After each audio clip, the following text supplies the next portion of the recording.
Chapter 1. Henry VII, 1457–1509. From the painting in the National Portrait Gallery, London. On stepping out of the 15th into the 16th century, one becomes conscious of a change. No such change was felt in passing from the 12th to the 13th century, or from the 14th to the 15th. The world of Henry VI was the same world as that of Edward I. It was also the same as that of Henry II. For 400 years no sudden, perceptible, or radical change took place either in manners and customs, language, arts, or ideas. There had, of course, been outbreaks. There had been passionate longings for change. Men before their foretime, like Wycliffe, had advanced new ideas which sprang up like grass and presently withered away. There had been changes in religious thought, but there was no change, so far, in religious institutions. At the beginning of the 16th century, however, we who know the coming events can see the change impending, change already begun. Whether the bishops and clergy, the monks and friars, were also conscious of impending change, I know not. It seems as if they must have been uneasy, as in France men were uneasy long before the Revolution. On the other hand, Rome still loomed large in the imagination of the world, the rock on which the church was established, the throne from which there was no appeal, the hand that held the keys. We have now, however, to chronicle the large part, played by London in this great century of revolution. After 40 years of civil war, with murders, exactions, executions, treacheries, and perjuries innumerable, with the ruin of trade, with the extinction of ancient families, with the loss of all the French conquests, the city, no less than the country at large, welcomed the accession of a prince who promised order and tranquillity at least. Of all the numerous descendants of Edward III who might once have called themselves heirs to the crown before the Duke of Richmond, there remained but 2 or 3. Of the Lancastrians Henry alone was left, and his title was derived from a branch legitimized. The 2 brothers of Henry V had no children. The only son of Henry VI was dead. On the Yorkist side, Edward's 2 sons were dead. Richard's only son was dead. There remained the young Earl of Warwick, son of Clarence. He was the one dangerous person at the time of Henry's accession. Edward Plantagenet, Earl of Warwick, was not the heir to the Yorkist claims. This was certainly the eldest daughter of Edward IV, but he was the son of George, Duke of Clarence, and the last male descendant of the York line. He was now 15 years of age, and had been kept in some kind of confinement at a place called Sheriff Hutton Castle, in the county of York.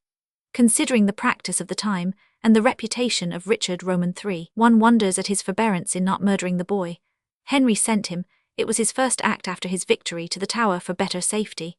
Grafton one calls this unfortunate prince the youngling born to perpetual captivity. He is said to have been a simple youth, wholly ignorant of the world, though, as we shall see later on, Henry found it expedient to treat this young prince after the manner of his time. A dead prince can never become a pretender. And no other fate was possible in the long run for one whom conspirators might put up at any moment as the rightful claimant of the crown. The unfortunate youth was only one of a long chain of possible claimants, all of whom paid the penalty of their inheritance by death. Among them were Edward's infant princes, his own 5 father, Henry's son, Edward, Prince of Wales, and later on Lady Jane Grey and Mary Queen of Scots. In the same castle of Sheriff Hutton in similar confinement was the Lady Elizabeth, Edward IV's elder daughter, whom Richard proposed to marry with the sanction of the Pope, his own wife Anne, having strangely and mysteriously come to her death. Bosworth Field put a stop to that monstrous design. According to Grafton, the purpose of Richard was well known to the world, and was everywhere detested and condemned. Henry rode to London immediately after his victory. At Shoreditch he was received by the mayor, sheriffs, and aldermen, clothed in violet and bearing a gift of 1,000 marks. He then went on to St. Paul's, and there deposited 3 standards. On one was the image of St. George, on another a red fiery dragon beaten upon white and green sarcenet, and on the third was painted a dun cow upon yellow tartan. He also heard a Te Deum. 4 weeks after Henry's entrance into the city there broke out, quite suddenly, with no previous warning, a most deadly pestilence known as the sweating sickness. This dreadful epidemic began with a burning sweat that invaded the body and vexed the blood, and with a most ardent heat infested the stomach and the head grievously. If any person could bear the heat and pain for 24 hours, he recovered but might have a relapse. Not 1 in 100, however, of those that took the infection survived. Within a few days it killed 2 mayors, namely, Sir Thomas Hill and Sir William Stocker, and 6 aldermen.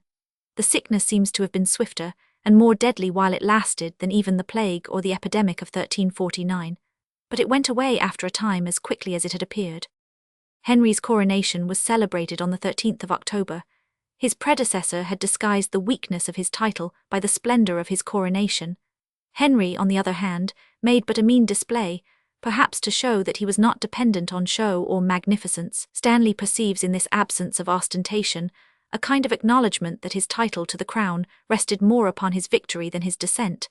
This opinion seems to me wholly fanciful. Henry would never at any moment acknowledge that his title was weak. On the other hand, he stoutly claimed, through his mother, to be the nearest heir in the Lancastrian line. His known dislike to ostentation is quite a sufficient reason to account for the comparative poverty of the coronation show, at which, however, one new feature was introduced, namely, the bodyguard of the king's person, known as the yeoman of the guard. The king's belief in the strength of his own title was shown in his treatment of the Lady Elizabeth. He had solemnly promised to marry her. He did so in January 1486, 5 months after his victory, but he was extremely loth to crown her, lest some should say that the queen was queen by right, and not merely the queen consort. The coronation of the queen was postponed for 26 years. The celebration, however, when it did take place, was accompanied by a great deal of splendor. The business of Lambert Simnel shows the real peril of the king's position. The experience of the last 40 years had taught the people a most dangerous habit. They were ready to fly to arms on the smallest provocation. Who was Henry, the unknown Welshman, as Richard called him, that he should be allowed to sit in peace upon a throne from which 3 occupants had been dragged down, 2 by murder and 1 by battle? But the occasion of the rising was ridiculous. The young Earl of Warwick was in the Tower. It was possible to see him. Henry, in fact, made him ride through the city for all the world to see. Yet the followers of Lambert Simnel proclaimed that he was Edward Plantagenet, Earl of Warwick. Lambert's father was a joiner of Oxford. Sir Richard Simon, a priest, was his tutor. The boy, who in 1486 was about 11 years of age, was of handsome appearance and of naturally good manners. After the defeat of his cause, Lambert and the priest who had done the mischief were taken. The priest was consigned to an ecclesiastical prison for the rest of his natural life. The boy was pardoned. They could not execute a child, and contemptuously thrust into the king's kitchen as a little scullion. He afterwards rose to be one of the king's falconers, the only example in history of a pretender turning out an honest man in the end. Can we not see the people about the court gazing curiously upon the handsome scullion in his white jacket, white cap and white shoes, going to and fro upon his duties, washing pans with zeal and scraping trenchers? The boy had a lovely face, and manners very far beyond his station. Can we not hear them whispering that this young man had once been as good as king, and knew what it was to exercise royal authority? The Earl of Warwick was still, however, allowed to live. The king, who was magnanimous when it was politic, could also exhibit the opposite quality on occasion. He had never found it easy to forgive Edward's queen for submitting herself and her daughters to Richard after she had consented to Henry's attempt upon the crown, on the condition of his marrying the eldest. He laid the matter before his council, who determined that Elizabeth, late queen, should forfeit all her lands and possessions, and should continue for the rest of her life in honourable confinement in the Abbey of Bermondsey. Here, in fact, she died not long afterwards, the second queen who breathed her last in that house. One pretender removed, another arose. Perkin Warbeck professed, as we know, to be the younger son of Edward Roman IV, namely Richard, Duke of York, who, it was pretended, had escaped from the Tower. The strange adventures of Perkin are told in every history of England. He is connected with that of London on 3 occasions. The first was after his abortive attempt to land in Kent. The Kentish men, refusing to join him, attacked his followers, drove some of them back to their ships, and took 7 prisoners, 160 men with 4 captains. These prisoners were all brought to London roped together, a curious sight to see. Those who lived on London Bridge saw many strange sights, but seldom anything more strange than these poor prisoners, who were not Englishmen but aliens, thus tied together. They were all hanged, every one, some on the seashore where their bodies might warn other aliens not to come filibustering into England, and the rest at Tyburn. Perkin Warbeck, 1474, 1499. From a drawing in the Municipal Library, Erris. The Cornish Rebellion was an episode in the history of the Perkin Warbeck business. The men of Cornwall refused to pay taxes and resolved to march upon London. Led by Lord Audley, they advanced through Salisbury and Winchester into Kent. They were there opposed, and moved towards London, finally lying at Blackheath. The battle that followed was chiefly fought at the bridge at Diptford Strand. 2,000 of the rebels were killed, 1,500 were taken, Lord Audley was beheaded. 2 demagogues who had instigated the rising, namely Flammock, an attorney, and Joseph, a farrier, were hanged. The rest were not pursued or punished. The city, meantime, showed its loyalty by a loan of £4,000 to the king, and 8 by putting London into a state of defence. 6 aldermen and a number of representatives from the livery companies were deputed to attend to the city ordnance. Houses built close to the wall were taken down. The mayor was allowed an additional 12 men, and the sheriffs 40 sergeants and 40 valets to keep the peace. Among those appointed to guard the city gates was Alderman Fabian the chronicler. The next episode in Perkin's career which touches London is that ride which he undertook, very much against his will, from Westminster to the Tower. Everybody knows how he gave himself up to the Prior of Sheen. The king granted him his life, but he imposed certain conditions. He was placed in the stocks opposite the entrance to Westminster Hall, where he sat the whole day long, receiving innumerable reproaches, mocks, and scornings. The day after he was carried through London on horseback, in sham triumph. They were ingenious in those days in their methods of putting offenders to open shame. At an earlier date the traitor Turberville had to ride in shameful guise, and when Lord Audley, captain of the Cornish rebels, was led out to execution, he was attired in a paper robe painted with his arms, the robe being slashed and torn. No doubt Perkin was handsomely attired in coloured paper, with a tinsel crown upon his head. No doubt, too, he bestrode a villainous hack, while all the prentices of London ran after him, laughing and mocking. They placed him on a scaffold by the Standard in Cheap and kept him there all day long. In the course of the day he read aloud his own confession, which is a very curious document. First, it is to be known that I was born in the town of Tournay in Flanders, and my father's name is John Osbeck, which said John Osbeck was controller of the said town of Tournay, and my mother's name is Catherine de Ferro. Against my will they made me to learn English and taught me what I should a do or say. And after this they called me Duke of York, and upon this the said Water, Stephen Poitron, John Tyler, Hubert Berg, with many others as the aforesaid earls, entered into this false quarrel. And within short time after the French king sent an ambassador into Ireland, whose name was Loit Lucas, and Maester Stephen Friham, to advertise me to come into France. And thence I went into France, and from thence into Flanders, and from Flanders into Ireland, and from Ireland into Scotland, and so into England. Grafton. The last occasion of his public appearance was on the day when he was hanged. After his 2 days' enjoyment of pillory, he was taken to the Tower and was contemptuously told that he would have to end his days there in confinement. Here he soon brought an end upon himself. He found in the Tower the young Earl of Warwick, who, as we have seen, was a very simple young man. Perhaps Perkin understood very well that, even if his own pretensions were hopelessly discredited with the real Earl of Warwick, Clarence's undoubted son, grandson of the great Earl, the last male representative of the House of York, there would be the chance of a far greater rising than either Simnel's or his own. He was already sick of 9 prison. The chances of a rising seemed worth taking, with all its perils and dangers. He was probably desperate and reckless.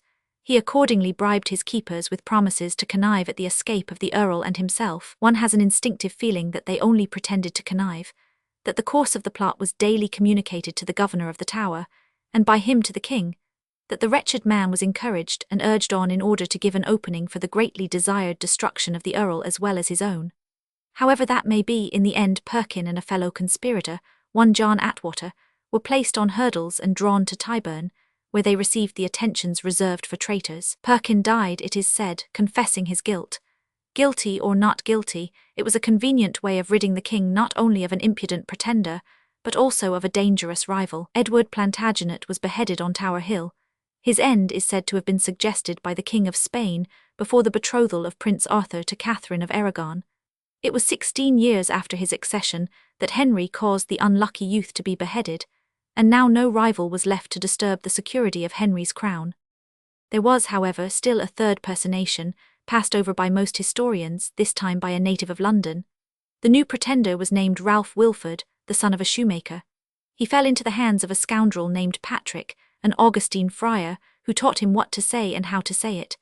The two began to go about the country in Kent, and to whisper among the simple country folk the same story that Lambert Simnel had told. This lad was none other than the Earl of Warwick. When the friar found that the thing was receiving here and there a little credence, he began to back up the boy, and even went into the pulpit and preached on the subject. But this time the matter was not allowed to get to a head. There was no rebellion. Both the rebels were arrested, the young man was hanged at St. Thomas Waterings, and the friar was put into prison for the rest of his natural life. In the year 1500 was a Great Death in London and in other parts. The Great Death was due to an outbreak of plague, not the sweating sickness which also returned later, but apparently some form of the old plague, the Black Death. It is one of the many visitations which fell upon the city, afflicted it for a time, filled the churchyards with dead bodies, then passed away and was forgotten. 20,000 persons, according to Fabian, were carried off in London alone. The king retired to Calais till the worst was over. On the 14th November 1501, Prince Arthur, then a little over 15 years of age, was married to Catherine of Aragon, who was then 3 years older. They were married in St. Paul's Cathedral. Holinshed says that a long stage was erected, 6 feet high, leading from the west doors to the choir. That at the end was raised a mount on which there was room for 8 persons, with steps to go up and down. 10, and that on this platform stood the king and queen and the bridegroom, and on it also the mayor and aldermen were allowed a place. Catherine of Aragon and Arthur, Prince of Wales. See Butler's collection. After the ceremony a splendid feast was held, with dancing and disguisings. Holinshed concludes his account of the wedding by an anecdote which, if true, proves that the princess was truly the wife of Arthur. The day after, the royal party went to Westminster, where there were tournaments and great rejoicings. The prince died 5 months afterwards. Another royal wedding, held on the 25th January 1502, caused even greater rejoicing. It was that of the Princess Margaret with the King of Scotland, a marriage which promised peace and goodwill between the two nations, a promise which has been fulfilled in a manner unexpected by the failure of the male line of Tudors. One observes how strong the desire of Henry VII was to conciliate the goodwill of London. He borrowed money from the city over and over again, but he always repaid these loans. The exactions that we find recorded are chiefly those of his old age, when he was 52 years of age, which was old for that time when he had grown covetous. He could be ostentatious when show was wanted, witness the marriage of Prince Arthur with Catherine. He could also entertain with regal splendour, witness the Christmas cheer he offered to the mayor and aldermen. Henry VII, in the 9th year of his reign, holding his feast of Christmas at Westminster, on the 12th day, feasted Ralph Anstrey, then mayor of London, and his brethren the aldermen with other 11 commoners in great number, and after dinner, dubbing the mayor knight, caused him with his brethren to stay and behold the disguisings and other disports in the night following, showed in the great hall, which was richly hanged with arras, and staged about on both sides, which disports being ended in the morning, the king, the queen, the ambassadors, and other estates being set at a table of stone, 60 knights and esquires served 60 dishes to the king's mess, and as many to the queen's, neither flesh nor fish, and served the mayor with 24 dishes to his mess, of the same manner with sundry wines in most plenteous wise. And finally, the king and queen being conveyed with great lights into the palace, the mayor with his company in barges, returned and came to London by break of the next day. Maitland, Vol. IP 218. The Exchequer in the time of Henry VII. From a print in the British Museum. Henry VII was respected and feared rather than loved. He kept his word, if he borrowed he paid back, he was not savage or murderous, and he was a great lover of the fine arts. But the chief glory of his reign is that he enforced Order 12 throughout the realm.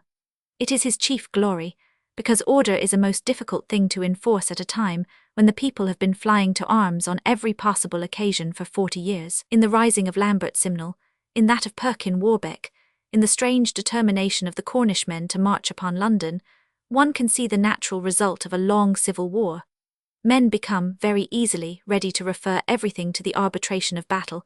In such arbitration anything may happen. It was such arbitration that set Edward up and pulled Henry down, and then reversed the arrangement. It was such arbitration that placed the crown on Henry Tudor's head. Why should not young Perkin step into a throne as Richard, Duke of York? Henry accepted the arbitrament of battle, defeated his rival, and dispersed the rebel armies one after the other. One would think that the spirit of rebellion would be quickly daunted by so many reverses. It was not so. For nearly 100 years later there were rebellions. They broke out again and again. The people could not lose that trick of flying to arms.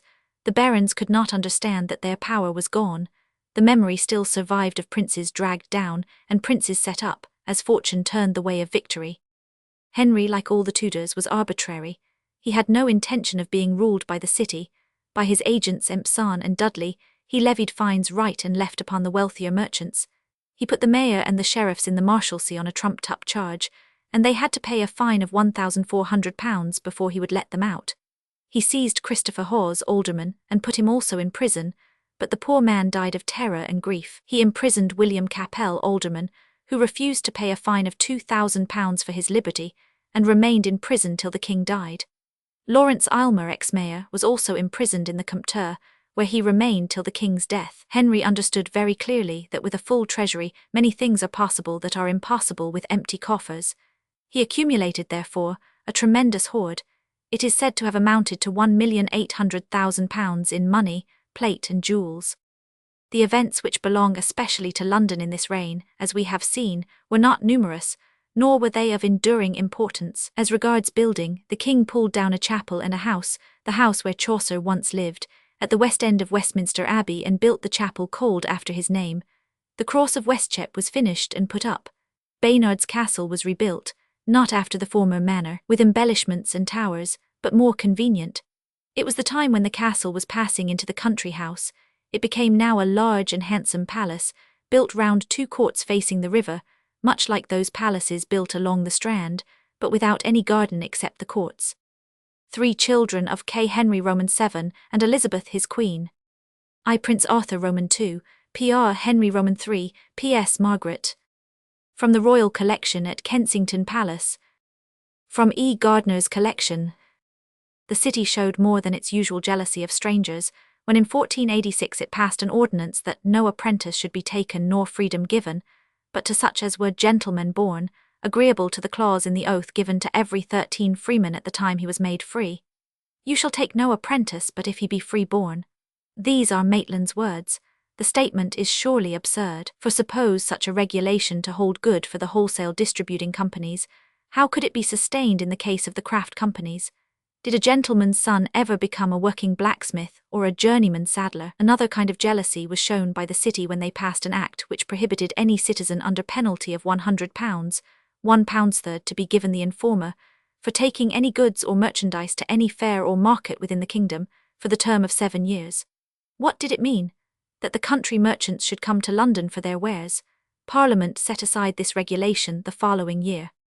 A sanitary edict was passed to the effect that no animals should be killed within the city. There is no information as to the length of time that this edict was obeyed, if it were ever obeyed at all. In 1503, the king showed his opinion of the authority of the city when he granted a charter to the Company of Merchant Tailors, which practically placed them outside the jurisdiction of the mayor. Some of the other companies, perceiving that, if this new independence were granted everywhere, there would be an end of the city, joined in a petition to Parliament for placing them formally under the authority of the mayor and aldermen.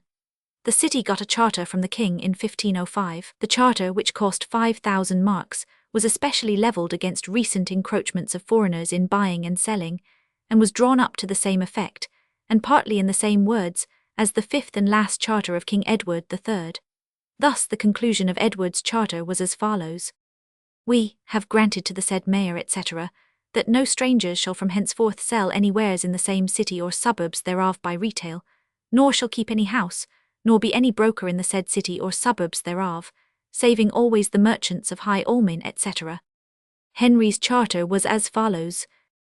That of all time of which the memory of man is not to the contrary, for the commonweal of the realm and city aforesaid, it hath been used, and by authority of Parliament approved and confirmed, that no stranger from the liberty of the city may buy or sell, from any stranger from the liberties of the same city, any merchandise or wares within the liberties of the same city, upon forfeiture of the same. A curious story of this reign relates how the king, to use a homely proverb, cut off his nose to spite his face. For the conduct of Margaret, Duchess of Burgundy, in acknowledging the Pretender, so incensed him against the Flemings that he banished them all. No doubt he inflicted hardship upon the Flemings, but he also, which he had not intended, deprived the merchant adventurers of London of their principal trade. The Hanseatic merchants, perceiving the possible advantage to themselves, imported vast quantities of Flemish produce. Then the prentices rose and broke into the Guildhall Teutonicum, the Steelyard, pillaging the rooms and warehouses. There was a free fight in Thames Street, and after a time the rioters were 14 dispersed. Some were taken prisoners and a few hanged. As nothing more is said about the Flemings, one supposes that they all came back again. Screen in Henry VII's Chapel, Westminster Abbey. E. Gardner's collection. There had been grave complaints about the perjuries of juries in the city. The jurymen took bribes to favour one cause or the other. It was therefore enacted that for the future no person or persons be impanelled or sworn into any jury or inquest in any of the city courts, unless he be worth 40 marks, and if the cause to be tried amount to that sum, then no person shall be admitted as a juror worth less than 100 marks, and every person so qualified refusing to serve as a juryman, for the first default to forfeit 1 shilling, the second 2, and every one after to double the sum, for the use of the city. And when upon trial it shall be found that a petty jury have brought in an unjust verdict, then every member of the same to forfeit £20 or more, according to the discretion of the Court of Lord Mayor and Aldermen, and also each person so offending to suffer 6 months' imprisonment, or less, at the discretion of the said Mayor and Aldermen, without bail or mainprise, and for ever after to be rendered incapable of serving in any jury.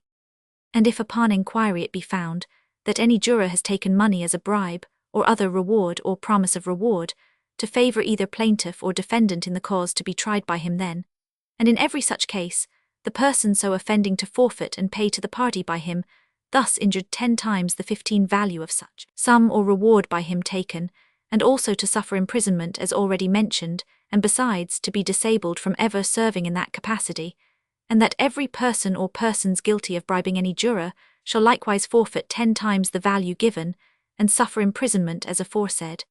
Maitland, Vol. IP 219. Interior of Henry VII's Chapel, Westminster Abbey. E. Gardner's collection. Fortifications commanding roads and approaches to the city were erected in the year 1496, especially on the south side, in order to defend the city against the Cornish rebels. It is quite possible that some of them remained, and that some of the supposed works of 1642 were only a restoration or a rebuilding of forts and bastions on the same places. In the year 1498 many gardens in Finsbury Fields were thrown into a spacious field for the use of the London archers or trained bands. This field is now the artillery ground with Bunhill Fields Cemetery. In 1501 the Lord Mayor erected kitchens and offices in the Guildhall, by means of which he entertained the aldermen and the principal citizens. Towards the end of his reign, the king, finding himself afflicted with an incurable disease, took steps in the nature of atonement for his sins. He issued a general pardon to all men for offences committed against his laws, thieves, murderers, and certain others excepted. He paid the fees of prisoners who were kept in jail for want of money to discharge their fees. He also paid the debts of all those who were confined in the counters of Ludgate, i.e., the free men of the city, for sums of 40 shillings and under, and some he relieved that were confined for as much as £10. Hereupon, says Holinshed, there were processions daily in every city and parish to pray to Almighty God for his restoring to health and long continuance in the same. But in vain, for the disease continued and the king died. Here is a note on the first visit of Henry VIII to the city. Prince Henry, who afterwards succeeded his father on the throne as King Henry VIII, but was at the time a child of 7 years, paid a visit to the city 30 Oct. 1498, where he received a hearty welcome, and was presented by the recorder on behalf of the citizens with a pair of gilt goblets. In reply to the recorder, who in presenting this lightle and power gift promised to remember his grace with a better at some future time, the prince made the following short speech. Fader Mayor, I thank you and your brethren here present of this great and kind remembrance which I trist in time coming to deserve, and for as much as I cannot give unto you according thanks, I shall pray the kinge's grace to thank you, and for my part I shall not forget your kindness. Sharp, London and the Kingdom, Vol.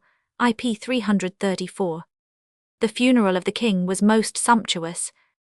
His corpse was conveyed from Richmond to St. Paul's on the 9th May, being met on its way at St. George's Bar in Southwark, by the mayor, aldermen, and a suite of 104 commoners, all in black clothing and all on horseback. The streets were lined with other members of the companies bearing torches, the lowest craft occupying the first place.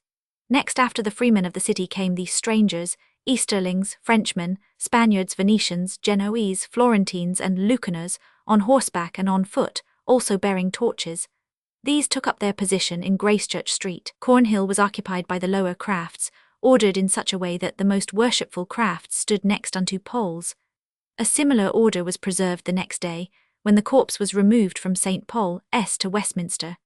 The lowest crafts were placed nearest to the cathedral, and the most worshipful next to Temple Bar, where the civic escort terminated, the mayor and aldermen proceeded to Westminster by water to attend the Mass and offering.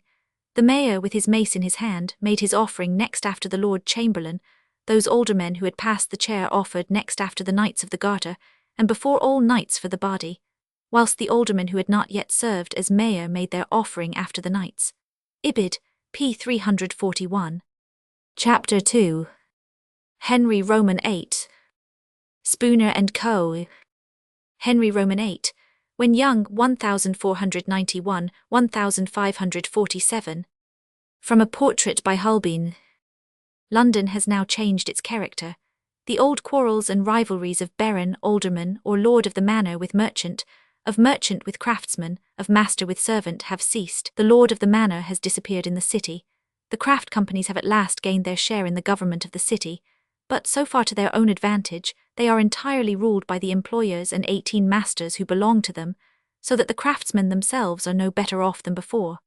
The authority of the king over the city is greater now than at any preceding time, but it will be restrained in the future not so much by charters, by bribes and gifts, as by the power of the commons. The trade of the city, which had so grievously suffered by the civil wars, is reviving again under the peace and order of the Tudor princes, though it will be once more injured by the religious dissensions.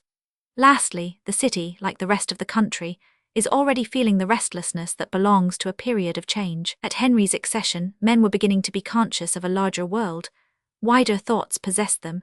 The old learning, the old arts were rising again from the grave.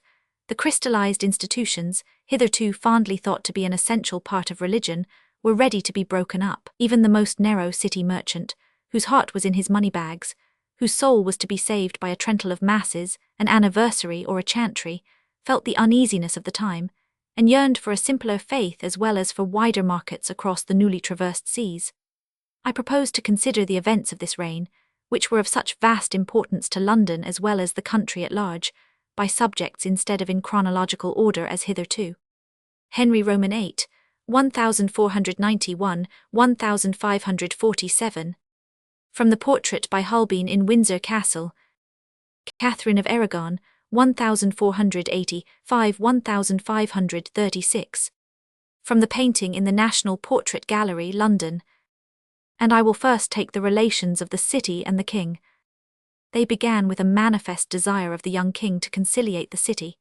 Evidently in answer to some petition or representation, he banished all foreign beggars, i.e. those who were not natives of London, and ordered them to return to their own parishes. It is easy to understand what happened. The foreign beggars, in obedience to the proclamation, retired to their holes and corners. The streets were free from them for some days. The mayor and sheriffs congratulated themselves. Then, after a decent interval, and gradually, the beggars ventured out again. The difficulty, in a word, of dealing with rogues and vagrants and masterless men was already overwhelming. In the time of Elizabeth it became a real, a threatening, danger to the town. We must remember that one effect of a long war, especially a civil war which calls out a much larger proportion of the people than a foreign war, is to throw upon the roads at the close of it a vast number of those who have tasted the joys of idleness and henceforth will not work. They would rather be flogged and hanged than work. They cannot work. They have forgotten how to work. They rob on the high road. They murder in the remote farmhouses. In the winter 20, and when they grow old, they make for the towns and they beg in the streets. However, Henry greatly pleased the city by his order, and for a time there was improvement. He then took a much more important step towards winning the affection of the city. He committed Empson and Dudley to the Tower. They were accused of a conspiracy against the government. In reality they had been the approved agents of the late king, but this it would have been inconvenient to confess. They were therefore found guilty and executed, these unfortunately too willing tools of a rapacious sovereign. Henry offered restitution to all who had suffered at their hands. It was found on subsequent inquiry that 6 men, all of whom had been struck off the lists for perjury, had managed to get replaced, and had been busy at work for Empson and Dudley in raking up false charges against aldermen or in taking bribes for concealing offences. These persons, as being servants and not principals, were treated leniently. They were set in pillory, and then driven out of the city. The loyalty of the city showed itself on the day of the coronation when the king, with his newly married queen, rode in magnificent procession from the Tower to Westminster, where the crowning was performed with a splendour which surpassed that of all previous occasions. On St. John's Eve 1510, The king, disguised as one of his own yeomen, went into the city in order to witness the finest show of the year, the procession of the city watch. He was so well pleased with the sight that on St. Peter's Eve following he brought his queen and court to Cheapside to see the procession again. The march was begun by the city music, followed by the Lord Mayor's officers in party-coloured liveries. Then the sword-bearer on horseback in beautiful armour preceded the Lord Mayor, mounted on a stately horse richly trapped, attended by a giant, and 2 pages on horseback, 3 pageants, morris dancers and footmen. Next came the sheriffs, preceded by their officers, and attended by their giants, pages, pageants and morris dancers. Then marched a great body of demi-lancers, in bright armour on stately horses. Next followed a body of carabineers in white fustian coats, with a symbol of the city arms on their backs and breasts. Then marched a division of archers with their bows bent, and shafts of arrows by their side. Next followed a party of pikemen in their corslets and helmets. After them a body of halberdiers in corslets and helmets, and the march was closed by a great party of billmen, with helmets and aprons of mail. And the whole body, consisting of about 2,000 men, had between every division a certain number of musicians, who were answered in their proper places by the like number of drums, with standards and ensigns as veteran troops. This nocturnal march was illuminated by 940 cressets, 200 whereof were defrayed at the city expense, 500 at that of the companies, and 240 by the city constables. The march began at the conduit at the west end of Cheapside, and passed through Cheapside, Cornhill and Leadenhall Street to Aldgate, whence it returned by Fenchurch Street, Gracechurch Street, Cornhill and so back to the conduit. During this march the houses on each side the said streets were decorated with greens and flowers, wrought into garlands and intermixed with a great number of lamps. Maitland, Vol. IP 222. There is no more pleasant page in the whole of history than that which relates the first years of King Henry's reign. He was young, he was strong, he was 21, married to a woman whom he loved. He was tall like his grandfather King Edward and of goodly countenance like his grandmother Elizabeth Woodville. He was a lover of arts like his father, and of learning like his grandmother Margaret, Countess of Richmond. He was brave like all his race. He was masterful as became a king as well as a Tudor.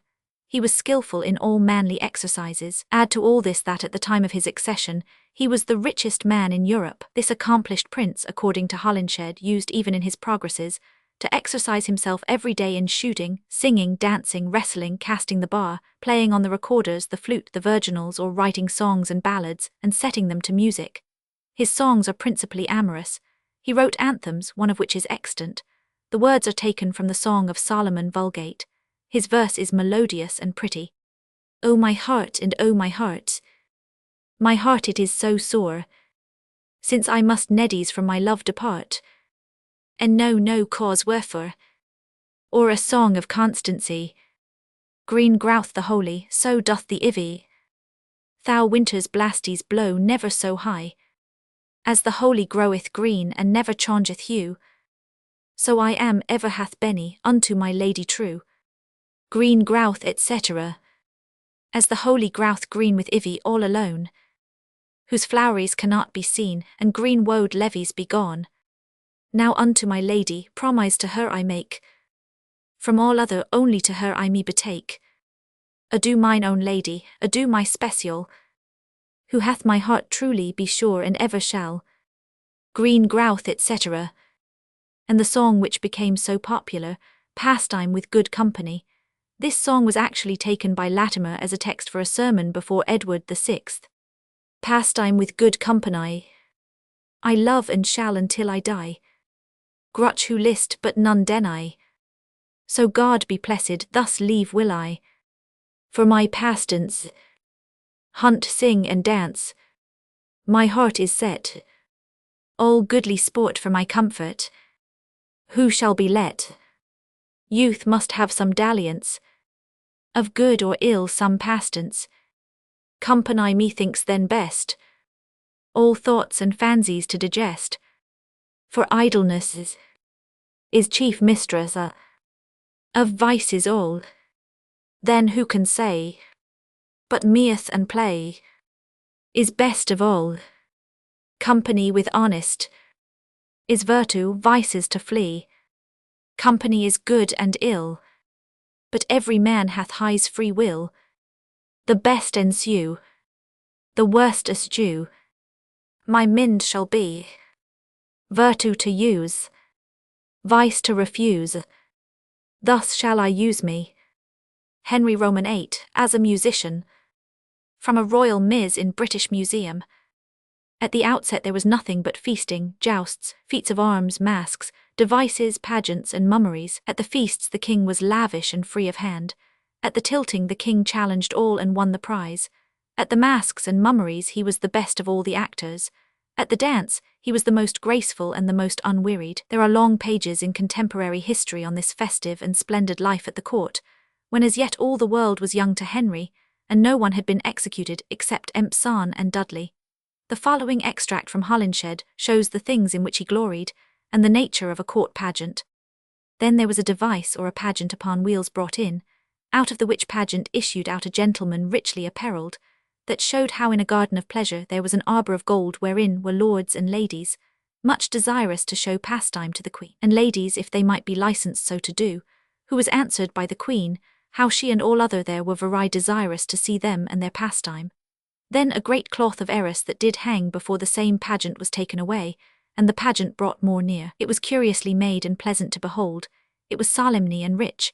For every post or pillar thereof was covered with frised gold, therein were trees of hawthorn, eglantine, rosiers, vines, and other pleasant flowers of divers colours, with gilofers and other herbs, all made of satin, damask, silver, and gold, accordingly as the natural trees, herbs, or flowers ought to be. In this arbour were 6 ladies, all apparelled in white satin and green, set and embroidered full of H and K of gold, 23 knit together with laces of gold of damask, and all their garments were replenished with glittering spangles gilt over.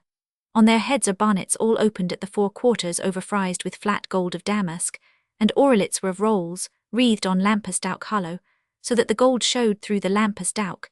The fasces of their heads set full of new devised fashions. In this garden also was the king, and 5 with him apparelled in garments of purple satin, all of cuts with H and K, every edge garnished with frised gold, and every garment full of posies, made of letters of fine gold in bullion as thick as they might be, and every person had his name in like letters of massy gold. The first Curiloyal, the second Bon Valois, the third Bon Espoir, the fourth Valiant Desire, the fifth Bon Foy, the 6 Amour Loyal, their hosen, cape, and coats were full of posies, with H and K of fine gold in bullion, so that the ground could scarce appear, and yet was in every void place spangles of gold. When time was come, the said pageant was brought forth into presence, and then descended a lord and a lady by couples, and then the minstrels which were disguised also danced, and the lords and ladies danced, that it was a pleasure to behold. In the mean season the pageant was conveyed to the end of the palace, there to tarry till the dances were finished, and so to have received the lords and ladies again. But suddenly the rude people ran to the pageant, and rent, tear, and spoiled the pageant, so that the Lord Steward nor the head officers could not cause them to abstain, except that they should have fought and drawn blood, and so was this pageant broken. Then the king with the queen and the ladies returned to his chamber, where they had a great banquet, and so this triumph ended with mirth and gladness. Holinshed Vol. Roman 3, p. 560. On the proclamation of war against France, the city was ordered to furnish a contingent of 300 men fully armed and equipped. There seems to have been no difficulty in getting the men. The money for their outfit was subscribed by the companies, who raised £405, and so the men were dispatched, clad in white with St. George's cross and sword, and a rose in front and back. In June 1516, Cardinal Wolsey addressed an admonition to the city. They must look to the maintenance of order. There was sedition among them. The statute of apparel was neglected. Vagabonds and masterless men made the city their resort, an instructive commentary on the king's ordinances of 7 years before. The sedition of which Wolsey complained was due to the intense jealousy with which the people of London always regarded the immigration of aliens. They were always coming in, and the freemen, the old city families, were always dying out or going away. In 1500, and again in 1516, orders were issued for all freemen to return with their families to the city on pain of losing their freedom. Had they, then, already begun the custom of living in the suburbs and going into town every morning, the case against the foreigners is strongly put by Grafton.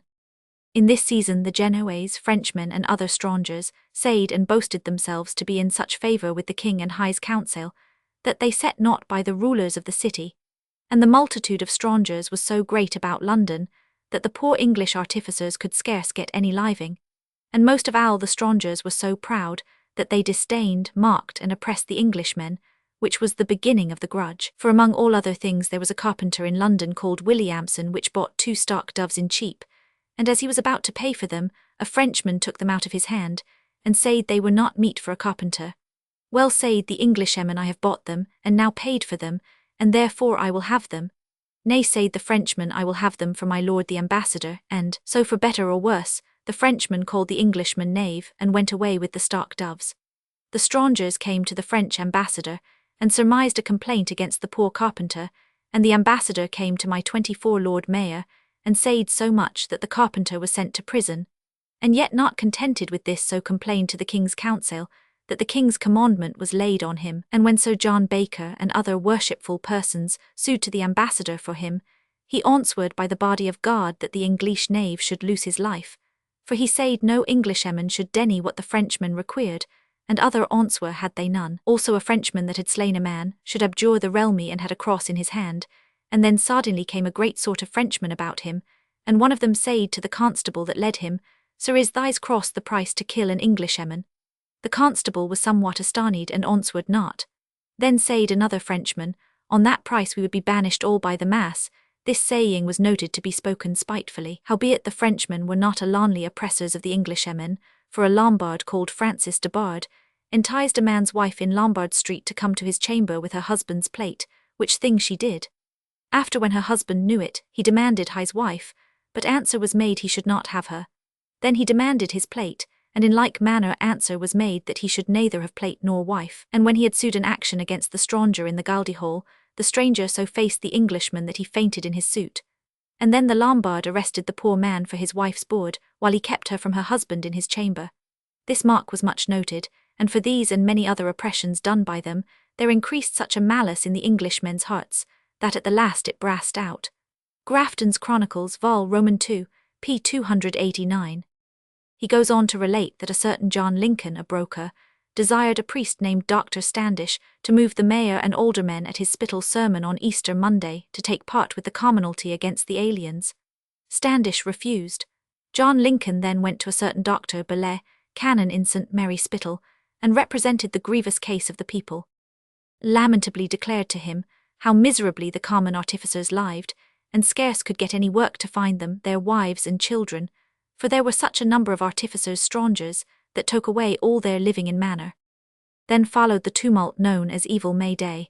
Dr. Bellet preached the Spital sermon of Easter Tuesday. He first read Lincoln's letter representing the condition of the craftsmen thus oppressed by the aliens, and then taking for his text the words, Celum caeli domino terram autem dedit filiis hominum, the heavens to the Lord of heaven, but the earth hath he given to the sons of men, he plainly told the people that England was their own, and that Englishmen ought to keep their country for themselves, as birds defend their nests.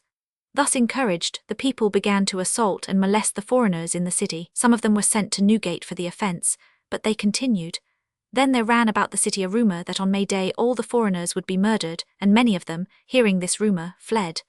The rumour reached the king, who ordered Cardinal Wolsey to inquire into it. Thereupon the mayor called together the council. Some were of opinion that a strong watch should be set and kept up all night. Others thought that it would be better to order everyone to be indoors from 9 in the evening till 9 in the morning. Both opinions were sent to the cardinal, who chose the latter. Accordingly the order was proclaimed, but it was not obeyed. Some time after 9, Alderman Sir John Mundy found a company of 25 young men in Cheapside playing at bucklers. He ordered them to desist and to go home. One of them asked why. For answer the alderman seized him and ordered him to be taken to the Compter. Then the tumult began. The prentices raised the cry of clubs, clubs, and flocked together. The man was rescued. The people crowded in from every quarter. They marched 1,000 strong to Newgate, where they took out the Lord Mayor's prisoners, and to the Compter, where they did the same. At St. Martin's they broke open doors and windows and spoiled everything, and they spent the rest of the night in pulling down the houses of foreigners. When they grew tired of this sport, they gradually broke up and went home, but on the way the mayor's men arrested some 300 of them and sent them to the Tower. Another 100 rioters were arrested next day. Dr. Bellet was also sent to the Tower. Then began the trials. Lincoln and some 20 or 30 others were found guilty and sentenced to be hanged, drawn and quartered. 10 pairs of 26 gallows were set up in different parts of the city for their execution. Lincoln, however, was the only one who suffered. For the rest a reprieve was granted. Then the affair was concluded in a becoming and solemn manner. Thursday the exige day of May, the king came into Westminster Hall, for whom at the upper end was set a cloth of estate, and the place hanged with arras. With him was the cardinal, the dukes of Norfolk and Suffolk, the earls of Shrewsbury, of Essex, Wiltshire, and of Surrey, with manor lords and other of the king's council. The mayor and aldermen and all the chief of the city were there in their best livery, according as the cardinal had them appointed, by Roman 9 of the clock. Then the king commanded that all the prisoners should be brought forth. Then came in the poor younglings and oldie false knaves bound in ropes all along, one after another in their shirts, and every one a halter about his neck, to the number of 400 men and women. And when all were come before the king's presence, the cardinal sore laid to the mayor and commonalty their negligence, and to the prisoners he declared that they had deserved death for their offence. Then all the prisoners together cried, Mercy, gracious Lord, mercy. Then the lords altogether besought his grace of mercy, at whose request the king pardoned them all. And then the cardinal gave unto them a good exhortation to the great gladness of the hearers. And when the general pardon was pronounced, all the prisoners shouted at once, and altogether cast up their halters unto the whole roof, so that the king might perceive they were none of the discreetest sort. Here is to be noted that divers offenders which were not taken, hearing that the king was inclined to mercies, came well apparelled to Westminster, and suddenly striped them into their shirts with halters, and came in among the prisoners willingly, to be partakers of the king's pardon, by the which doing. It was well known that one John Gelson Yarman of the Crown was the first that began to spoil and exhorted other to do the same, and because he fled and was not taken, he came in the rope with the other prisoners and so had his pardon. This company was after called the Blackey Wagon.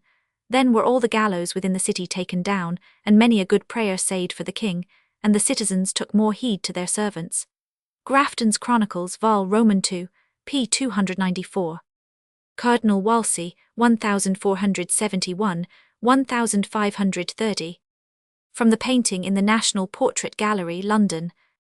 A singular story belongs to the arrival of the French embassy charged with negotiating the marriage of the king's infant daughter and the Dauphin.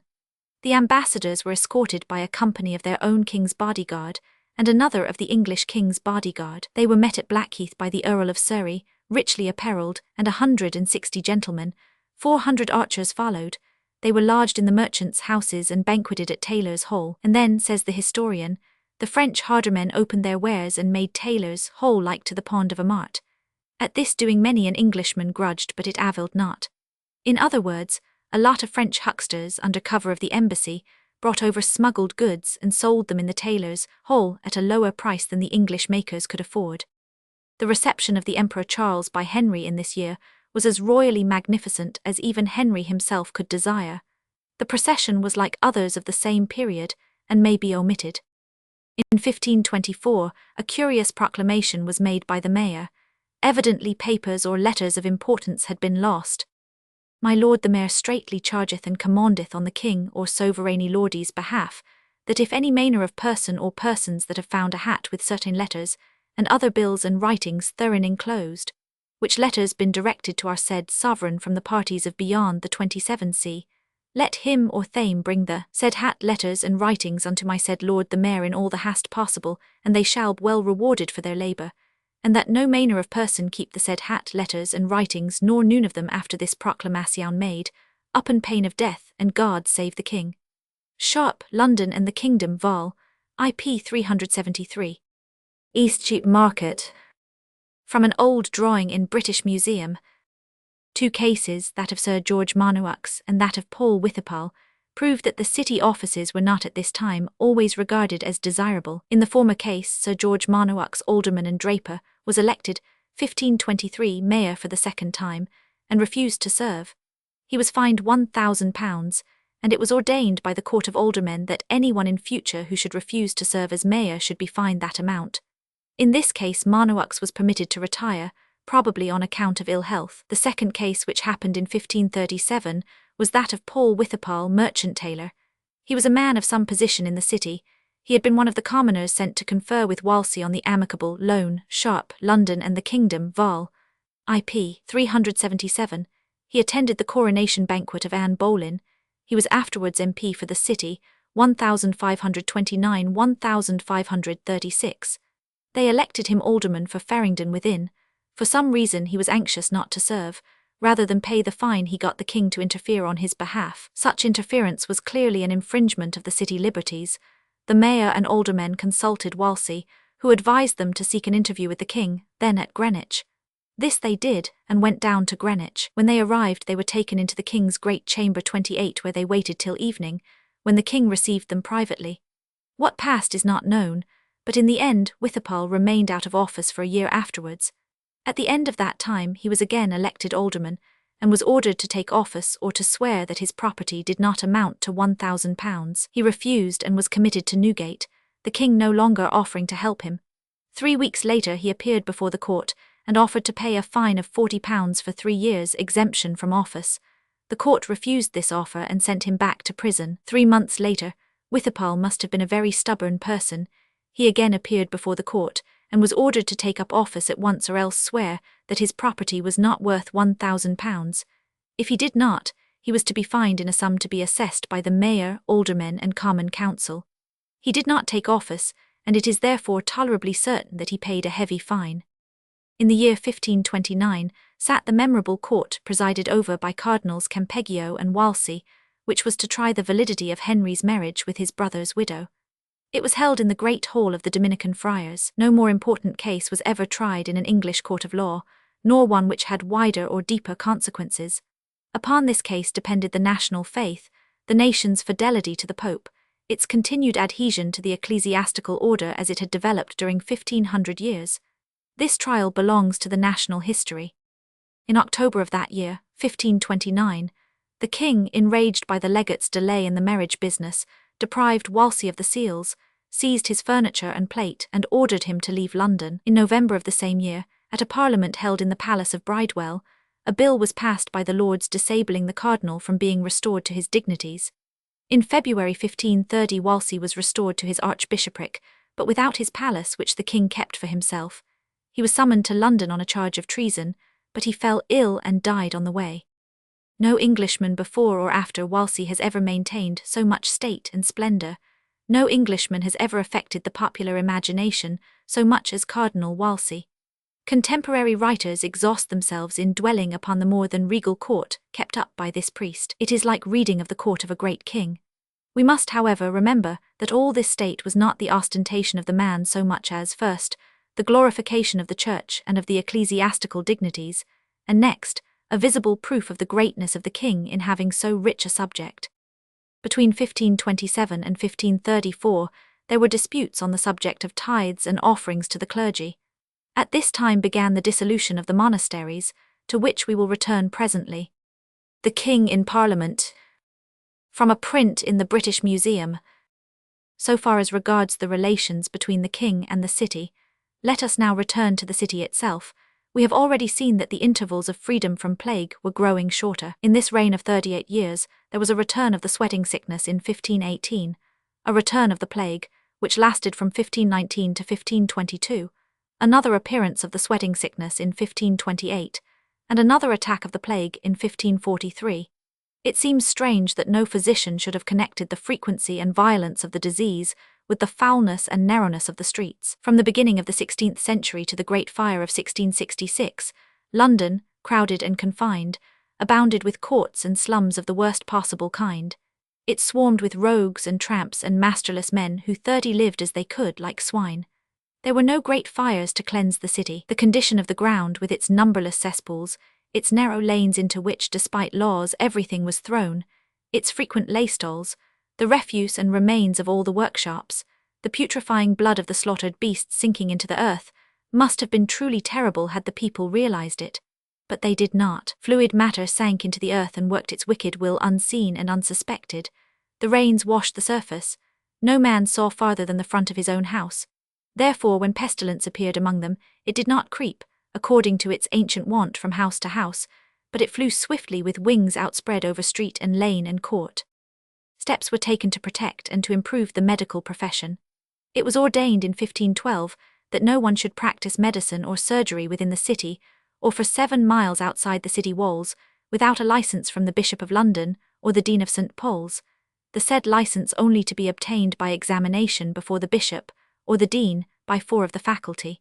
2 years later surgeons were exempted from serving on juries, bearing arms, or serving as constables. In 1519 the physicians obtained a charter of incorporation, by which they were allowed a common seal, to elect a president annually, to purchase and hold land, and to govern all persons practicing physic within 7 miles of London. The College of Physicians, observe, was at first only considered as one of the city companies. It had jurisdiction over London and over 7 miles round London, but no more. The positions of both physicians and surgeons were enormously improved by these Acts of Parliament. There were in this reign, for the admiration of the people, an extraordinary number of executions, both of noble lords and hapless ladies, as well as of divines, monks, friars, gentlemen, gentlewomen, and the common sort, for treason, heresy, and the crimes which are the most commonly brought before the attention of justice. What reign before this would exhibit such a list as the following? 2 queens, Anne Boleyn and Catherine Howard. Of others, the Marquis of Exeter, the Earl of Surrey, the Earl of Kildare, the Duke of Buckingham, Lord Rochford, Lady Salisbury, Fisher, Moore, Impson, Dudley, Cromwell. Of abbots, priors, monks, friars, doctors, priests, for refusing the oath of the king's supremacy a great number. Of lesser persons for heresy or treason another goodly company. Some were beheaded, those were fortunate, others were burned, not being so fortunate, the rest were drawn on hurdles, and treated in the manner we have already seen. The dissolution of the religious houses, the changes in the articles of religion, and their effect upon the City of London, will be found in another place, cp. 109. In this chapter a few cases are given to illustrate the changes of thought and the general excitement in the minds of men. There is first the case of Lambert. He was a learned man and a schoolmaster who denied the real presence in the sacrament. The case had been already brought before the Archbishop, who had given a sentence against Lambert. The king, who ardently believed in the real presence, announced his intention of arguing publicly with this heretic. The argument was actually held in Westminster Hall in the presence of a great number of people. In the end the king apparently got the worst of it, for we find him becoming judge as well as disputant, and ordering the unfortunate man to recant or burn. Lambert would not recant. The pride and stubbornness of these heretics were wonderful. In some cases, perhaps in this, the man stood for a party. He would not recant for the sake of his friends as well as himself. He was burned. Henry VIII, granting the Barber Surgeons' Charter. After the picture by Holbein in Barber Surgeons' Hall, London. The case of Anne Askew is remarkable for the introduction of torture, which was then unusual either with criminals or heretics. She was so miserably tortured, yet perhaps the torture was intended as a merciful act, in the hope of rescuing her from worse than earthly flames, that she could not stand or walk. She, like Lambert, suffered for denying the real presence. She was a gentlewoman of very good understanding. The Holy Maid of Kent, Elizabeth Barton, was a woman of a much lower order. She was hysterical and weak-minded. At the present day she would be 32, looked after and gently cared for. She had fits and convulsions, during which her face and her body were drawn, and she talked rambling nonsense. That she was unintelligible was quite enough to make the ignorant country folk flock about her, listening for inspired words in her hysterical ejaculations. She passed among them for one to whom God had sent a new revelation of his will and intentions. She was taken to see Bishops Fisher and Moore, who do not seem to have regarded her as a person of the slightest importance, but certain priests, it is said so, one may believe it or not, obtained influence over her and persuaded her to prophesy. No doubt she believed what they told her, that if the king took another wife he would not remain king for another year. Henry was not the man to be turned aside from his fixed purpose by such a gross cheat. He arrested the maid and her accomplices. They were all brought to the Star Chamber and examined. They all confessed. They were then exposed on a scaffold at St. Paul's and publicly confirmed their confessions. Her confederates included 6 ecclesiastics, of whom 2 were monks of Canterbury and 1 a friar observant. 2 were private gentlemen, 1 was a serving man. Confession made, they were taken back to the Tower and their case laid before Parliament, which met after Christmas. They were all sentenced to the same traitor's death, and after being kept in prison for 3 months, were carried out to Tyburn. The last words of the girl, if they are correctly reported, are very pathetic and to the purpose, but they look as if they had been written for her. Hither am I come to die, and I have not been the one cause of mine own death, which most justly I have deserved, but also I am the cause of the death of all these persons which at thys time here suffer, and yet to say the truth I am not so much to be blamed, considering it was well known unto these learned men that I was a poor wench, without learning, and therefore they might have easily perceived that the things that were done by me could not proceed in no such sort, But their capacities and learning could a right well judge from whence they were proceeded, and that they were altogether feigned. But because the things which I feigned was profitable unto them, and therefore they much praised me and bare me in hand that it was the Holy Ghost, and not that I did them, and then being puffed up with their praises, fell into a certain pride and foolish fantasy with myself, and thought I might feign what I would, which thing hath brought me to this case. And for the which now I cry God and the King's Highness most heartily mercy, and desire all you good people to pray to God to have mercy on me, and all them that here suffer with me. One cannot refrain in this place from remarking on the change which has come over the temper of the people as regards the sacred person of the priest. Henry VII would not send to execution even those mischievous priests who invented and carried out the impudent personations. Yet his son, 30 years later, sends to block, stake or gallows, bishops, abbots, priors, priests, monks and friars by the dozen. The story of Richard Hun illustrates the condition of popular feeling which made these executions of ecclesiastics possible. He was a citizen of good position and considerable wealth, a merchant tailor by calling. He was greatly respected by 33, the poorer sort on account of his charitable disposition. He was a good almsman and relieved the needy. It happened that one of his children, an infant, died and was buried. The curate asked for the bearing sheet as a mortuary. To Richard Hun replied that the child had no property in the sheet. The reply shows either bad feeling towards the curate or bad feeling towards the clergy generally. Most likely it was the latter, as the sequel shows. The order and manner of the burning of Anne Askew, John Lascelles, John Adams, Nicholas Belenian, with certain of the council sitting in Smithfield. The priest cited him before the spiritual court. He replied by counsel, suing the curate in a praemunire. In return, Hun was arrested on a charge of larlardry and put into Lambeth Palace, and here shortly afterwards he was found dead. He had hanged himself, said the bishop and chancellor. The people began to murmur, hanged himself? Why should so good a man hang himself? A coroner's inquest was held upon the body. The jury indicted the chancellor and 34 men, the bell-ringer and the summoner, for murdering Richard Hun. The king's attorney, however, would go no further in the matter. By the bishop's orders the body was burned at Smithfield, but the murder, if it was a murder of Richard Hun, was not forgotten, nor was it forgotten that without a trial his body was burned as a heretic's. These things lay in the minds of the people, and they rankled. Dean Carlett, 1467, 1519. From an engraved portrait in Holland's Hierologia. In the reign of Henry VI, 1447, 4 new grammar schools had been established in the city, viz., in the parishes of All Hallows the Great, St. Andrew's Holborn, St. Peter's Cornhill, and in St. Thomas Akin's Hospital. 9 years later, 5 other parish schools had been founded or restored, namely that of St. Paul's, of St. Martin S., of St. Mary Le Bow, of St. Dunstan's in the East, and of St. Anthony's Hospital. All these schools seem to have fallen more or less into decay during the next 100 years, but very little indeed is known as to the condition of education during this period. There is, however, no doubt that in the year 1509 the Dean of St. Paul's, John Carlett, found the condition of St. Paul's School very much decayed. He was himself a man of large means, being the son of a rich merchant who had been sheriff in 1477, mayor in 1486, and 35 aldermen, first of Farringdon Ward without, and afterwards of Castle Baynard and Cornhill successively. The dean resolved upon building a new school and endowing it. He therefore bought a piece of land on the east side of the cathedral. There placed a school and entrusted the revenues with which he endowed it to the Mercers' Company, saying that though there was nothing sacred in human affairs, he yet found the least corruption among them. Later on, the merchant tailors founded a school, the Mercers founded another school, and John Carpenter, clerk, founded the City of London School. The educational endowments founded by London citizens amount to nearly 100. Thomas Cromwell, Earl of Essex, 1485, minus 1540.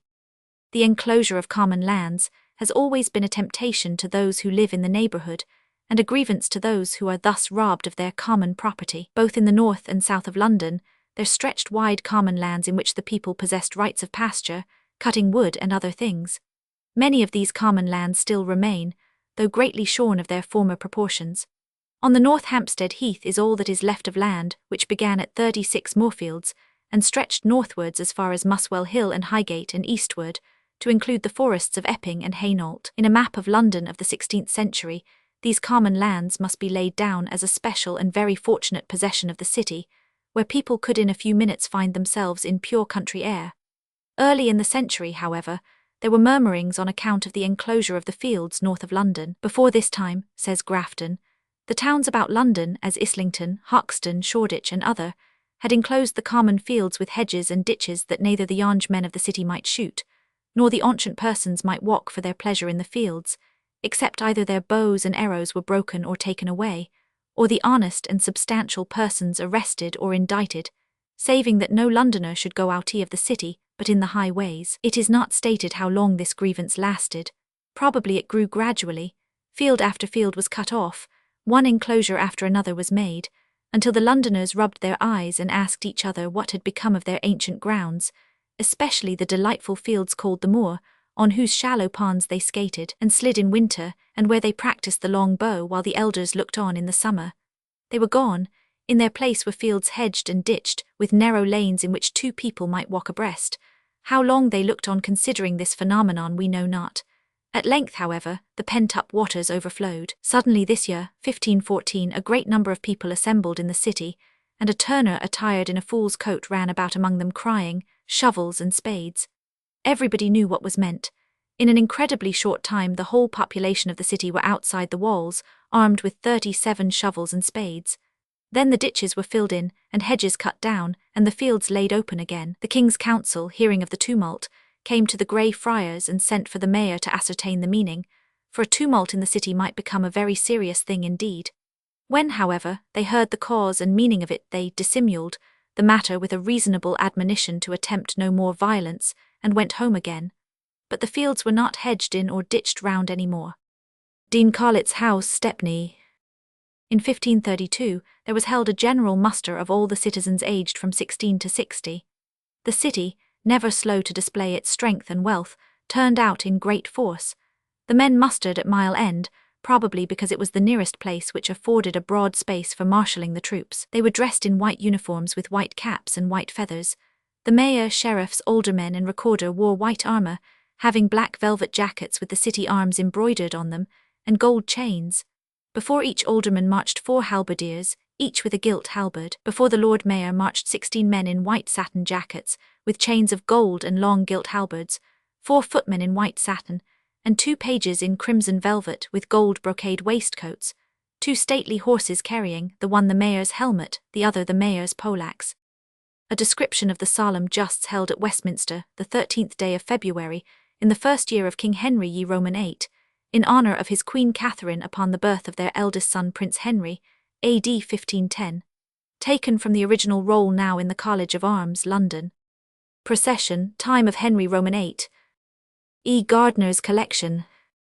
All citizens of distinction on such occasions wore white satin jackets and gold chains. The vast expenditure of money on a single day's pageant such as this was quite common at this time and in the preceding age. It may perhaps be explained by certain considerations. Thus, it was an age of great show and external 38 splendour. The magnificence of dress, festivals, masques, ridings and pageants is difficult to realise in this sober time. Wealth, rank, position, privileges were in fact marked by display. We have seen the splendour of the baron who rode to his town house with an army of 500 followers all richly dressed, and it has been observed that it was not wholly the mere love of magnificence that caused a nobleman or an ecclesiastic to keep up this great state. So in preparing this martial show, with 15,000 men of arms all fully and richly equipped, the mayor and aldermen intended to illustrate to the king and his ministers the power of the city, the wealth of the city, and the resolution of the city to defend their liberties, and I have no doubt that this intention was thoroughly understood by Henry and taken to heart. The march began at 9 in the morning. The troops marched through Aldgate, through the city, and so to Westminster by Fleet Street and the Strand, a little over 4 miles. At 5 in the evening the last company marched past the king. That part of the business therefore must have lasted about 6 hours. In the matter of the king's divorce the city, or the populace, had taken a very strong side in favour of Queen Catherine. It may indeed be true that the king's conscience was awakened after all these years of marriage as to the legality of marrying his brother's widow. He saw perhaps in the failure of male heirs a sign of the divine displeasure. That may be. It is not possible to understand all the motives which guide a man. To the outside world the simplest motive seems always the certain motive. Catherine was no longer young, no longer beautiful. Anne Boleyn was both. When the second marriage was announced, the citizens were greatly displeased. partly on account of their sympathy with Catherine, partly because they remembered that Anne was the granddaughter of a mayor, one of themselves. No honour is ever felt to be conferred upon the people by the marriage of a prince with one of themselves, but quite the reverse. Edward Roman IV and James Roman II are examples, as well as Henry Roman VIII. So much did the citizens show their disgust, that at an Easter sermon some of them went out of the church before the prayers for the Queen were read. The king sent word to the mayor about it. He called the guilds together and bade them cease murmuring against the king's marriage, and caused their journeymen and apprentices, and even their wives, to offend no more. On the 29th of May, the Queen passed from Greenwich to the Tower, and on the 31st from the Tower to Westminster. The city hastened on this occasion to show their loyalty by preparing a splendid reception for the Queen. The pageant is described below. The Princess Elizabeth was born in September of the same year, 1533. In the spring of the following year, Parliament passed an Act of Succession declaring that she, and not Mary, was heir to the crown. The whole of the citizens took the oath in acknowledgement of this act. If any was so hardy as to refuse, they were executed. Henry Roman VIII, Princess Mary and Will Somers. From Earl Spencer's collection of pageants and ridings, no reign ever saw so many, nor was the city ever more honoured in the part which it was invited to take in them. Here, for instance, is a list of the more important: the coronation in 1509, the reception of the French ambassadors in 1518, that of the legate Cardinal Campeggio, that of the Emperor Charles in 1522, the coronation of Anne Boleyn, every one an occasion for the display of sumptuous raiment, tapestry, gold chains, and allegorical groups. Two of these functions stand out above all others: the coronation of Anne and the christening of her child. Let us take the account of the water pageant as furnished by Grafton. The Roman 19th day of May, the mayor and his brethren all in scarlet, and such as were knights had collars of esses, and the remnant having good chains, and the council of the city with them, assembled at St. Marie Hill, and at 1 of the clock descended to the Newstair to their barge, which was garnished with many goodly banners and instruments which continually made goodly harmony. After that the mayor and his brethren were in their barge, seeing that all the companies, to the number of 50 barges, were ready to wait upon them. They gave commandment to the companies that no barge should row nearer to another than twice the length of the barge upon a great pane, and to see the order kept, there were 3 light warriors prepared, and in every one of them 2 officers to call on them to keep their order. After which commandment given, they set forth in order as hereafter is described. First, before the mayor's barge was a foist or wafter full of ordnance, in which foist was a great dragon continually moving, and casting wilder fire, and round about the said foist stood terrible monsters and wilder men casting fire, and making hideous noises. Next after the foist a good distance came the mayor's barge, on whose right hand was the bachelor's barge, in the which were trumpets and divers other melodious instruments. The decks of the said barge and the sailyards and the top castles were hanged with rich cloth of gold and silk. At the foreship and the stern were 2 great banners, rich beaten with the arms of the king and the queen, and on the top castle also was a long streamer newly beaten with the said arms. At 3 of the clock the queen appeared in rich cloth of gold, and entered into her barge accompanied with divers ladies and gentlewomen, and incontinent the citizens set forwards in their order, their musicians continually playing, and the bachelor's barge going on the queen's right hand, which she took great pleasure to behold.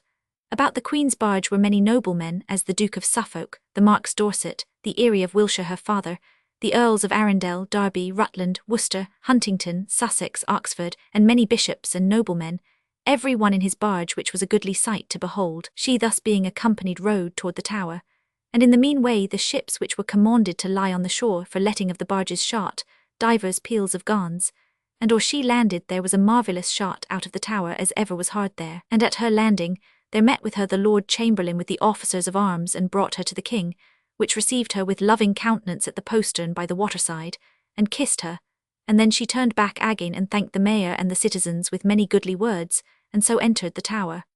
Grafton's Chronicles, Vol. Roman II, p. 448. The insurrection in the north, called the Pilgrimage of Grace, the most dangerous rising in this reign, caused the king to look to the city for assistance. The mayor sent him 300 men fully armed and equipped. The mayor took another step in the interests of the crown and of order. Although the suppression of the houses was only begun, the intention of the king was manifest, and the rising in the north showed the temper of some part of the people. It is probable that in the city the popular voice was with the 40 king. But there was a minority consisting of some of the monks and friars ejected, some of the people who had lost their occupation and their service, some partisans of the old order, and these were dangerous. The Court of Aldermen, therefore, deprived every priest, monk, friar, and religious person of every kind, of all weapons except their meat knives. A rising of the religious, maddened with rage and fear, joined by one knows not how many of lay partisans, hotheads and ribbalds always anxious for a row, might have been a very serious thing indeed. We may be quite sure that there were many within and without the walls who would have desired nothing so much as the sack and pillage of the rich merchants' houses in the sacred name of the Holy Church.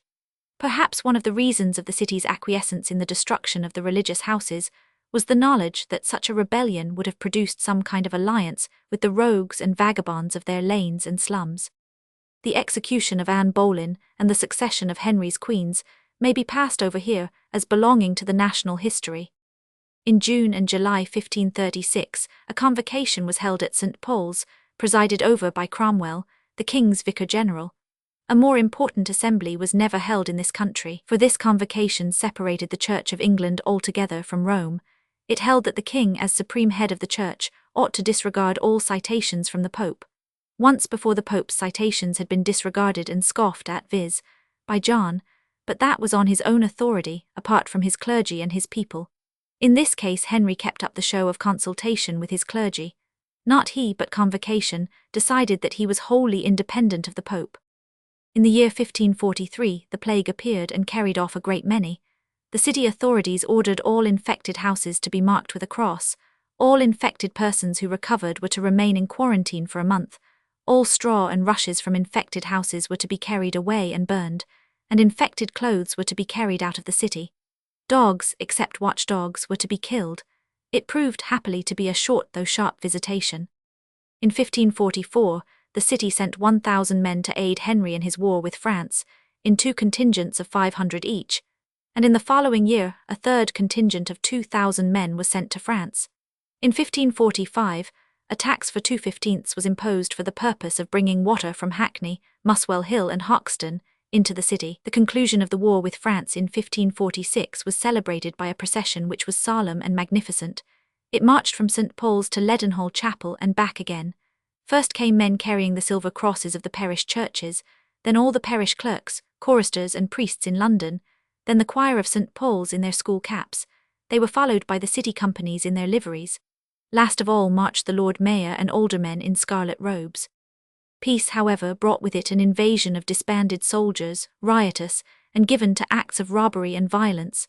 They were accompanied by their camp followers, whose character may be guessed. The mayor gave orders that the old soldiers should be allowed to beg for a certain number of days, but that the vagabond followers should be driven out of the city. So I suppose they got rid of a few while the greater number remained behind, an addition to the rogues and beggars of the city, who had already become a most dangerous element. CP 366. Embarkation of Henry VIII at Dover. In the last year of Henry's reign, 1546, he bestowed an endowment of 500 marks a year on the city poorhouses, on condition that the city itself raised as much. He also gave the city, only a few days before his death, the hospital of St. Bartholomew, to be called the House of the Poor, the House of the Grey Friars, and the House or Hospital of Bethlehem. Henry died on the 28th of January 1547 at his palace of Whitehall. I will now discuss a few more incidents in the history of this reign. In 1511, Roger Akeley, mayor, caused the city granary of Leadenhall to be stored with grain for prevention in time of scarcity. This mayor also caused more fields to be levelled, and bridges and causeways to be erected thereon. In 1512 the sheriffs were, by Act of Parliament, empowered to impanel juries for the city courts. Every juryman was to be a citizen worth 100 marks. If he failed to appear upon the first summons, he was to forfeit 1 shilling and 8 pence, for the second 3 shillings and 4 pence, and so on, the penalty being doubled for each occasion. In 1517 the Court of Conscience was first established.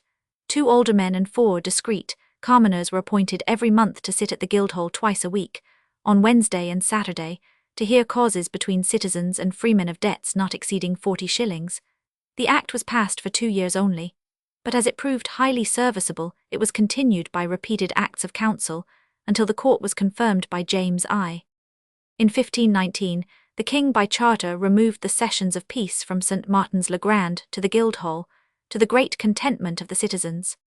In 1519 the Tower ditch between Aldgate and the Tower postern was scoured and cleansed. The work cost 95.34.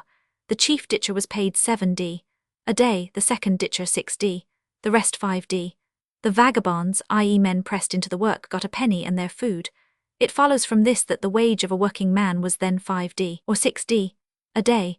The pay of a chantry priest was in most cases £6 a year, or about 4d a day, so that the craftsman received, to support himself and his family, very little more than the priest for the support of himself. This fact shows that even the despised chantry priest occupied a much higher social position than the craftsman. In 1525, Wolsey proposed to levy a tax of 1/6 of all the goods and chattels of the laity, and 1/4 of those of the clergy. There was so much indignation at this tax that the king gave way, sending a letter to the mayor in which he stated that he would never exact anything of his people by compulsion, but would rely on their benevolence. It appeared, however, when Wolsey sent for the mayor and aldermen to confer with them upon the subject, that the city was not disposed to grant any benevolence at all, relying on a statute of Richard Roman III, abolishing such benevolences. It was in vain that Wolsey pointed out to them the facts that Richard was a murderer and a tyrant. The city stood by the law, and the benevolence was dropped. In 1526 occurs an early example of the boycott.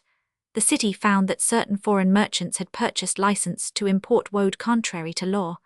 It was therefore resolved that no London citizen should have any dealings with any foreign merchant who should import woad. About the year 1527, there was an attempt made by Wolsey to pass laws in the 43 teeth of the simple rule of supply and demand. The war with Spain caused great losses to the manufacturers of cloth, who were obliged to dismiss their servants and to stop the production. Wolsey thereupon sent for the principal merchants of the city and ordered them to go on buying from the manufacturers as usual. In other words, to ruin themselves and their own servants in order to prevent the dismissal of the factory hands. Should they disobey, the great cardinal threatened to remove the cloth market from Blackwell Hall to Westminster. However, Maitland remarks quietly, it was neither in the power of the king, nor in that of his minister, to execute the aforesaid injunction, wherefore commerce continued on the same footing as before, till the conclusion of a peace. In 1529, after the meeting of convocation already mentioned, a proclamation was passed in London prohibiting all commercial intercourse with Rome. In the same year the city recovered the right of the Great Beam.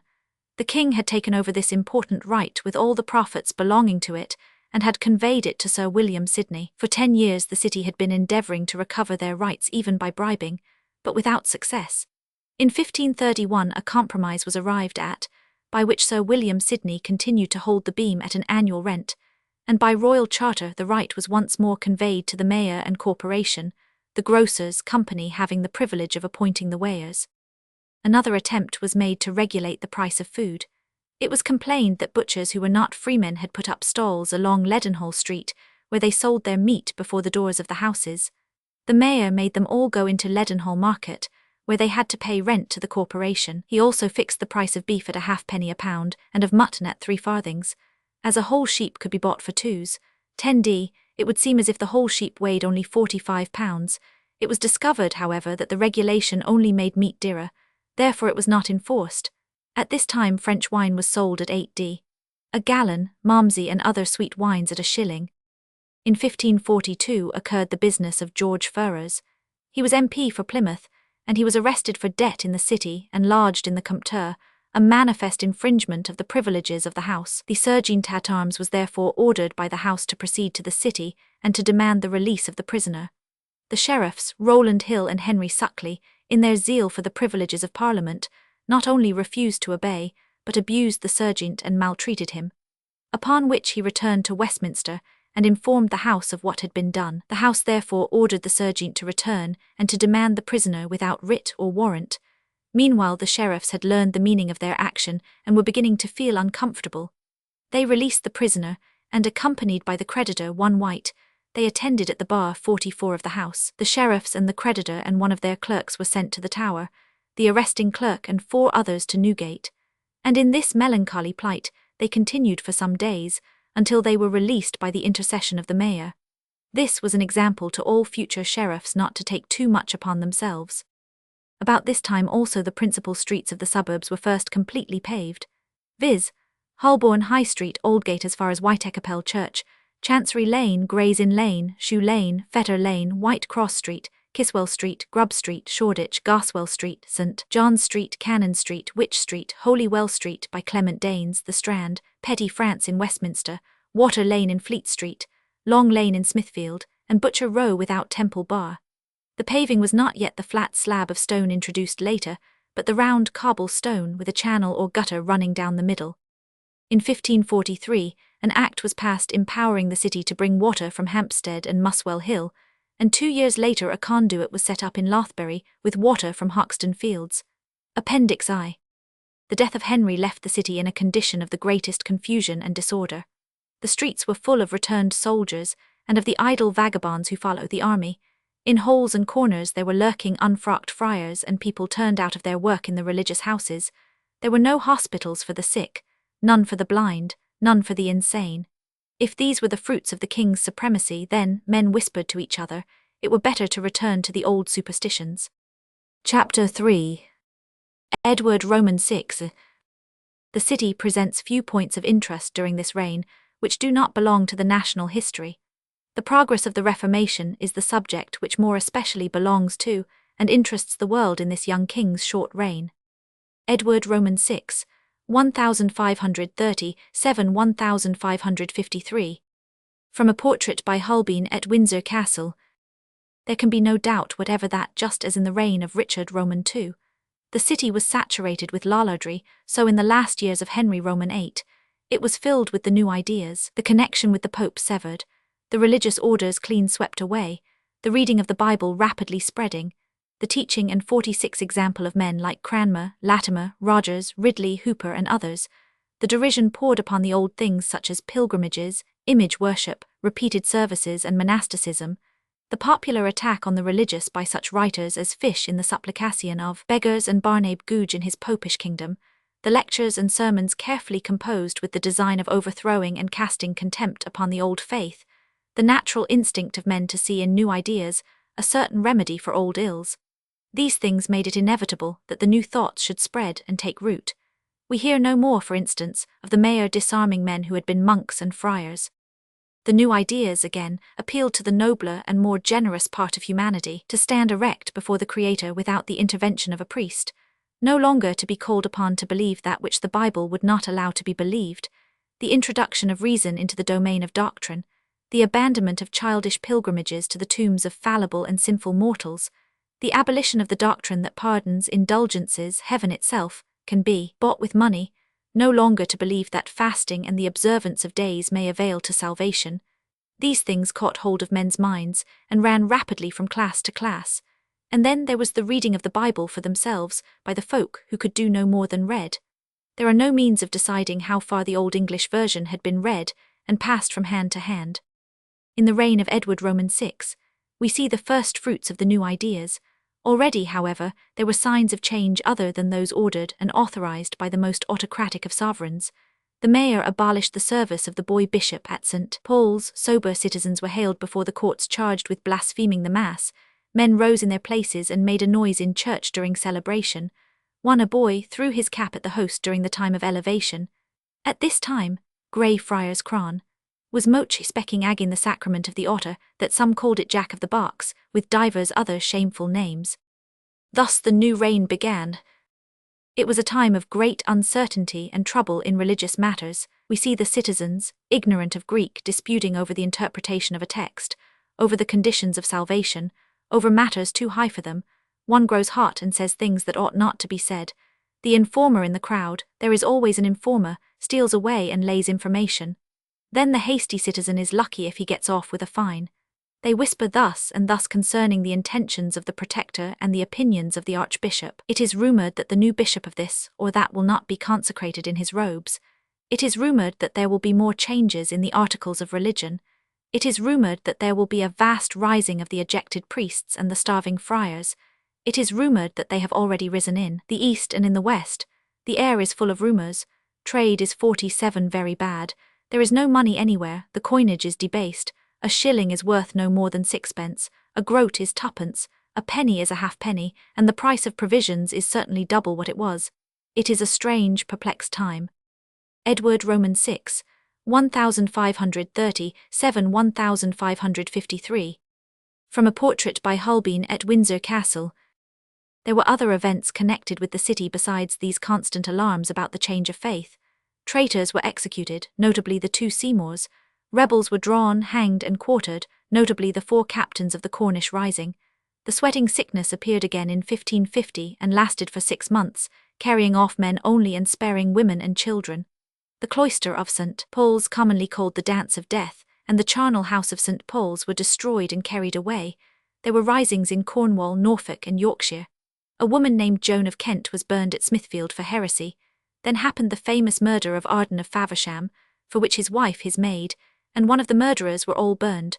3 men and 1 woman hanged. A Dutchman named George of Paris was burned for heresy in Smithfield. An important acquisition, however, was gained by the city in 1550. The borough of Southwark consisted of 3 manors, the Guildhall Manor, the King's Manor, and the Great Liberty Manor. Edward Roman III had granted the first of these to the city.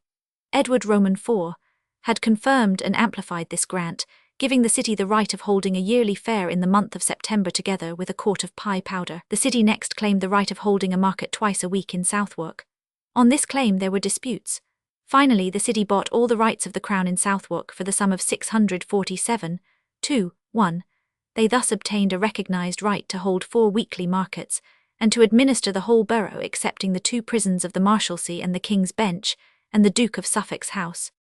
A very curious difference was made between the new ward of Bridge Without, then founded, and the other wards. It is this, that in the election of aldermen the people of the ward have never had any voice and have never taken any part, and they are not represented in the Common Council. In one respect the civic history of this reign is very fine. The citizens grappled manfully with the question of the poor and the sick. We have seen how Henry gave them Grey Friars, Bartholomew, and Bethlehem. In aid of the former they levied on the city a tax of 1/2 of a 15th, i.e. a 30th, and the memory of the old religious fraternities lingered still, for we find them founding a brotherhood for the relief of the poor, to which Sir John Gresham, then mayor, and most of the aldermen belonged. Nor was this all. They obtained by purchase at the cost of £2,500 the hospital of St. Thomas in Southwark. After the poor, the children, Grey Friars House was taken in hand and altered to convert it into a school. In a few months 400 children were admitted. This was the work of Sir Richard Dobbs as mayor. When Ridley was lying in prison, shortly before his death he wrote to Dobbs in these words: "O Dobbs, Dobbs, alderman and knight, thou in thy year didst win my heart for evermore, for that honourable act, that most blessed work of God, of the erection and setting up of Christ's holy hospitals and truly religious houses, which by thee and through thee were begun. After the sick and the children come those who cannot work, and those who will not work." In 1553, the young king consented to give his disused palace of Bridewell for the purpose of turning it into a workhouse or hospital for those who could work no longer, and for a house of correction to those who would not work. See also p. 368. The king gave also 700 marks and all the beds and bedding of the palace of the Savoy. The very last act of Edward Roman VI was a charter of incorporation, appointing the mayor, aldermen, and commonalty governors of these royal hospitals in the city. Edward Roman VI, granting charter to Bridewell. From E. Gardner's collection. In the first year of Edward, the House of Commons passed an Act which 49 showed that the old spirit of independence and the desire to form unions were not dead among the craftsmen of London. They enacted that if any artificers, workmen, or labourers do conspire, covenant, or promise together, that they shall not make or do their work but at a certain price or rate, or shall not enterprise nor take upon them to finish that work which another hath begun, or shall do but a certain work in a day, or shall not work but at certain hours or times, that then every person so conspiring, covenanting, or offending, being thereof convicted by witnesses, confession, or otherwise, shall forfeit for the first offence £10 or 20 days' imprisonment, for the second offence £20 or pillory, and for a third offence £40 or to sit on the pillory, and to have one ear cut off, besides being rendered infamous and incapable of ever giving evidence upon oath. Maitland, Vol. IP 239. The Act is explained to apply especially to butchers, bakers, brewers, poulterers, cooks, etc.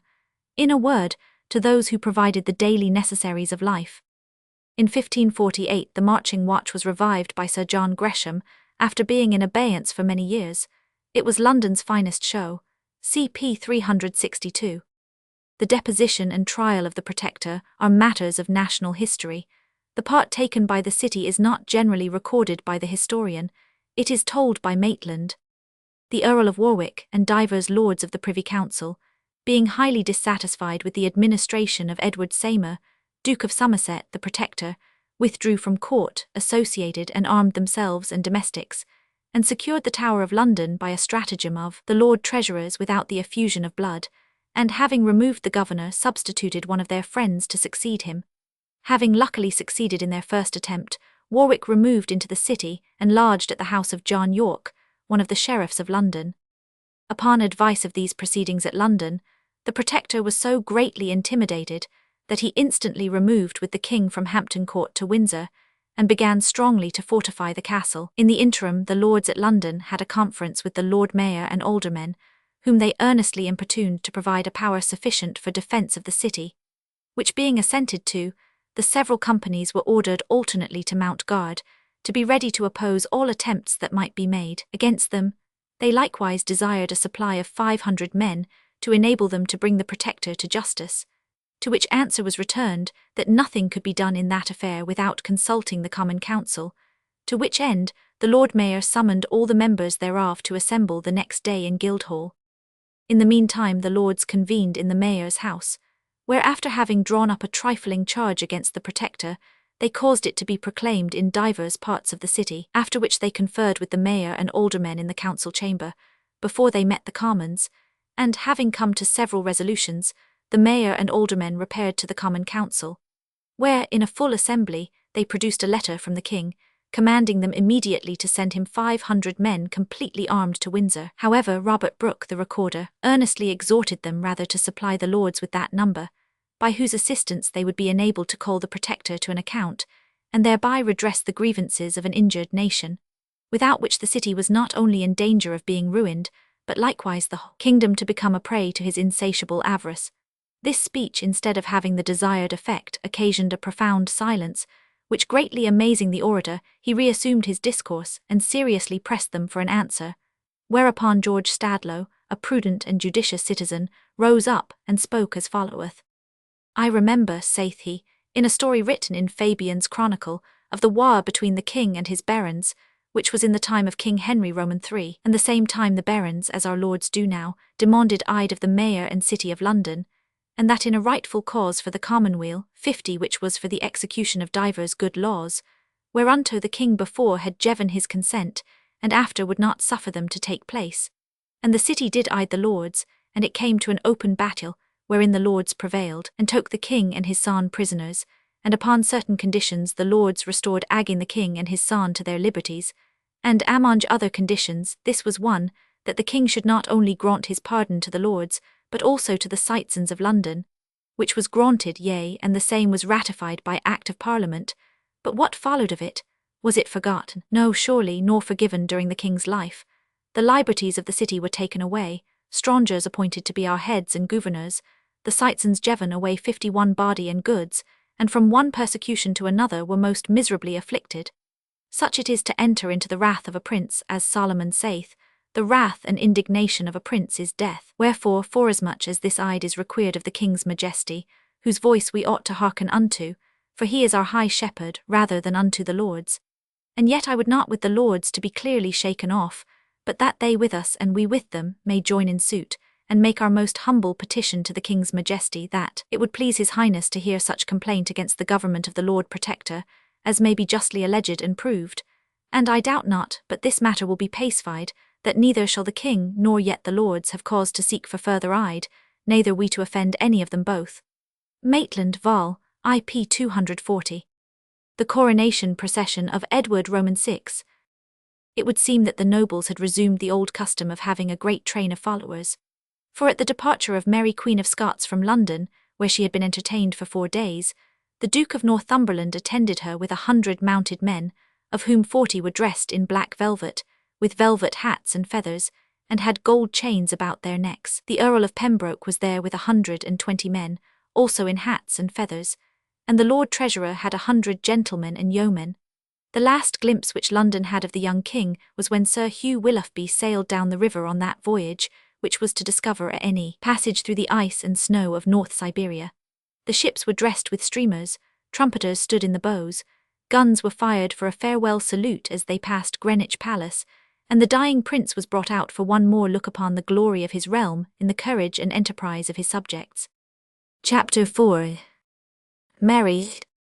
The proclamation of Lady Jane Grey as Queen, the short-lived and ill-fated period of that usurpation, belonged to the history of the country, not to that of London.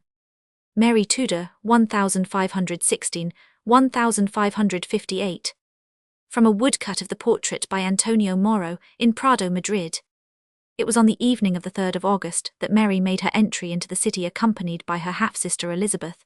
She came from Newhall in Essex, where, a few days before, she had received a deputation from the city with a present of £500 in gold. At the bars of Aldgate, she was met by the mayor, who gave her the city sword. The order of the procession is related by a contemporary as follows. First, the citizens' children walked before her magnificently dressed. After followed gentlemen habited in velvets of all sorts, some black, others in white, yellow, violet and carnation. Others wore satins or taffety and some damasks of all colours, having plenty of gold buttons. Afterwards followed the mayor with the city companies and the chiefs or masters of the several trades. After them the lords richly habited and the most considerable knights. Next came the ladies married and single, in the midst of whom was the queen herself, mounted on a small white ambling nag, the housings of which were fringed with gold thread. About her were 6 lacqueys, habited in vests of cloth of gold.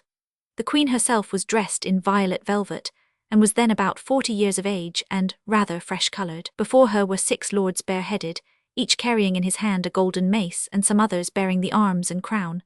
Behind her followed the archers as well of the first as the second guard.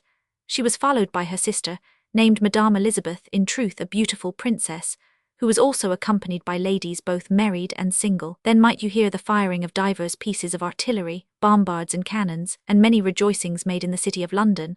And afterwards the Queen, being in triumph and royal magnificence in her palace and castle of Westminster, took it into her head to go and hear mass at Paul's, that is to say, at the church of St. Paul, and she was attended by 600 guards besides the seer, that is to say, the servants of lords and nobles.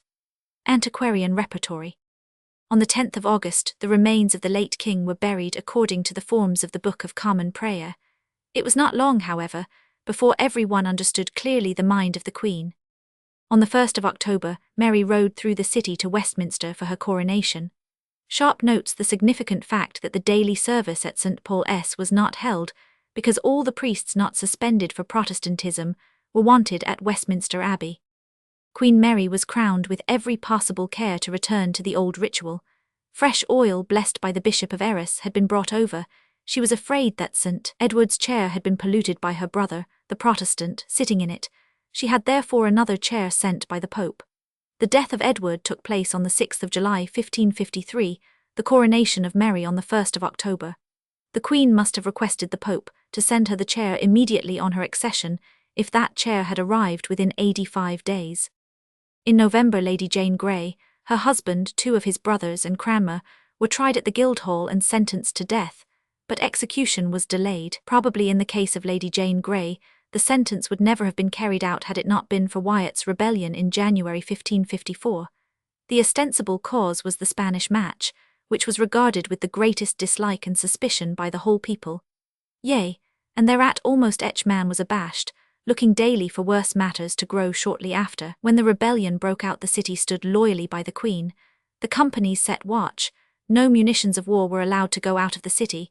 Chains were set up at the bridge foot, and 500 men were hurriedly raised and equipped. Mary herself showed the courage of her race. She rode into the city and met the citizens at the Guildhall, making them a very spirited speech. She spoke in a loud voice so that everyone 54 should hear. No action in her reign shows her nearly so well as this natural and courageous speech. The following is Mary's speech as given by Maitland. In my own person I am come unto you, to tell you that which yourselves already do see and know. I mean, the traitorous and seditious number of the Kentish rebels that are assembled against us and you. Their pretence, as they say, is to resist a marriage between us and the Prince of Spain. Of all their plots, pretended quarrels, and evil contrived articles, you have been made privy. What I am, loving subjects, you right well know, your queen, to whom at my coronation, when I was wedded to the realmy, and to the laws of the same, the spousal ring whereof I have on my finger, which never hitherto was, nor hereafter shall be left off, ye promised your allegiance and obedience unto me, and that I am the right and true inheritor to the English crown, I not only take all Christendom to witness, but also your acts of parliaments confirming the same. And this I say further unto you in the word of a prince, I cannot tell how naturally a mother loveth her children, for I was never the mother of any. But certainly, if a prince and governor may as naturally love their subjects as the mother doth her child, then assure yourselves that I, being your sovereigny lady and queen, do as earnestly and tenderly love and favour you, and I thus loving you cannot but think that you as heartily and faithfully love me again. And so, this love bound together in the knot of concord, we shall be able, I doubt not, to give these rebels a short and speedy overthrow. But if, as my progenitors have done before, it might please God that I might leave some fruit of my body to be your governor, I trust you would not only rejoice thereat, but also I know it would be to your great comfort. And certainly if I either did know or think that this marriage should either turn to the danger or loss of any of you, my loving subjects, or to the detriment of any part of the royal estate of this English realmy, I would never consent thereunto, neither would I ever marry whilst I lived. Wherefore, good subjects, pluck up your hearts, and like true men, stand fast with your lawful prince against these rebels, both ours and yours, and fear them not, for I assure you I do not, and will leave with you my Lord Howard and my Lord Treasurer, to be assistant with my Lord Mayor, for the safeguard of the city from spoil and sackage, which is the only scope of this rebellious company. Maitland Vol. IP 249. The failure of the revolt was due to the spirited and prompt action of the city.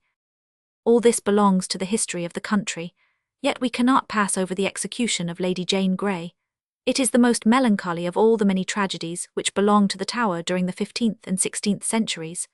Perhaps it seemed necessary at the time, in order to prevent other risings like that of Wyatt, in the same way that it had seemed necessary to Henry VII that the young Earl of Warwick should be removed, and later to Elizabeth that Mary Queen of Scots should no longer be an occasion of conspiracy.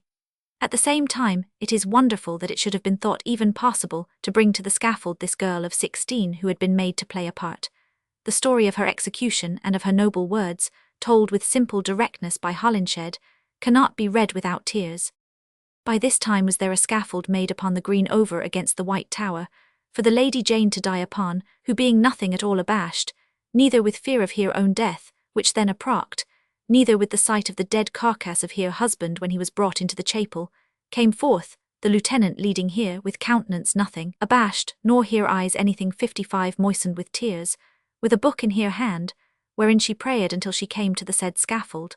Whereon when she was mounted, this noble young lady, as she was endued with singular gifts both of learning and knowledge, so was she as patient and mild as Annie Lamb at her execution, and a little before her death uttered these words: Good people, I am come hither to die, and by a law I am condemned to the same. My offence against the Queen's Highness was only in consent to the device of other, which now is deemed treason. But it was never of my seeking, but by counsel of those who should seem to have further understanding of things than I, which knew little of the law and much less of the titles to the crown. But touching the procurement and desire thereof by me, or on my behalf, I do wash my hands in innocency thereof before God, and the face of all you good Christian people this day. And therewith she wrung her hands wherein she had her book. Then said she, I pray you all good Christian people, to bear me witness that I die a true Christian woman, and that I look to be saved by none other means, but only by the mercy of God in the blood of his only Son Jesus Christ. And I confess that when I did know the word of God, I neglected the same, and loved myself and the world, and therefore this plague and punishment is justly and worthily happened unto me for my sins. And yet I thank God of his goodness, that he hath given me a time and respite to repent. And now, good people, while I am alive I pray you 56 assist me with your prayers. Then kneeling down she said the psalmy of Miserere me Deus in English, and then stood up and gave her maid, called Mistress Ellen, her gloves and handkercher, and her book she also gave to Maester Bridges the lieutenant of the Tower, and so untied her gown, and the executioner pressed to help her off with it, but she desired him to let her alone, and turned her toward her 2 gentlewomen, who helped her off therewith, and with her other attires, and they gave her a fair handkercher to put about her eyes. Then the executioner kneeled down and asked her forgiveness, whom she forgave most willingly. Then he willed her to stand upon the straw, which doon, she saw the block, and then she said, I pray you dispatch me quickly. Then she kneeled down, saying, Will you take it off before I lay me down? Whereunto the executioner answered, No, madame. Then tied she the handkerchief about her eyes, and feeling for the block, she said, Where is it? Where is it? One of the standers by guided her thereunto, and she laid down her head upon the block, and then stretched forth her body, and said, Lord, into thy hands I commend my spirit, and so finished here life. Holinshed vol. Roman 4, p. 22. Lady Jane Grey, 1530, 7 1554. After the portrait in the collection of the Earl of Stamford and Warrington. Mary's first Parliament met with the celebration of Mass, which was ominous, but it was not too compliant. It was ready to restore the situation as it was in the last years of Henry VIII. It was unwilling to submit to Rome, and it refused absolutely to restore the church property. Further, it presented a petition against the proposed foreign marriage. Mary's second Parliament, more obedient to the will of the Queen, gave its consent to the proposed marriage, but refused to reenact the statute for the burning of heretics. Her third Parliament went a step farther. It reenacted the statute for the burning of heretics. It agreed to reconciliation with Rome, but it refused, like its predecessors, to sanction the surrender of church lands. They were ready to obey their sovereign in matters of faith. The soul may always be left to the care of the church, but property, that, if you please, belongs to the lay mind. Convocation, on the other hand, was very thorough. It denounced the Book of Common Prayer. It demanded the suppression of the Catechism. It recommended violent measures against the clergy who should deny the real presence and against those who should not put away their wives. This meant revolution. Hosts of priests and those who still survived from the monasteries rejoiced to say Mass once more, even in the ruined and desecrated churches that were left to them. It meant restoration. Priests sprang up everywhere from the ground. How had they lived for 10 years? Priests in the villages and the parish churches put on their old robes, dragged out the censing vessels, replaced the host. Ex-monks who had been pensionied from the monasteries, ex-friars who had received no pensions but had been simply turned into the street, ecclesiastics from abroad, all came, eager to revive the forbidden worship. They looked around them ruefully at the dishonored shrines and the ruined chapels. It would take centuries to make everything as it had been, but still, one must try. Meantime, think, if you can, of the deadly hatred which these priests must have felt towards those who had done these mischiefs.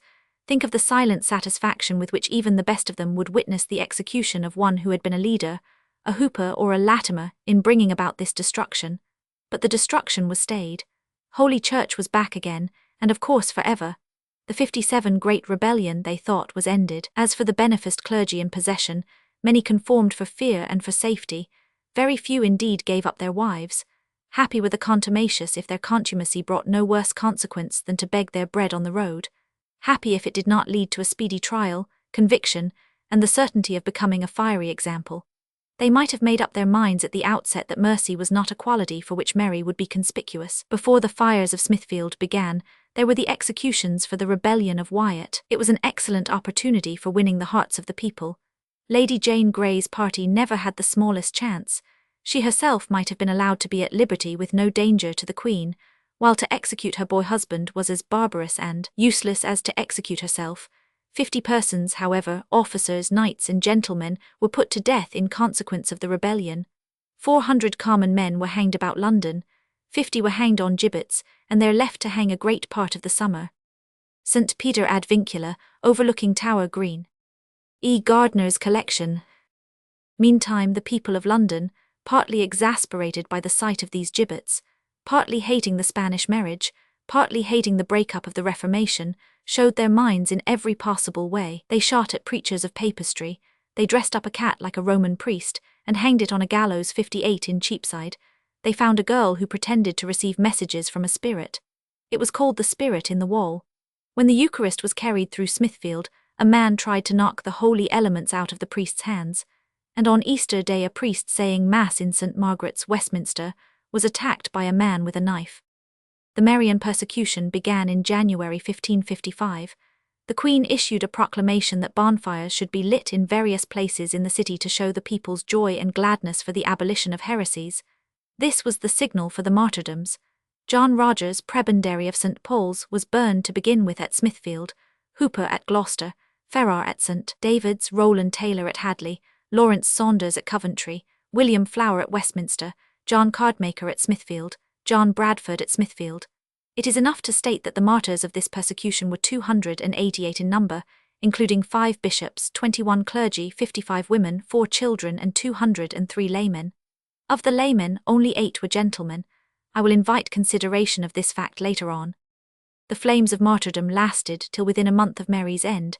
It is difficult to understand how the bishops could believe that the burning of this kind of heretic stamped out heresy. Hundreds, nay, thousands, of families went in perpetual mourning for the death of brother or cousin, a martyr faithful to the end. The bishops might have understood the signs of the times. They might have seen the mayor and aldermen trying vainly to show conviction, rather than obedience in attending all the processions and functions of the church, at which the people looked on sullenly, and with murmurs. They might have listened to the wisdom of Cardinal Pole, who pointed out to the Queen and the Council that these severities were destructive to the Catholic faith in the country. The persecution reads like the revenge of a revengeful woman. "Burn, burn, burn," she cries, "to avenge the tears of my mother, to avenge the unhappiness of my childhood, to avenge the act that made me illegitimate, to avenge the marriage of Anne Boleyn. Burn, burn, burn." Everybody knows the eager hopes and expectation with which Mary looked forward to the birth of a child. The tales of the common people about the Queen's supposed pregnancy are illustrated by a story in Holinshed. "There came to see me, whom I did both hear and see, one Isabel Moult, a woman dwelling in Aldersgate Street in Horn Alley, not far from the house where this present book was printed, who before witness made this declaration unto us, that she being delivered of a man-child upon Whitsuntide in the morning, which was the 11th day of June anno 1555, there came to hear the Lord North, and another lord to her unknown, dwelling then about Old Fish Street, demanding of her if she would part with her child, and would swear that she never knew nor had no such child, which if she would, her son, they said, should be well provided for, she should take no care for it, with many fair offers if she would part with the child. After that came other women also, of whom one, she said, should have been the rocker, 59, but she in no wise would let go her son, who at the writing hereof, being alive and called Timothy Moult, was of the age of 13 years and upward. Thus much, I say, I heard of the woman herself. What credit is to be given to her relation, I deal not with all, but leave it to the liberty of the reader to believe it they that list. To them that list not, I have no further warrant to assure them. Vol. Roman 4, p. 83. W. A. Mansell and Co. Execution of Lady Jane Grey. From the painting by Paul de la Roche in the Tate Gallery, London. The same chronicler gives us a glimpse of the divided state of the popular mind on the occasion of the removal of Dr. Sands, Vice-Chancellor of Cambridge, to London, to be tried for heresy. As he left Cambridge, the Papists came out to jeer at him, and his friends to mourn for him. When he got to London, one like a milkwife hurled a stone at him, which struck him in the breast. When he came to Tower Hill, a woman cried out, "Fie on thee, thou knave, thou traitor, thou heretic," for which she was upbraided by another woman who called out, "Good gentleman, God be thy comfort and give thee strength to stand in God's cause even to the end." When, after some weeks, they brought him from the Tower to the Marshalsea, the people had gone round already, and popery was unsavoury. Everywhere they prayed to God to comfort him and to strengthen him in the truth. In the Marshalsea, Sands fell into the hands of a Protestant keeper, who gave him all the indulgence he could, and in the end he escaped into Holland, and there stayed till the death of Mary.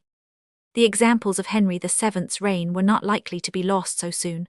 A lad of 18 named William Featherstone, a miller's son, was reported to be at Eltham in Kent giving himself out for King Edward, who he declared was not dead at all. Was the boy mad? It is not known. He himself declared that he had been made to say this. It is quite possible that certain hot-headed Protestants thought to set up King Edward again, and so to get back the new religion. Such a thing can never be attempted without encouragement. Perhaps the lad was soft and easily moulded. Being brought before the council, he rambled in his talk, wherefore he was committed to the Marshalsea as a lunatic. That conclusion did not prevent them from whipping the boy all round the palace at Westminster, and all the way from Westminster to Smithfield. They then packed him off to his birthplace in the north, where he might have rested in peace. But the unlucky wretch began to talk again about Edward Roman VI, who, he said, was still alive. Therefore they brought him up to London and hanged him at Tyburn. Certain bishops talking with Master Bradford in prison. The description of the burning of Master Ione Bradford preacher and Ione Leese apprentice. To return to the other points connected with London during this reign, they are not many. One of the difficulties was the rush into London of Spaniards who came over after the marriage of Philip and Mary. It is interesting to note how, with every consort of foreign origin, the people of the country to which he or she belonged flocked over to London in multitudes. After the Norman conquest came troops of Normans, after the accession of Henry II. Came Angevins, after the arrival of Elena of Provence came men of Provence, and now came Spaniards. Was 61 London then, always considered a promised land to those who lived outside? It was but a poor land of promise in these years, when all the world was torn by civil and religious wars. However, the Spaniards were everywhere. A man should have meet in the streets for one Englishman above each Spaniards. The court was crammed with Spaniards, and Philip, so far from attempting to win the hearts of the English nobles, held himself aloof with Castilian ceremony. We hear little more of the Spaniards after Philip's departure. Probably they found London an unfavourable soil for a permanent settlement and withdrew. The Spanish element, as shown in the names of the Londoners at the present day, or in the parish registers, is small indeed. Interior of the Bell Tower, where Princess Elizabeth was imprisoned by her sister Queen Mary. E. Gardner's collection. The jealousy of foreigners, especially of Spaniards, caused trouble in the city throughout this reign. There were rumours that thousands of Spaniards were coming over. The old jealousy of the Hanseatic League was renewed. The mayor gave orders that work should not be given to foreigners. They were forbidden to open shops in the city. They were not allowed to keep school. Their shutters were forcibly closed. One feels that the situation of the foreigner in the city was anything but pleasant, especially if he were a Spaniard. The submission of juries to the judges was expected in matters of treason, if not in other things. The case of Nicholas Throgmorton, charged with high 62 treason and complicity in the rebellion of Wyatt, proves this. Doubtless it was in opposition to the judge's charge that the jury brought in a verdict of not guilty. For this they were summoned before the Star Chamber, where 4 of the 12 made submission. The remaining 8 were sent to prison, where they remained for 6 months. They were then brought before the Star Chamber again, where they defended their finding as being in accordance with their own consciences. As if juries in matters of treason could have consciences, so they were sent back to prison, and only got out by paying a fine, some of £44, some of £60 apiece. In 1556, the city gave Mary a loan of £6,000. War with France was declared in June 1557.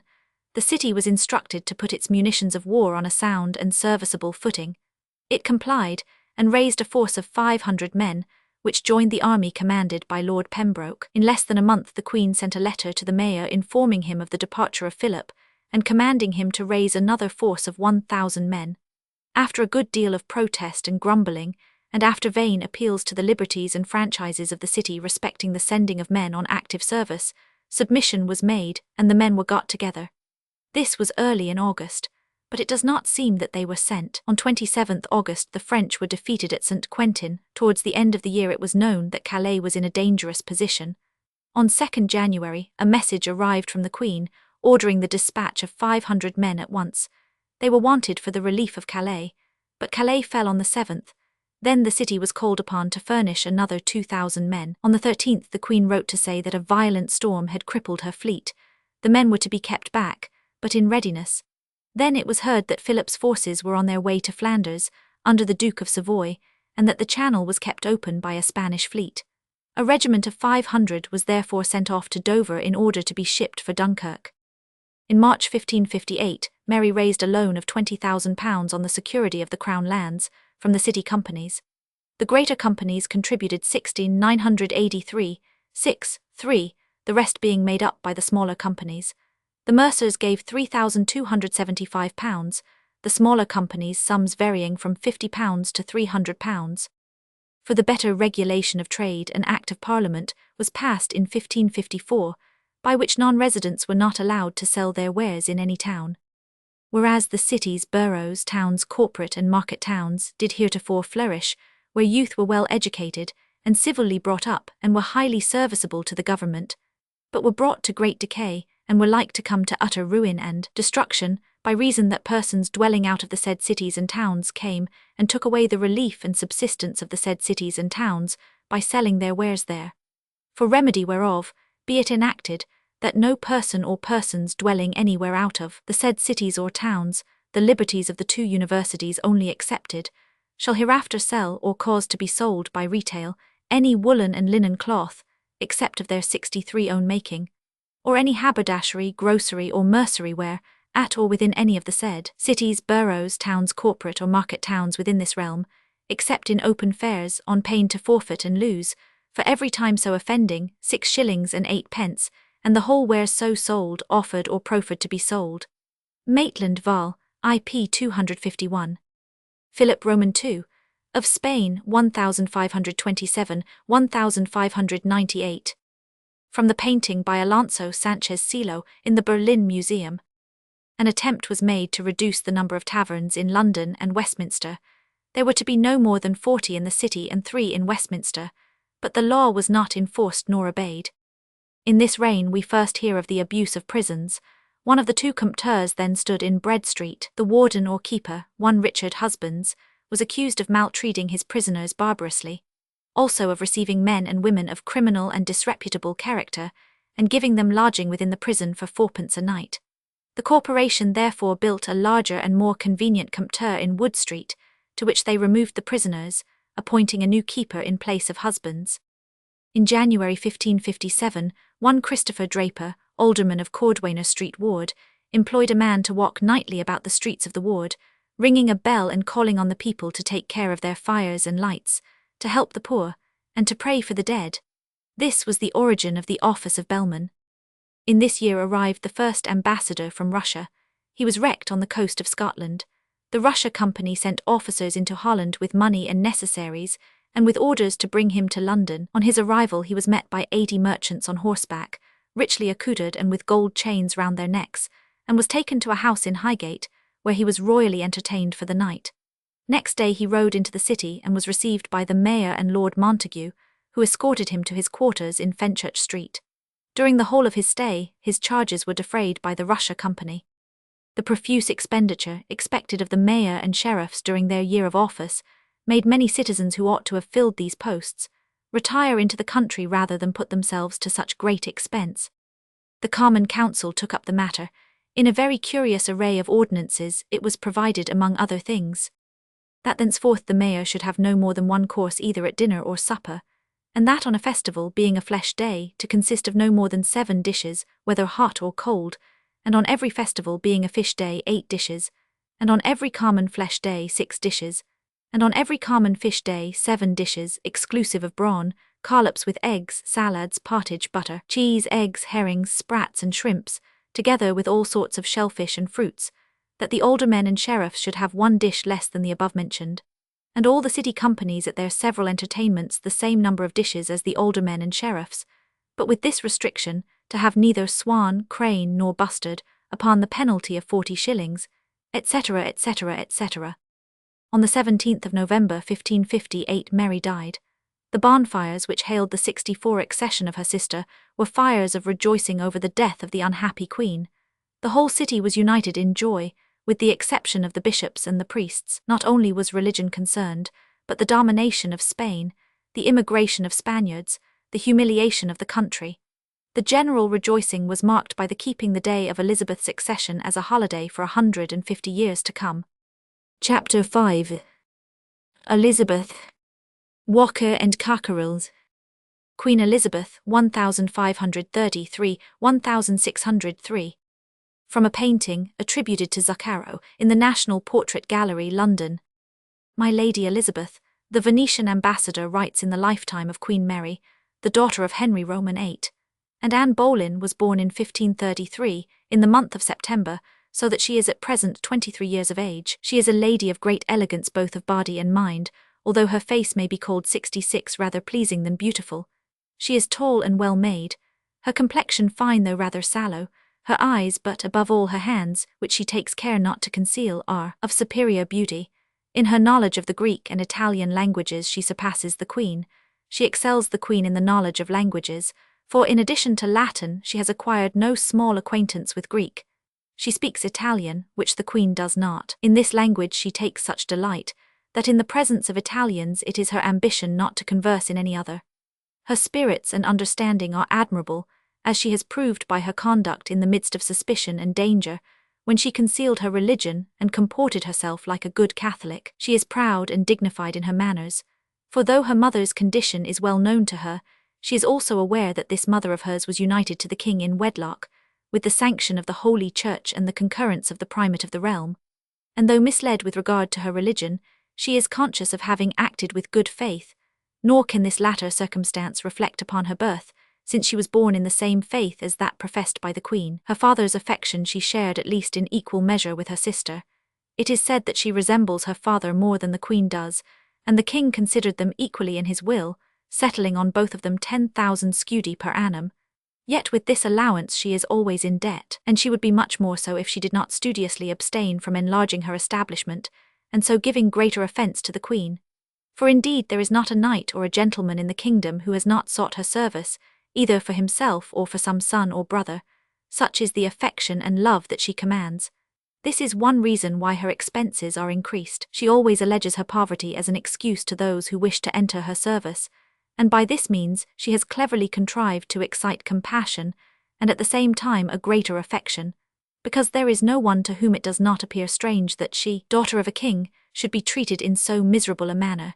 She is allowed to live in one of her houses about 12 miles distant from London, but she is surrounded by a number of guards and spies, who watch her narrowly and report every movement to the Queen. Moreover, the Queen, though she hates her most sincerely, yet treats her in public with every outward sign of affection and regard, and never converses with her but on pleasing and agreeable subjects. She has also contrived to ingratiate herself with the King of Spain, through whose influence the Queen is prevented from bastardizing her, as she certainly has it in her power to do by means of an Act of Parliament, which would exclude her from the throne. It is believed that but for this interference of the King, the Queen would without more remorse chastise her in the severest manner.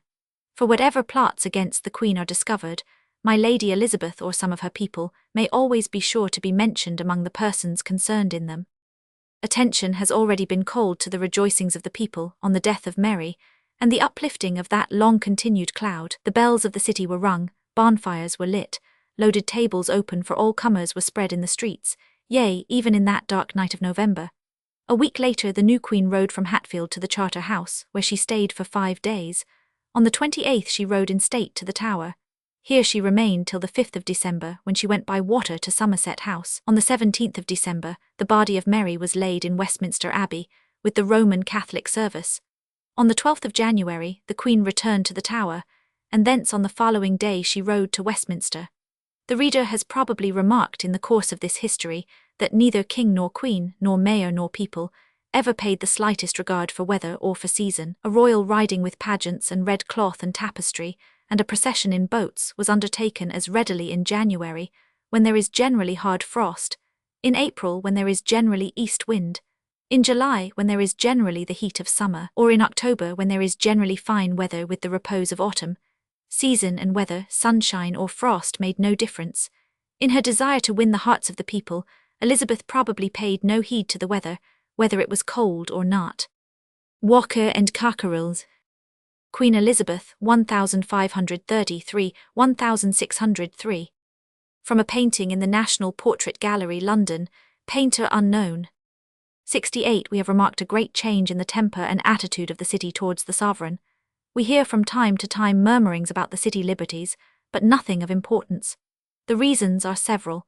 The Tudor sovereigns carefully respected those liberties which, so to speak, made the most show. They abstained from interference with the city elections. They would not interfere with the city courts. As regards the point of real importance to themselves, the raising of money and men, their demands were generally arbitrary. Witness the calls of Mary for men and still more men. Another cause for cheerful loyalty was that when the religious discussions were at length appeased, it was incumbent on everybody to do his utmost for the Protestant cause, which became the national cause. For these reasons, we find the city cheerfully giving to Elizabeth what it reluctantly gave, or refused to give, to Henry III or Richard II. It was understood by those who welcomed the Queen so joyously that her first care must be the restoration of the Reformed faith. Every craftsman who threw up his cap expected so much. Fortunately, the events of the last reign had turned the hearts of most people wholly away from the Mass. Elizabeth was fully informed as to the opinion of the majority of her subjects. As for her own opinion, it is said that she favoured the old church. Perhaps so, that is to say, she would rather, as a matter of choice, listen to the Roman Mass than to the English litany. It is certainly more beautiful. At the same time, One cannot but believe that she was sincere in making her choice and in keeping steadfast to it. Her kindness to the Catholic faith was shown in the relaxation of persecution. She would not at first persecute any for believing what she herself publicly professed not to believe. Her first step, however, clearly showed the direction of future law. She put forth a royal proclamation ordering the cessation of disputations and sermons, and ordered in their place the reading of the epistle and gospel for the day, with the 10 Commandments in the vulgar tongue. She also appointed in the first year of her reign certain commissioners, whose duty it was to visit every diocese, for the establishment of religion according to the new Act of Parliament.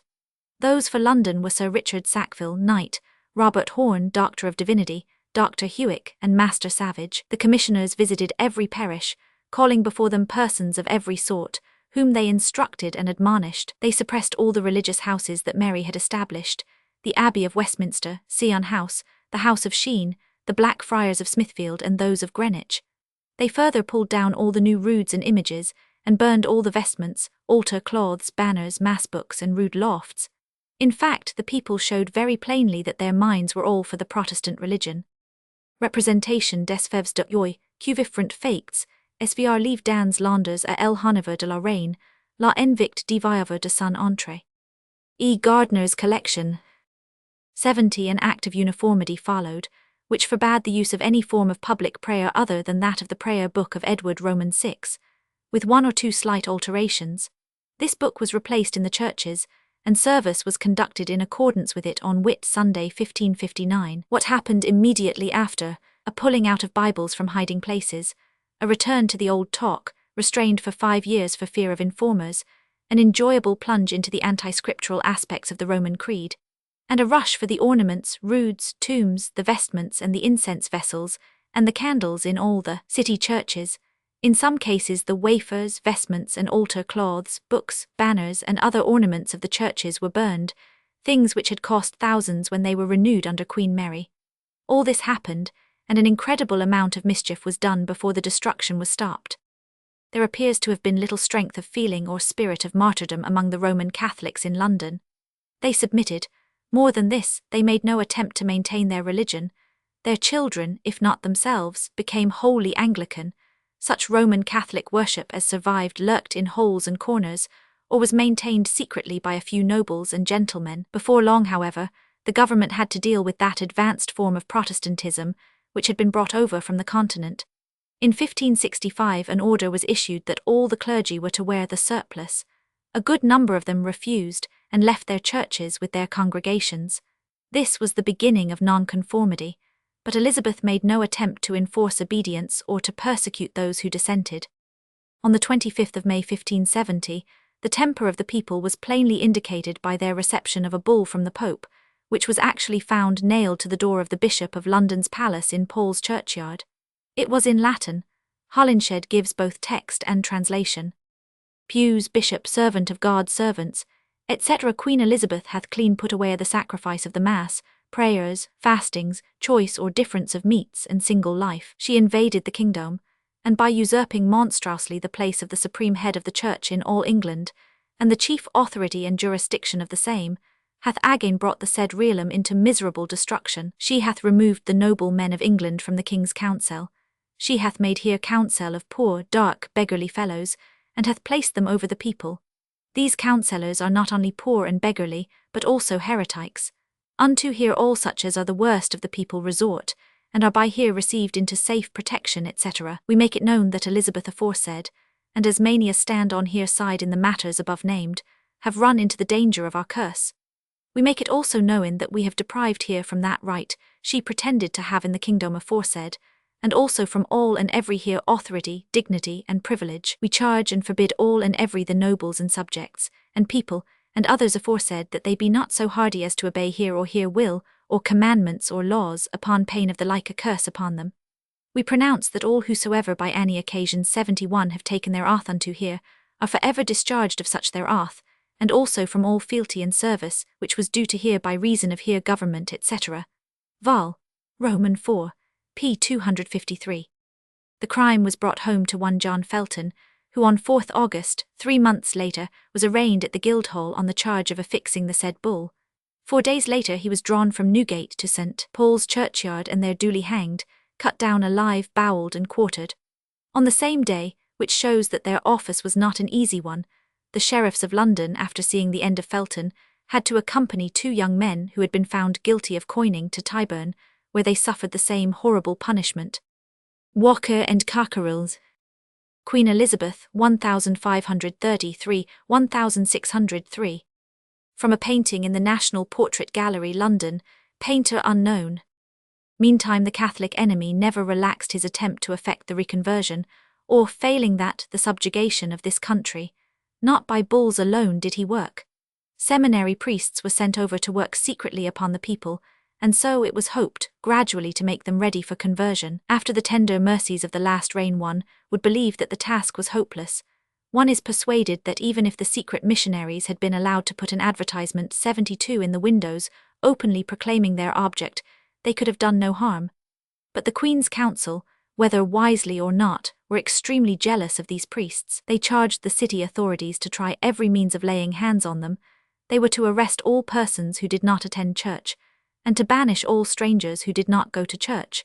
They were to make every stranger subscribe the articles. A proclamation was issued ordering English parents to remove their children from foreign colleges, declaring that to harbour Jesuit priests was to harbour rebels, imposing a fine upon those who did not attend church, which involved a strict watch upon all the parishes to find out what persons kept away.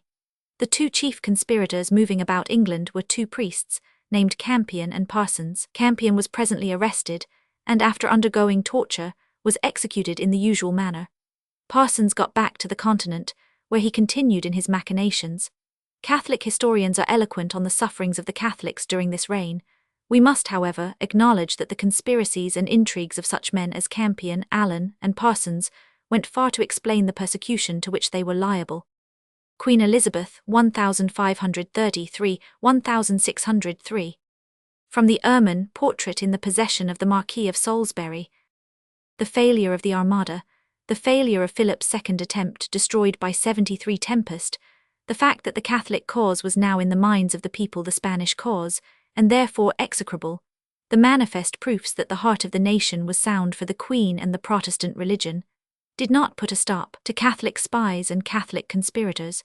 The emissaries are always called Spanish, though they were generally English by birth. It is probable that Cardinal Allen found the emissaries, whose work Philip certainly did not discourage. These emissaries were ecclesiastics, who came over disguised in every possible way. Those who were young called themselves, or became, students at Oxford and 74 Cambridge. Those who were older rode about the country disguised as simple gentlemen, merchants, physicians. They worked secretly, everywhere with the design of sapping the loyalty of the people towards the Queen and the Protestant faith. They did so at great peril, with the certainty of tortures if they were caught, and their courage in facing the dangers was so great that it elevates their conspiracies into the propaganda of a sacred cause. The greatest exertions were made for their detection, and chief among these was the means already mentioned of noting those who did not go to church. However, it does not appear that many were caught, and perhaps the numbers were exaggerated. Sharp has found a description of one whom they desired to arrest in 1596, I 550. A young man of mean and slender stature, aged about XXVJ, with a high-collared face, red nose, a wart over his left eye, having 2 great teeth before, standing out very apparent. He named himself Edward Harrison, born in Westmoreland, apparelled in a crane-collared fustian doublet, round hose after the French fashion, an oldie pair of yellow knit neither stocks. He escaped without either cloak, girdle, garters, or shoes. Queen Elizabeth, 1533–1603. From the engraving by Isaac Oliver, A. Richard's collection. The constant discussion of religious matters and agitation on points of faith produced the natural phenomenon of religious enthusiasts, strange sects, and mad beliefs. The growth of the Puritan spirit is shown by a letter written by the Lord Mayor on the 14th of January 1583. A large number of people were assembled one Sunday for sport, i.e. bear-baiting, in Paris Gardens. They were standing round the pit on 12 scaffolds, when the scaffolds all fell down at once, so that many were killed and wounded. The mayor wrote as follows to the Lord Treasurer: that it gave great occasion to acknowledge the hand of God for such abuse of his Sabbath day, and moved him in conscience to beseech his lordship to give order for redress of such contempt of God's service, and that he had for that end treated with some justices of peace of that county, who showed themselves to have very good zeal, but alleged want of commission, which they humbly referred to his honourable wisdom. Maitland, Vol. IP 267. After religion, charity, the bequests to religious purposes had become fewer and of smaller importance during the 15th century. They were almost discontinued in the reign of Henry VII. They ceased under Henry VIII and his son, and they hardly revived during the reign of Mary. There can be no surer indication of the change of thought. Under Elizabeth we have not only a complete change of thought but the commencement of a new era in charity. We now enter upon the period of endowed charities, not that they were before unknown, but that they were grafted upon and formed part of religious endowments, as St. Anthony's School, which belonged to the religious house of that name, and Whittington's bedesmen, who formed part of Whittington's College. The religious element now disappears except for the erection of a chapel for the bedesmen. The list of charitable endowments founded in this century is large and very laudable. They 75 consist of colleges, schools and almshouses, not in London only, but by London citizens for their native places, for Oxford, and for Cambridge. Sir Philip Sidney and his brother Lord Lisle. From the picture in the possession of Lord de Lisle and Dudley, Penshurst Place, Kent. Of London as a city of soldiers we hear much less under Elizabeth, despite the contingent sent to fight the Spanish invader, than under any king. London no longer sallies forth 10,000 strong for this claimant or that. She finds, however, the money for ships, and on occasion she raises and equips for foreign service 400 men, 600 men, 1,000 men at the order of the Queen. The first appearance of Londoners under arms was a mere parade, to which the 76 cities sent 1,400 men. They were equipped by the 12 principal companies, who also supplied officers from their own body. In 1562 the Queen asked the city for a force of 600 men. These were raised. Next year she applied again for 1,000 men for the holding of Havre. Only 400, however, were wanted. These sailed for Havre, but the garrison being attacked by the plague there was no fighting, and the town surrendered. In 1572, the Queen in a letter to the mayor commanded him to raise a large body of men, young and strong, for instruction in the military arts. Accordingly the companies chose young men to the number of 3,000, armed them, placed officers of experience over them, and instructed them. This appears to have been the beginning of the London trained bands. In May of the same year they were reviewed by the Queen. In 1574 the city was called upon to furnish 400 soldiers for the Queen's service. In 1578 the city was ordered to provide 2,000 arquebusiers. Scarcely had the order been received when there came another for 2,000 men to be raised and kept in readiness. On the 8th March 1587, the Queen sent a letter, followed by one from the Privy Council, to the same effect, informing the mayor that certain intelligence had been received of warlike preparations being made in foreign parts, and calling upon the city to provide a force of 10,000 men fully armed and equipped, of whom 6,000 were to be enrolled under captains and ensigns, and to be trained at times convenient. The men were raised in the following numbers from each ward: Farringdon Ward within, Bassishaw, Bread Street, Dowgate, Lime Street, Farringdon without, Aldgate Ward, Billingsgate, Aldersgate, Cornhill, Cheap, Cordwainer, Langbourne, Coleman Street Ward, Broad Street, Bridge Ward within, Castle Baynard, Queenhithe, Tower Street, Walbrook, Vintry, Portsoken, Candlewick, Cripplegate, Bishopsgate, Zam. Total 10,007. We may apply this total in order to make a guess at the population of London in 1587.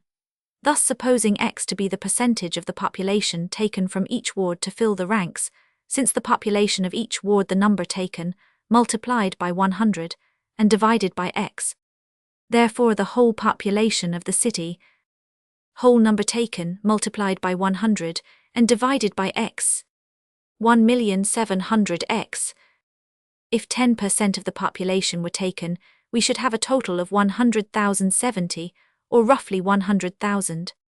W. A. Mansell and Co. The Spanish Armada, the first engagement.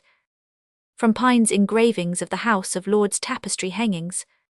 The city also supplied a fleet of 16 ships, the largest in the river, fully found with 4 light pinnaces, and paid the men during their services. It was with these ships that Drake ran into Cadiz and Lisbon, destroyed a great quantity of shipping, and threw into the sea the military materials that had been accumulated there.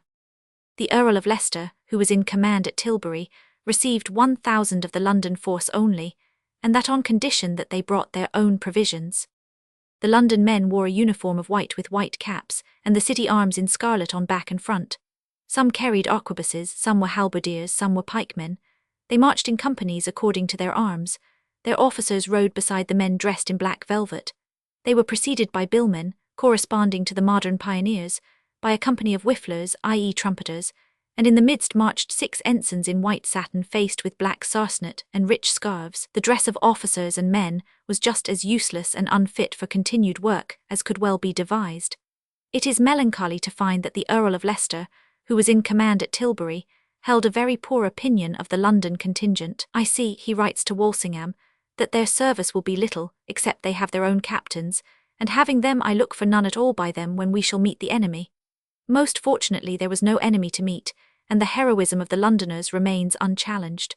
The captain of the London trained bands was Martin Bond, citizen, whose tomb remains at St. Helen's Church. When the danger was over, the aldermen looked to it that the price of provisions should not be raised when the sick and wounded were brought home. But it was some time before the welcome news was received of the final dispersion of the invading fleet. The first public notification was made in a sermon preached at Paul's Cross by the Dean of St. Paul's, in the presence of the mayor and aldermen and the livery companies in their best gowns. On the 18th November the Queen rode into the city in state and attended a thanksgiving service. Sharp calls attention to the fact that 2 at least of the great naval commanders were well known in the city. Both Frobisher and Hawkins owned property in the city, and in all probability resided there like their fellow seaman and explorer, Sir Humphrey Gilbert, who was living in Red Cross Street, in the parish of St. Giles Cripplegate, in 1583, the year that he met his death at sea. The same parish claims 78 Frobisher, whose remains, excepting his entrails, which were interred at Plymouth where he died, lie buried in St. Giles's Church, and to whom a mural monument was erected by the vestry in 1888, just 3 centuries after the defeat of the Armada, to which he had contributed so much. If Hawkins himself did not reside in the city, his widow had a mansion house in Mincing Lane. He too had probably lived there, for although he died and was buried at sea, a monument was erected to his memory and to that of Catherine, his first wife, in the church of St. Dunstan in the east. There is one other, a citizen of London and son of an alderman, whose name has been handed down as having taken an active part in the defence of the kingdom at this time, not at sea, but on land. A monument in the recently restored church of St. Helen, Bishopsgate, tells us that Martin Bond, son of Alderman William Bond, was captain in ye year 1588 at ye camp at Tilbury, and after remained chief captain of ye trained bands of this city until his death. The monument represents him as sitting in a tent guarded by 2 sentinels with a page holding a horse. Sharp, Vol. IPP. 544-545. In 1591, a further contingent of 400 men was ordered. In 1594, the city was called upon to raise 450 men. In 1596, a message came to the mayor and aldermen from the Queen. They were listening to a sermon at Paul's Cross. The letter commanded them to raise 1,000 men immediately. They rose and left the sermon and instantly set to work. Before 8 of the clock they had raised their men, but the order was countermanded, and the men were disbanded. On Easter Day in the morning another message came to the same effect, and then, it is a curious story, the mayor and aldermen went round to the churches in the respective wards. Remember that on such a day every man in the city would be in church. The mayor shut the doors, picked his men, and before noon had raised his 1,000 men. This order also was countermanded, and the men returned home. A strange interruption of an Easter morning service. In the same year the Queen asked for more men. Then the City Common Council expostulated. On the sea service alone, they pointed out, the city had spent 10,000 marks within the last few years. In 1597 they raised first 500 men, then 300 more, and sent the Queen £60,000 on mortgage. In 1598, on a new alarm of another Spanish invasion, the city found 16 ships and a force of 6,000 men. It will thus be seen that during this reign the city furnished over 6,000 fully equipped soldiers for active service, that it raised at an hour's notice on 2 separate occasions 1,000 men ready for immediate service, that it raised a force of trained bands 3,000 strong, that on occasion it could increase this number to 10,000, that it could fit out for sea a fleet of 20 or 30 ships. I do not think that the expenditure of the city on these military services has ever been published, but it must have been very great. A corresponding expenditure at the present time would be enormous. It would be expressed in many millions. This simple fact both proves and illustrates the tried loyalty of the city. The time, however, had gone by when the Londoners could, and did, send out an army capable of deposing one king and setting up another. That power and that spirit died with the accession of the Tudors. In the beginning of Elizabeth's reign the citizens even prayed to be excused the practice of arms, even as a volunteer force, seeing that the most part of those are apprentices and handicraftsmen who continually are kept at work, who also, if they should have that liberty to be trained and drawn from their works in these matters, would thereby fall into such idleness and insolency that many would never be reduced again into any good order or service. A view of the House of Peers, Queen Elizabeth on the throne, the Commons attending. Taken from a painted print in the Cottonian Library. The Knights of Shires and Burgesses, as they call them, which constitute ye lower House of Parliament presenting their Speaker. AD we have seen repeated proofs that the city was never friendly towards foreigners. At this time, there were many causes beside the old trade jealousy, why the people should view strangers with an unfriendly eye. During the last reign the city swarmed with Spaniards. From the very first day of this long reign until the very last, Spain never ceased plotting, conspiring and carrying on war with the Queen and the new religion. In the foreign merchants' houses the conspirators found a refuge. There were, again, thousands of immigrants from Flanders or Spain, flying from religious persecution. And though many of the people settled down to steady industry, there were many who were by no means the virtuous, law-abiding persons, such as the present age would expect of Huguenots.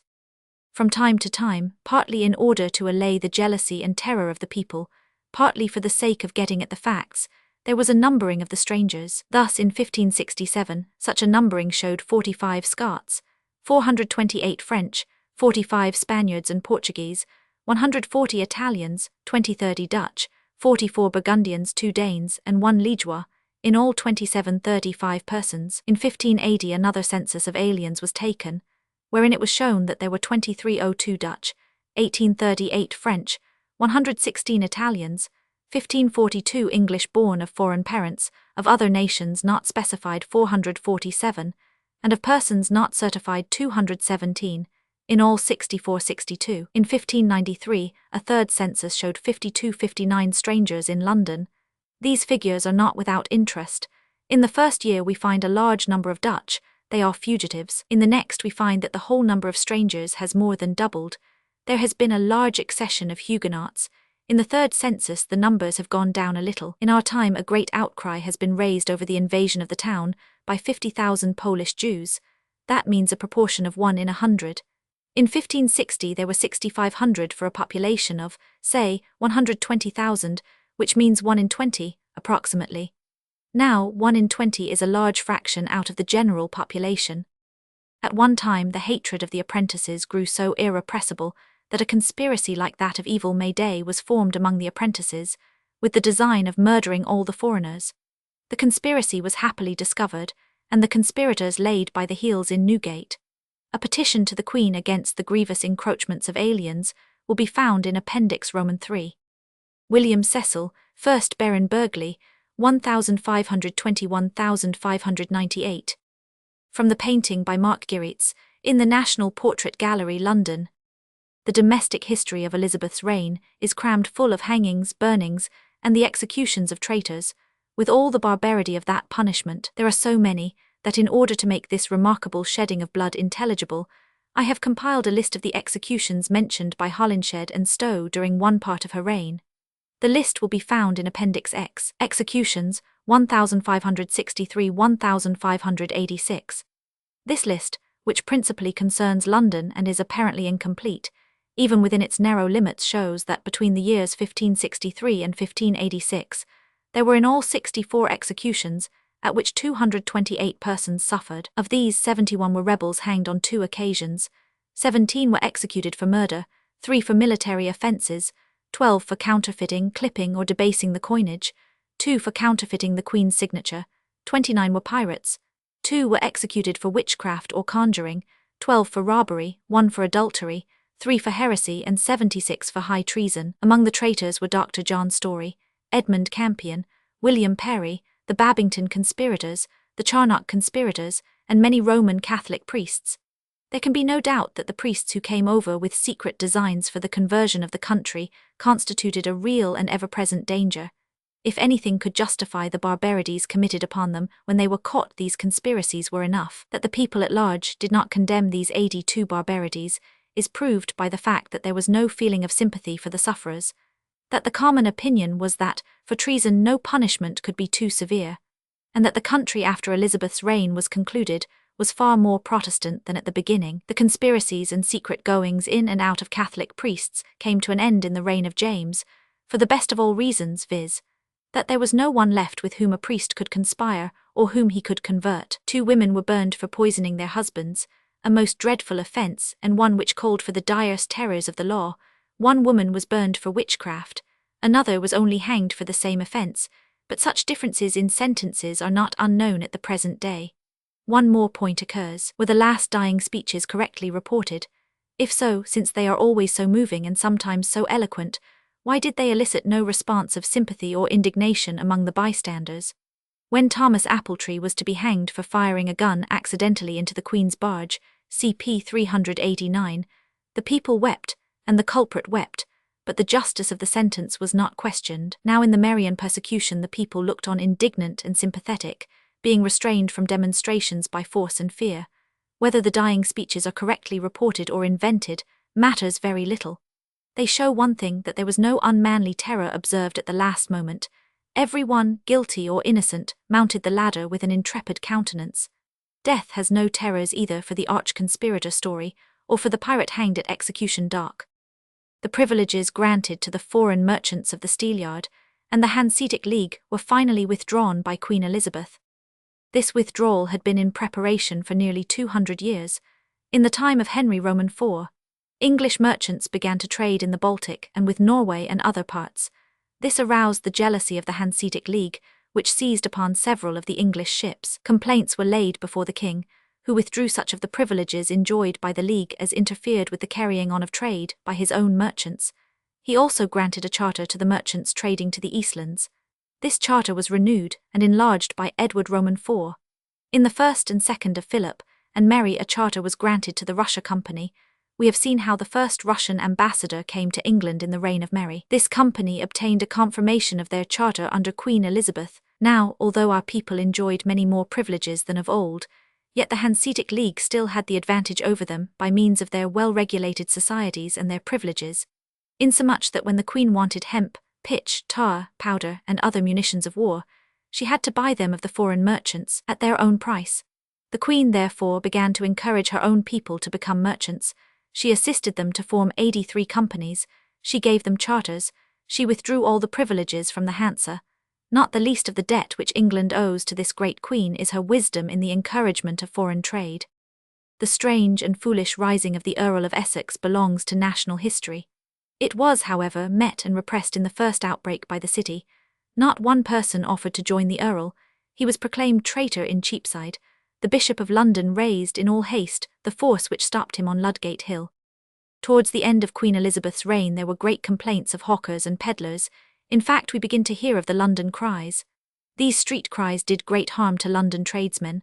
We have seen that there were no shops at all originally, except in the appointed markets. These hawkers, with their itinerant barrows and baskets, brought the market into every part of London. Steps were taken to prevent this nuisance, but they were unavailing. In 1580, the Queen issued a proclamation against the building of new houses and the further increase of London.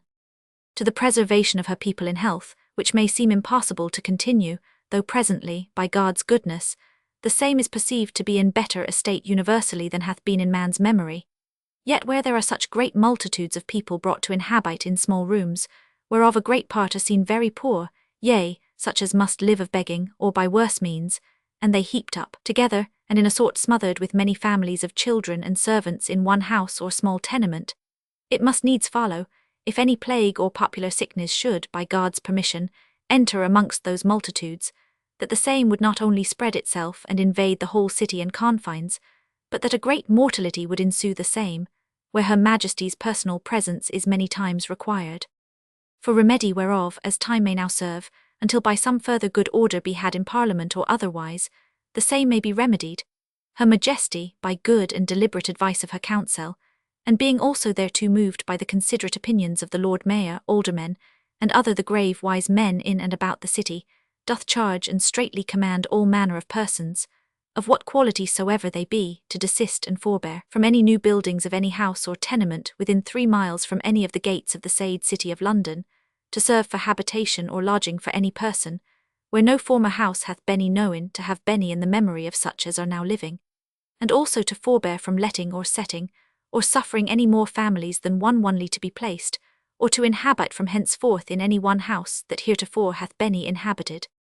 On the 6th of December 1586, a very solemn and tragic ceremony was performed, first in Cheapside, then in Leadenhall, then at the end of London Bridge, and lastly at the south end of Chancery Lane, where the mayor with the aldermen, and attended by many of the nobility and 80 of the principal citizens in chains of gold, proclaimed the sentence of death passed upon the unfortunate Mary Queen of Scots. The importance of the act, the publicity given to it, the formalities attending the proclamation, show the desire of the Queen and her council that the people 84 should understand the dreadful necessity of removing this cause of endless intrigue and conspiracy. One more trade regulation closes the history of London in the reign of Elizabeth. A practice had grown up among hucksters and others of setting up stalls in the streets in front of the shops, in consequence of which the trade of the shopkeepers was greatly injured, insomuch that many of them were obliged to employ these very people to sell their wares for them. It was therefore ordered that no one should erect any stall, or stand, before any house under a penalty of 20 shillings. One of the last things done in the name of the Queen was the offer to all debtors in prison of freedom, if they would volunteer to serve on board the fleet newly raised for the suppression of Spanish pirates. On the death of the Queen, the city, which was always most truly loyal and faithful to her, put up in most churches a tablet or a statue to her memory.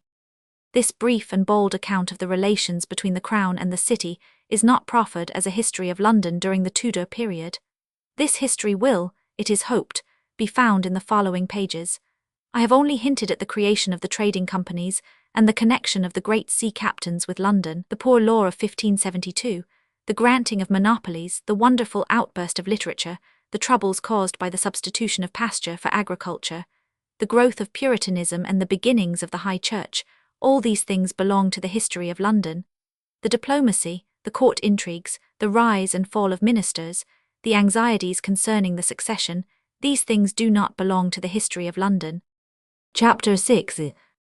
The Queen in Splendour. The court of Queen Elizabeth was almost as itinerant as that of Henry II. The Queen understood thoroughly that for a sovereign to be at once loyally served and wholesomely feared, it is not enough to sit still in one place. She must be seen by her people. They must realize by ocular demonstration how great is her power and authority. They must learn it by the sight of her person glittering with jewels and all glorious with silk and velvet, by the splendor of her train, by the noble lords who attend her, by the magnificence of the entertainment she receives. Nearly every year of her long reign was marked by one or more progresses. Some of her nobles she visited more than once. She was the guest of Cecil at Theobald's on 12 different occasions, each visit costing the host £2,000 or £3,000. 3 times she visited Leicester at Kenilworth. These progresses, though they belong not to the history of London, must be borne in mind in thinking of this long and glorious reign. Hampton Court. From a print in the British Museum. When Elizabeth was not travelling, she resided at Whitehall, at St. James's, at Greenwich, at Hampton Court, Windsor, Richmond, Nonsuch, Chelsea, Hunsdon. In moving from one palace to another, a huge quantity of plate and furniture had to be carried about. And during the change of residence, the city bells were set ringing. If the Queen went by river, or from Westminster to Greenwich, she was attended by the barges of the mayor and the companies, all newly painted and beautified. They had artillery on board, and there was a great shooting of guns. Also there was great and pleasant melody of instruments which played in most sweet and heavenly manner. On the day before her coronation, the Queen received the pageant devised in her honour by the City of London. A full account of this pageant is preserved in a tract first printed in 1604 and reproduced in Nichols's Progresses of Queen Elizabeth. It is too long to quote in full. The following, therefore, is greatly abridged from the original. entering the city was of the people received marvellous entirely, as appeared by the assembly, prayers, wishes, welcominges, cries, tender wards, and all other signs, which argue a wonderful earnest love of most obedient subjects toward their sovereignty, and on t'other side her grace, by holding up her hand and murray countenance to such as stode far of, and most tender and gentle language to those that stode nigh to her grace, did declare herself no less thankfully to receive her people's good will than they lovingly offered it unto her. To all that wished her grace well she gave hearty thanks, and to such as bade God save her grace, she said again God save them all, and thanked them with all her heart, so that on either side there was nothing but gladness, nothing but prayer, nothing but comfort. The Queen's Majesty rejoiced marvellously to see that so exceedingly showed toward her grace, which all good princes have ever discerned. I mean so earnest love of subjects, so evidently declared even to her grace's own person, being carried in the midst of them. Thus therefore the Queen's Majesty passed from the Tower till she came to Fantchurch, the people on each side joyously beholding the view of so gracious a lady their Queen, and her grace no less gladly noting and observing the same. Near unto Fantchurch was erected a scaffold richly furnished, whereon stode a noise of instruments and a childer in costly apparel, which was appointed to welcome the Queen's Majesty in the whole city's behalf. Against which place when her grace came, of her own will she commanded the chariot to be stayed, and that the noise might be appeased till the childer had uttered his welcome oration, which he spake in English metre as here followeth. O Perel's sovereignty Queen, behold what this thy town hath thee presented with at thy feast entrance here. Behold with how rich hope she leadeth thee to thy crown. Behold with what two gifts she comforteth thy cheer. The first is blessing tongues which many a welcome say, which pray thou mayst do well, which praise thee to the sky, which wish to thee long life, which bless this happy day, which to thy kingdom's heaps all that in tongues can lie. The second is true hurts which love thee from their root, whose suit is triumph now, and ruleth all the game, which faithfulness have won, and all untruths driven out, which skip for joy when as they hear thy happy name.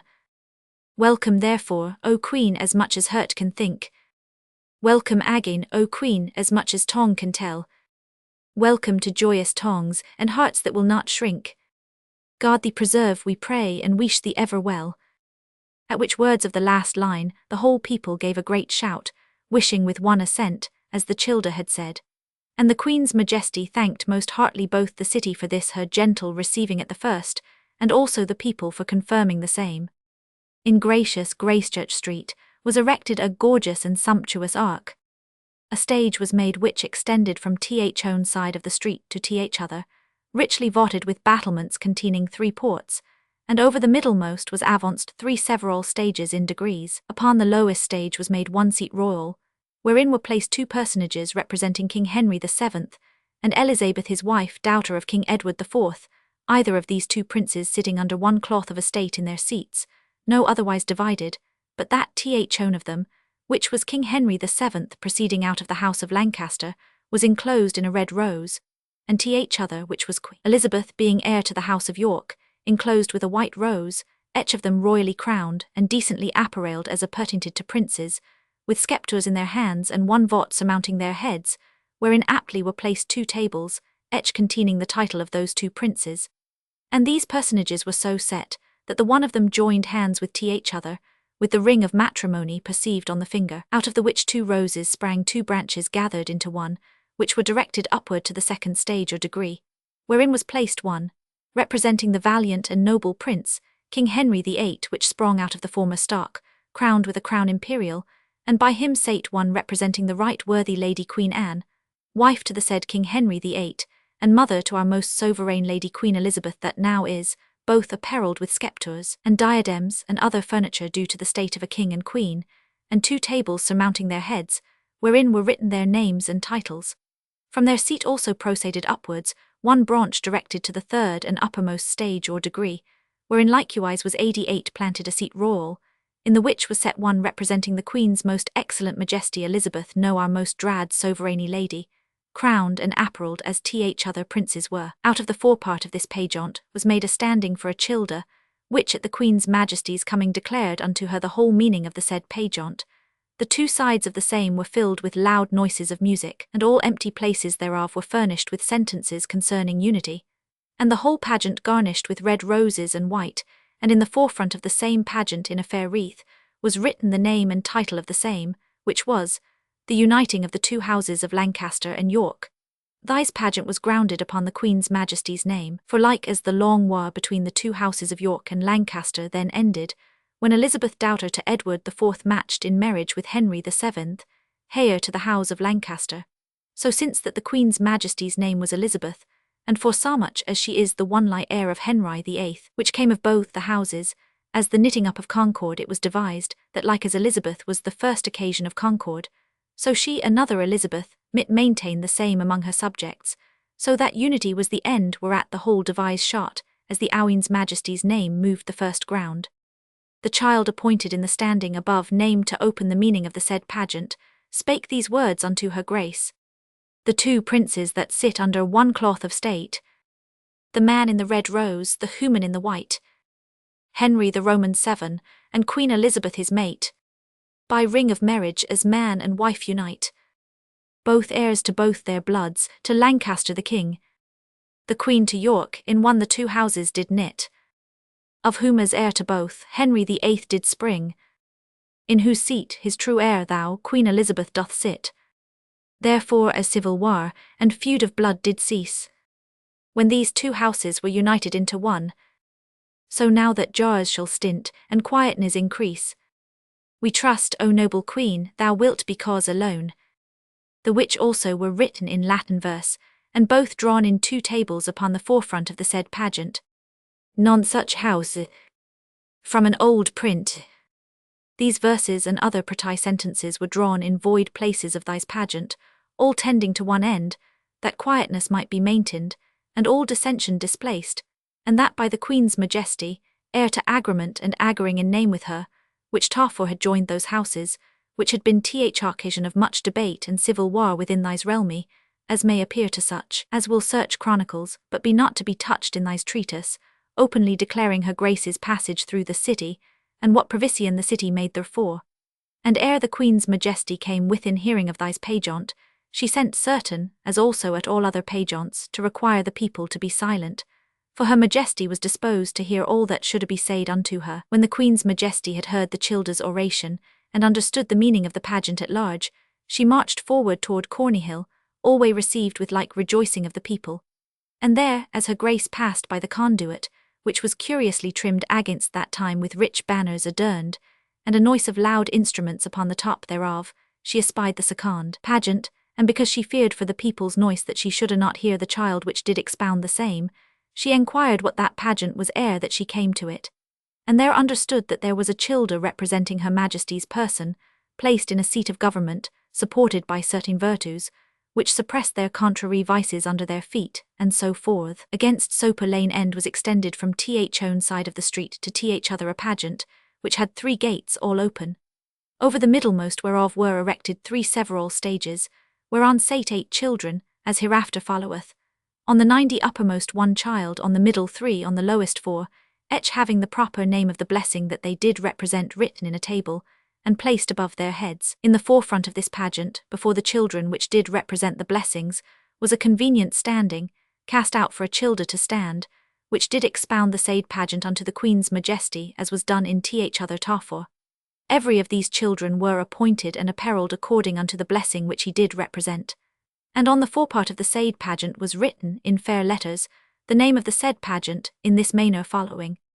The 8 Beatitudes expressed in the chapter of the Gospel of St. Matthew, applied to our sovereign Lady Queen Elizabeth.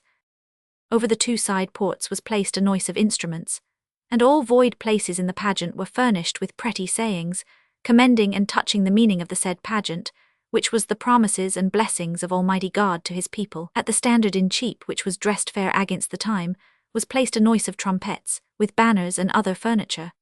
The cross likewise was also made fair and well trimmed, and near unto the same, up in the porch of St. Peter's church door, stode the waits of the city, which did give a pleasant noise with their instruments as the Queen's Majesty did pass by, which on every said cast her countenance, and wished well to all her most loving people. Soon after that her grace passed the cross, she had espied the pageant erected at the little conduit in cheap, and incontinent required to know what it might signify, and it was told her grace that there was placed time Time, quoth she, and time hath brought me hither, and so forth. The whole matter was opened to her grace, as hereafter shall be declared in the description of the pageant.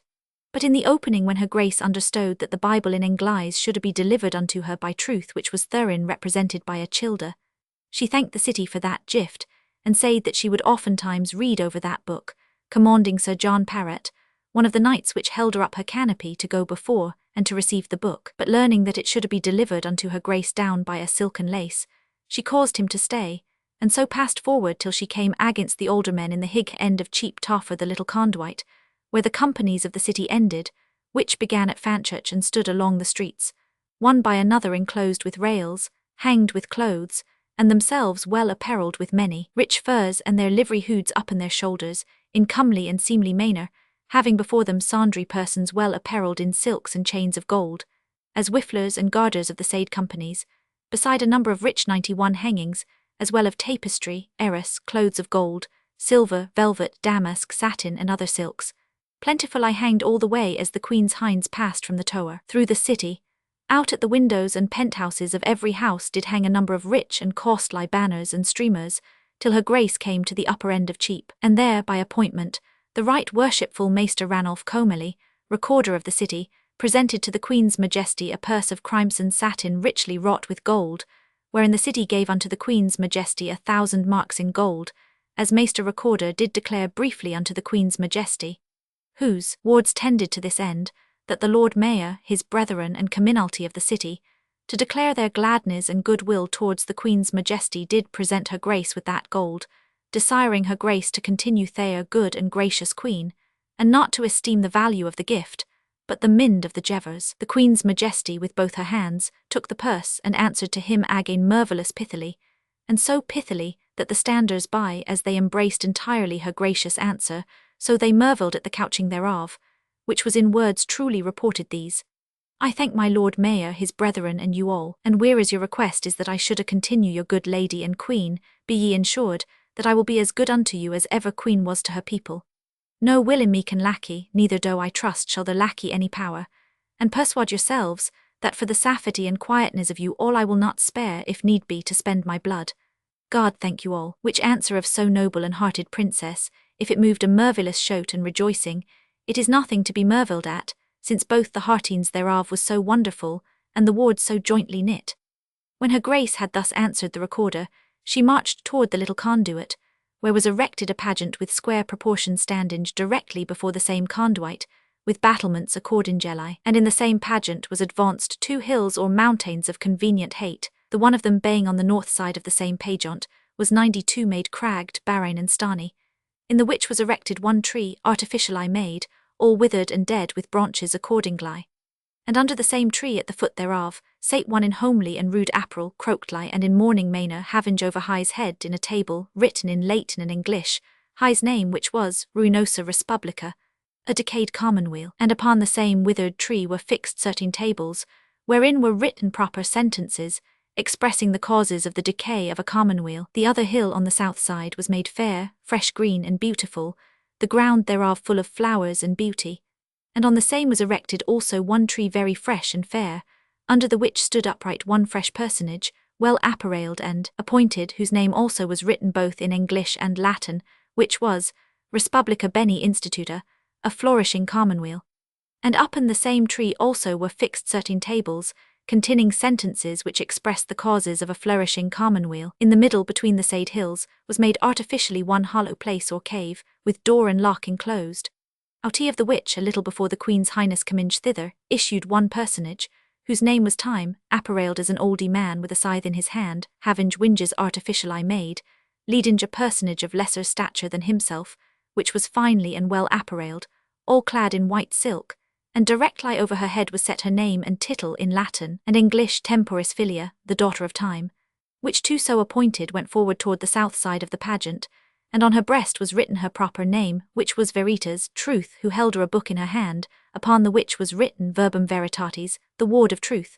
And out of the south side of the pageant was cast a standinge for a child, which should interpret the same pageant, against whom when the Queen's Majesty came, he spake unto her grace these words: This oldie man with the scythe oldie Father Time they call, and her his daughter Truth, which holdeth yonder boke, whom he out of his rock hath brought forth to us all. From hence for many years she durst not once outlook. The ruthful wight that sitteth under the barren tree resembleth to us the form when commonweals decay. But when they be in state triumphant you may see, by him in fresh attire that sitteth under the bay. Now since that time again his daughter truth hath brought.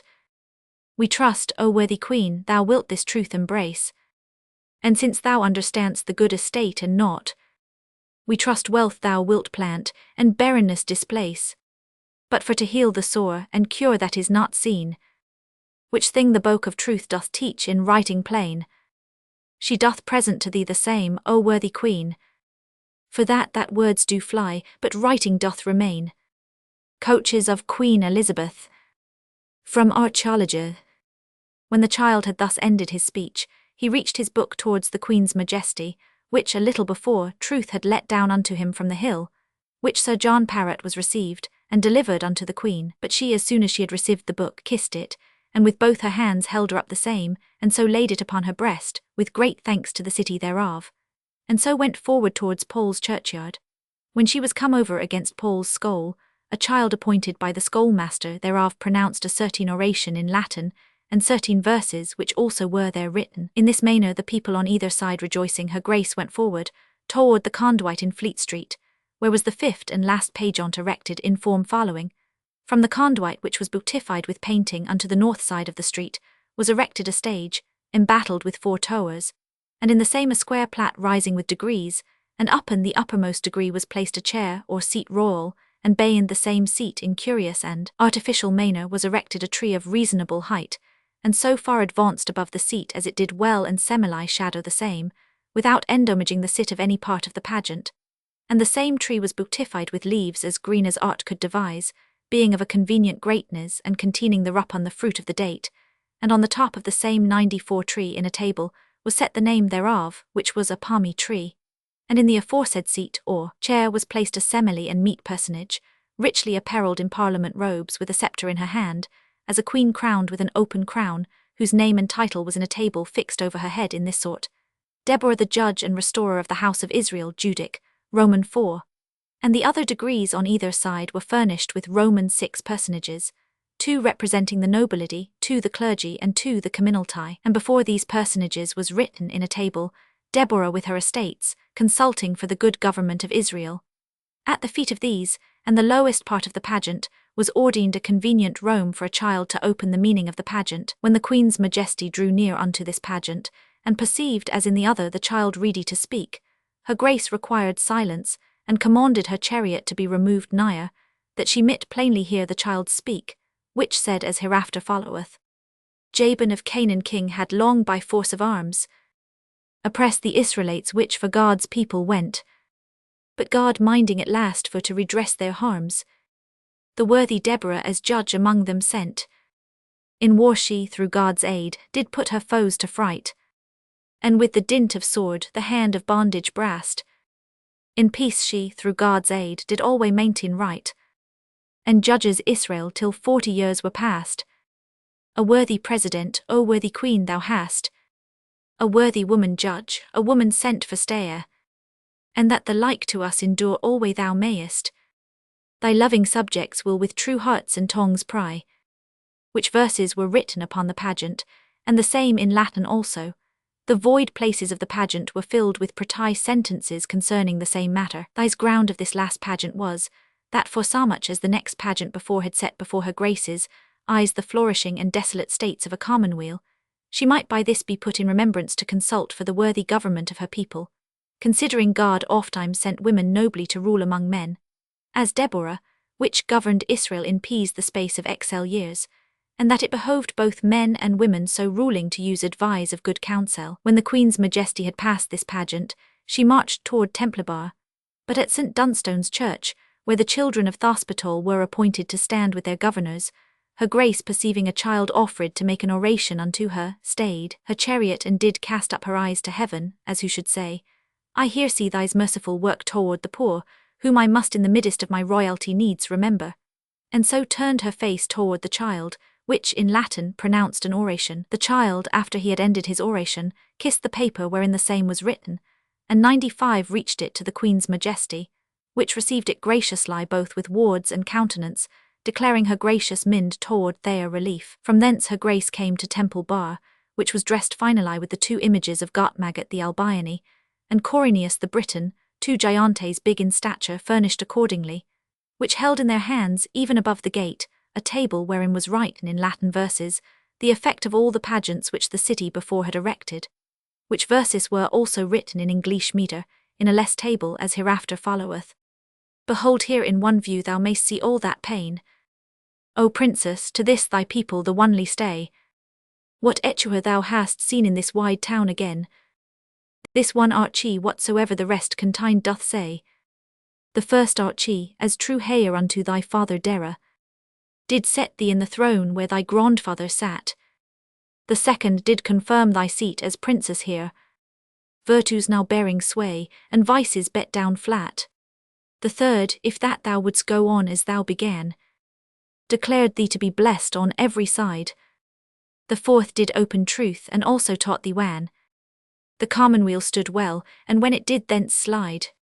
The fifth, as Deborah, declared thee to be sent from heaven, a long comfort to us thy subjects all. Therefore go on, O Queen, on whom our hope is bent, and take with thee this wish of thy town as final. Live long and as long reign, adorning thy country with virtues, and maintain thy people's hope of thee. For thus heaven is one, thus must you pierce the sky. This is by virtue wrought, all other must needs die. Royal procession to St. Paul's. From a picture painted in 1616, in the possession of the Society of Antiquaries, E. Gardner's collection. W. A. Mansell and Co. Queen Elizabeth going in procession from Somerset House to St. Paul's Church, to return thanks for the defeat of the Spanish Armada, November 24, 1588. From an engraving in British Museum. On the south side was appointed by the city a noise of singing children, and one child richly uttered as a poet, which gave the Queen's Majesty her farewell, in the name of the whole city by these words. As at thine entrance first, O Prince of high renown, thou wast presented with tongues and hearts for thy fair. So now, sith thou must needs depart out of this town, this city sendeth thee firm hope and earnest prayer. For all men hope in thee, that all virtues shall reign. For all men hope that thou none error wilt support. For all men hope that thou wilt truth restore again, and mend that is amiss to all good men's comfort. And for this hope they pray thou mayst continue long. Our Queen amongst us here, all vice for to supplant. And for this hope they pray, that God may make thee strong, as by his grace puissant so in his truth constant. Farewell, O worthy Queen, and as our hope is sure, that into error's place thou wilt now truth restore, so trust we that thou wilt our sovereign Queen endure, and loving Lady stand, from henceforth evermore. While these words were in saying, and certain wishes therein repeated for 96 maintenance of truth and rooting out of error, she now and then held her up her hands to heavenward, and willed the people to say Amen. When the child had ended she said, Be ye well assured I will stand your good Queen. At which saying her grace departed forth through Temple Bar toward Westminster with no less shouting and crying of the people. Then she entered the city, with a noise of ordnance, which the Tower shot of at her grace's entrance first into Tower Street. The child's saying was also in Latin verses, written in a table which was hanged up there. Thus the Queen's Highness passed through the city, which, without any foreign person, of itself beautified itself, and received her grace at all places, as hath been before mentioned, with most tender obedience and love, due to so gracious a Queen and sovereign lady. And her grace likewise of her side, in all her grace's passage, showed herself generally an image of a worthy lady and governor. But privately these especial points were noted in her grace, as singes of a most prince-like courage, whereby her loving subjects may ground a sure hope for the rest of her gracious doings hereafter. The most beautiful thing about the accession and coronation of Elizabeth was the moment when she passed out of the gates of the Tower, where once before she had lain in daily expectation of death. Her carriage waited for her. She stood looking round her. In the clear, cold winter light she saw the city rising before her with its spires and gables, her city, filled with hearts that longed above all things for the restoration of the new faith. And she raised her eyes to heaven and cried, O Lord, Almighty and everlasting God, I give thee most humble thanks that thou hast been so merciful unto me as to spare me to behold this joyful day, and I acknowledge that thou hast dealt wonderfully and mercifully with me, as thou didst with thy servant Daniel the prophet, whom thou deliveredst out of the den from the cruelty of the raging lions. Even so was I overwhelmed, and only by thee delivered. To thee therefore only be thanks, honour, and praise for ever. Amen. The service in the abbey was the coronation mass, but the litany was read in English, and the gospel and epistle both in Latin and in English. All the bench of bishops were absent except one, and the abbot of Westminster took his part in the service for the last time. Yet a few weeks, and all England knew that the Reformation had come back to them. For this gift the people never ceased to love and venerate Queen Elizabeth. There has been no English sovereign save Queen Victoria, who was so wholly and unfeignedly loved by the English people as she. This is a commonplace, but it is well in such a work as this, to remind ourselves how the citizens of London, one and all, and throughout her long reign, were ready to fight and to die for their beloved queen. She was sometimes hard, she was always inflexible, she was sometimes vindictive, but above all things people delight in a strong king. Henry I, Henry the 97nd, Edward I, Henry V, Henry VIII, Elizabeth, William III, have been the best loved of all the English sovereigns because of their strength and courage. In the woman's heart of the maiden queen lay all the courage and all the strength of her masterful father. The new opinions made rapid, and for the most part unchecked advance. It was observed how, at the burial of a certain gentlewoman in St. Thomas Atkins, no priests or singing clerks were present, but in their stead the new preachers in their gowns, who neither spoke nor sang until they came to the church, and when the body was lowered into the grave, a collect was read in English, instead of Latin, and a chapter of St. Paul was read, probably the same chapter which is now read at funerals. The spirit of the time was also marked by a proclamation forbidding the players of whatever company to play any more for a certain time. The Tower. From Vischer's Panorama of London. It has been observed that there were few noblemen left in the city. We observe, however, that Lord Wentworth, when he was acquitted for the loss of Calais, went to live at Whittington College. At the funeral service held for the death of King Henry II of France, the sermon, preached by the Bishop-elect of Hereford, turned upon funeral ceremonies, pointing out the simplicity of the 98 primitive church. A sermon pointing to change. After the sermon the communion was administered both of wine and of bread. In August, on St. Bartholomew's Day, there was a great burning of roods, copes, crosses, altar cloths, rood cloths, books, banners and other church gear in London. In May, 6 months after the Queen's accession, the English service was ordered to be held in all the churches, and the mayor and aldermen who had been accustomed to go in procession to St. Paul's there to pray at the tomb of Bishop William, with other ceremonies, changed this practice into hearing a sermon. Early in 1560, we find the people all together singing a psalm in metre, the custom having been brought from abroad by the Protestant refugees. By this time, the Protestant form of worship seems to have been firmly established, though it wanted the Spanish Armada, and the risings and conspiracies in favour of the old faith, to make it impossible that the great mass of the people should desire a return. Westminster. From an engraving by Harlot. Meantime, not only by her progresses, but by her evenings on the river, her presence at jousts and tilts, her personal reviewing of troops and train bands, Queen Elizabeth kept herself continually in evidence. See Appendix Roman 4. The people crowded after her, especially on the river, where in her honour they fired off guns and blew trumpets, beat drums, played lutes and threw squibs into the air. The Queen even took part in the rough national sports, sitting for whole afternoons with the foreign ambassadors, looking on at the baiting of bears and bulls, and hawking was a favourite amusement of hers. A description of Whitehall Palace and its treasures is given by the German traveller Hentzner. In Whitehall are the following things worthy of observation. I. The Royal Library, well stored with Greek, Latin, Italian and French books.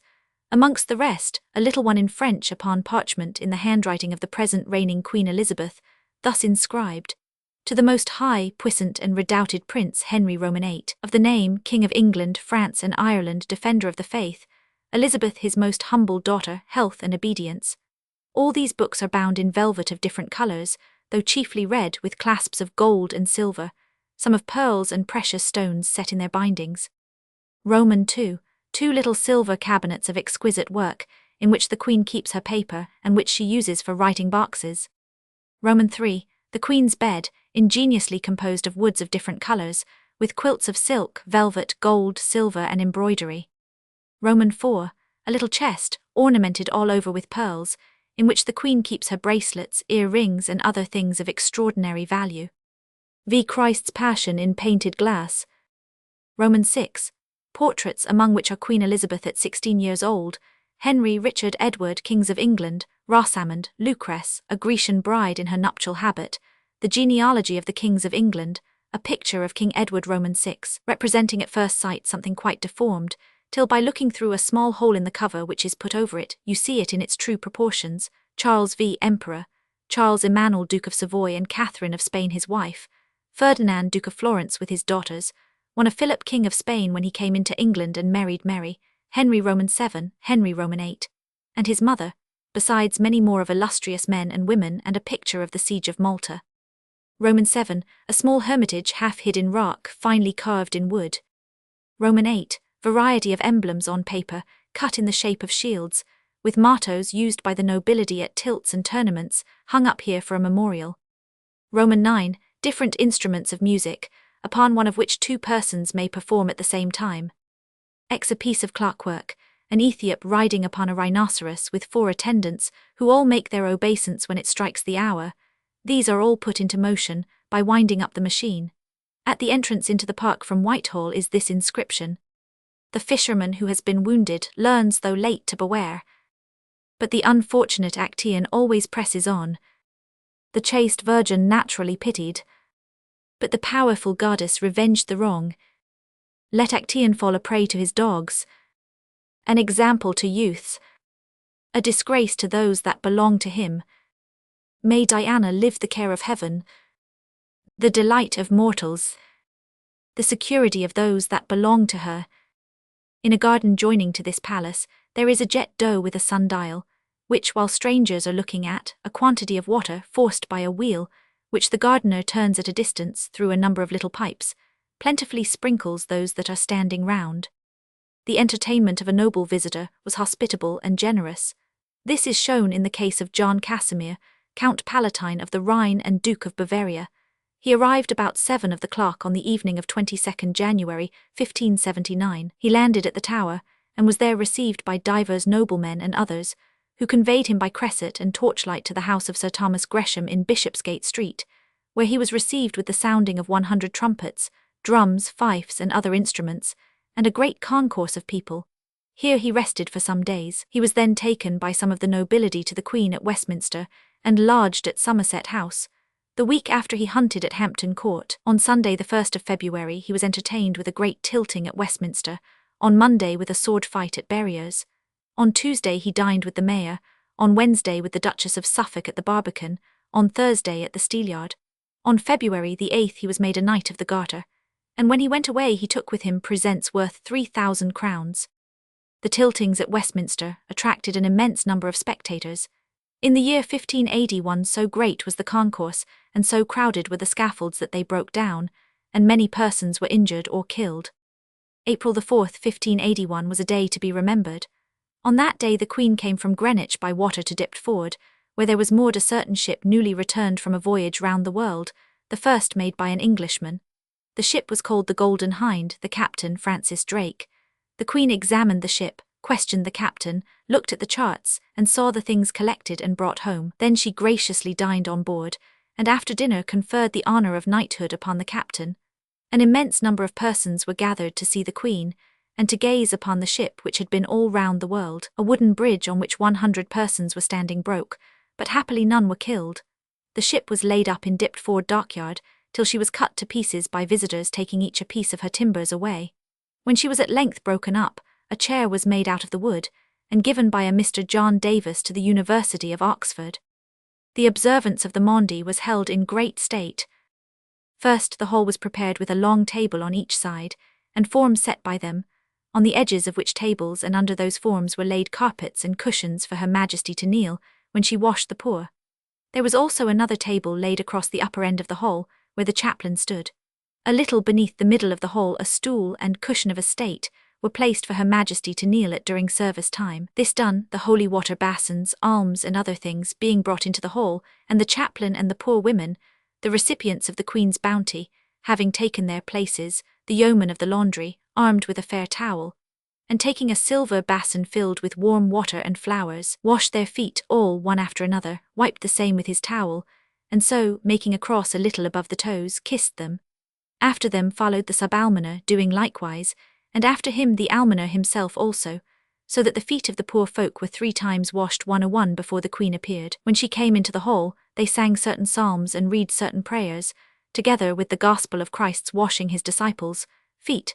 Then 39 gentlewomen in accordance with the Queen's age, this account refers to the year 1572, presented themselves with aprons and towels to wait upon Her Majesty, and, she kneeling down upon the cushions and carpets under the feet of the poor women, first washed 1 foot of every one of them in so many several basins of warm water, and sweet flowers, brought to her severally by the said ladies and gentlewomen, then wiped, crossed, and kissed them, as the almoner and others had done before. When Her Majesty had thus gone through the whole number of 39, of which 20 sat on the one side of the hall and 19 on the other, she began again with the first, and gave to each one certain yards of broad cloth. This done, she again began with the first, giving to each in turn a pair of shoes. Fourthly, to each of them she gave a wooden 102 platter, wherein were laid a side of salmon, with an equal weight of ling, 6 red herring and 2 loaves of bread. Fifthly, she began with the first again, and gave to each of them a white wooden basin filled with wine. Sixthly, she received of each waiting gentlewoman her towel and apron, and gave 1 towel and apron to each poor woman. After this the treasurer of the chamber came to Her Majesty with 39 small white purses, wherein were also 39 pence according to the number of the years of Her Majesty's age, and of him she received and distributed them severally. Which done, she received of him the same number of red leather purses, each containing 20 shillings, for the redemption of Her Majesty's gown, which by ancient custom should have been given to some one of them at her pleasure. The Queen, however, had changed that reward into money, to be equally divided amongst them all, namely 20 shillings apiece, and those she also delivered particularly to each one of the whole company, and so, taking her ease upon the cushion of state, and hearing the choir, a little while Her Majesty withdrew herself, and the company departed, for it was by that time the sun setting. This account is taken from that of William Lambard, an antiquary, who is quoted by John Nichols in his Progresses of Queen Elizabeth, vol. I. How to Flee the Herons. From Turberville's Book of Falconry, 1575. The custom of making New Year's gifts to the Queen was duly honoured every year. The list of the gifts for 1562, as presented by Nichols, contains the names of all the noble lords and great ladies in the kingdom, the bishops and the court, nearly 200 in number. These gifts are of all kinds: gold boxes, purses of money, embroidered sleeves, sugar loaves, ginger, sweetmeats, a smock of silk, handkerchiefs garnished with gold, silver and silk, carved coffers, sleeves embroidered with gold, silk hose, 2 such gifts, fine glass, gilt cups, tankards, bowls, spoons and salts, and so on. On the other hand, the gifts which the Queen had to make constantly to ambassadors, to her officers, to the christening and marriage feasts of the people about the court, would seem to run away with most of these presents. It is worthy of note that in all the long list of gifts of 1562, there is not one single picture or statue. The chariot drawn by 4 horses, upon which chariot stood the coffin covered WTH purple velvet, and upon that the representation, the canopy borne by 6 knights. Queen Elizabeth's funeral. A section from a contemporary Ms. Scroll in British Museum. The following is Hentzner's account of the Queen's Court at Greenwich, Nichols Vol. Roman II. We next arrived at the Royal Palace of Greenwich, reported to have been originally built by Humphrey, Duke of Gloucester, and to have received very magnificent additions from Henry VII. It was here Elizabeth, the present Queen, was born, and here she generally resides, particularly in summer, for the delightfulness of its situation. We were admitted by an order Mr. Rogers procured from the Lord Chamberlain, into the presence chamber, hung with rich tapestry, and the floor after the English fashion strewed with hay, through which the Queen commonly passes on her way to chapel. At the door stood a gentleman 103 dressed in velvet, with a gold chain, whose office was to introduce to the Queen any person of distinction that came to wait on her. It was Sunday, when there is usually the greatest attendance of nobility. In the same hall were the Archbishop of Canterbury, the Bishop of London, a great number of councillors of state, officers of the crown and gentlemen, who waited the Queen's coming out, which she did from her own apartment when it was time to go to prayers, attended in the following manner. First went gentlemen, barons, earls, knights of the garter, all richly dressed and bareheaded. Next came the Chancellor, bearing the seals in a red silk purse between 2. one of which carried the royal sceptre, the other the sword of state in a red scabbard, studded with golden fleur-de-lis, the point upwards. Next came the queen in the 65th year of her age, as we are told, very majestic. Her face oblong, fair but wrinkled, her eyes small yet black and pleasant, her nose little hooked, her lips narrow and her teeth black, defect the English seem subject to from their too great use of sugar. She had in her ears 2 pearls with very rich drops. She wore false hair and that red. Upon her head she had a small crown reported to be made of some of the gold of the celebrated Lunenburg table. Her bosom was uncovered, as all the English ladies have it till they marry, and she had on a necklace of exceeding fine jewels. Her hands were small, her fingers long, and her stature neither tall nor low. Her air was stately, her manner of speaking mild and obliging. That day she was dressed in white silk, bordered with pearls of the size of beans, and over it a mantle of black silk, shot with silver threads. Her train was very long, the end of it borne by a marchioness. Instead of a chain, she had an oblong collar of gold and jewels. As she went along in all this state and magnificence, she spoke very graciously, first to one then to another, whether foreign ministers or those who attended for different reasons, in English, French, and Italian. For besides being well skilled in Greek, Latin, and the languages I have mentioned, she is mistress of Spanish, Scotch, and Dutch. Whoever speaks to her it is kneeling. Now and then she raises some with her hand. While we were there, W. Slawata, a Bohemian baron, had letters to present to her, and she, after pulling off her glove, gave him her right hand to kiss, sparkling with rings and jewels, a mark of particular favour. Wherever she turned her face as she was going along, everybody fell down on their knees. The ladies of the court followed next to her, very handsome and well-shaped, and for the most part dressed in white. She was guarded on each side by the gentlemen pensioners, 50 in number, with gilt battle-axes. In the antechapel next the hall where we were, petitions were presented to her, and she received them most graciously, which occasioned the acclamation of "Long live Queen Elizabeth." She answered it with, "I thank you, my good people." In the chapel was excellent music. As soon as it and the service was over, which scarce exceeded 1 or 4 half an hour, the Queen returned in the same state and order, and prepared to go to dinner. But while she was still at prayers, we saw her table set out with the following solemnity. A gentleman entered the room bearing a rod, and along with him another who had a tablecloth, which, after they had both kneeled 3 times with the utmost veneration, he spread upon the table, and, after kneeling again, they both retired.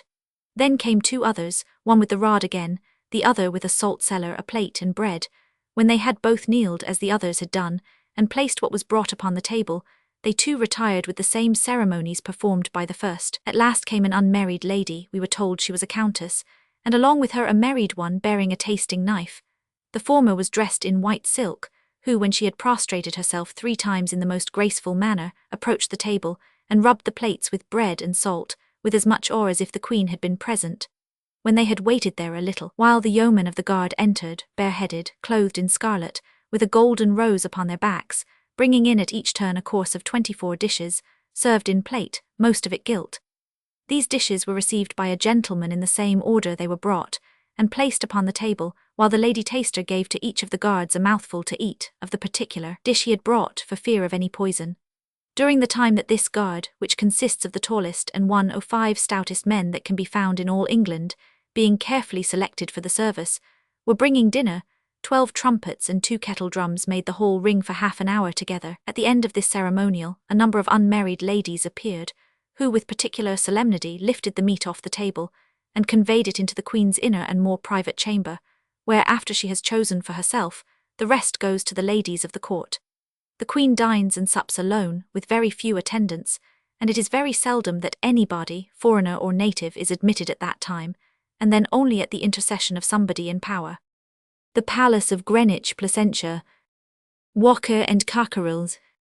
Queen Elizabeth, 1533, 1603. From a painting in the National Portrait Gallery, painter unknown but probably Mark Giritz. The great popularity of the Queen, and the affection with which she was regarded by all classes, is shown by the following proclamation issued in the year 1563, relating to persons making portraits of Queen Elizabeth. Forasmuch as thrug the natural desire that all sorts of subjects and people, both noble and mean, have to procure the portrait and picture of the Queen's Majesty, great number of painters, and some printers and gravers, have already and do daily 106 attempt to make in divers manners portraitures of Her Majesty in painting, graving, and printing, wherein is evidently shewn that hitherto none hath sufficiently expressed the natural representation of Her Majesty's person, favour, or grace, but for the most part have also erred therein, as thereof daily complaints are made amongst Her Majesty's loving subjects, insomuch that, for redress hereof Her Majesty hath lately been so instantly, and so importunately sued unto by the lords of Her Council, and others of Her nobility, in respect of the great disorder herein used, not only to be content that some special conning painter might be permitted by access to Her Majesty to take the natural representation of Her Majesty, whereof she hath been always of her own right disposition very unwilling,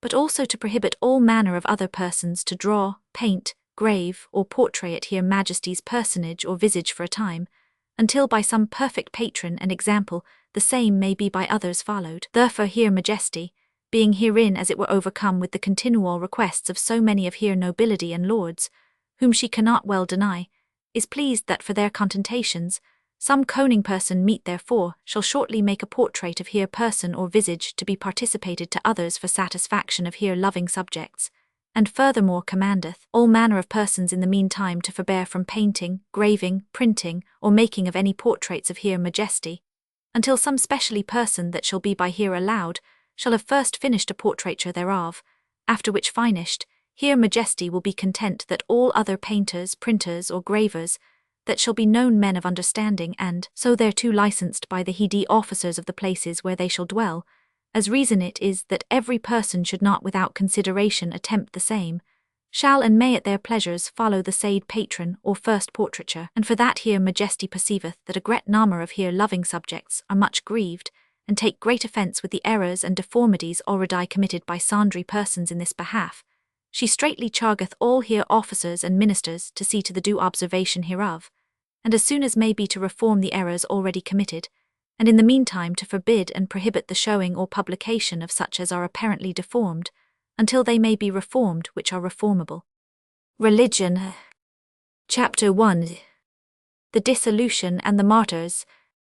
In speaking of the dissolution of the religious houses, it must be understood that I am considering this momentous step with reference to London only, the influences of the continental movement, the lessons of history, the turn taken by theological controversy, the unedifying spectacle of Rome in the 14th and 15th centuries, the talk of scholars, the strength of the conservatism which rallied about the Church at first, the apparent power of the Church which seemed indeed able to crush every opponent whatever his rank and station.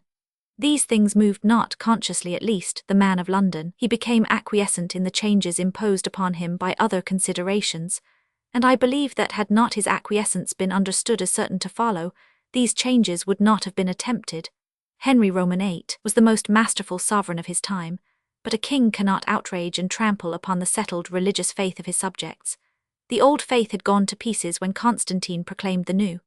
The new, in its turn, now grown old and incrustated, and hidden by 1,000 additions, superstitions, and superfluities, was in its turn ready for departure, in northern Europe at least, when Henry effected the separation from Rome which began the Reformation in England. Among an ignorant and an uncritical people, the ancient faith passed unquestioned. Was it not the faith of all those in authority? Its doctrines were supported less by teaching than by outward forms, ceremonies, pageants, splendors, and traditional conventions. In every church the story of the Gospels was partly represented, but overlaid with stories of the saints. The Christian virtues were never, even at the lowest point of church history, forgotten, yet their practice had become crystallized. Almsgiving was part of the rule of every religious order, but it was indiscriminate. Mercy towards the criminal had become a refuge for those who continued in their evil practices under cover of sanctuary. The tradition of austerity no longer brought respect to the Benedictine. The tradition of self-sacrifice no longer brought love to the Franciscan. To the former, as to the College of All Souls, Oxford, the members were Beni Nati, and I believe for the 110 most part Beni Morati and moderate Docti. In the more secluded religious communities discipline was relaxed, and scandals had crept in. For 100 years and more, the people had been gradually ceasing to endow the religious houses with bequests. At the commencement of the 16th century, they had wholly ceased the practice, formerly universal. Monk and nun, friar and sister, hermit, anchorite, anchoress now received no more bequests. Of all the religious orders none had fallen into disrepute so hopelessly as the Franciscans. They were selling the lead off the roofs of their stately churches. They were selling their sacred vessels of silver gilt. their boxes hung up in the shops if the shopkeepers admitted them, received no more offerings, they were insulted in the streets, their numbers were dwindling daily. Now all these things were like an open book in which those who passed along the way might read daily, and did read unconsciously, so that their minds were moulded and directed, they could not tell why or how. As for the spread of the ideas called lollardry, one knows not how far they survived the persecution under Henry VII and the disturbances of the civil wars. But such ideas, whose strength lies in the exercise of reason, so far as men can reason, do not easily die. The case of Richard Hun, p. 32, shows that they were still alive. The socialistic side of lollardry had vanished, but some, at least, of the religious side survived. Yet the old things went on apparently undisturbed. Nothing could surpass the external splendor of a cardinal archbishop. No authority was greater in appearance than his. The rich endowments of the greater abbeys made the houses magnificent, and the brethren proud, generous, and profuse in hospitality and in alms. Who could be more dignified than the abbot of St. Peter's, Westminster? Still the church seemed to rule in everything. The fraternities continued, they still attracted members, they still marched in procession, each with its chaplain and its singing men, its banners and its brethren, through the streets on its appointed day. The city companies were incorporated as religious as well as trade societies. The manger and the holy tomb still adorned the churches on the great festivals. The angel still flew over the people from the roof on the day of Pentecost. The pictures on the wall in every church recorded the martyrdom of the saint of dedication, and the miracles which commanded his canonization. No one could have dreamed, no one could have prophesied, when the scholarly young king thundered against Luther that the old order was drawing to its allotted end, and that for Rome, as well as northern Europe, reform was at hand. In many ways the church had long lost its former hold. No longer were the architects churchmen, no longer were the bridge builders a distinct fraternity. The lawyers were clerks indeed, but not in holy orders. The king's ministers were no longer necessarily of the clergy. Scholars were no longer of necessity 111 ordained priests or deacons. Physicians were laymen. The clergy were allowed to practice surgery, provided that they did not use fire or steel, in other words, did not conduct operations. In trade, the lending of money, formerly in the hands of the Jews and afterwards in those of the so-called Corsini, Italians licensed by the popes, was now recognized as necessary, and was carried on more or less openly by merchants. In a word, the daily life of the world, which had been shot through and through, like a piece of silk with its colored threads by religion, had long been emancipating itself, by slow and gradual steps, from the control of the church and the interference of the priest. How much these things were understood at the time it is not necessary to inquire. Probably the people, who knew no history, had been unconsciously molded and changed, and were far from realizing the great gulf which now divided them from their ancestors. Yet there were other signs of change, could they have been rightly interpreted. Scholars like Erasmus openly derided the adoration of relics. Some of them, under new pagan influence, denied the Christian faith itself. The scholars of France, like Rabelais and Etienne Dalet, scoffed at the Pope and the papal pretensions, yet Rabelais did not dare to publish in his lifetime the most daring and the most deadly part of his work. Add to these things the long-standing disaffection towards the Roman authority. For centuries the Pope had been attempting fresh encroachments, claiming new powers, demanding more contributions. All travellers to Rome brought back the same story of corruption and laxity. Men asked themselves why they should submit to the oppression of an Italian prince. In 1529, the House of Commons drew up a petition in which, while they did not ask for a change of doctrine, they complained of the independent legislation claimed by convocation, the number of officers, the exorbitant fees of ecclesiastical courts, the granting of benefices to children, pluralities, non-residents and other grievances. Surely such a man as Wolsey must have discerned in all these symptoms a warning, clear and loud, that their house must be set in order. Perhaps not, however. Nothing is more difficult than for the ecclesiastical mind to see, outside its fences of doctrine and usage, the questioning people, and to hear and understand the awakened mind.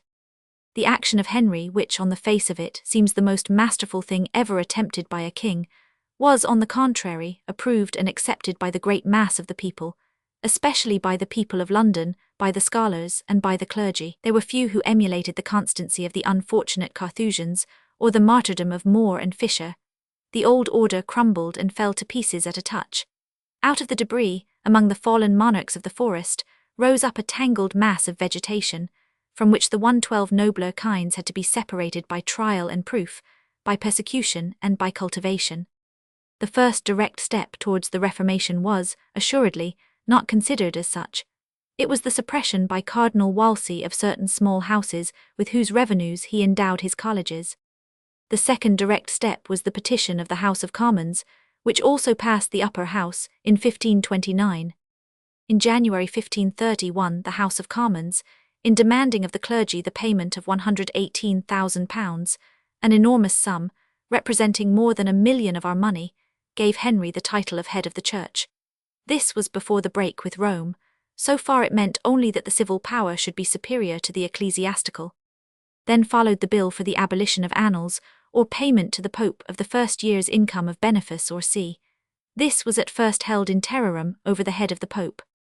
The divorce of Catherine and the King's marriage with Anne Boleyn, in spite of the opposition of the Pope, completed the separation. Henceforth the King was head of the Church within his own realm. It was to show to the whole world that he was in earnest, and that he meant indeed to be head of the Church, that Henry caused the execution of the Carthusian monks, of Bishop Fisher, and Sir Thomas More.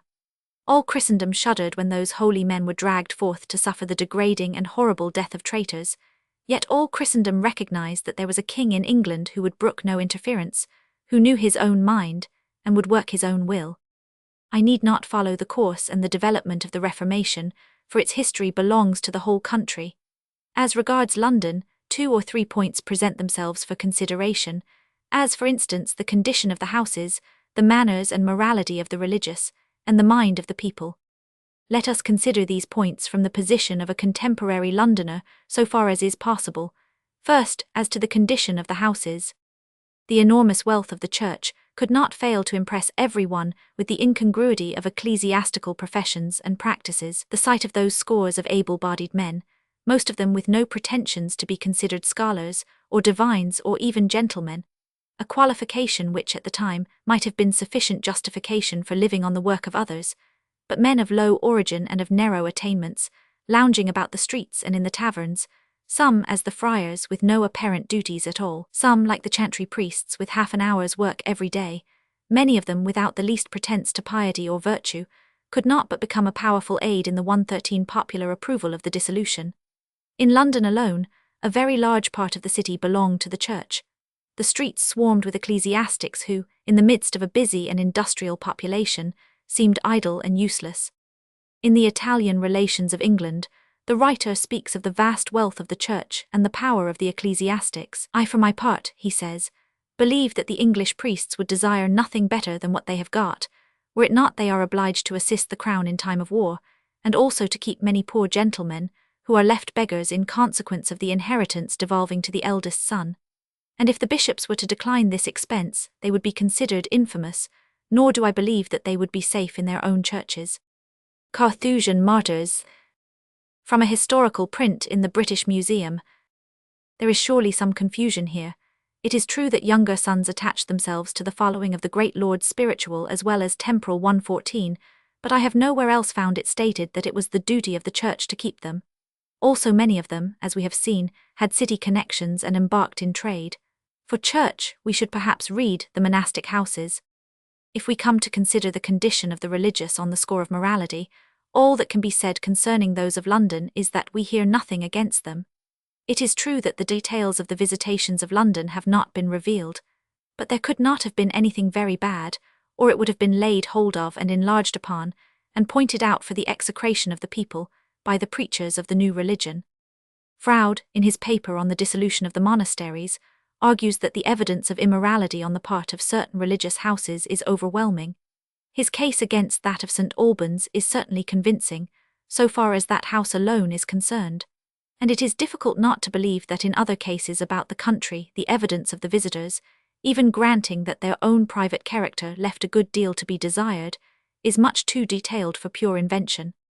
But as regards the religious of London, I am not aware that there is any evidence to prove that they were either notoriously or secretly corrupt or luxurious. Considering the pristine standard of the rule, they were doubtless degenerate, just as in a college of Oxford or Cambridge 50 years ago, the fellows who should have carried on the lamp of learning spent their time in the study of port and the practice of whist. Father Gasquet argues in favour of the whole body of nuns, London or country, when he cites the case of Sister Joan. In the year 1535, the Archbishop of York visited a certain convent in his diocese and learned that one of the nuns had been guilty of unchastity. He inflicted upon her a sentence of great severity. She was to be kept in prison for 2 years without speaking to anyone but the prioress.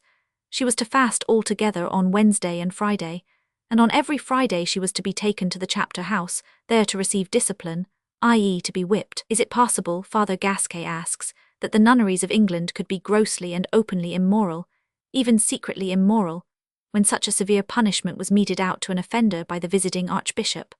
One might point out that a severe punishment may tell of 2 things, either of horror at a rare and heinous offence, or of a determination, by severe measures, to put down a too frequent breaking of the vows of chastity.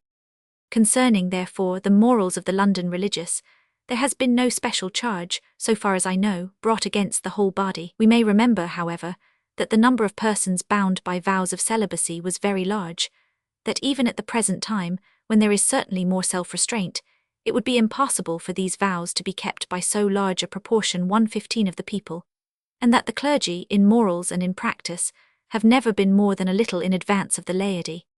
The many acts of unchastity of which one reads in the books were perhaps scattered and solitary instances. I refer, however, to certain documents which prove, not the common prevalence of vice but relaxation of the rule. They are a collection of papers, the charges of Langland, Bishop of Lincoln, early in the 16th century, published in Archologia Vol. Roman 47. They point to laxity, not to vice. Sir Thomas More, 1478–1535. From the painting by Holbein in the National Portrait Gallery, London. The first is a charge to the abbess and convent of Elstow, near Bedford. In this house the sisters, instead of assembling in the fratry for their meals, were accustomed to gather together in what they called their households, apparently messes of 2 or more, at which secular men, women, and children were allowed to be present. This has to be amended. Henceforth they may repair to the misericord, but only 1 or 2 at a time, and then under charge of an elderly sister. Their attendance at the services in the choir has become irregular. Henceforth they are all to attend every service. They are not to look about the church upon the people during service, for which purpose a door is to be constructed shutting off the choir. They had become irregular about their 1/16 dress. Henceforth they are not to wear their dresses cut low. As for the lady abbess, she herself is ordered to get up and attend matins with the rest, and not to break her fast nor to sup with the steward or any secular man. Clearly a house requiring reformation, yet not blameworthy of the grosser sins.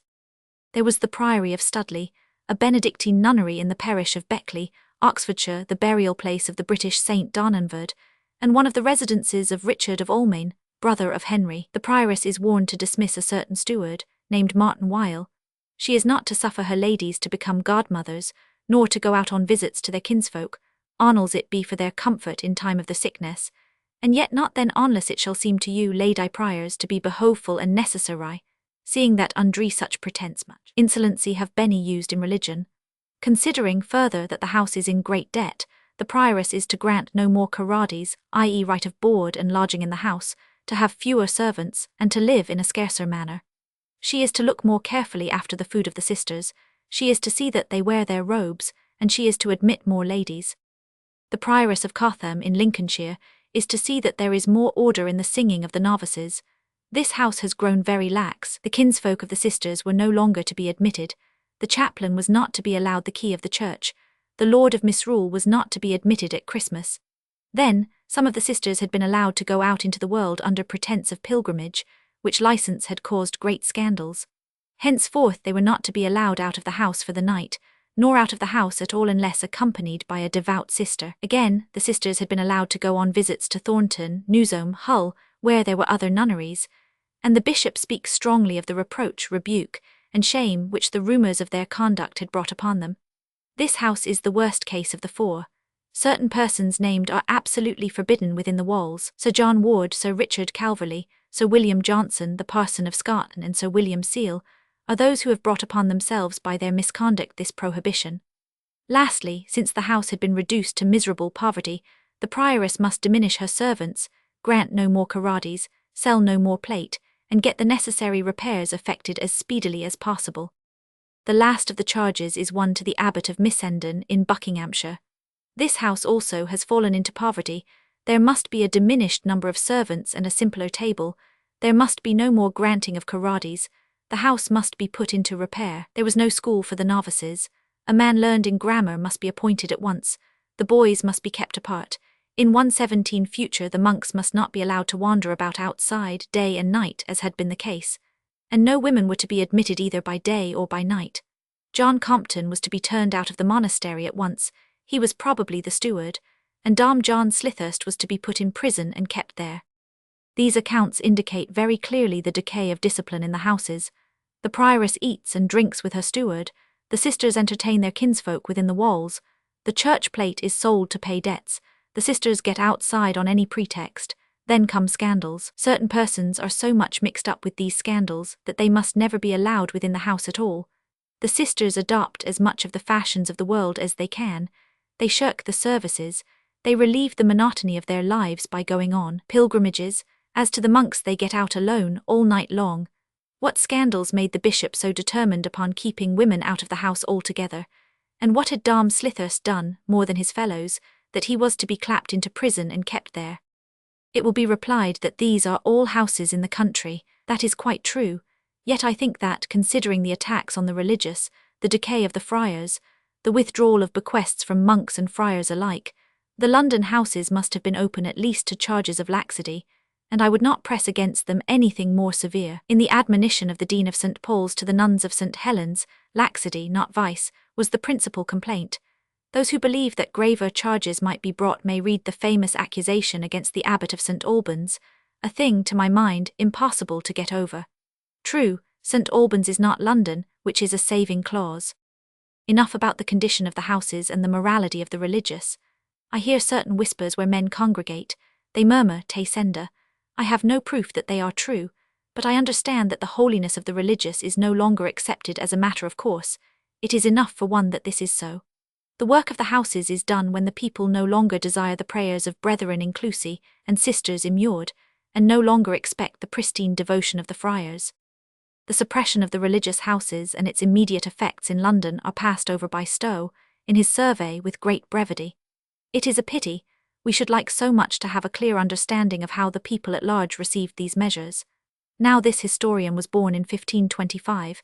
He could remember, therefore, not only the dissolution, but also the condition of the city under the old regime. It is much to be lamented, further, that though he could find time and space to give whole pages to the coronation of Anne Boleyn, he could not give more than a brief note on the suppression of one house after 118 another. He remembered the Franciscans going in and about everywhere in their grey gowns, the Dominicans in black, the Carmelites in white. He remembered the riding apparel of the monks. He notices, in fact, the hospitality of the richer houses.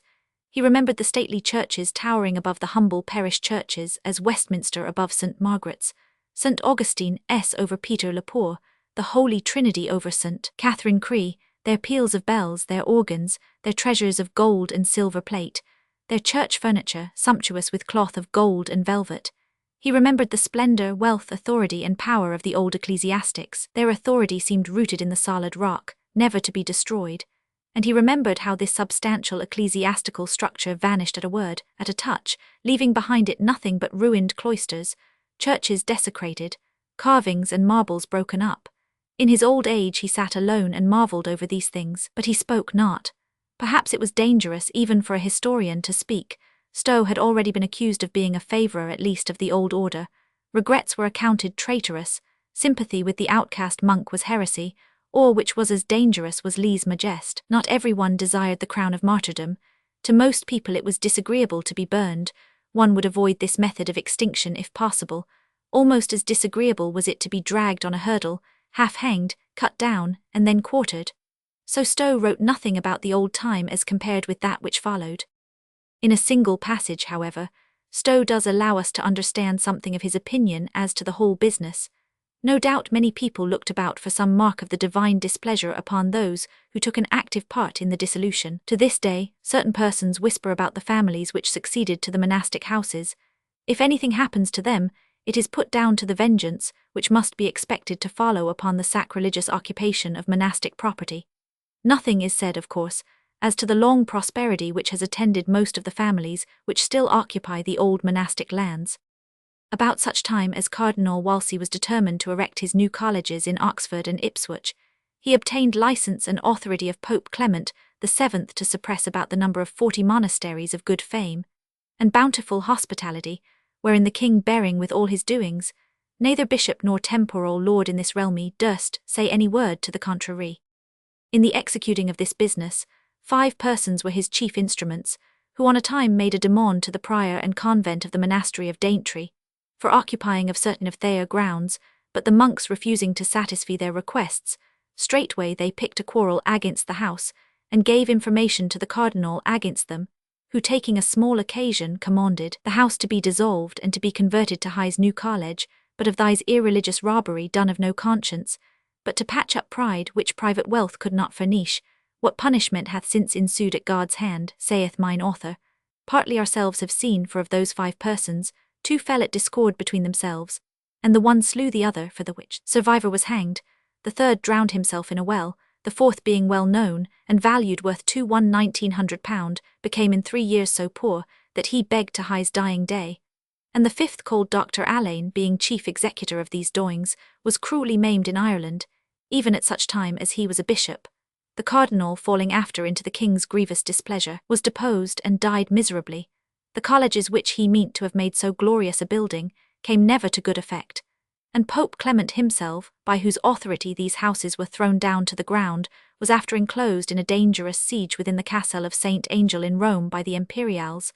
The city of Rome was pitifully sacked, and himself narrowly escaped with his life. I have repeatedly spoken of the falling off in bequests to the various religious orders during the 100 years preceding the Reformation. The fact, indeed, seems to be most important in considering the attitude of the citizens. That it is a fact may be proved by the following table, compiled from the Calendar of Wills. I have already made some extracts from the wills in proof of the change of popular opinion in this respect. This table considers the fact from another point of view. Of course, we have not in these pages all the wills, nor anything more than a small fraction of the wills made by the citizens during the centuries covered by the contents of these 2 volumes. But they may be taken as representative wills, in whatever manner they present contemporary opinion. Now, as regards bequests to religious houses, I have made the following analysis. I take 3 periods: 1 from 1250 to 1350, 2 from 1350 to 1450, 3 from 1450 to the dissolution, say 1538, covering nearly 3 centuries. During these 3 periods the following is the number of bequests.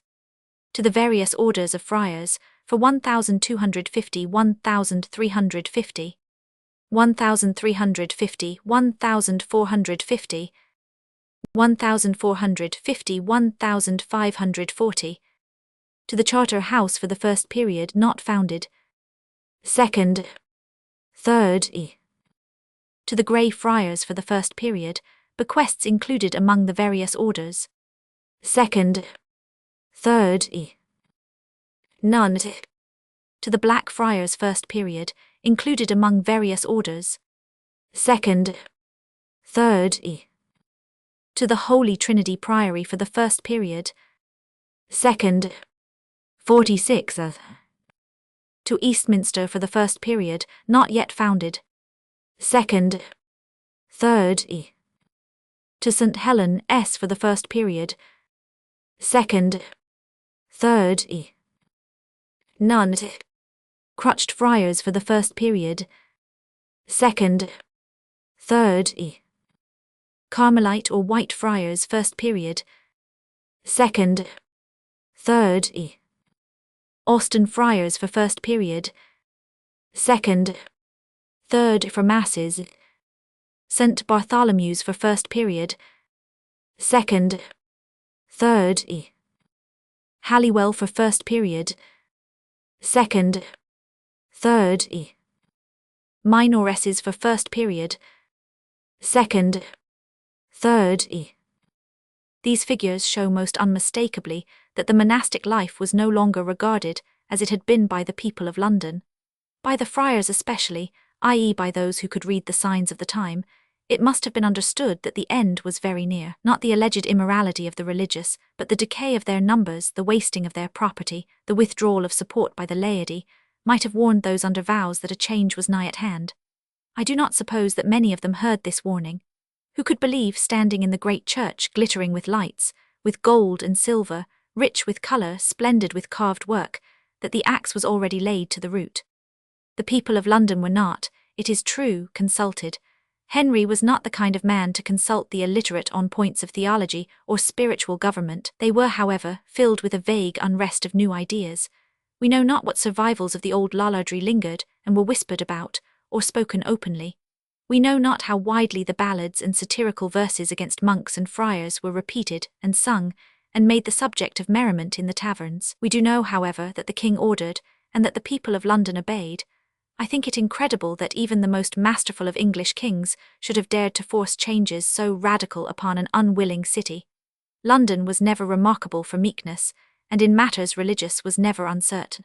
The king must have known that the people of London at least would be with him. London therefore obeyed. The people looked on while the Pope of Rome vanished. They made no protest when they saw monks, nuns, and friars turned out of doors and their houses closed. They looked on without a murmur even when the Carthusians were dragged to a horrible doom. Was this callousness? Was it fear? Was it acquiescence in the revolution with the hope of larger things to follow? For my own part, looking at the 121 attitude of the citizens during the successive reigns of Henry, Edward, Mary, and Elizabeth, I think there can be no doubt as to the general opinion at the time, and that it was from the outset in favour of the dissolution of the houses and the dispersion of the religious, in favour of denying the authority of the Pope, eager for the free readings of the Holy Scriptures in the vulgar tongue, and for the right of that private interpretation which seems so easy to the illiterate. As regards ritual, the changes, as will be explained later, were gradual. The introduction of distinctive Protestant doctrine was not brought about in a day. The genesis of the Puritanic spirit does not belong to the Revolution under Henry. Martyrs at Smithfield. E. Gardner's collection. Let us endeavour to realise something of the extraordinary change which the suppression of the houses brought about in London. Fortunately, the work was carried on by successive acts, covering a period of 15 years or so. It was not until 1548, for instance, that the whole of the chantries, colleges, etc. were suppressed. The point of departure is, naturally, the expulsion and the dispersion of the religious of all orders. At this point most historians stop, yet this was only the beginning. Consider, then, the number of those turned out of the London houses. We may arrive at an approximation of the number by the following considerations. There were 202 houses, not counting friaries, dissolved in 1530, 1540. They contained in all 3221 monks and canons. This gives an average of 16 brethren to each house. Now there were in London some 20 houses great and small, say from St. Peter's, Westminster, to Jesus Commons. In the same proportion there would thus be 300 monks and canons. In the same proportion, also, there would be about a fourth of that number of nuns. Now these monks and nuns were not sent out into a cold world empty-handed. Not at all. They received pensions. The nuns of St. Helen, for instance, received pensions of 2, 14, 4 each. The chantry priests of the same place, whose stipends had been 6, 13, 4 and 7 pounds respectively, obtained pensions of 5 pounds each. We must, in fact, put aside altogether the generally received notion of the dissolution as an act which drove thousands of holy men and women out of their homes, abodes of piety and virtue, to starve. There was no starvation at all. The pensions, though small, were intended to be sufficient. We have therefore the fact that some 400 religious of London were made to lay down the habit of their profession, and to go forth into the world on pensions large enough to maintain them. What became of them? Many of the older monks and nuns doubtless felt acutely the change of habit, the loss of the former life, its quiet, its self-centred interests, its community. Some of the younger men, we cannot doubt, willingly turned themselves to secular pursuits. Some lived quietly, keeping up privately 2 or 3 together, some manner of religious life. Some were concealed in the country and a few, perhaps, in town, and led the life of the rule in a clandestine manner. Some, again, the restraint of their vows being withdrawn, ran into excesses and fell into the mire. Some haunted taverns to the disgrace of their former calling. But of suffering or privation I cannot discover that there was much, if any, either for monks or nuns. It is pretended that the pensions were irregularly paid. The evidence seems to me insufficient. In regard to the nuns of St. Helen's, we have positive evidence pointing in the opposite direction. The greatest sufferers were, as we have seen, the friars. For them there was no pity, for them there were no pensions, no one believed in them any longer, their day was done. There appeared, a short time ago, a book written by one who had been for 12 years a friar. He came out of the house, he laid down his frock and renounced his vows, and he wrote a book in which he described the life of his late brethren. It is not an exaggerated or an ill-natured book. It is simply a plain statement of the manner of life led by the friars of these days. Looking through its pages, one begins unconsciously to consider the friars of the early 16th century, the friars in their last days, by the 123 light of this revelation. Now the modern friar is a man of some education and some culture. Take away his education and his culture in order to get at the friar of the Tudor time. Place him in a time much rougher and coarser in manners. Give him nothing to do, no work either of mental or physical kind, and to the general futility and unreality of life in a modern friary add the temptations, almost irresistible to the uneducated mind of the ordinary friar, of the world around him. In this way one may succeed, perhaps, in understanding the reasons for the unpopularity of the friars. The North Prospect of Westminster Abbey. From an engraving by G. Collins, A. Richet's collection. It is generally stated that riches flowed in upon the friars as a consequence of the respect in which they were held. That is not the case. They were never rich. They owned a few houses built within the limits of their own precinct, the rent of which went to maintain the fabric of the church and the service. For themselves, the friars possessed no great buildings except the church, the library, and the hall, and they lived on charity at the end of their time as at the beginning. Wycliffe makes much of their churches. Friars bilden money gret churches and costly houses, and cloistresses hit were castles, and that without need. Gret houses make not men holy, and only by holiness is God well served. The friars were not rich, but they were proud. They arrogated power and sanctity for their very robe. Those who died in the Franciscan habit could never, they said, be carried away by the devil. Walsingham, who had perhaps the jealousy of a monk, thus wrote of them: "The friars, unmindful of their profession, have even forgotten to what end their orders were instituted. For the holy men, their lawgivers desired them to be poor and free of all kind of temporal possessions, that they should not have anything which they might fear to lose on account of saying the truth. But now they are envious of possessors, approve the crimes of the great, induce the commonalty into error, and praise the sins of both. And with the intent of acquiring possessions, they who had renounced possessions with the intent of gathering money, they who had sworn to persevere in poverty, call good evil and evil good, leading astray princes by adulation, the people by lies, and drawing both with themselves out of the straight path. They disappeared. What became of them? It is impossible to say. Some of the sisters went to Flanders, some of those who were in priests' orders obtained benefices, some took up honest work. For many, work was impossible. If a man gets to 30 or so without doing any work, it becomes impossible that he should ever do any work. The brethren, however, were not the only people who lived upon the revenues of the house. Every monastic foundation had its own establishment, and was complete in itself.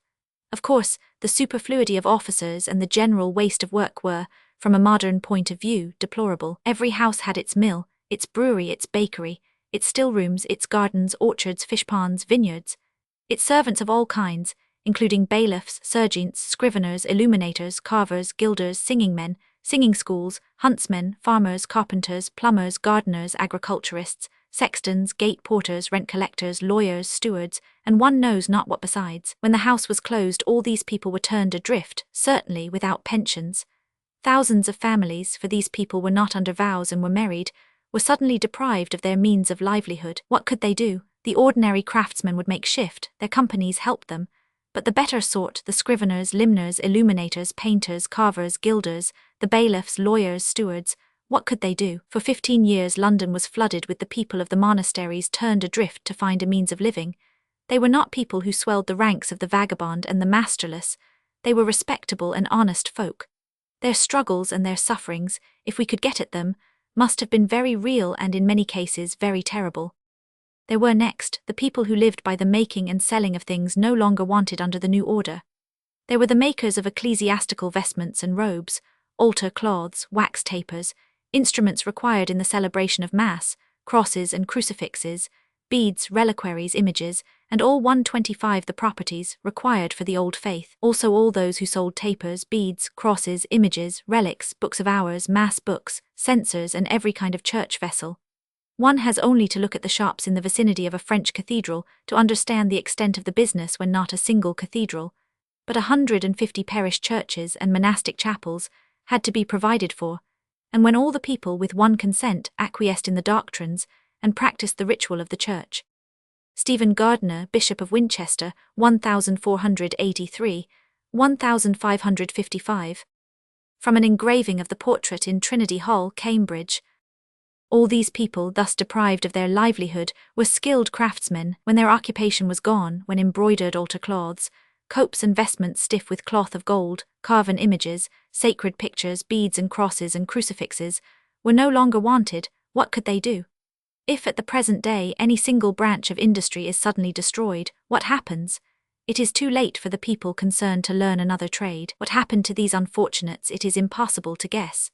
One thing we know, namely in 126 general terms, that London was in a miserable condition for a quarter of a century after the dissolution of the houses, and we may fairly conclude that not bad trade alone, but also the great number of poor and forlorn creatures who had been hurled by the Reformation from comfort to penury, was one cause of the depression.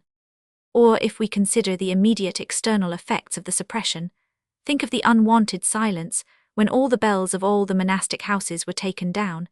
Instead of the melodious pealing from 40 chapels, there was left only the sorry tinkle of the parish bell. From the streets disappeared all the friars, those of St. Francis, of St. Dominic, of St. Augustine, the Carmelites, and those with the iron cross. The old familiar figures had been diminishing in numbers, but they were still visible when the end came.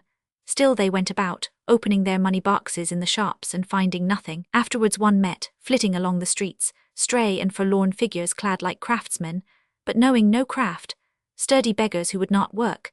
Men and women turned out into the stony-hearted streets, filled with rage and bitterness, looking always for the restoration of the old order and their own return to the quiet house of ease and comfort. Gone, too, were the servants of the houses. They had been known by the badge upon their shoulders. Gone was the vast army of chantry priests, subdeacons and ecclesiastics, with all the minor orders.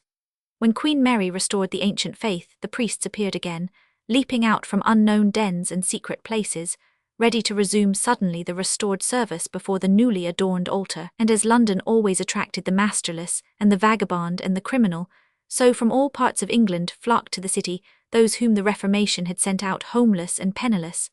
The clergy, for their part, lost the greater part of their fees. The baptisms, marriages, and funerals, it is true, continued, but the fees for masses to be said for the dead, the most important part of the fees, the endowments of chantries, post-obits, and memorial days were all swept away. There were many chantry priests in every parish church. Why, only a few years before the Reformation, on the death of Lady Jane Seymour, Sir Richard Gresham ordered 1,200 masses to be sung in the city churches for the repose of her soul, and when prayers for the dead were forbidden, and what had been an aristocratic heaven, open especially to the rich because they could buy their entrance by masses, became a democratic heaven, open to the poor and lowly as much as to the high and mighty, the loss to the clergy from this source was very great. There was also another loss in the abolition of pilgrimage, and another in the abolition of confession, penance, and extreme unction. As for the people, they had their losses to deplore as well as their gains to rejoice over. They were deprived, for instance, of the most splendid and gorgeous 127 spectacle open to them, the services of the church with the rolling music of the organ, the singing of the choir, the chanting of the priests, with the illumination of the altar, the fragrance of the incense, the pictures on the wall, the brilliant side chapels, the many votive candles, the sculptured saints, and all that appealed to the eye and to the ear. That service had been performed by moving figures. They seemed not men, in wondrous robes set off by the bright lights. It was a service at which the hearts of men and women with imagination were daily, keenly, sincerely moved and led heavenward. All this they had to give up. In its place they were offered a cold and quiet service with a sermon an hour long, appealing to their reason and bidding them base their faith on logic and argument, instead of the authority and the voice of the church, inviting them to trust in right doctrine rather than in the fold of Christ. The service had been the chief instructor in art, music, and aesthetics. When it was gone, what had they left? There were no more pictures for the people. There was no more grand and solemn music for them, only the tinkling of the mandolin in the tavern or the noise of the whifflers who marched before a prisoner. There was nothing else for them. Mary's martyrs made them hate the name of Catholic. They pelted her chaplains in the street. They hung up a dog head shorn to mark the tonsure. They hung up a cat with a wafer in its paws to mark the elevation of the host. Yet though they were no longer Catholics, it cannot be maintained that they had got very far in Protestantism. Some of the ancient forms remained. It still continued the duty of every Christian, as it has always been the duty of every follower of the Roman Church, to attend service on Sunday morning, and to communicate on the great festivals of Easter, Christmas, Trinity, and Whit Sunday. The fast days remained. No flesh could be sold. The butchers' shops were closed. None could be eaten on Fridays or in Lent. There were some who followed the ancient austerities so far as to fast on Wednesday as well. All classes, high and low, rich and poor, were constantly engaged in reading the New Testament for proofs of new doctrine, and the Old Testament for examples and for warnings. In every alehouse, the men wrangled on points of doctrine over their pots. The women in the doorways discussed obscure points in the teaching of St. Paul. There were none so ignorant as not to be able to formulate a whole body of doctrines. In every barber's shop there was a Bible. Already men had begun to set up strange and absurd teachings, in their ignorant and fond attempts to discern the truth in a weak translation. Already some had begun to go about in sad-coloured garments, without ornament, colour, or decoration, even with texts ostentatiously bound round their hats or their sleeves, like the phylacteries of the Pharisees. In London, the better sort of people towards the end of the century became infected with Puritanism. Puritans were known by their outward and visible 128 signs. They wore texts on their arms, they hated starch and had limp cuffs, they wore no hatbands, they would not curl their hair but carried it lank. Those who were shopkeepers always had a Bible open on the counter. They hated the theatre and all other amusements. In church they would have no organ. They used strange words, calling, for instance, godfather and godmother witnesses. They spoke of Christtide instead of Christmas. Whole trades in London went solid for Puritanism, e.g., the feathermen of Blackfriars. They were intolerant and fanatic. They desired above all things to abolish episcopacy. They showed their opinions by their manner of singing, which was without the accompaniment of organs, and by slowly drawling their words. The Puritans would not greatly care for irreverence in St. Paul's. They gave no reverence to a consecrated place. Yet they went to church in order to worship and to hear godly sermons. Therefore they could not look on unmoved when they saw St. Paul's crowded with people who went there in order to transact business, to buy and sell, to talk, to quarrel, to fight, to make assignations or to keep them, to display fine dress, to be hired in service. To a certain class, the larger class, otherwise the thing would have been impossible. These changes were welcomed with the greatest joy because they declared and emphasized the revolution of religious thought. For the majority, the pendulum had swung round from the faith and trust in the fold of the church to the sense of individual responsibility. The pendulum is always swinging backwards and forwards. In our own time we have witnessed a partial return to the belief in a fold. The cold service with its long sermon of doctrine, the private study of the Scriptures, the exercise of individual judgment, free though unlettered, upon points of doubt and apparent contradiction, all formed part of the same movement and appealed to the majority. At the same time there was another section to whom these things were hateful and horrible and blasphemous. This was the class which was ready to forget the old grievances, the intolerable burden of church property, the multitudes who lived in sloth as it appeared, the wide difference between practice and profession, and thought only as so many at the present day think, of the haven of safety promised to the faithful, the beauty, splendor, and stateliness of the service, the ecstasy of the believer, the yielding of spirit before the ineffable presence, the visible power and authority of the Roman Catholic Church. These people looked and prayed daily for a return of the old faith. They were recusants under Elizabeth. They concealed the priests who came over to concoct their conspiracies. They were Romanists first and Englishmen next, until the horrors of the persecution in Flanders, of the massacres in France, and the designs of the Spaniards upon England, made them Englishmen first and Catholics next. A Richards, Queen Elizabeth at Prayer. Frontispiece to Christian Prayers, 1569, from a copy in the Lambeth Palace Library, which probably belonged to the Queen herself. An irreparable loss to the world was the wholesale destruction of the libraries. Printing, an invention of no longer standing than 50 years, had as yet produced comparatively few books. When, for instance, the learned Anthony Brockby had written his book Ad Fratres against the King's supremacy, he did not get it printed, but had a duplicate copy made, which he presented to the Franciscans, his brothers. By far the greater part of theology, philosophy, science, and literature remained in Ms., and these MSS formed the monastic libraries. When the houses were suppressed, those who obtained them as a gift from the king for the most part cared nothing about the books. They were dispersed without any consideration for their use or value. If they were well bound, the covers were pulled off and the books thrown away or turned into waste paper.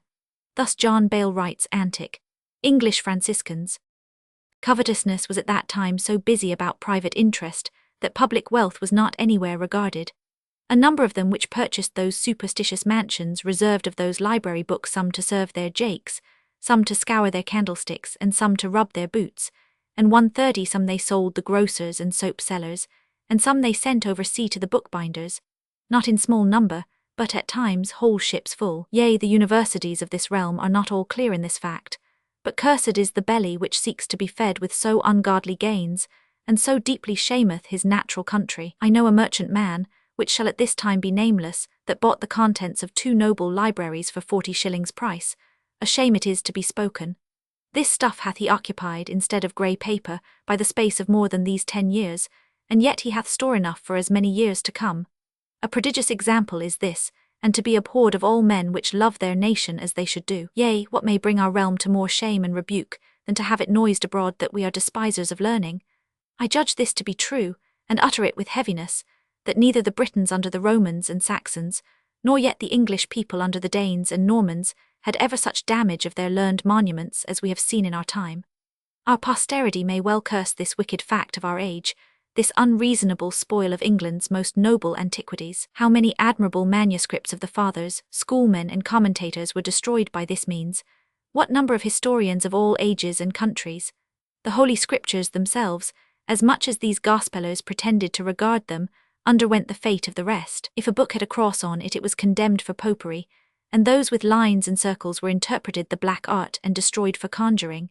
And thus, as Fuller goes on, divinity was profaned, mathematics suffered for correspondence with evil spirits, physic was maimed, and a riot committed on the law itself.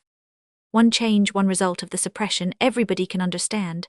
This was the closing of the hospitals. London was full of hospitals, but they were religious houses.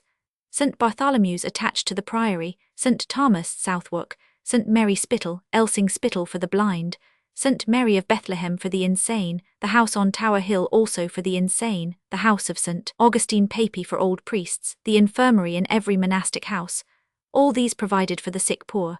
I have no doubt, though on the subject I have no information, that the companies which certainly took care of their sick and their infirm must have done so through the existing hospitals. When the houses were closed, what became of the sick?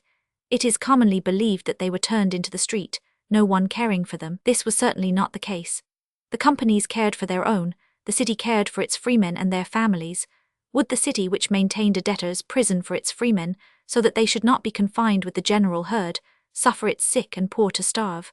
There was a residuum of those who were not free, namely, the vagabonds and masterless men and women. For them there was a time of great misery.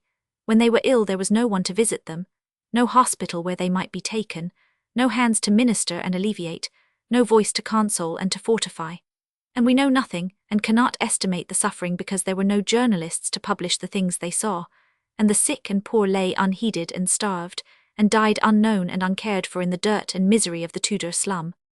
There is no doubt, also, that the open house kept by such a monastery as the Holy Trinity, where the poor received every day the broken meat and a great deal more, was greatly missed and deplored by the whole company of the masterless. What with daily open house at the greater monasteries, the broken meats of the 131 smaller, the doles and charities of the parish, the mined days with their loaves and gifts to the poor, bequeathed by rich citizens, a family which objected to work might rub along in solid and well-fed comfort all the year round.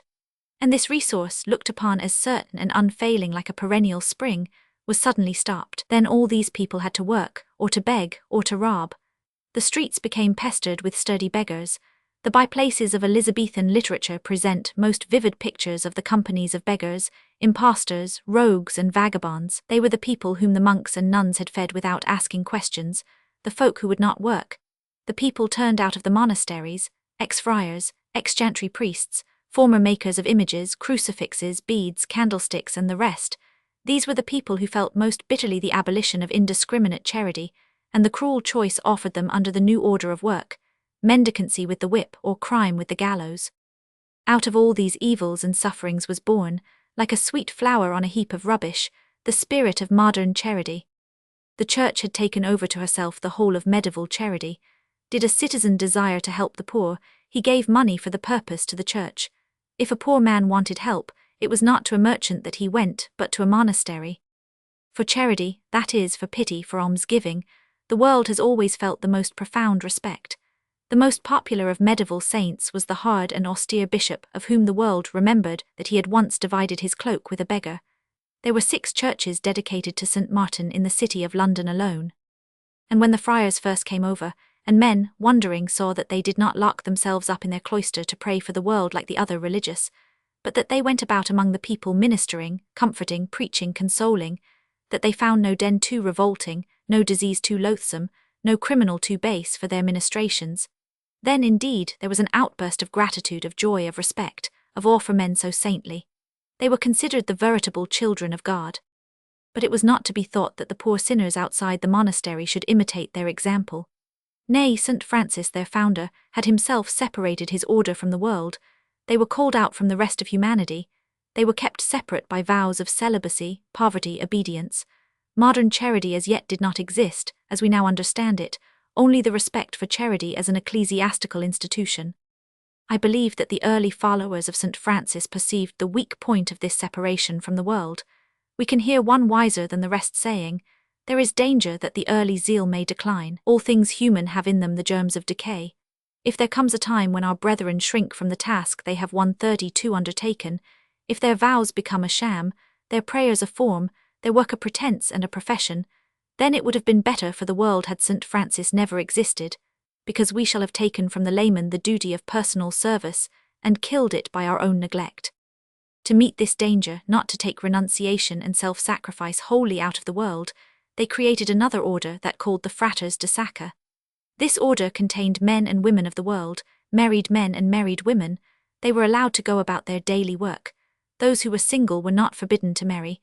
They took vows, but not those of celibacy nor of poverty. When the houses were suppressed, all the institutions which they had supported were suppressed as well.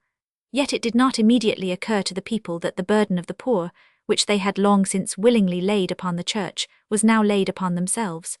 When the city took over the house of the Grey Friars, the house of St. Bartholomew, the house of St. Mary Bethlehem, the palace of Bridewell, the house of St. Thomas, it seemed to take the place of the church and to attempt by way of taxation all that the monastic houses had tried or professed to do from their own resources. We hear of sundry collections for the poor. We do not hear of work among the poor or of responsibility for the poor for 100 years and more after the Reformation. I am not, happily, called upon in this place to attack or to defend the dissolution. I have only to consider its effect upon London, and as regards the London houses, I repeat, I can find no scandals. The judgment of the people, though that was not asked or regarded, seems to have arrived at a very clear understanding as to the actual spiritual value, apart from any pretension or profession, of the life of seclusion and celibacy. It was a very low estimate. On the other hand, the city does not seem to have been openly hostile to the religious. They were an institution, these holy men were their own kin, the monastic houses were a part of the daily life. There were violent things published against monks and friars at this time, but they were written by vehement partisans and were forced upon the people. For example, the work of Barnabé Gouge with his popish kingdom. Had there been any active hatred against them, it would have shown itself by the acts and deeds of the prentices, who always reflected, roughly but surely, the direction of the current of contemporary opinion. Such slight indications of feeling on the subject as are afforded by the literature in the next generation point to reverence as regards the nuns, while as regards monks and friars they are clean forgotten, a sure sign that they were not very actively hated. At the same time, it does seem most remarkable that the treatment of the Carthusians, who must have been regarded as innocent victims and martyrs, unless they were represented as political traitors, should not have excited any popular indignation. One can only suppose that the spectacle of a prisoner drawn on a hurdle, hanged and quartered, was so familiar that people hardly troubled to ask who the sufferer was, or for what crime he suffered. Let us now pass on to speak of certain martyrs and confessors. It is by this time needless to point out that the constancy shown by a Ridley and a Latimer for the Protestant form of doctrine was fully equalled by that of those who passed through the way of fire for the ancient faith. There was, however, this difference, that the Catholic martyrs were monks, priests and men of mark like Fisher and More, while the Protestants included a vast number of men and women from the lower ranks, from the uneducated, who yet dared to hold a belief of their own based, as they thought, on private judgment, really on the training of the sermons that they had heard. 22 Protestants taken into custody on account of their religion, and brought in one band with cords round their arms, from Colchester to London, by order of bloody Queen Mary. The case of Dr. Forrest, confessor to Queen Catherine, must not be forgotten when one speaks of the martyrs of this time. Forrest, an old man, was committed to jail, where he lay for 2 years among the common malefactors, because he refused to acknowledge the supremacy of the king. After 2 years of Newgate, 2 years in a close, stifling and noisome prison, the venerable priest was informed that he was to be hanged over a fire and so slowly done to death. No more terrible form of death was known in England, where the horrors of the French and German capital punishments were never practiced. It was the same punishment as had been meted out to Oldcastle, and it was inflicted on 134 Forrest for the same reason, to show the hatred and abhorrence of the judges for the doctrines he taught. When the unfortunate Catherine heard of the sentence, she wrote to him. The letter, too long for reproduction in these pages, together with Forrest's reply, may be found in the Antiquities of the English Franciscans. They are probably genuine and are very pitiful. The Queen, however, was spared the misery of hearing of her confessor's torturing death. He was respited and continued to lie in prison. 2 years after the Queen's death, and when he had been confined in Newgate for 4 years, Forrest was brought out for execution. Hugh Latimer, 1485, 1555. From the painting in the National Portrait Gallery, London. On the 22nd of May 1518, they placed the old man on a sledge and dragged him from Newgate to Smithfield, where he was hung in chains from a gallows over a fire. This was the most terrible of all deaths. In ordinary cases, the sufferer, bound to a thick stake with iron chains, was enclosed up to the middle, and perhaps higher, with dry faggots. It would seem that the fierce flames enveloping the victim caused death by suffocation in a very few moments. Latimer, for 135 instance, died in this manner almost immediately. If, however, the flames were blown away, the lower parts of the body might be slowly burned before death ensued. This was the case with Ridley. When, however, the sufferer was simply dangled over a fire, the flames blown this way and that, the agony might last for hours. In the case of Forrest, the bystanders took pity on the old man and threw the gallows into the fire, so that an end was soon made. "In what state," asked Latimer before the fire was lit, "will you die?" Whereupon the old man replied in a loud voice, "If an angel should come down from heaven to teach men any other doctrine than what I have received and believed from my youth, I would not believe him. And if my body should be cut joint after joint, member after member, hanged, burned, or whatever pain might be done to me, yet would I never turn from my old profession." A brave old man. Bishop Ridley, 1500, 1555. From the painting in the National Portrait Gallery, London. After the Carthusians, the principal sufferers seem to have been the observant friars, of whom a large number suffered for refusing to acknowledge the king's supremacy. We may read in the Antiquities of the English Franciscans a great many stories of these sufferings.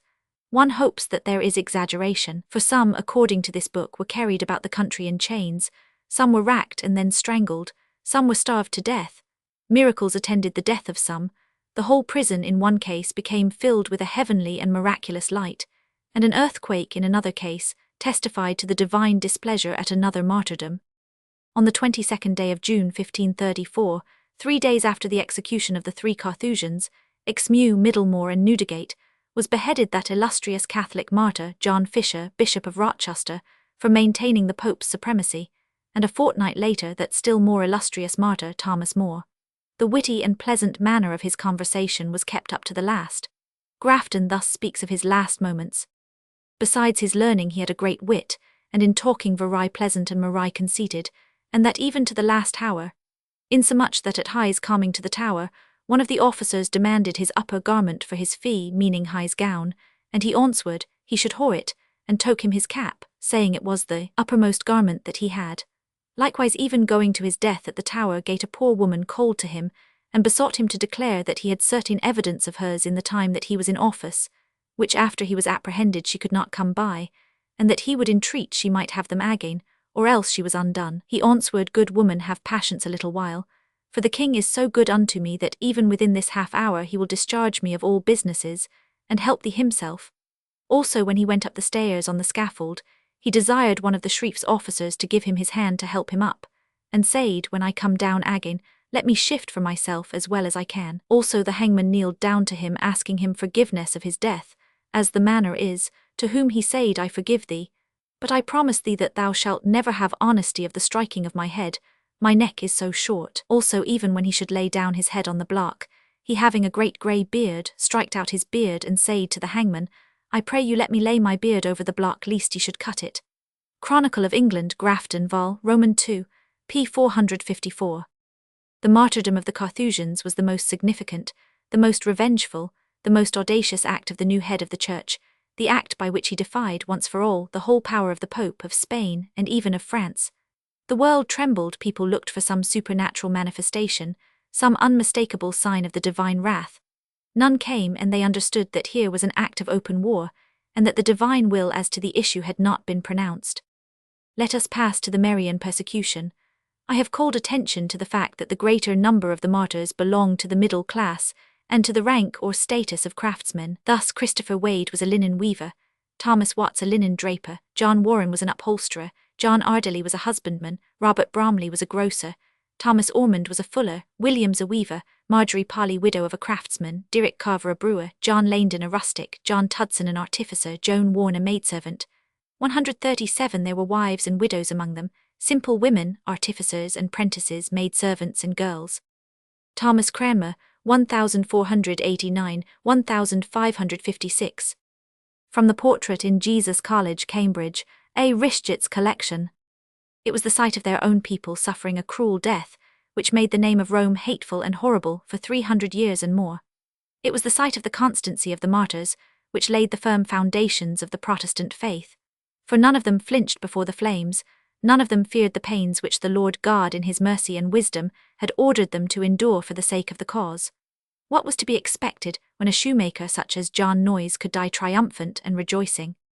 On the next day morning he was brought to the stake, where were ready against his coming the foresaid Justice, Master Thurston, one Master Waller, then being under sheriff, and Master Thomas Lovell, being high constable, as is before expressed.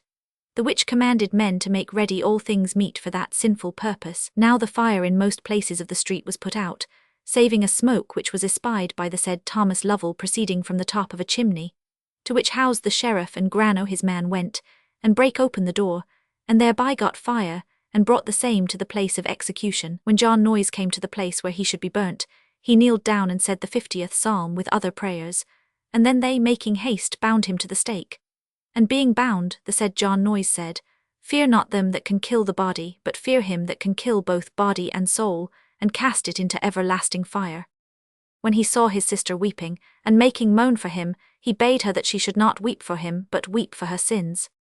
Then one Nicholas Cadman, a valiant champion in the Pope's affairs, brought a faggot and set against him, and the said John Noyes took up the faggot and kissed it and said, Blessed be the time that ever I was born to come to this.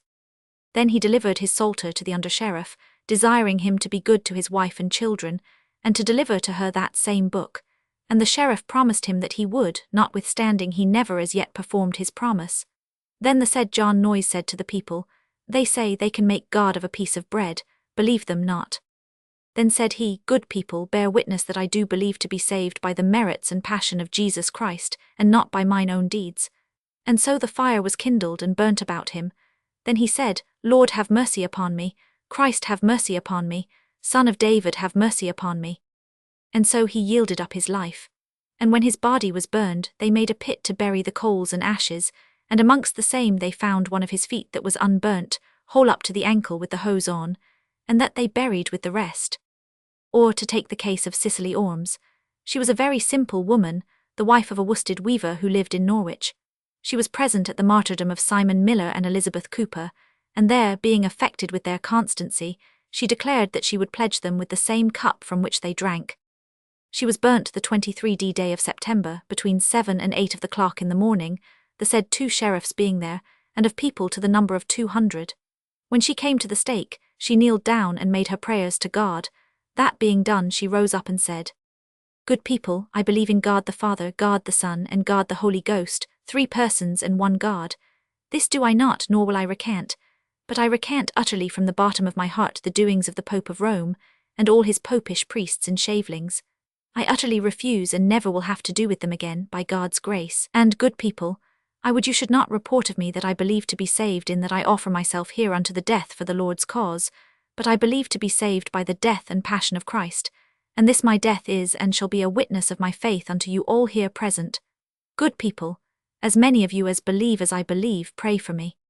Then she came to the stake and laid her hand on it and said, "Welcome the cross of Christ." Which being done, she, looking on her hand and seeing it blacked with the stake, wiped it upon her smock, for she was burnt at the same stake that Simon Miller and Elizabeth Cooper was burnt at. Then, after she had touched it with her hand, she came and kissed it and said, "Welcome the sweet cross of Christ," and so gave herself to be bound thereto. After the tormentors had kindled the fire to her, she said, "My soul doth magnify the Lord, and my spirit rejoiceth in God my Saviour." And in so saying, she set her hands together right against her breast, casting her eyes and head upward, and so stood, heaving up her hands by little and little, till the very sinews of her arms did brast in sunder, and then they fell. But she yielded her life unto the Lord as quietly as if she had been in a slumber, or as one feeling no pain. So wonderfully did the Lord work with her. His name therefore be praised for evermore. Remember that the example was not only an admonition to those who saw her death. It was related by the spectators. It was spread through the length and breadth of the land. It was written down by Fox, in whose hands it certainly lost nothing of eloquence or of dramatic effect, and it has been read ever since by countless people, not the martyrdom of Cranmer, Ridley, Latimer, and the 139 rest of the bishops, priests, and scholars, so much as those of the very simple women, the plain craftsmen, built up the Protestant faith, scattered the Spanish fleets, and changed the Englishman of the 16th century, so that he of the 17th became possible. The burning of M. Ione Rogers, Vicar of St. Pulchre's and Reader of Paul's in London. The bare list of burnings in London alone, not nearly complete, as enumerated by Henry Mackin in his diary, 1,550–1,563, conveys a sense of the overwhelming horror which filled England during this reign, perhaps clearer than a laboured treatise on the lives and deaths of the martyrs. In reading the list we can see the crowds flocking to Smithfield. All their sympathies are with the sufferer. They see him dragged on his hurdle, undressed to the shirt and tied to the stake. They see that he flinches not nor offers to retract. The faggots are piled about him. Heaven grant they be of dry wood. From the flames and through the smoke they hear the voice of the martyr praising God and praying till the end comes, when his tongue swells up in his mouth and he can speak no more, or is suffocated with the smoke, or with the intensity of his agony his heart stops and merciful death 140 seizes him. Then the crowd go home again. They dare not speak to each other, but they remember. 1555. The eage day of February the Bishop of London went into Newgate and owed your doctors to disgrat degrade Hoper, and Rogers sometime Vicar of St. Pulchre's. The Sam day was Rogers carried between X and XJ of the Cloak into Smithfield and Borned, for erroneous opinions, with a gret compene of the guard. The XVJ day of Marquet was a weaver, borned in Smithfield dwelling in Shoreditch, for Harris by Viage of the Cloak in the morning, wise nam was Tomkins. The Zeage day of April, the which was Esther day at St. Margaret Parish at Westminster after Mass was done, one of the ministers, oppressed of the Abbey, did help him that was the minister to the people who were receiving of the blessed sacrament of the Lord Jesus Christ. There came into the church a man that was a monk of Ely, the which was married to a wife. The Sam day there that Sam man sawed to the minister, "What doist thou gif them?" And as soon as he had spoken he drew his wadniff, and hit the prest on the head and struck him on the hand, and cloif wise hand a gret way and after on the harm a gret wand, and there was sich a cry and shout as has not been, and after he was taken and carried to prison, and after examined wherefore he did it.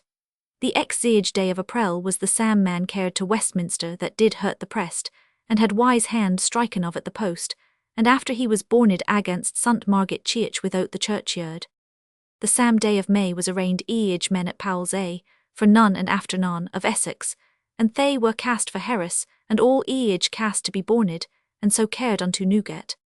The Roman 25 day of May were arraigned at St. Paul's for heresy, before the bishop, Master Cardmaker sometime Vicar of St. Bride S in Fleet Street, and one John Warren a cloth worker in Walbrook and a Nadir of, and cast to be brent and carried back to Newgate. The XXX day of May was burnt in Smithfield Master Cardmaker sometime Vicar of St. Bride, and Master Varon clothworker, dwelling against St. John in Walbrook and Upholster, and wise Whiff baying in Newgate. The day of Jewin was delivered out of Newgate vig men to be carried into Essex and Suffolk to Bourne. The 1st day of July went into Smithfield to Bourne Master Bradford, a gret preacher by King Edward's days, and a tallow chandler's prentice dwelling by Newgate, by Viage of the Cloak in the morning, with a gret compene of Pepple. The Viage day of July were 3 more delivered out of Newgate, and sent into the country to be burned for heretics. The Zij day of July was borned y Canterbury Ij men for Harris, Ij prests and Ij lay men. The Ij day of August was a shoemaker borned I St Edmundburgh in Suffolk for Harris. The Vij day of August between Ij and V in the morning was a personer delivered into the Shrafe of Middlesex to be cared unto Uxbridge to be borned. It was the market day, oat of Newgate delivered. The ex-Zij day of August was borned I Stratford of Bow, in the Cont of Middlesex, a woman, wife of John Wairn, clothworker, a huffholster over against St John's in Walbroke. The which, John her husband was borned with on cardmaker in Smithfield for Harris Boyth, and the Sam woman had a soon taken at her borning and cared to Newgate to his sister, for they will born Boyth. The XXXJ day of August went out of Newgate, a man of Essex unto Barnet for Harris, by the Shrafe of Middlesex to born there. The same day were burnt at Oxford for heresy Dr. Latimer, late Bishop of Worcester, and Dr. Ridley, late Bishop of London. They were sometime gret preachers as ever was, and at the borning did preach Dr. Smythe, sometime the master of Vettington College. The ex-Vij day of December between 8 and 9 of the cloak in the morning was carried into Smithfield to be borned on Master Philpot, Archdeacon of Winchester, gentleman, for Harris. The description of Dr. Cranmer, how he was plucked down from the stage by friars and papists for the true confession of his faith. The burning of the Archbishop of Canterbury, Dr. Thomas Cranmer, in the town ditch at Oxford, with his hand first thrust into the fire wherewith he subscribed before. The ex-Zij day of January went into Smithfield to burn between Vij and Vij in the morning V men and Ij women. On of the men was a gentleman of the Ender Temple, wise nam Master Gren, and they were all borned by Roman 9 at Ij posts, and there were a commandment thrug London over knit, that no young folk should come there, for the greatest number was as has been seen at shiche time. The XXJ day of Marquet was borned at Oxford Dr. Cranmer, late Archbishop of Canterbury. The Roman 15 day of May was carried in a care from Newgate thrug London unto Stretford abo to born Ij men, the on blind, the third lame, and Ij tall men the one was a penter, the third a clothworker. The penter wise nam was Hugh Loveroke, dwelling in Sathin Lane, the blind man dwelling in St Thomas Apostles. The XXVij day of June rard from Newgate unto Stretford abo in Ij cares Zij, XJ men and Ij women, and the borned to Ij posts, and there were a Roman 20 pepple. The Ij day of April 5 persons out of Essex were condemned for Harris, Ij men and Ij women, one woman with a staff in her hand, to be borned in Smithfield. The VJ day of April was borned in Smithfield v. Ij men and Im women for Harris. On was a barber dwelling in Limstret, and on woman was the whiff of the crane at the Crussidfras beside the Tower Hill, kepping of in there. The Zij day of May was borned in Cheapside and odier places in London certain mel that was not sweet, and they said that Hay had put in lime and sand to desift the pepple, and he was had to the contour. The Sam morning was borned beyond St George's parish Ij men for heresy, a dissid Knowington. The ex-Vij day of June was Ij cared to be borned beyond St Gorgius, almost at Knowington for Harris and odier matters. The ex-Zij day of December were burned in Smithfield Ij, one Sir John Ruff the Freer and a Scot, and a woman for Harris. Diary of Henry Mackin. Chapter 2. The progress of the Reformation. The question as to the proportion of Protestants to Catholics at the accession of Elizabeth, and at her death, has received various answers, depending upon the religion of the respondent. Lingard, the fairest of all the Catholic writers, estimates the number of Catholics at 1/2 the whole population. This was 30 years before Elizabeth's accession. Dr. Allen thought they were 2/3, Strype Roman 3, 415. A great many of the better class were Catholics. Venner, 1649, says that 50 years before, all physicians were Catholics. This may have been caused by study in Italian schools of medicine.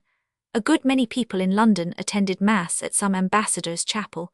The Spaniards, when the Armada was projected, relied upon the opinion that the half of England would join them. The north of England was filled with Catholics, yet they did not join the rebellion of 1569. 1/4 of the population of Cheshire were Catholics.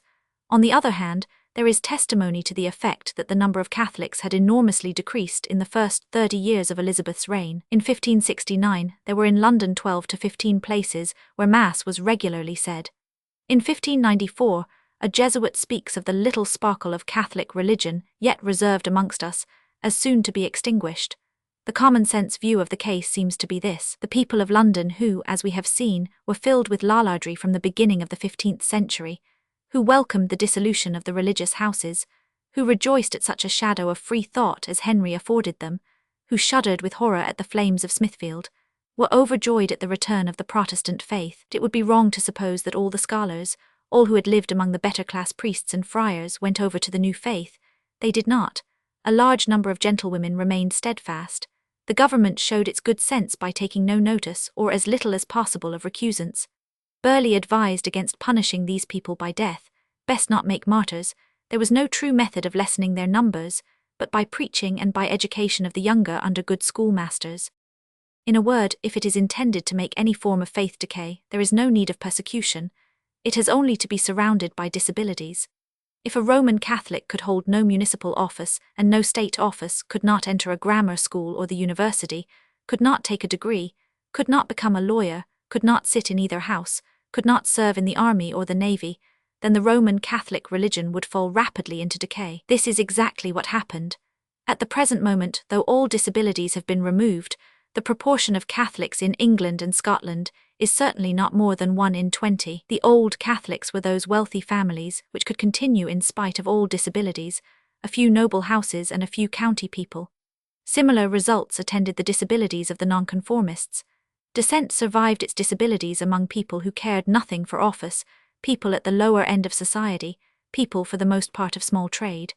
Among the better class, dissent lost ground and mostly disappeared till the abolition of disabilities. It is commonly believed that in the parish churches there was but one step from the Mass to the Reformed service. This was not so.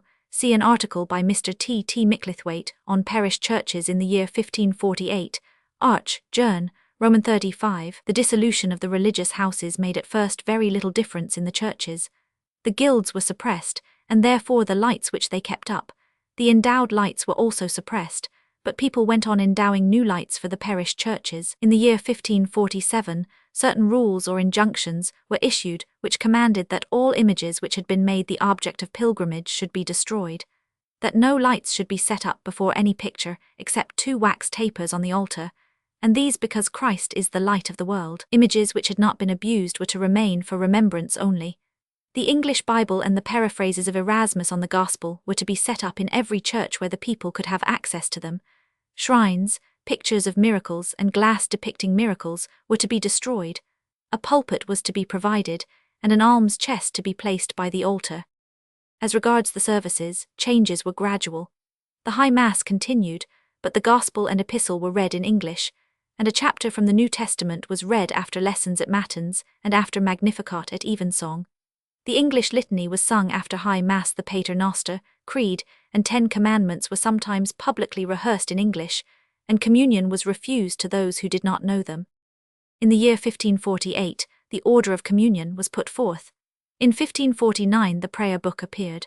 Mr. Micklethwaite has drawn up an account of the parish church of 1548 before the Reformed prayer book, and with the alterations 145 made in the service up to that date. The principal entrance was by the south door.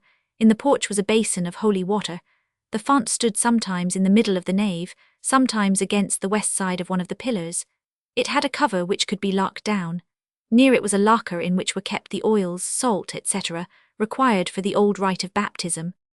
At the beginning of the 16th century, all but very poor parish churches seem to have been furnished with pews, but the whole area was not filled with them, as at a later date. Old pews west of the doors are very rare, but they are found sometimes, as at Brington, Northants. Generally all this space was left clear, and there was a clear area of at least 1 bay, and often much more at the west end. A church with aisles had nearly always 4 blocks of pews, and the passages were broad alleys, that in the middle being often more than 1/3 of the width of the nave, and the side passages were not much less. The appropriation of special places to individuals seems to have been usual, and even that bugbear of modern ecclesiastical reformers, the lock-up pew or closet, was not unknown. These in parish churches were generally chantry chapels, arranged for private services at their own altars, and for use as pews during the public services. The pulpit had no fixed position. It was made movable. One of that period still remains at Westminster. It was ordered in 1547 that the priests and choir should kneel in the midst of the church and sing or say the litany, The litany desk came into use afterwards. The confessional had been continued in certain London churches. At St. Margaret Pattens there was the shriving pew, at St. Christopher le Stock the shriving house. The usual custom was for the penitent to kneel or stand before the priest, who sat in a chair. The Bible and the paraphrases of Erasmus were chained to a desk somewhere in the nave. The rood screen, which was a music gallery, carried a loft and the organ when there was one. The loft contained desks for singers. It was also provided with pricks for candles. The great cross rose above the loft. In the chancel stood the high altar. When there were no aisles, two smaller altars stood one on either side. Above the altar was a reredos of carved work, at the ends of which hung curtains. There was generally a super altar. On the high altar stood the cross, with figures, reliquaries, and images to adorn it. Also they laid on the altar the textus or book of the Gospels, with the pax bread or tablet for the kiss of peace. There were generally 2 lights on the altar. It is convenient to mention here the other lights, which were kept in 1548, by the retention of the ceremonies with which they were connected. These were the 2 tapers carried by boys in processions at High Mass, and at other services when solemnly performed. The hearse light used at matins or tenebres on the last 3 days of Holy Week. The Paschal candle, which stood in a tall candlestick, or hung in a basin on the north side of the high altar, and was lighted with much ceremony on Easter Eve, and burned at all the principal services throughout Paschal tide. The torches carried in the procession on Corpus Christi Day, the lantern carried before the sacrament when it was taken to the sick, the large standing tapers which were placed round a corpse during the funeral service, and the candle used at baptism. Most of the lights, which a little earlier had been common round tombs, were endowed, and as such had been taken away, but the custom of survivors placing lights round the graves of their departed friends would probably be continued still for a few years. Chapels were the most usual places for tombs, but they are found in every part of the church. The various forms of them are too familiar to require description, but the use of colour gave them much more decorative importance in an interior than they have now. Many were painted, and others were covered with rich cloths. Flat gravestones had often carpets laid over them, and raised tombs had palls of cloth of gold or other costly stuff. The church of Dunstable still possesses such a pall. It is of crimson velvet, richly embroidered. Tapestries and cloths of various kinds were very much used, especially in chancels, as curtains and carpets, and as coverings for seats and desks and the like. Every church also had special hangings for Lent, when images and pictures were covered up generally with white or blue cloths, marked with crosses and the emblems of the Passion. The Lenten veil between the choir and the high altar seems also to have been retained in 1547, but in 1548, Cranmer and his party had partly succeeded in doing away with it. All parts of the church were more or less adorned with imagery and pictures on walls, in windows, or on furniture. None had been ordered to be taken away except such as had been superstitiously abused, or which were representations of feigned miracles.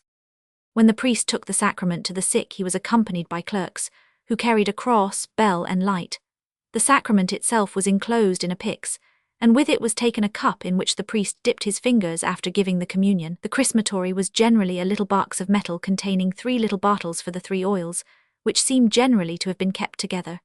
For use at funerals, every church had a cross, a bier, and a handbell, the last being a good-sized bell which was rung before the corpse as it was being carried to the church.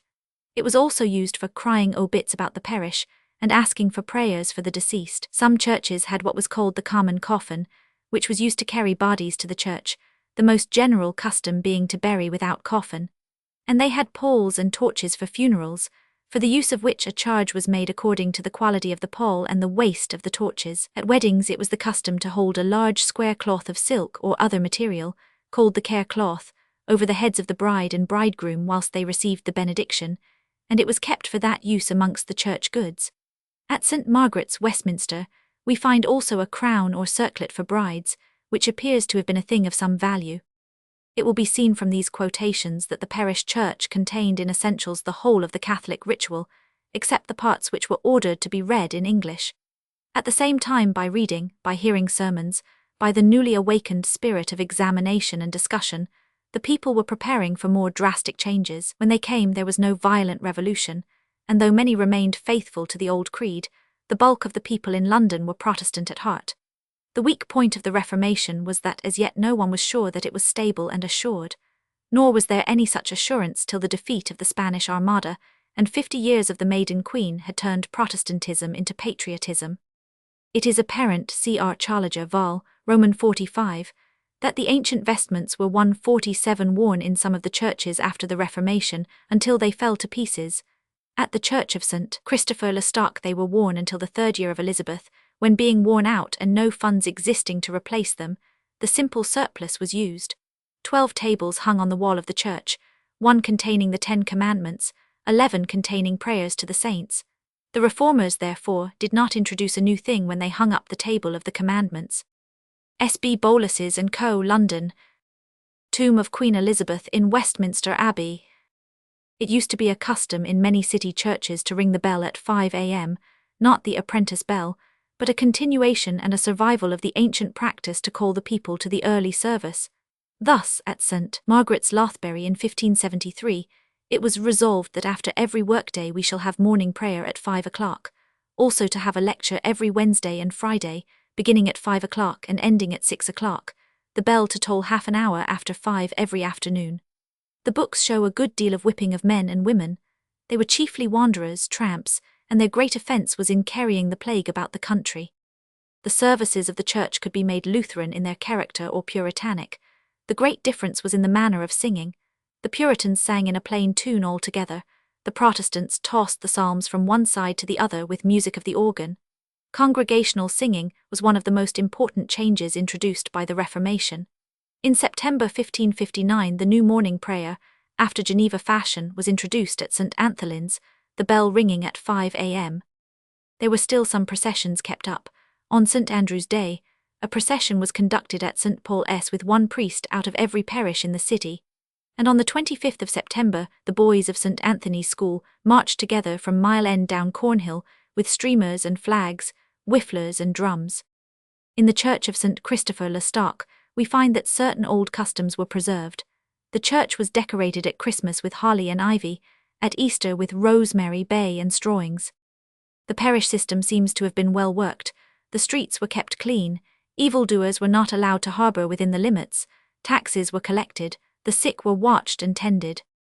The efforts of the more sober leaders were directed to change, it is true, but to gradual, not revolutionary change. The restraint of the zealous, however, was in some churches very difficult. Certain quarters of the city were far more Protestant than others. Blackfriars, for instance, became an early centre of Puritanism.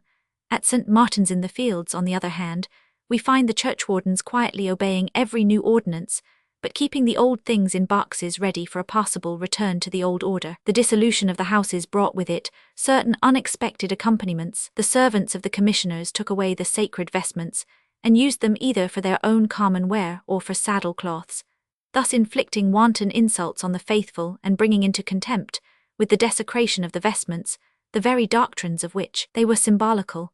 Again, there were the relics and the images which the people had so long adored. It is true that the church would not acknowledge the adoration of an image, but that was the practice of the common people, as it is at this day in every Roman Catholic church. Thus sacred objects came to be treated with the utmost scorn. Reliquaries were emptied and the relics thrown away. Images of the Virgin were deprived of their lovely vestments, and sent about the country, shapeless lumps of wood, or brought to London to be publicly burned. In some cases an ancient and venerable fraud was discovered and pitilessly exposed. Who could resist contempt for the priests and monks who had for many generations of simple believers made the head on the holy rood of Boxley incline benignantly, and roll its eyes upon the kneeling multitude? With all these aids to disbelief, who can wonder if the wave of Protestant indignation mounted steadily higher, if the fiery spirit of reform seized upon town and country, upon the sober merchant and the hot-headed prentice? We hear of the young men reading the Bible aloud in the churches, shouting the words they read, of girls who carried the English primer with them to church and studied it during the singing of matins, of men who insulted the consecration of the host, who attacked the priest who carried it through the streets. It is certain that London itself, almost from the beginning, was for the Reformation. See Appendix V. For continuation, see back of the other half of the illustration. Go to transcription of text. W. A. Mansell and Co. Popish plots and treasons. For descriptions in rhyme, see back. Go to transcription of text. Continued from back of first half of illustration. Go to transcription of text. A pressing difficulty in the opening years of Elizabeth was the illiterate and immoral condition of the clergy. So many refused the oath of supremacy that it became necessary to create lay readers. Indeed, the condition of England, including London, was calculated to fill the minds of the most ardent Protestants with dismay. During the first 15 years of the reign, the House of Commons complained to the Queen that men were ordained who were infamous in their lives and conversation. The Bishop of London complained that even the bishops were sunk and lamentably disvalued by the meanest of the peoples. The county of Essex represented that the new clergy were ignorant, riotous and drunkards. The Lords in Council represented to the Archbishop of Canterbury the evil lives of the clergy. Out of all the clergy in the city of London, there were but 19 preachers. Yet in 1559, Elizabeth ordered that there should be a sermon once a month on doctrine. And in 1586, the Bishop of London ordered the clergy to write one sermon every week. It is said that the clergy fell so low in esteem as to be treated like outcasts, incurably drunken, ignorant and licentious. Night seizing an archbishop. From an illuminated Ms. in British Museum. With the general charges against the Elizabethan clergy, it appears unnecessary to bring forward specific acts which may very well be taken to be isolated cases, in no way proving general corruption. There are, however, a few which seem to show the general condition of things. In 1562, a priest was carded through the city for saying Mass. In 1554, priests who would not leave their wives did penance in St. Paul's and were beaten over the head with rods. In 1561, the Queen, who never approved the marriage of priests, ordered those who were married not to bring their wives into colleges.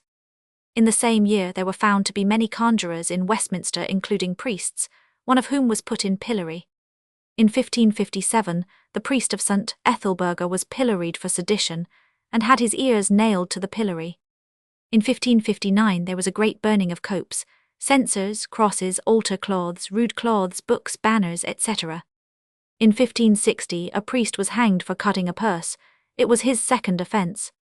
The priest who sold his wife to a butcher, and was carried through the streets for an open shame, must hardly, one hopes, be quoted as an example. We picture him as a drunken and dissolute hog, lost to all sense of decency. The other priest who for an act of immorality was also carried about the streets may have been more common. When all the clergy married as a matter of course, such scandals ceased. As I have reproduced certain charges against the clergy and religious of the old faith, it is but fair to give an example of the bad character of one, at least, belonging to the clergy of the Reformation. The following letter is addressed to the Lady Bowes. Right worshipful. I understand that one Rafie Cleaton wise curate of the chapel at Buxton. His wages are, out of his neighbours' benevolence, about VLI yearly. Sir Charles Cavendish had the tithes there this last year's, either of his own right or my Lord S., as th inhabitants say. The minister aforenamed differeth little from those of the worst sort, and hath dipped his finger both in manslaughter and perjury, etc. The placings or displacing of the curate there resteth in Mr. Salker, commissary of Bakewell, of which church Buxton is a chapel of ease. I humbly thank your worship for your letter to the justices at the sessions, for Sir Peter Frechvell, targether with Mr. Bainbrigg, were very earnest against the bad Vicar of Hope, and likewise Sir Jermyn Poole and all the bench, savage Justice Bentley, who used some vain talk on his behalf, and affirmed that my Lady Bowes had been disproved before Mr. Lord of Shrewsbury in reports touching the Vicar of Hope, but such answer was made thereto as his 151 mouth was stopped. Yet the latter day, when all the justics but himself and one other were risen, he wold have had the said vicar licensed to sell ale in his vicarage, although the whole bench had commended the contrary, whereof Sir Jermyn Poole being advertised, retained to the benches, contradicting his speech woe with Mr. Bainbrigg made their warrant to bringe before them him, or any other person that shall, for him, or in his vicarage, brew or sell ale, etc. He wise not to be punished by the justices for the multitude of his women, until the bastards whereof he is the reputed father be brought in. I am the more bolder to write so lunge of this sorry matter, in respect you may take so much better knowledge of Sir Jo. Bentley and his pietility in so vile a cause, and esteem and judge of him according to that wisdom and good discretion. Thus humbly cravinge pedon I commit your good words, to the everlasting Lord who ever keep you. This is quoted by N. Drake in Shakespeare and His Times, Vol. IP 92. And here is Ben Jonson's portrait of the city parson, none too flattering. He is the prelate of the parish here, and governs all the dames, appoints the cheer, writes down the bills of fare, pricks all the guests, makes all the matches and the marriage feasts. Within the wood draws all the parish wills, designs the legacies and strokes the gills of the chief mourners and whoever lacks. Of all the kindred he hath first his blacks. Thus holds he weddings up and burials, as his main tithing with the gossips' stalls. Their pews he's top still at the public mess, comforts the widow and the fatherless. In funeral sack sits Bove the alderman, for of the wardmote quest he better can the mystery than the Levitic law. That piece of clerkship doth his vestry awe. He is, as he conceives himself, a fine, well-furnished and apparelled divine. Harrison, however, speaks up for the credit of the reformed clergy. The observance of Lent was maintained by law, but with difficulty, and the law was continually broken. It was a distinguishing mark of the Puritan to eat flesh on the forbidden days. Queen Elizabeth ordered that no flesh should be eaten on fish days, namely the 40 days of Lent, Ember days, Rogation days and Fridays. Licenses, however, were granted for those who either on account of bodily infirmity or any other cause were forbidden to fast. The license cost for a nobleman or his wife 26s, 8d, per annum, for a knight or his wife 13s, 4d per annum, and for those of lower degree 6s, 8d, per annum. Thus began the evasion of the law. Butchers were licensed to kill for those privileged to eat flesh. In 1581, the House of Lords call upon the mayor to explain why 40 butchers are allowed to kill during Lent, and how it is that the eating of flesh at that season is common in the city. The mayor replies that 152 the facts are otherwise, and that the number of licensed butchers is only 5, viz., 2 for either Shambles and 1 for Southwark. In 1552 only 3 butchers are licensed. Evidently the mayor tries strong measures, but there are more complaints from the Lords. In 1586, the House of Lords again send representations to the mayor. In 1587 the mayor, evidently wishing to shift responsibility, says that it is difficult to restrain butchers. Perhaps the House of Lords will undertake the duty of licensing. The House of Lords declines to undertake the work of the mayor. In 1590 the mayor complains of butchers being licensed in privileged places. What does this mean? In 1591 he gives licenses to 6 butchers. He then finds out what we have been suspecting all along, that cattle and sheep were killed outside his jurisdiction, and that flesh was brought into the city by the gates. He also proves that within the city itself a great deal more meat is killed than was wanted for Shrovetide. Here we have a proof of the puritanic spirit.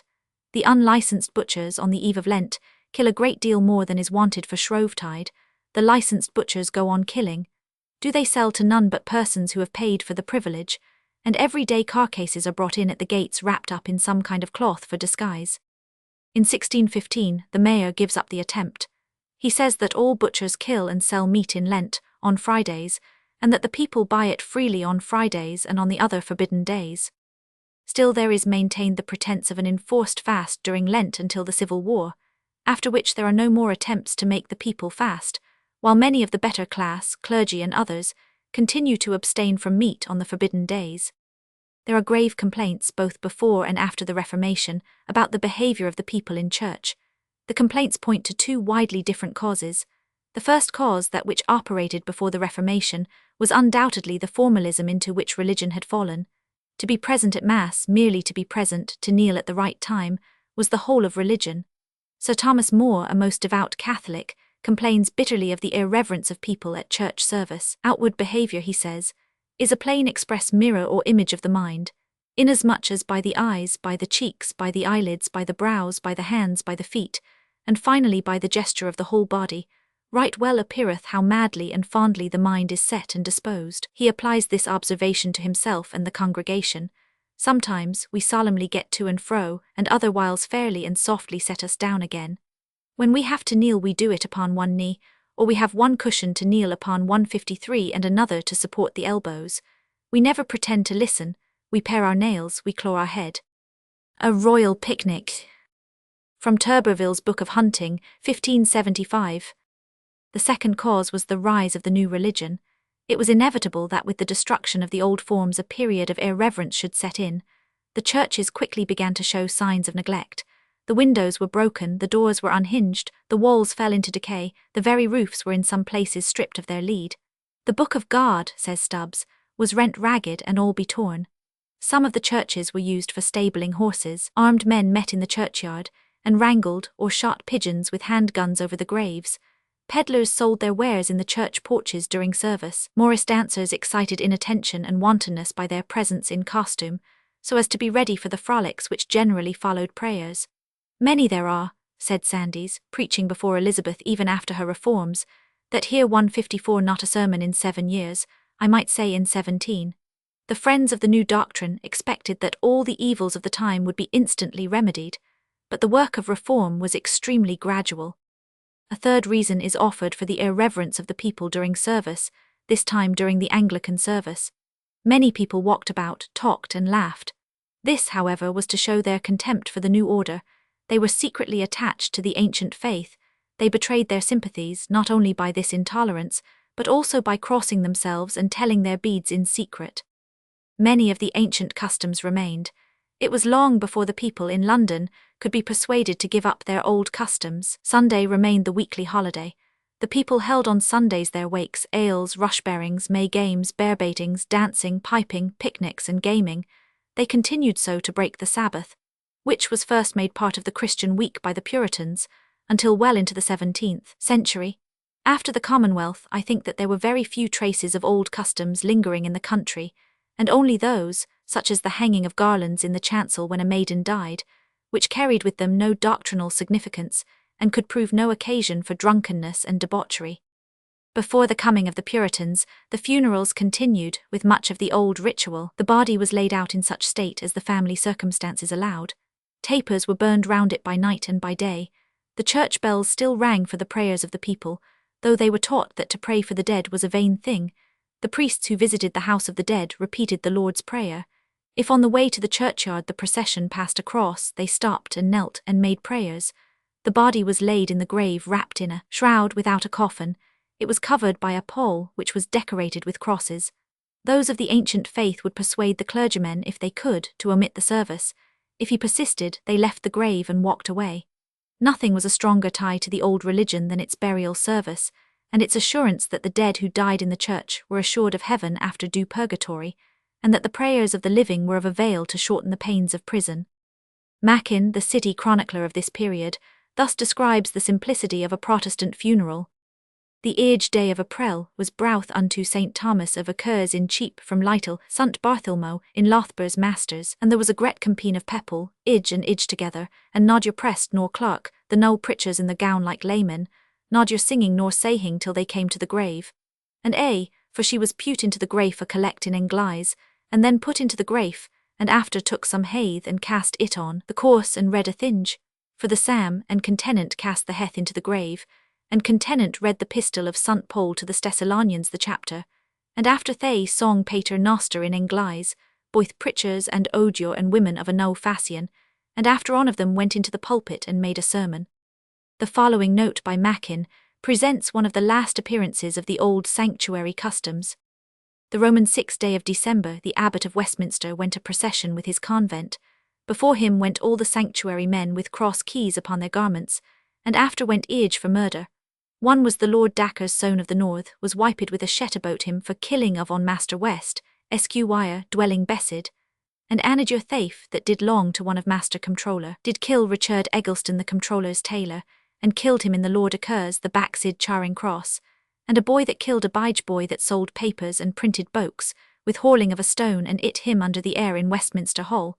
The boy was one of the children that was at the Seacal there in the Abbey. The boy was a Hosier Hosier soon a boyf Londonstone. Diary of Henry Mackin, p. 121. The good old institution of sanctuary died hard. Even after it was supposed to have been finished and put away, it continued to linger. Abbot Feckenham made a vigorous appeal for its preservation. All princes, he said, and all lawmakers, Solon in Athens, Lycurgus in Lacedaemon, all have had loca refugii, places of succour and safeguard for such as have transgressed laws and deserved corporal pains. Since therefore ye mean not to destroy all sanctuaries, and if your purpose be to maintain any, or if any be worthy to be continued, Westminster of all others is most worthy, and that for 4 causes. The first is the antiquity and continuance of sanctuary there. The second, the dignity of the person by whom it was ordained. The third, the worthiness of the place itself. The fourth, the profit and commodity that you have received thereby. It is a common charge against the dissolution of the religious houses that the old custom of open tables for all comers fell into disuse. The disuse is not without exceptions. The houses being suppressed, of course the hospitality disappeared, but the practice was still kept up by some of the bishops. Archbishop Parker, for instance, fed every day a number of poor people who waited outside the gates of Lambeth for the broken meats, while anyone who chose to come in, whether at dinner or at supper, was received and entertained either at the steward's or the almoner's table. Order was observed, no loud talking was permitted, and the discourse was directed towards framing men's manners to religion. Whether the practice of indiscriminate doles should have been kept up is another question, and one that cannot be asked of the 16th century. The state and dignity maintained by this archbishop were almost worthy of Cardinal Wolsey. The Queen gave him a patent for 40 retainers, but his household consisted of 5 times that number, all living with him and dining at his table in Lambeth Palace. The church house was an ecclesiastical edifice which has now entirely passed away. I know nothing about the church house except what is found in the Archaeological Journal, Vol. XL, p. 8. Not a single undoubted specimen has been spared to us, though it is not improbable that the half-timbered building attached to the west end of the church at Langdon, in Essex, and now called the Priest House, is really one of these. We have evidence from all parts of the country that they were once very common. There is, indeed, hardly an old churchwarden's account book, which goes back beyond the changes of the 16th century, that does not contain some reference to a building of this kind. They continued in being, and to be used for church purposes long after the Reformation. The example at All Saints, Derby, stood in the churchyard, and was in existence in 1747. We must picture to ourselves then a long low room with an ample fireplace, or rather a big open chimney occupying one end with a cast hearth. Here the cooking was done, and here the water boiled for brewing the church ale. There was a large oak table in the middle with benches around, and a lean-to building on one side to act as a cellar. This, I think, is not an inaccurate sketch of a building which played no unimportant part in our rural economy and rural pleasures. All the details are wanting, and we can only fill them in by drawing on the imagination. We know that almost all our churches were made beautiful by religious painting on the walls. I should not be surprised if we some day discovered that the church house came in for its share of art, and that pictures, not religious in the narrow sense, but grotesque and humorous, sometimes covered the walls. It was in the church house that the ales were held. They were provided for in various ways, but usually by the farmers, each of whom was wont to give his quota of malt. There was no malt tax in those days, and as a consequence there was a malt kiln in almost every village. These ales were held at various times. There was almost always one on the feast of the dedication of the church. Whitsuntide was also a very favourite time, but they seem to have been held at any convenient time when money was wanted for the church. Philip Stubbs, the author of The Anatomy of Abuses, only knew the church ales in their decline. He was, Anthony Wood informs us, a most rigid Calvinist, a bitter enemy to popery, so that his picture must be received with allowances for exaggeration. His account of them is certainly not a flattering one. He tells us that the church wardens of every parish, with the consent of the whole parish, provide 60 or 20 quarters of malt, whereof some they buy of the church stock, and some is given them of the parishioners themselves, every one conferring somewhat according to his ability, which malt being made into very strong ale or beer is set to sale, either in the church or some other place assigned to that purpose. Then, when this is set abroach, well is he that can get soonest to it and spend the most at it. For he that sitteth the closest to it and spends the most at it, he is counted the godliest man of all the rest, and most in God's favour, because it is spent up in his church for sath. But who, either for want cannot, or otherwise for fear of God's wrath will not stick to it, he is counted none destitute both of virtue and guidelines. In this kind of practice they continue 6 weeks, a quarter of a 157 year, yea half a year together, swilling and gulling night and day till they be as dronk as rats and as blackish as beasts. That money, if all be true which they say, they repair their churches and chapels with it, they buy books for service, cups for the celebration of the sacraments, surplices for Sir John and such other necessaries. Old St. Paul's before the destruction of the steeple. The burning of St. Paul's steeple created a great sensation, and was by some regarded as an act of God's wrath for the recent changes. Maitland 3 quotes an original letter describing the disaster. AD 1561, on Wednesday the 4th of June, as appears by a letter before me from Mr. Richard Jones to Sir Nicholas Throckmorton, ambassador from Queen Elizabeth to the court of France, communicated by the Honourable Mr. York. It rained all the day, and towards 4 o'clock in the afternoon, it began to thunder terribly. When suddenly a thunderbolt with a great thunder following hit within a yard of the very top of the steeple, which forthwith showed his effect, and appeared a little fire, like unto the light of a torch, which 158 increasing towards the weathercock, caused the same within a quarter of an hour to fall down, whereby the wind, which was great, and the more vehement by reason of the opening of the steeple and height thereof, caused the flame so to augment and burn the steeple which no man could succour, as within an hour the high steeple of Paul S., which was so long in building and so renowned, was utterly consumed to the very battlements, which being of some breadth and strength, as was needful to uphold such a weight, received most part of the timber which fell from the spire, and began to burn with such vehemence, as all the timber was burnt, the iron and bells melted and fallen down upon the stairs within a short space. This was judged to be the end of the effect of the lightning, when forthwith the east and west roofs of the church, partly kindled with the timber which fell from the battlements, and with the heating of the fire whiles it remained within the stone steeple, were on fire, and ceased not to burn so extremely, as could not be provided for by no means, till that not only those ends, but the north and south aisles before 1 of the clock after midnight, were consumed, and not a piece of timber left nor lead unmolten, upon any of the higher and cross roofs and battlements. The side aisles, though they were a little touched, by reason of their crowns, remained safe, thanks be to God. And this is all that is happened by this misfortune, and the church within is untouched. Your lordship may guess what stir and removing there was in St. Paul's churchyard, especially towards the north door, where divers houses were pulled down, and much lamentation on all sides. On the east end a pinnacle fell down and ruined a house, wherein there were 7 persons not hurt, but the good man of the house a little. Many other turmoils there were, as in like cases it happens, which as it grieves me to hear, so I am loth to write the same. The French here are not sorry for the matter. All good and honest men are sorry for it, and impute it to a terrible remembrance of God's anger towards us for our offences. This is enough and too much of so grievous a matter, and yet I thought I should perhaps satisfy your lordship in writing thereof thus largely. R. Jones, London, June 5, 1561. As might have been expected of a time when all the world was thinking and talking about religious doctrine, the unlearned as well as the learned, but with much more confidence and presumption, arguing entirely on the meaning of texts, passages, and detached clauses, there were fanatics in plenty. I have made a selection from the cases before me.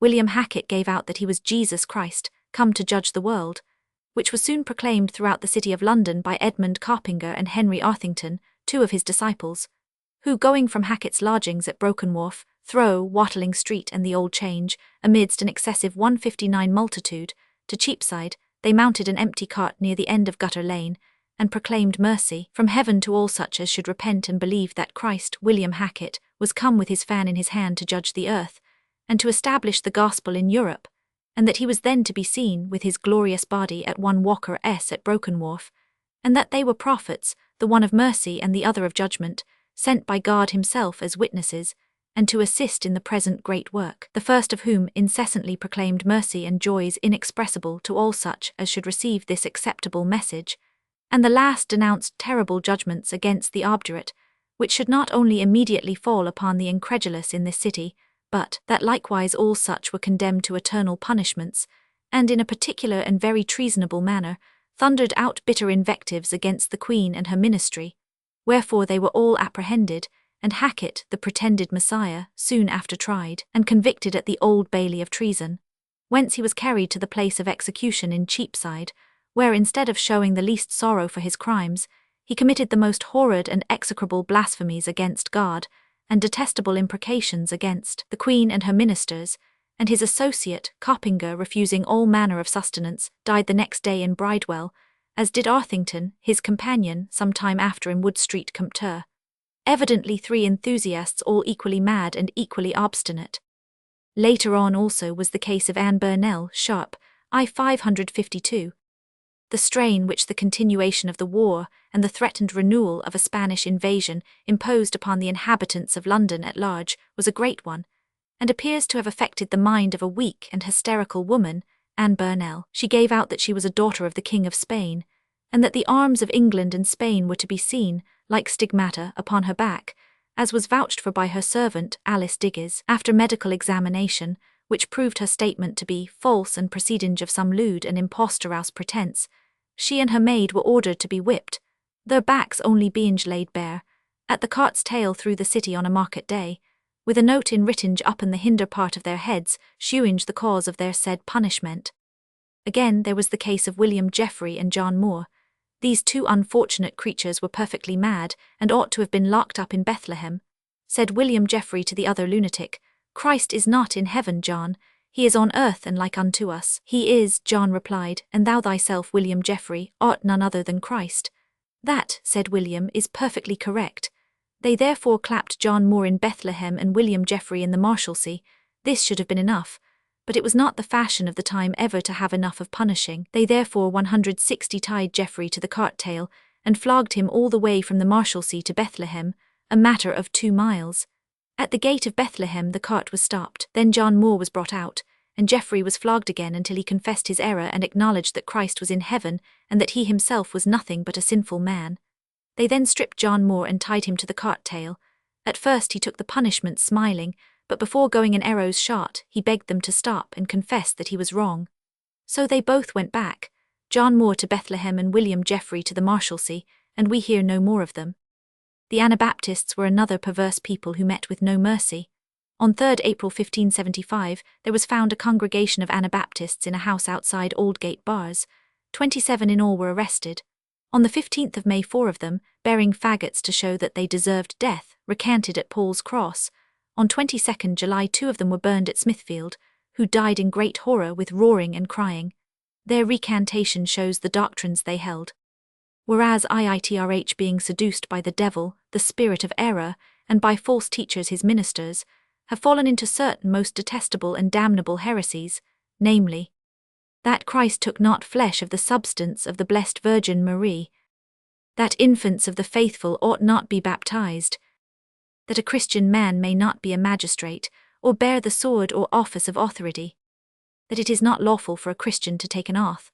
Now by the grace of God, and through conference with good and learned ministers of Christ his church, I do understand and acknowledge the same to be most damnable and detestable heresies, and do ask God here before his church mercy for my said former errors, and do forsake them, recant and renounce them, and abjure them from the bottom of my heart, professing that I certainly believe that Christ took flesh of the substance of the blessed Virgin Marie, that infants of the faithful ought to be baptized, that a Christian man may be a magistrate, or bear the sword or office of authority, that it is lawful for a Christian man to take an oath, and further that I confess that the whole doctrine and religion established and published in this realm of England, as also that which is received and preached in the Dutch Church, from henceforth utterly abandoning and forsaking all and every Anabaptistical error.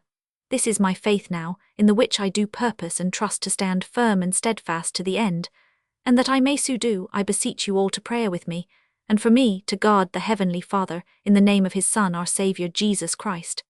Before this, 1 man and 10 women were tried in the consistory of St. Paul's and sentenced to be burned, but 1 woman having been converted, they resolved on banishing the rest, who were Dutch.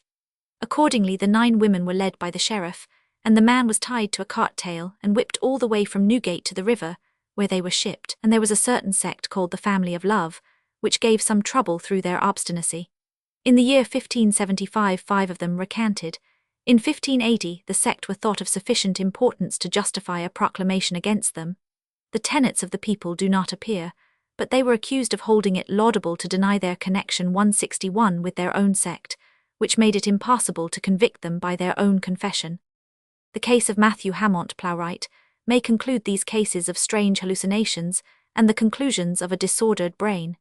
He was a common man of no education, who took to thinking and reading about doctrines which he could not understand. He finally arrived at the conclusion that the New Testament with the Gospels is but an invention of man, that Christ was a mere man, and so on, shrinking from nothing. This poor lunatic they gravely tried, and because he had spoken words against the Queen, they first cut off both his ears, and then, after giving him a week of pain from his wounds, they burned him for a heretic. Chapter 3. Superstition. After religion stalks her caricature, superstition, now the credulities of London in the Elizabethan age were many and wonderful. Everybody, for instance, at that time believed in witchcraft, yet there was not wanting an occasional protest. I say that there is none which acknowledge it God to be only omnipotent, but will deny that the elements are obedient to witches, and at their commandment, or that they may at their pleasure send rain, hail, tempests, thunder, lightning. Such faithless people are also persuaded that neither hail nor snow, thunder nor lightning, rain nor tempestuous winds, come from the heavens at the commandment of God, but are raised by the cunning and power of witches and conjurers, inasmuch as a clap of thunder or a gale of wind is no sooner heard, but whither they run to ring bells, or cry out to burn witches, or else burn consecrated things, hoping by the smoke thereof to drive the devil out of the air. Witchcraft and magic were, however, recognized by the government as real things. It was thought desirable in 1542 to pass an act against these practices. It shall be felony to practice, or cause to be practiced conjurations, with craft, enchantment, or sorcery to get money, or to consume any person in his body, members, or goods, or to provoke any person to unlawful love, or for the despite of Christ or lucre of money to pull down any cross, or to declare where goods stolen, etc. This act of Henry VIII was repeated or confirmed by Elizabeth 20 years later, and by James I in 1603. Cranmer in 1549 ordered the clergy to inquire whether you know of any that use charms, sorcery, enchantment, witchcrafts, soothsaying, or any like craft invented by the devil. And in 1558 Bishop Jewel, preaching before the Queen, said, "It may please your grace to understand that witches and sorcerers within these last few years are marvellously increased within your grace's realm. Your subjects pine away even to the death, their colour fadeth, their flesh rotteth, their speech is benumbed, their senses are bereft." The precautions used against witchcraft do not belong to London, where the belief in the superstition took a less active form than in the country. A pebble with a natural hole in it, a horseshoe picked up by accident and nailed up over the door, a hare's foot in the pocket, a bit of witchwood, were simple precautions against the witch. I do not think that these superstitions were much followed in London, though there are examples that the terror of the witch prevailed in the city as well as in the country. It is remarkable that the spread of education and the toleration of fine thoughts in religion did not destroy this horrible superstition. On the contrary, it increased, and the 17th century, when the greatest amount of religious freedom was practiced if not allowed, only made the belief in witchcraft more profound. Who could choose but to believe when Ben Jonson himself could write of witches as follows: "Within a gloomy dimble she doth dwell, down in a pit o'ergrown with brakes and briars, close by the ruins of a shaken abbey, torn with an earthquake down into the ground, mongst graves and grots near an old charnel house, where you shall find her sitting in her form, as fearful and melancholy as that. She is about with caterpillars, kells, and knotty cobwebs rounded in with spells. Thence she steals forth to relief in the fogs, and rotten mists upon the fens and bogs, down to the drowned lands of Lincolnshire, to make ewes cast their lambs, swine eat their farrow. The housewives tun not work nor the milk churn, writhe children's wrists, and suck their breath in sleep, get vials of their blood, and where the sea casts up his slimy ooze, search for a weed, to open locks with, and to rivet charms, planted about her in the wicked feet, of all her mischiefs which are manifold." We may illustrate this belief by the case of Joan Casson or Freeman. She was the wife of one Freeman. She was indicted and solemnly tried by a jury on the charge of being a witch, and of having killed by witchcraft one Jane Cook, aged 3 years. The principal evidence was Sarah Cook, mother of the child. She kept an alehouse. She was one day drawing a pot of ale for a stranger when he remarked the languishing condition of her child, and suggested that it was bewitched. "Take," he said, "a tile from the house of the suspected person, lay it in the fire, and if she really is a witch the tile will sparkle round the cradle." Wonderful to relate, Sarah Cook took a tile from the woman's house, laid it in the fire, and it did sparkle round the house. At that moment Joan Casson herself looked in, gazed upon the child, and went away. 4 hours after the child died, what 164 more was wanted. There was evidence corroborative. In the lifetime of the man Freeman there was something like a rat seen about her house, something that squeaked. In the end Joan was hanged, protesting her innocence but confessing ill conduct with one Mason who had died of the plague. There is also the case of Simon Penbrook, living in St. George's Parish, Southwark. He was suspected to be a conjurer, and was summoned before a court holden in the church of St. Mary over Wise either for that or for some other case. As he was talking to a proctor, presumably about his defence, he suddenly fell dead, just as the judge entered the church. Of course the judge remarked that it was the just judgment of God towards those that used sorcery, and a great example to admonish others to fear the justice of God. They found upon him certain devilish books of conjuration, with a tin man and other fearful things, and they were reminded of Leviticus Roman 20. 6. If any soul turn himself after such as walk with spirits, and after soothsayers, saith the Lord, I will put my face against that soul, and will cut him off from among my people. Another form of witchcraft was that of the professional conjurer. There was, for instance, the case of William Randall, who was charged with conjuring to know where treasure was hid in the earth. 4 others were charged with assisting at the conjuration. One has no doubt of the fact, or of the means employed. Randall used, of course, the well-known bent stick, the verge de Jacob, which is still employed all over the world for the discovery of water, though its properties and powers in revealing the existence of metals have been of late neglected, and are now nearly forgotten. The whole of the accused were condemned to death, but in the end Randall alone was executed. There was said at the time to be 500 professed conjurers in the country. The origin of touching for the king's evil is recounted by Stowe in his Annals in the following manner. A young woman was afflicted with this disorder in a very alarming manner, and to a most disgusting degree, feeling uneasiness and pain consequent upon it in her sleep, dreamt that she should be cured by the simple operation of having the part washed by the king's hand. Application was consequently made to Edward by her friends, who very humanely consented to perform the unpleasant request. A basin of water was brought, with which he carefully softened the tumours till they broke, and the contents discharged. The sign of the cross wound up the charm, and the female retired with the assurance of his protection during the remainder of the cure, which was effected within a week. Of talismans and amulets the 16th century had many. The word talisman is an Arabic corruption of the Greek, i.e. the influence of a planet or zodiacal sign upon a person born under it. It was a symbolical figure drawn or engraved.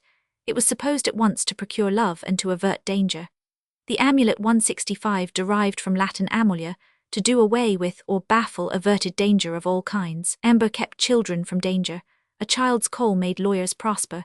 The evil eye was averted by certain well-known symbols including the locust, the closed hand, the pine cone, and other objects were amulets. The German Jew at the point of death tied his head round with knotted leather. The Turks cured apoplexy by encircling the head with a parchment strip painted with signs of the zodiac. Spells were of all kinds. Among the superstitions of the time must not be forgotten that favourite form of superstition known as astrology, which still flourishes, though it is not so commonly practised and believed as formerly. Many of the fathers of the Church denounced astrology, yet astrologers continued. After the Reformation they became more open in their profession and more daring in their pretensions. The names of Nostradamus, Cornelius Agrippa, William Lilly, Robert Flood, John Dee and Simon Former occur as leaders among the astrologers, some of whom were also alchemists. Some of the English professors of astrology were pupils of Cornelius Agrippa in London and at Pavia. Others went to study the science at Strasbourg. Judicial astrology was in great vogue in London for 200 years after the Reformation. Hundreds of people gained their livelihood by casting nativities for children in which their future was foretold. The story of Dryden and his son's nativity is well known. The astrologers picked out lucky days for the commencement of any kind of business. They told fortunes, they resolved questions, they recovered stolen goods, they predicted future events. It is, however, apparent from their own writings that they had little confidence in the stars, and that the popular part of astrology, at least, was for the most part guesswork, not without fraud. The astrologers of London in the 16th century formed themselves into a society. In the year 1550, a certain Dr. Gell preached a sermon before the Society of Astrologers. Ashmole also mentions his own attendance at certain astrological banquets, but about the society itself very little is known. Newton pointed out that the sun and stars were only other earths which could have no power over the destiny of men, but the superstition decayed very slowly. Dr. Dee's diary is a locus classicus for the superstitions of his time, the last quarter of the 16th century. He hears knockings in his chamber with a voice like the shrieking of an owl but more drawn out and more soft. He is offered a sight in a crystal, and he saw. What did he see? He does not tell us. A friend is strangely troubled by a spiritual creature about midnight. Robert Gardiner reveals to him a great philosophical secret, which is received with common prayer. He hears of an alchemist who gives away great lumps of the philosopher's stone. He dreams that he is to be bereft of his books. There was trouble with Anne, his nurse. She was tempted by a wicked spirit who possessed her. He prayed with her. He anointed her with holy oil twice, the wicked spirit resisting, despite the power of the oil. Anne threw herself into the well, but was dragged out in time. 3 weeks later she evaded her keeper and cut her throat. In 1596 Dee received a message from the Queen. He was to do what he would in philosophy and alchemy, no one should hinder him, and so on to the end of the diary. In the autumn of 1899 there was found in the garden of Lincoln's in a thin leaden tablet about 4 inches square. On one side were 81 small squares, arranged in a large square, each with a number engraved upon it. On the other side were 3 names, Hasmadar, Shirkimash and Sharhahan, with a symbol to each. The explanation is as follows. The square is a charm, the number 81 is the number of the moon, each planet having its own number in the science of astrology. The arrangement of the numbers in the 81 squares is such that added up vertically or horizontally or diagonally, the sum shall always be the same. In this case it is 369. Why 369 I cannot explain. On the other side the 3 names are the 3 spirits of the moon, each with its hieroglyph. The writing is an expression of an invitation or a command to the spirits to work mischief on an unfortunate man. Had the sorcerer desired good fortune, he would have used a silver plate. In either case it was necessary to bury the plate in some secret place, unseen and unsuspected. The following story is gravely told by Philip Stubbs. Perhaps he did not believe it himself, but it is certain that he meant his readers to believe it. This gentlewoman, being a very rich merchantman's daughter, upon a time was invited to a bridal or wedding, which was solemnized in that town, against which day she made great preparation, for the plumbing of herself in gorgeous array, that as her body was most beautiful, fair and proper, so her attire in every respect might be correspondent to the same. For the accomplishment whereof she curled her hair, she dyed her locks and layed them out after the best manner, she coloured her face with waters and ointments, but in no case could she jet any, so curious and dainty she was, that could starch and set her ruffs and neckerchers to her mind. Wherefore she sent for a couple of laundresses, who did the best they could to please her humours, but in any wise they could not. Then fell she to swear and tear, to curse and ban, casting the ruffs under feet, and wishing that the devil might take her when she wear any of those neckerchers again. In the meantime, through the sufferance of God, the devil, transforming himself into the form of a young man, as brave and proper as she in every point in outward appearance 167 came in, feigning himself to be a wooer or suitor unto her, and saying her thus agonized, and in such a pelting chase he demanded of her the cause thereof, who straightway told him how she was abused in the setting of her ruffs, which thing being heard of him, he promised to please her mind, and thereto took in hand the setting of her ruffs, which he performed to her great contentation, and licking in so much as she, locking herself in a glass as the devil bade her, became greatly enamoured with him. This doing the young man kissed her in the doing whereof he writhed her neck in sunder, so she died miserably, her body being metamorphosed into blacky and blue colours most ugglesome to behold, and her face, which before was so amorous, became most deformed and fearful to look upon. This being known, preparance was made for her burial, a rich coffin was provided, and her fearful body was laid therein, and it covered very sumptuously. 4 men immediately essayed to lift up the core, but could not move it. Then 6 attempted the like, but could not once stir it from the place where it stood. Whereat the standers, by marvelling, caused the coffin to be opened, to see the cause thereof, where they found the body to be taken away, and a blacky cat very lean and deformed sitting in the coffin, setting of great ruffs and frizzling of hair, to the great fear and wonder of all beholders. This waffle spectacle have I offered to their view, that by looking into it instead of their other looking glasses they might see their own filthiness, and avoid the like offence for fear of the same or worser judgment, which God grant they may do. Elizabethan London. Chapter 1. With Stowe. Let us climb the steps that lead to the city wall at the tower postern, and make a circuit by means of the wall. We walk on the 5-foot way designed for the archers. It is grass-grown between the stones. On the battlements the wallflower grows luxuriously with the green fumitory and the red flowers of the kiss-me-quick. Looking over the wall we perceive that the ditch is nearly filled up. All kinds of rubbish have been shot into it. There are small ponds of water here and there, and on the opposite bank are gardens in patches and what we call allotments. Alas, says our guide, who continually laments the past, I remember when the ditch was full, and when the boys came to bathe in it and were sometimes drowned in it. Then fish abounded and men angled from the bank. We begin our walk. I remember, our guide goes on, talking while he leads the way, running along the wall when I was a boy nearly 60 years ago. It was a favourite pastime to run from gate to gate. That was before the suppression of the religious. He sighed. Was he then regretting that event? All the houses were standing then. One thought they would stand forever, yet the axe was already laid to the tree. There was internal decay and external contempt, though we boys knew nothing of it. The friars in vain searched the boxes put up for them in the shops. No one would give them alms. If they went into a house, no one would give them so much as a crust of bread. There were but 15 left in Grey Friars, and they were selling their vessels of silver and gold when they were called upon to surrender. But still, their churches made a brave show. All day long the bells were ringing. 'Twas a city of bells. They rang from cathedral and parish church, from monastery and nunnery, from college of priests and from chapel and from spittle. They rang for festivals and fasts, for pageants and ridings, for births and deaths, for marriages and funerals, for the election of city officers, for the king's birthday, for the day and the hour. They rang in the baby, they rang out the passing soul, they rang merrily in honor of the bride. They rang for work to 172 begin and for work to cease. The streets echoed the ringing of bells all day long. For miles round London you could hear with the singing of the larks the ringing of the bells. A third part of the city belonged to the houses and the church. Why, thousands of honest people lived by working for St. Paul's and the parish churches and the monks and nuns. Look around you now. We were close to Aldgate. Stowe pointed to the southeast. Near the tower stood a venerable church in a precinct surrounded by a stone wall and containing a cloister, houses round it, a garden, a schoolhouse and a burial ground. Behold the last of them, he said. St. Catherine S., the smallest of all the foundations, still exists, but changed. Ah, changed, where are the rest? On the north of St. Catherine's was another precinct marked out by a wall, and within it broken walls, broken windows, and rough timber storehouses. There was once Eastminster, said Stowe. Who is mindful of Our Lady of Grace and her Cistercians? They are forgotten. Look citywards. Yon ruins are those of the crutched friars. What is left to mark their abode of 200 years and more? Their hall was converted into a glass house and is burned down. Their church contains now a carpenter's shop and a tennis court. Turn your eyes more to the north.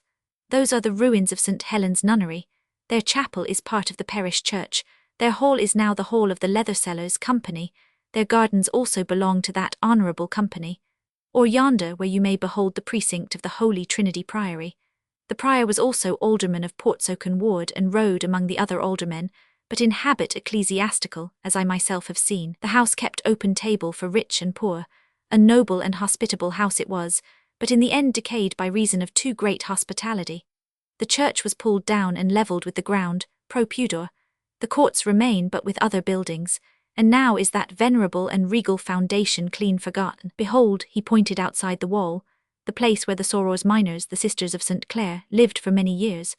The walls of their refectory still stand. On the site of their cloister is a fair and large storehouse for armours and habiliments of war, with workhouses serving unto the same purpose. Alas, poor sisters, to this end has come their house of peace and prayer. Nevertheless, Master Stowe, the city is more prosperous than before. I know not, he said impatiently. What do I know about wealth and prosperity? Let us go on. So he left off talking about the churches and monasteries and pointed to the houses beyond the wall. The suburbs, he said, have not greatly increased of late years. There has been too much plague among us, and indeed it would seem that we are never to be rid of plague. The Queen's Council forbade the building of new houses, as well forbid the rising of the tide. There are now, as you can plainly see, a line of cottages on both sides of the road as far as Whitechapel Church. But who is to hinder? There is a line of houses along the riverside as far as Ratcliffe and even Limehouse, where once were elms so noble. But who is there to hinder? Masterless men are they, and seafaring men and common cheats and rogues, who live beside the river, beyond the jurisdiction of the mayor and safe from the wholesome cart-tail and the penance of pillory. A true and exact draft of the Tower Liberties, surveyed in the year 1597 by Gulielmus Hayward and J. Gascoigne. E. Gardner's collection. 174. Pleasant it was in those old days, he went on, to overlook the quiet nuns from the wall. There were no whispers against those holy sisters and no scandals. We loved to look upon them in their gardens quiet and peaceful. They prayed for the city, the nuns of St. Clare, of St. Helen S. and of Holywell. Now every man prays for himself. There were also the monks in their cloisters, walking and reading and meditating. Some there were who called the monks devourers and drones, I know not. Their prayers were asked for the dead and for the living. No one prays now for the dead, and no one asks where they lie or how they fare.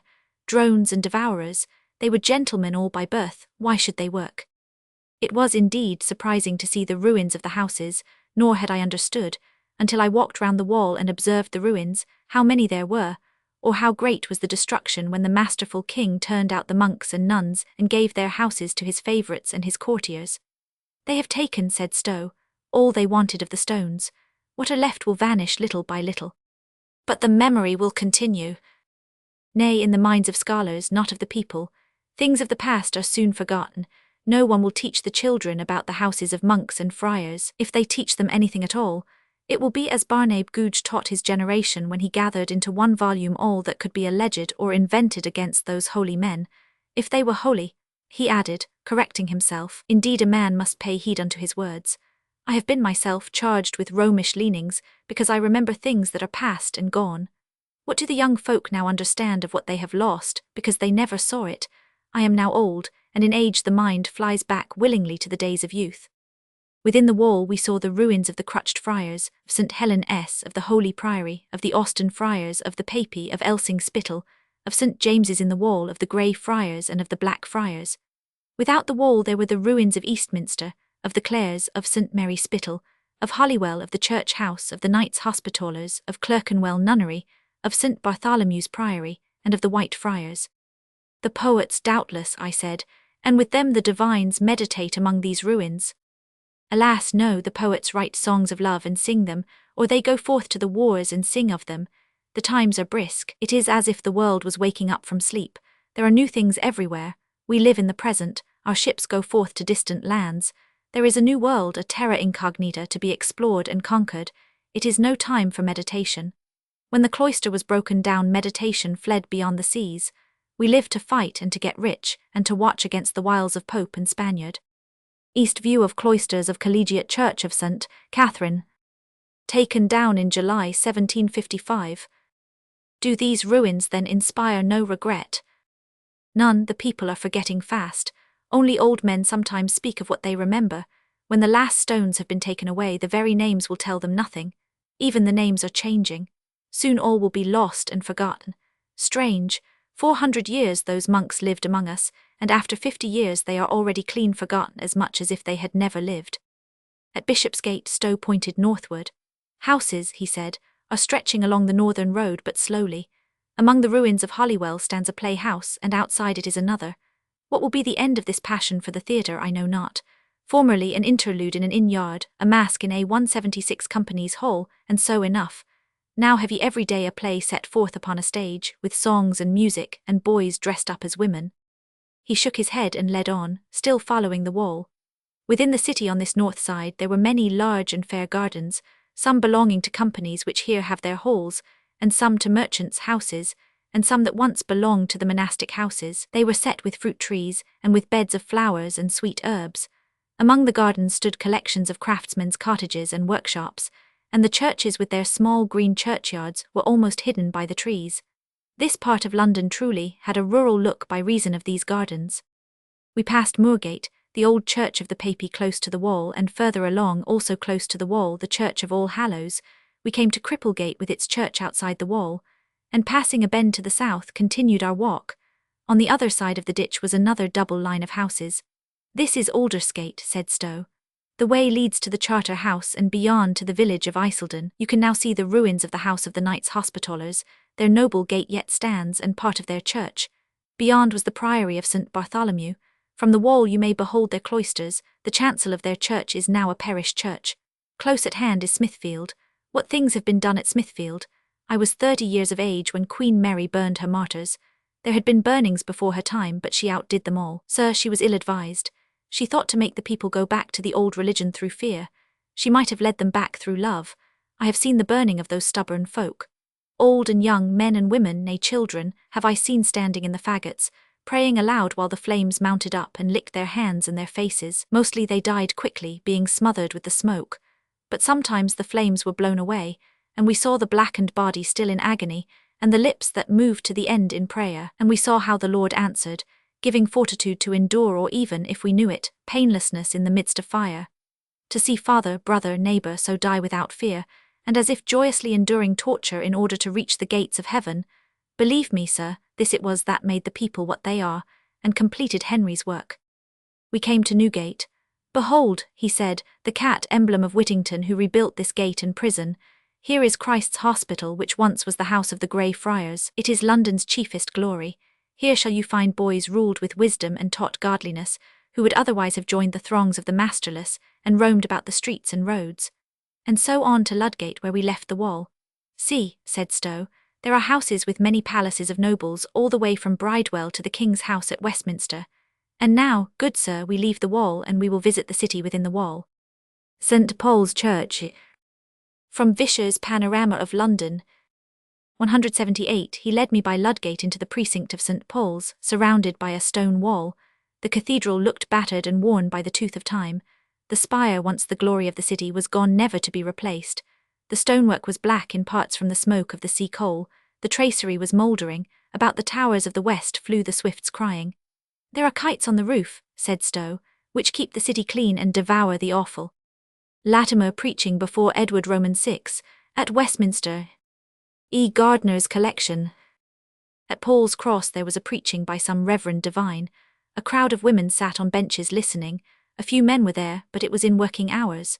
The preacher argued some difficult point of doctrine, comparing texts and turning over the leaves of his small brown Geneva Bible. I observed that his hearers listened with a critical air. "For 50 years, said Stowe, looking on with contempt, "they have been arguing and disputing on matters of doctrine and nothing settled yet. In the old time we were told what to believe, and we were stayed and comforted by our belief. These people prove one thing today and another thing tomorrow. They are pulled this way, and that by the power of texts which they think they understand. Let us go into the cathedral." South front of Baynard's Castle, about 1640. Outside, in the churchyard, everything was destroyed that formerly made the 180 place venerable and beautiful. Pardon churchyard, the clochard, the cloister with the dance of death, Sherrington's library, the college of the minor canons. Only Paul's Cross remained, and the cathedral, rising up alone and gaunt, bereft of her daughters, seemed mournful and lonely. "Perhaps," said Stowe, "a new church is wanted for the new faith. St. Paul's was not built for Protestants. They know not how to treat the church. Look at yonder fellows."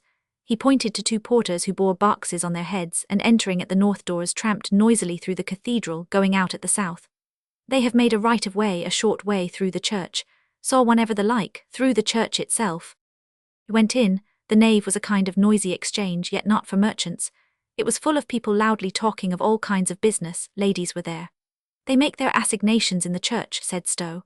Gallants richly dressed swaggered up and down the middle aisle. Servants stood waiting to be hired. Scriveners had their stools and tables and were busy writing letters. Men disputed over their affairs, yea, and quarrelled loudly.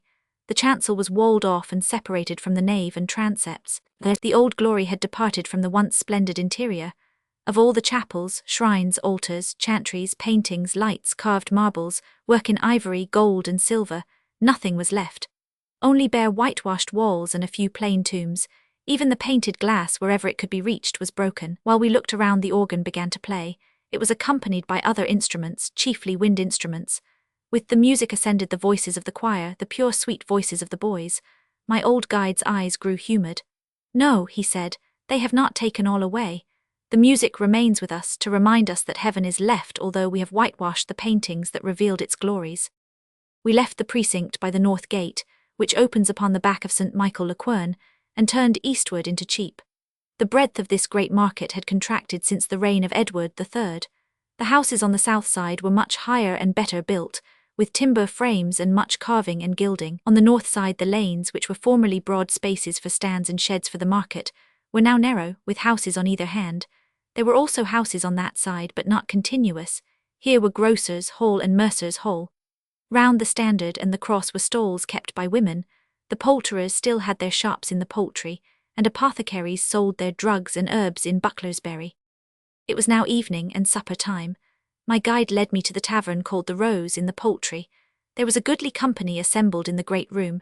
Here there was music, and the drawers ran about with supper and with wine. A capon with a flask of Malmsey warmed the heart of my old guide.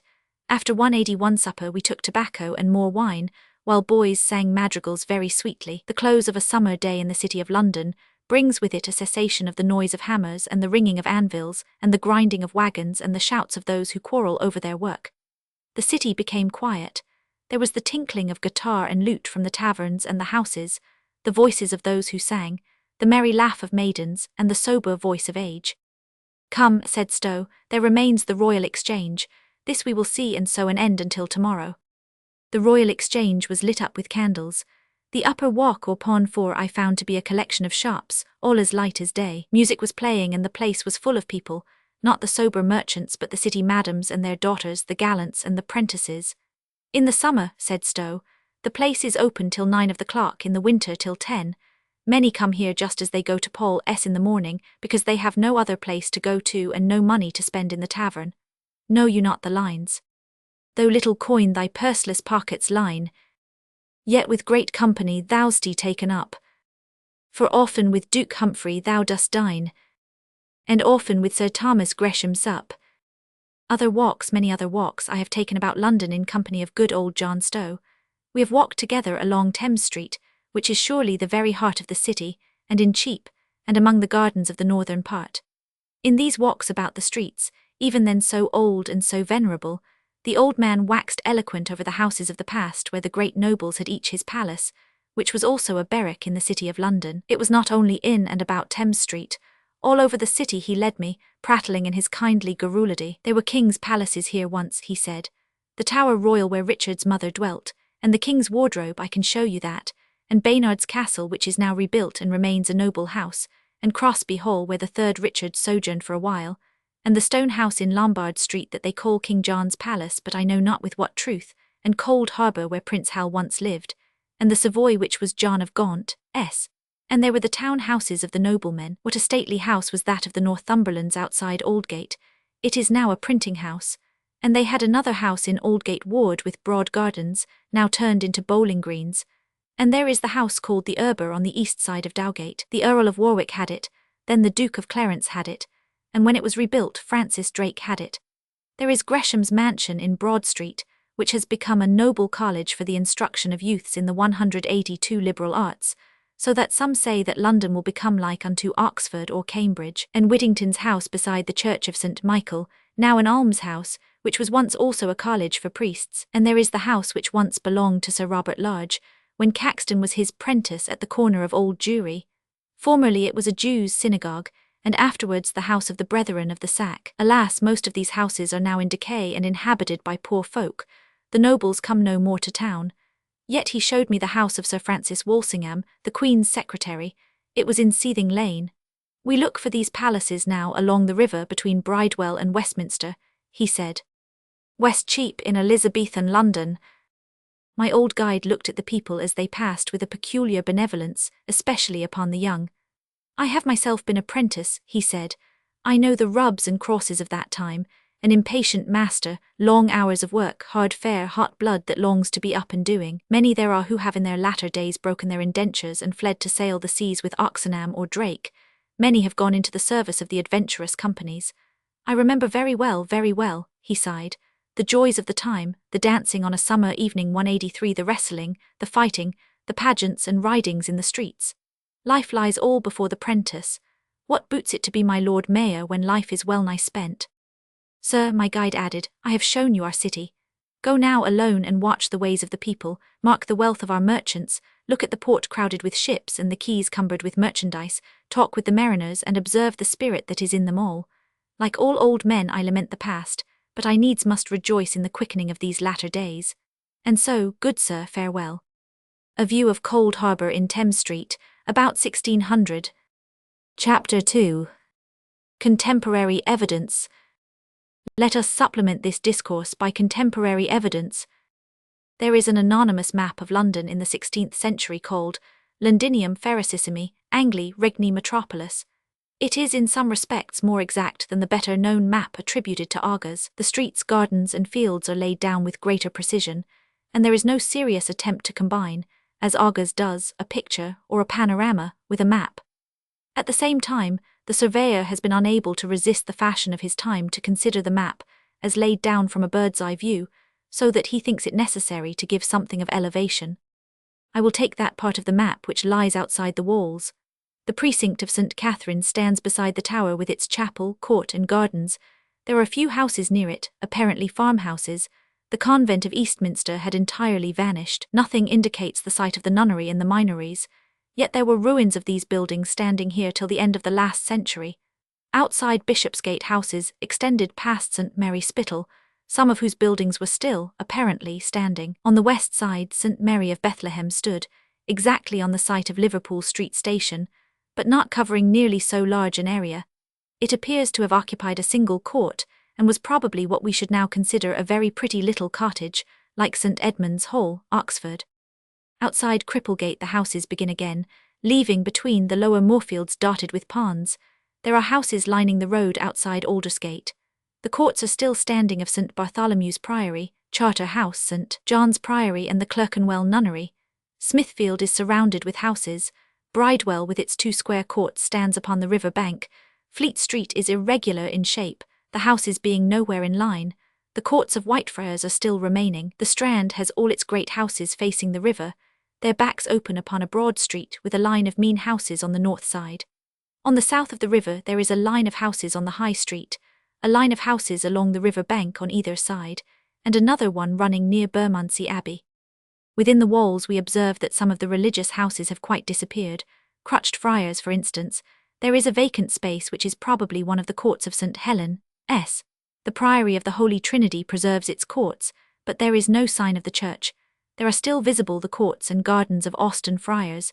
There is still the great court of the Grey Friars, but the buildings of Blackfriars seem to have vanished entirely. Bridewell Palace and the entrance to the Fleet River, as they appeared in 1660. E. Gardner's collection. But Sir Thomas More has left us a description of London in his time. It is a description in terms too vague, yet interesting. He calls the city Amerote, and the Thames he calls the Enader. The river Enader riseth 24 miles above Amerote, out of a little spring, but being increased by other small floods and brooks that run into it, and among others 2 somewhat bigger ones.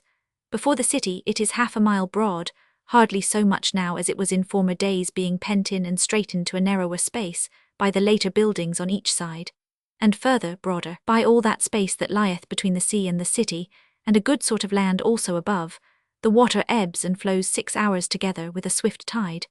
When the sea flows in to the length of 30 miles, it fills all the Enader with salt water, and drives back the fresh water of the river, and somewhat further, it hangeth 188 the sweetness of fresh water with saltness. But a little beyond that, the river waxeth sweet, and runneth forby the city fresh and pleasant.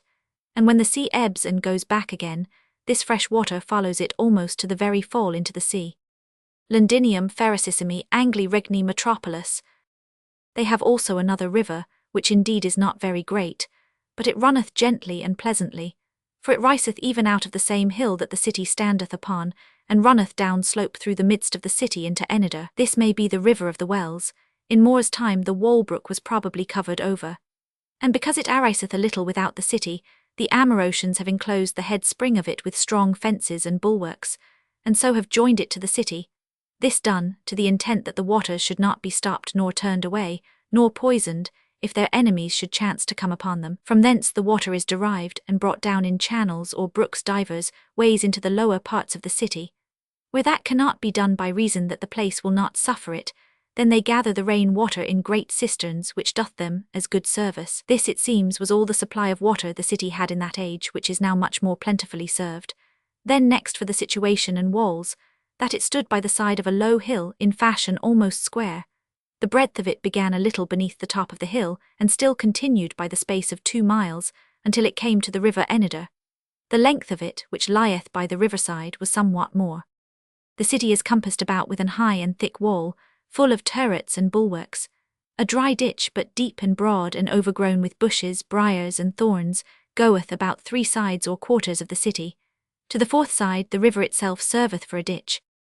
The streets be appointed and set forth very commodious and handsome, both for carriage and also against the winds. The streets be full 20 foot broad. The houses be of fair and gorgeous buildings, and in the street side they stand joined together in a long row through the whole street, without any partition or separation. On the bank side of the houses, through the whole length of the street, lie large gardens which be closed in round about with the back parts of the street. Every house hath 2 doors, one to the street, and a postern door on the back side into the garden. These doors be made with 2 leaves, never locked nor bolted, so easy to be opened that they will follow the least drawing of a finger, and shut again of themselves. Plan of the city of Westminster in the time of Elizabeth. Plan of the city of London in the time of Elizabeth. They set great store by their gardens. In these they have vineyards and all manner of fruits, herbs, and flowers, so pleasant, so well furnished, and so finely kept, that I never saw anything more fruitful nor better trimmed in any place. And their study and diligence herein cometh not only of pleasure, but also of a certain strife and contention that is betwixt street and street, concerning the 190 trimming, husbanding, and flourishing of their gardens, every man for his own part. And verily you shall not lightly find in all the city anything that is more commodious, either for the profit of the citizens or for pleasure. And therefore it may seem that the first founder of the city minded nothing so much as he did these gardens. They say that King Eutoppus himself, even at his first beginning, appointed and drew forth the platform of the city into this fashion, and figure that it hath now, by his gallant garnishing and the beautiful setting forth of it. Whereunto he saw that one man's age would not suffice, that he left to his posterity.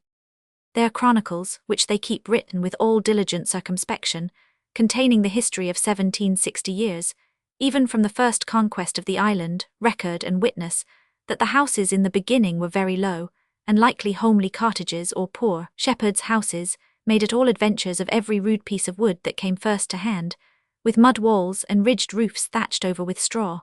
But now the houses be curiously builded after a gorgeous and gallant sort, with 3 stories, one over another. The outside of the walls be made of either hard flint, or of plaister, or else of brick, and the inner sides be well strengthened with timber-work.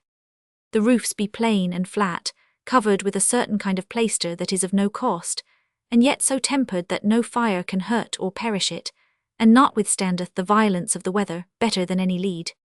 They keep the wind out of their windows with glass, for it is there much used, and some were also with fine linen dipped in oil or amber, and that for 2 commodities, for by this means more light cometh in and the wind is better kept out.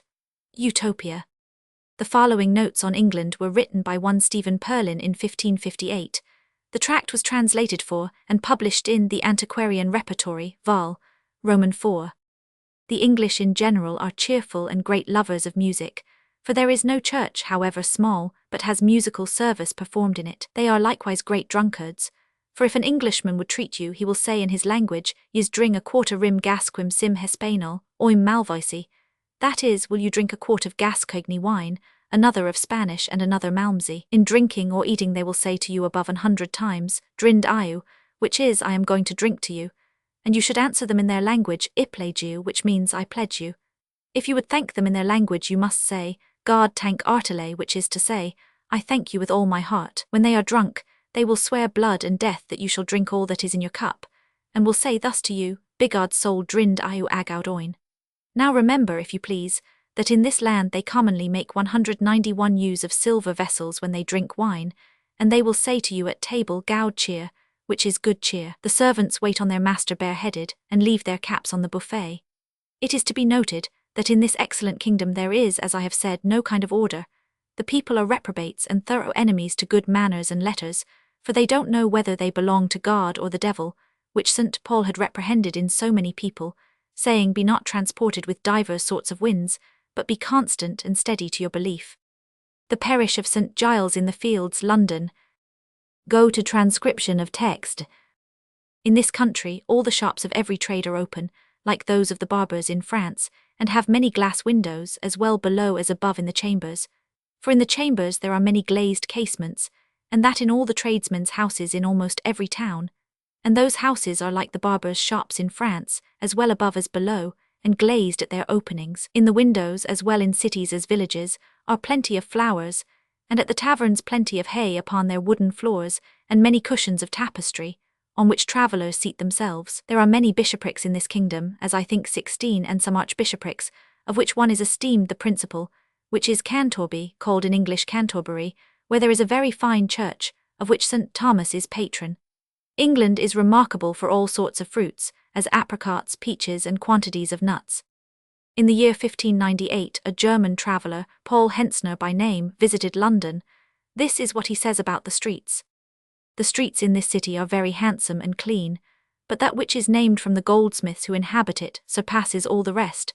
There is in it a gilt tower with a fountain that plays. Near it on the farther side is a handsome house, built by a goldsmith, and presented by him to the city.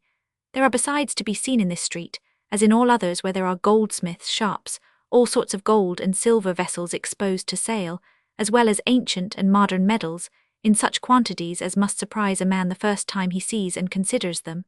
See Appendix Roman 6. Stowe furnishes a very clear account of the condition of the suburbs in his own time. Thus he says that outside the wall in the east there were no houses at all east of St. Catherine, along the river until the middle of the 16th century, but that during the latter half of the century there had sprung up a continual street, or filthy straight passage, with alleys of small tenements built, inhabited by sailors, victuallers along by the river of Thames almost to Ratcliffe, a good mile from the Tower. He says further that in his time had arisen quite a new suburb between East Smithfield and Limehouse, and that good houses had been recently built between Ratcliffe and Blackwall. Outside Aldgate he mentions a large street replenished with buildings to Hog Lane and the Bars. Without the Bars, both sides of the street were pestered with cottages and alleys, even up to Whiteacapel Church, and almost half a mile beyond it into the common field. Note, therefore, that close to Aldgate, just beyond Whiteacapel Church, was a common which was thus encroached upon and settled on by squatters and by those who made enclosures and placed lay-stalls, etc., upon them. The whole of the common was thus taken up. In some places it scarce remaineth a sufficient highway for the meeting of carriages and droves of people, a fact to be remembered and accounted for. Bishopsgate.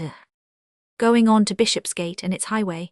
Outside the gate stood St. Botolph's Church, next to it the Hospital of St. Mary of Bethlehem, opposite certain houses, then the Liberty of Norton Falgate belonging to the canons of St. Paul's, then the site of the Holywell Nunnery, all along the road to St. Leonard's, Shoreditch, except for the site of St. Mary Spittal, a continual building of small and base tenements, for the most part lately erected.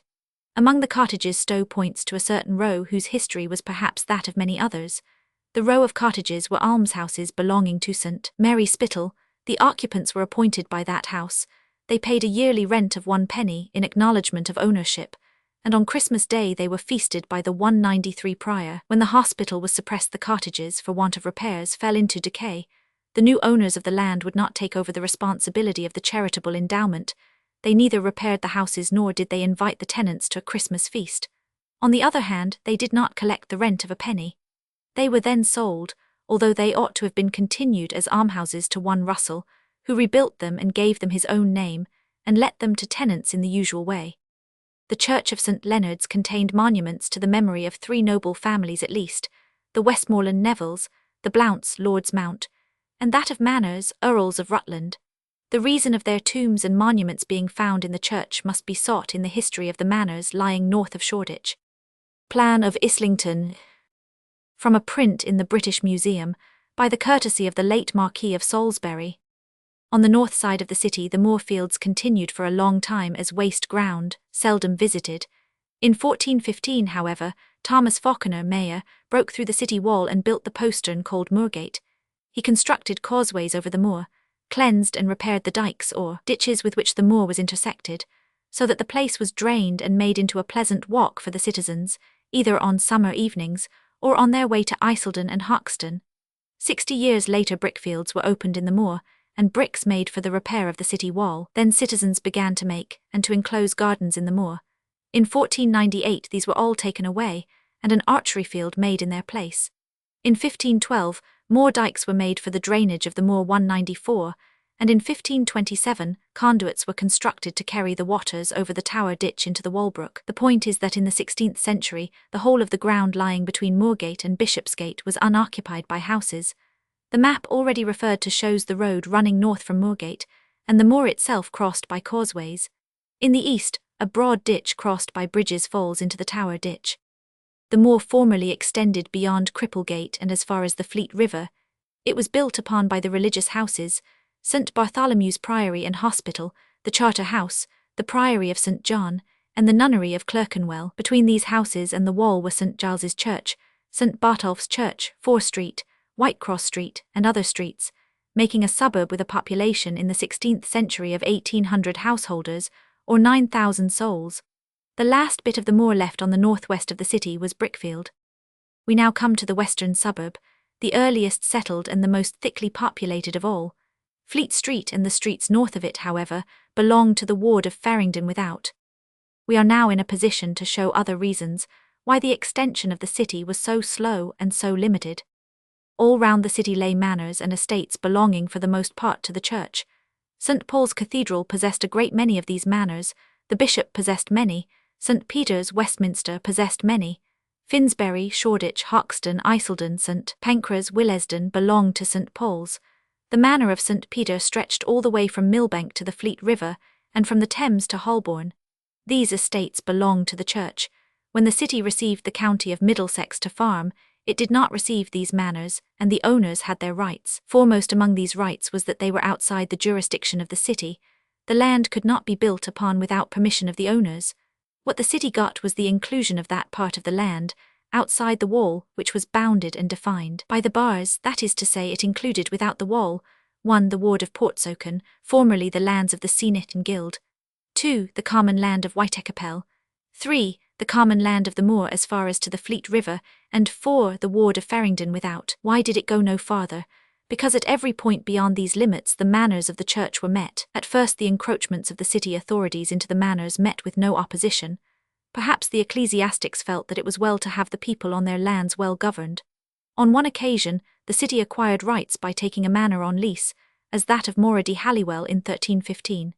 In other cases the ecclesiastics interfered, and made it impossible for more houses to be built on their lands, save on their own terms, and without acknowledgment by the city authority.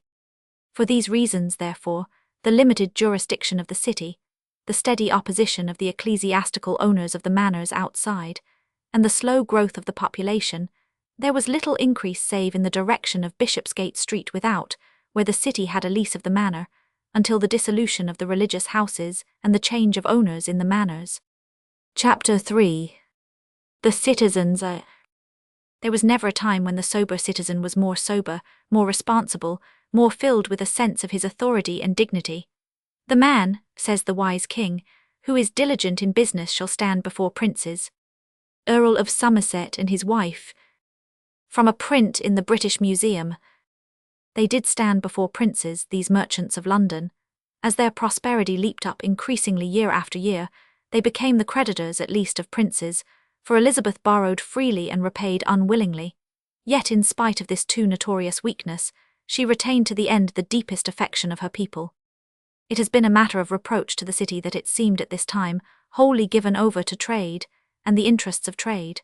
To reproach a city which has always been a trading city with caring chiefly for the interests of trade seems somewhat unreasonable. But is it true that London has ever been wholly devoted to trade? I cannot find such a time in the whole long history of the city, certainly not in the reign of Elizabeth, when London cheerfully raised her men and her ships for the repulse of the Armada, and cheerfully gave the Queen whatever money she asked for.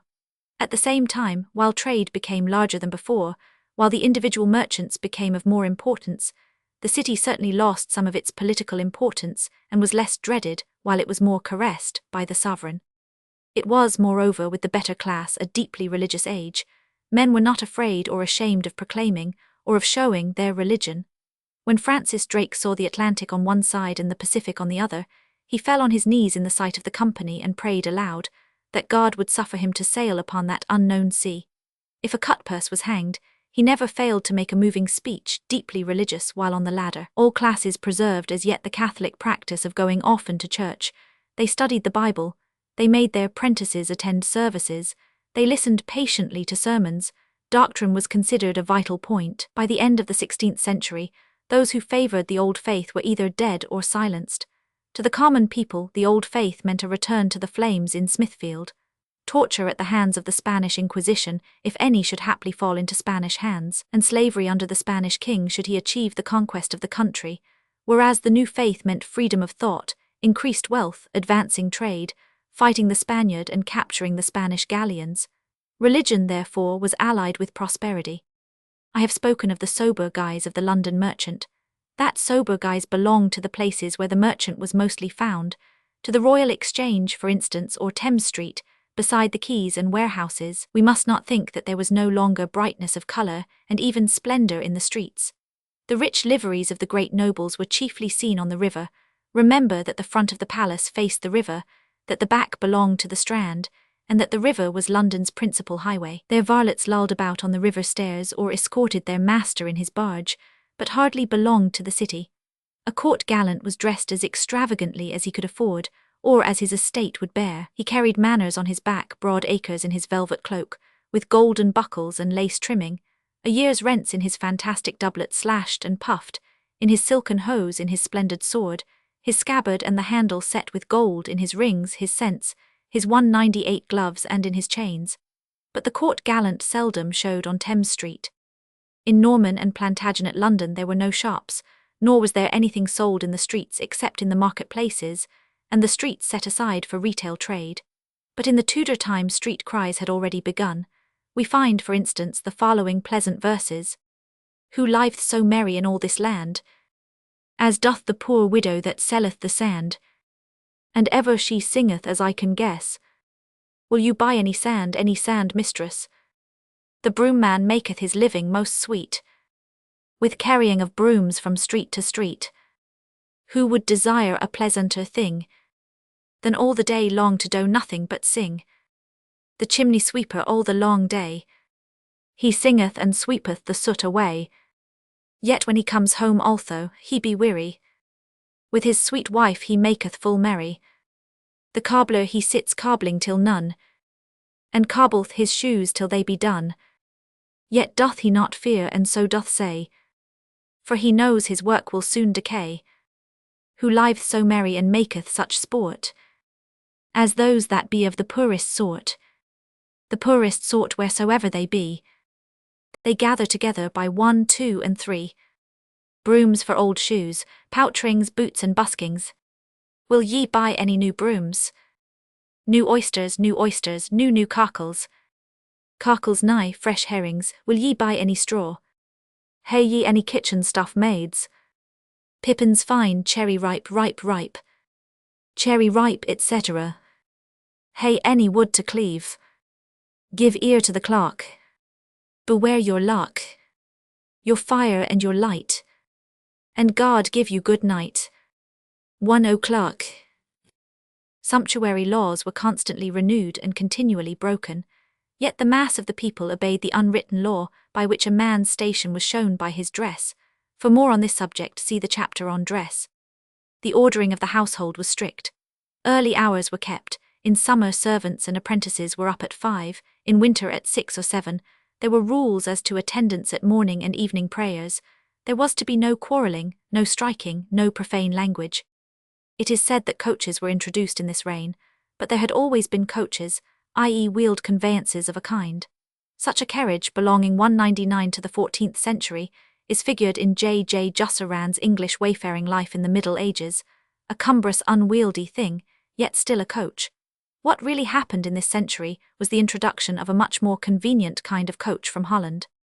Stowe laments the mud and the splashing in the streets. The coachman rideth behind the horse-tails, lasheth them, and looketh not behind him. The drayman sitteth and sleepeth on his dray, and letteth his horse lead him home. Most of the city streets, however, were so narrow and so much obstructed by houses standing out, for as yet there was no alignment except in streets like Cheap, which were highways and market streets, that no wheeled vehicle could pass at all. Sharp and Solar, Clare Market, now demolished. From a photograph taken in 1895, there was very little more lighting at night than there had been in the preceding centuries. If a London dame ventured out of the house after dark, the prentice carried a link before her. Some of the old shops or sheds with solars over them remained in Stowe's time. The last of them stood in Clare Market and was pulled down a few years ago.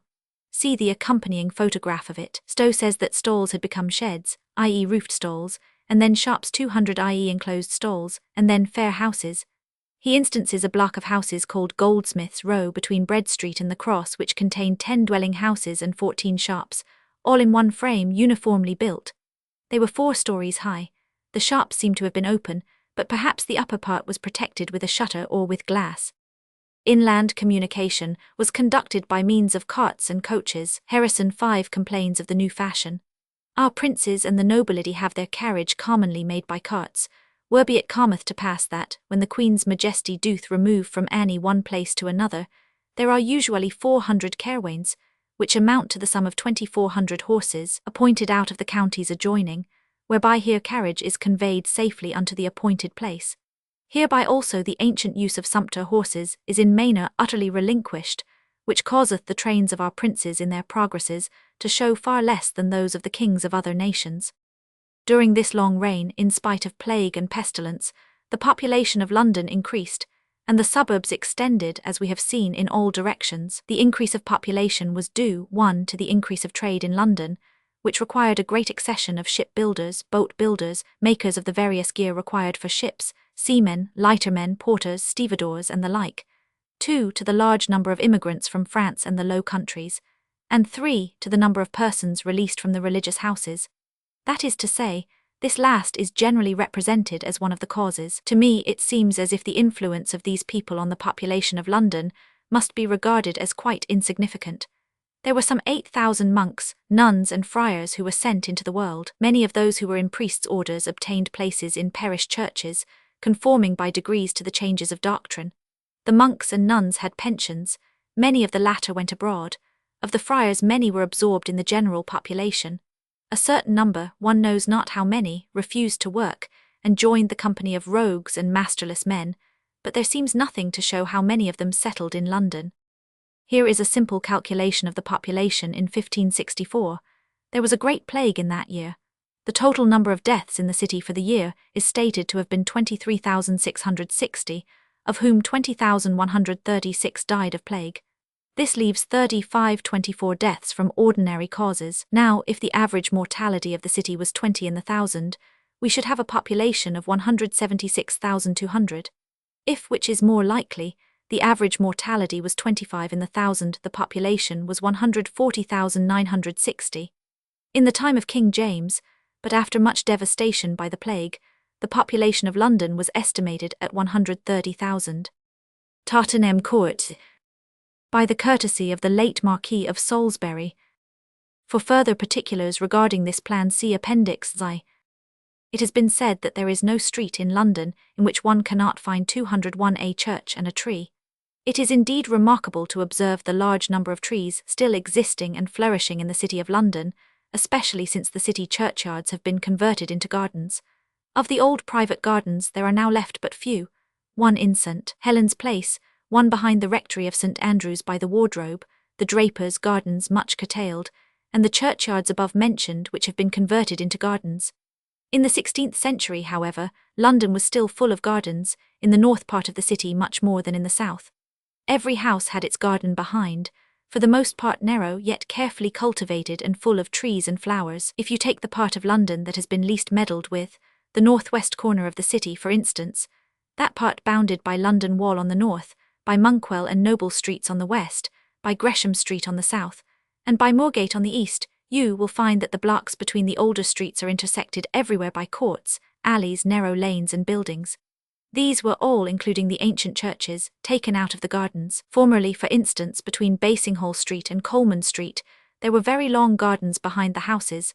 These have been used for lanes of connection, and for workmen's houses, such as Lilliput Lane and Oat Lane. Hidden away behind the houses is Sadler's Hole. Here also, hidden away behind houses, is Haberdasher's Hole. Here were the courtyards of inns, which formed among the gardens convenient ground for their great open courts and their stables.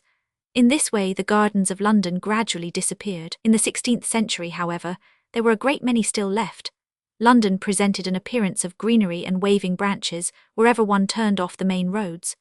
The chief authority on the gardens of the time is Harrison, who tells us what herbs, fruits and roots were then grown, as well as the medicinal plants then so much cultivated. Harrison 6 says, speaking of the flower gardens, "If you look into our gardens annexed to our houses, how wonderfully is their beauty increased, not only with flowers which Colmella calleth terrena sidera, saying, Pingit et in varios terrestria sidera floris, and variety of curious and costly workmanship, but also with rare and medicinable herbs sought up in the land within these 40 years, so that in comparison of this present, the ancient gardens were but dunghills and laistows to such as did possess them. And even as it fareth with our gardens, so doth it with our orchards, which were never furnished with so good fruit, nor with such variety as at this present.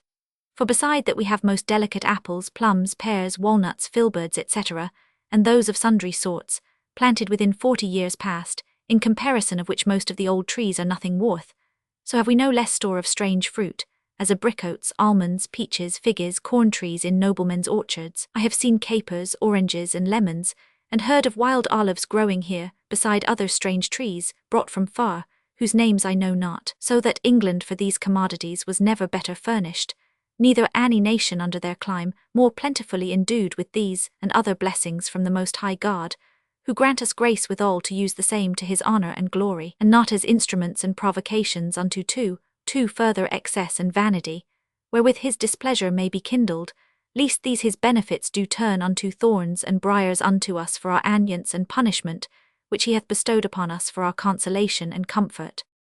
The London garden was not only a place of recreation in the summer, it also furnished flowers for the pretty custom of decorating the rooms and strewing the floors. The gardens furnished pot herbs for the kitchen and sweet herbs for the walls and floors. Branches also of fragrant woods, such as fir and pine, were hung up on the walls. I know not if this is a common custom still maintained in America, but in Hawthorne's house at Concord, the rooms are still decorated and made fragrant with branches of pine, such as the writer used in his lifetime. The floor of the great hall was strewn with rushes, brought chiefly from the upper reaches and low-lying grounds of the river. These rushes were of various kinds. Some of them were grasses, such as that called matweed, of which beds were made as well as floors strewn. The chief authorities on the London garden are Bacon in his Essays, and Gerard in his Herbal. Francis Bacon wrote his essays in Gray's Inn, whose garden he laid out and planted by request of the benchers. His essay on the garden was written, as he says himself, for the climate of London. And because the breath of flowers is far sweeter in the air, where it comes and goes like the warbling of music, than in the hand, therefore nothing is more fit for that delight than to know what be the flowers and plants that do best perfume the air. Roses, damask and red are fast flowers of their smells, so that you may walk by a whole row of them and find nothing of their sweetness, yea, though it be in a morning's dew. Bays likewise yield no smell as they grow, rosemary little nor sweet marjoram. That which above all others yields the sweetest smell in the air is the violet, especially the white double violet, which comes twice a year, about the middle of April and about Bartholomew tide. Next to that is the musk rose, then the strawberry leaves dying, which yield a most excellent cordial smell. Then the flower of the vines, it is a little dust like the dust of a bent, which grows upon the cluster in the first coming forth. Then sweetbriar, then wallflowers, which are very delightful to be set under a parlour or lower chamber window. Then pinks and gilliflowers, especially the matted pink and clove gilliflowers. Then the flowers of the lime tree. Then the honeysuckles, so they be somewhat afar off. Of bean flowers I speak not, because they are field flowers, but those which perfume the air most delightfully, not passed by as the rest, but being trodden upon and crushed, are three, that is, burnet, wild thyme, and watermints. Therefore you are to set whole alleys of them, to have the pleasure when you walk or tread. In Ordish's Shakespeare's London will be found an excellent analysis of Gerard's Herbal, as it deals with the gardens of the city and its suburbs. In it also is an enumeration of the principal gardens of the time, especially those of the Inns of Court. To these may be added the gardens belonging to those of the city companies whose halls were in the north part of the city, and those not yet built over which had once formed part of the monastic precincts, not to speak of the private gardens which were in many cases, such as the house of Sir Thomas Gresham in Broad Street, large and spacious. See Appendix Roman 7. The allusions to London and to city customs in Shakespeare are numerous 2 or 3, but not, as a rule, instructive. That is to say, he speaks of streets and places which we know from other sources. The Tower, the Bridge, Smithfield, Fish Street, St. Magnus Corner, the Savoy, the Tower Royal, King Richard's Palace, Westminster Hall, Eastcheap, Bankside, the Temple, Cheapside, London Stone, Baynard's Castle, Blackfriars, Paris Garden, are mentioned with the familiarity of one who lived in the city and knew all the streets intimately. It is pleasant to find them playing their parts in the immortal plays, but, as I said above, they teach us nothing.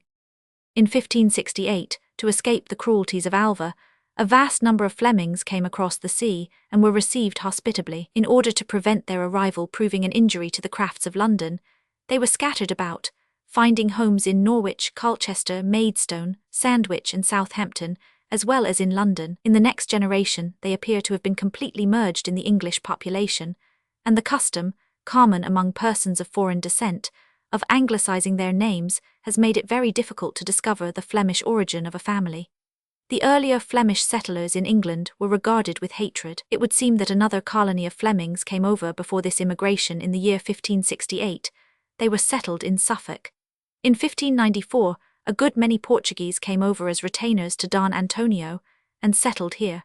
Among them was the Balthazar who became confectioner to King James, and founded almshouses at Tottenham. They were Italians, probably connected with the Italian trade. For the Lombardy, the Pope's men were gone. They had a service at the Mercer's chapel every Sunday. There were also a great many Dutch, among whom were numbered the Flemings. Thus, in 1567, a census was taken of foreigners in London. There were found to be 4851 altogether, of whom 3838 were Dutch, and 720 French. A few years later, the French ambassador reports that there were 13,700 strangers in London, of whom a third were going to be turned out. Of the hatred and suspicion entertained towards foreigners by Londoners we have many proofs. They scoff and laugh at foreigners, says the Duke of Württemberg, and moreover, one dares not oppose them, else the street boys and apprentices collect together in immense crowds and strike to the right, and left unmercifully without regard to person. Isaac Casaubon in James I's reign complained that he had never been so badly treated as by the people of London. They threw stones at his windows. They pelted his children and himself with stones. The Venetian ambassador of 1497 testifies to the same effect. In 1557, his successor says that it is impossible to live in London on account of the insolence with which foreigners are treated. At the same time, it must be remembered that there were quarters assigned to foreigners, and that the people must have been accustomed to see these residents too afore going about the streets. Perhaps they were only insolent to foreign nobles, and those whose dress and language were not familiar to them. The Hanse merchants had their house beside Dowgate, Petty Almainy. The Flemings had theirs on the east side of the bridge, Petty Flanders. The French had a place in Bishopsgate Ward called Petty France. It was in Petty Flanders that certain Jews resided under the guise of Flemings, just as in the 14th century they passed themselves off as Lombards. The Flemings built the Exchange. It was designed after the Antwerp Bourse by a Fleming. The workmen were specially brought over, and appear to have been unmolested. W. Knight Delt, J.S. Baser Sculp. Interior view of Queen Elizabeth's bath. From Archaeology. In February 1831 they were swept away, with all the buildings in the place called the King's Mews, where Trafalgar Square now is, a small building called Queen Elizabeth's Bath. It was a square building of fine brick. It was certainly a bath, and had a groined roof ascribed by Mr. William Knight, who sketched it to the 15th century. It was an interesting building of which nothing seems known. Nobody has noticed it except a writer in Archaeology Vol. Roman 25, who gives a plan and drawing of the curious place. Like the sanctuary at Westminster, it would have been entirely forgotten but for the hand of a single antiquary, who rescued it from oblivion at the last moment. Government and Trade of the City. Chapter 1. The Mayor and Aldermen of the Period. From an Ms. in British Museum. In the year 1500, a change of some importance was effected by Sir John Shaw, Mayor of that year. Before his time, the civic feasts had been held at the Hall of the Grocers or the Tailors. Sir John Shaw built kitchens and offices at the 210 Guildhall, and began the custom of holding the Lord Mayor's feast in that place. The election of sheriffs was formerly conducted by the citizens, who, by the charter of King Henry IV, could appoint sheriffs from their own body, according to the tenor of the charters granted by the king's progenitors and not in any other way. Liber Albus, p. 148, and in the first book of the same work the manner of the election of the sheriff is described in greater detail, Liber Albus, 1861 edition, p. 39. As concerning the election of sheriffs, the mayor, recorder, aldermen and commons are to be assembled on the day of St. Matthew the Apostle 21 September, in such manner as is ordained on the election of the mayor. And in the first place, the mayor shall choose of his own free will a reputable man, free of the city, to be one of the sheriffs for the ensuing year, for whom he is willing to answer as to 1/2 of the firm 7 of the city due to the king, if he who is so elected by the mayor shall prove not sufficient, but if the mayor elect him by council, and with the assent of the aldermen, they also ought to be answerable with him. And those who are elected for the common council themselves, and the others summoned by the mayor for this purpose, as before declared, shall choose another sheriff for the commonalty, for whom all the commonalty is bound to be answerable as to the other 1/2 of the firm so due to the king, in case he shall prove not sufficient. The custom is illustrated by the following story concerning the election of William Massam as sheriff by Sir Edward Osborne, the mayor. In this year, one day in the month of July, there were 2 great feasts at London, one at Grocers' Hall, another at Haberdashers' Hall, as perhaps there was in all the rest upon some public occasion. Sir Edward Osborne, mayor, and divers of his brethren the aldermen with the recorder were at Haberdashers' Hall, where the said mayor, after the second course was come in, took the great standing cup, the gift of Sir William Garrett, being full of hippocrates, and silence being commanded through all the tables, all men being bareheaded, my lord openly with a convenient loud voice used these words: Mr. Recorder of London, and you my good brethren the aldermen bear witness, that I do drink unto Mr. Alderman Massam, as Sheriff of London and Middlesex, from Michaelmas next coming for 1 whole year. And I do beseech God to give him as quiet and peaceable a year, with as good and gracious favour of her Majesty, as I myself and my brethren the sheriffs now being, have hitherto had, and as I trust shall have. This spoken, all men desired the same. The sword-bearer in haste went to the grocer's feast, where Mr. Alderman Massam was at dinner, and did openly declare the words that my Lord Mayor had 211 used, whereunto silence made, and all being hush, the alderman answered very modestly in this sort: First I thank God, who, through his great goodness, hath called me from a very poor and mean degree unto this worshipful state. Secondly, I thank her Majesty for her gracious goodness in allowing to us these great and ample franchises. And thirdly, I thank my Lord Mayor for having so honourable an opinion of this my company of grocers, so as to make choice of me, being a poor member of the same. And this said, both he and all the company pledged my lord and gave him thanks. The Lord Mayor's show in the 16th century, conducted partly on horseback and partly by water, was a far finer pageant than any that our generation has been enabled to witness. The following is a contemporary account.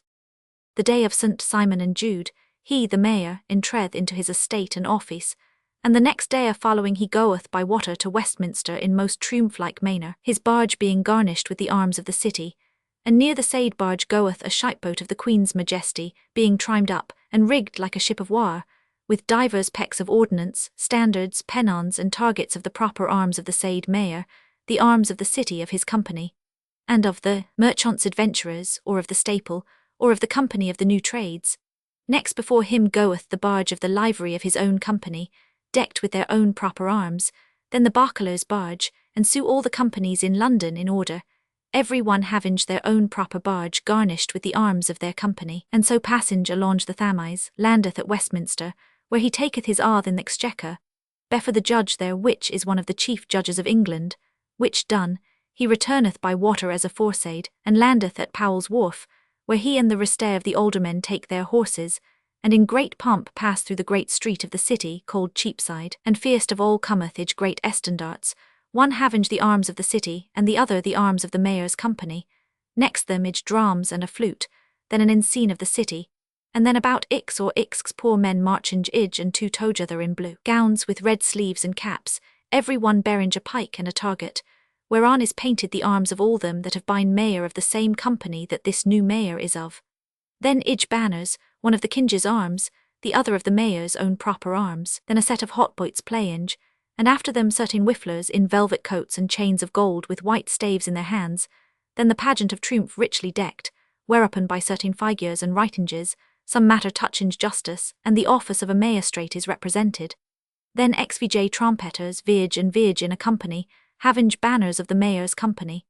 Then certain whifflers in velvet coats 212 and chains, with white staves as aforesaid. Then the barcalers ij and two together in lunge gownen, with crimson hoods on their shoulders of satin, which barcalers are chosen every year of the same company that the mayor is of, but not of the livery, and serve as gentlemen on that and other festival days, to wait on the mayor, being in number according to the quantity of the company, sometimes 60 or 100.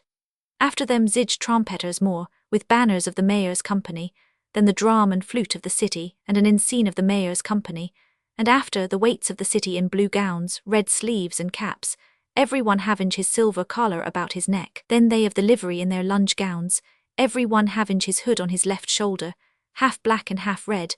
The number of them is according to the greatness of the company whereof they are. After them follow sheriff's officers, and then the mayor's officers with other officers of the city, as the command sergeant and the chamberlain.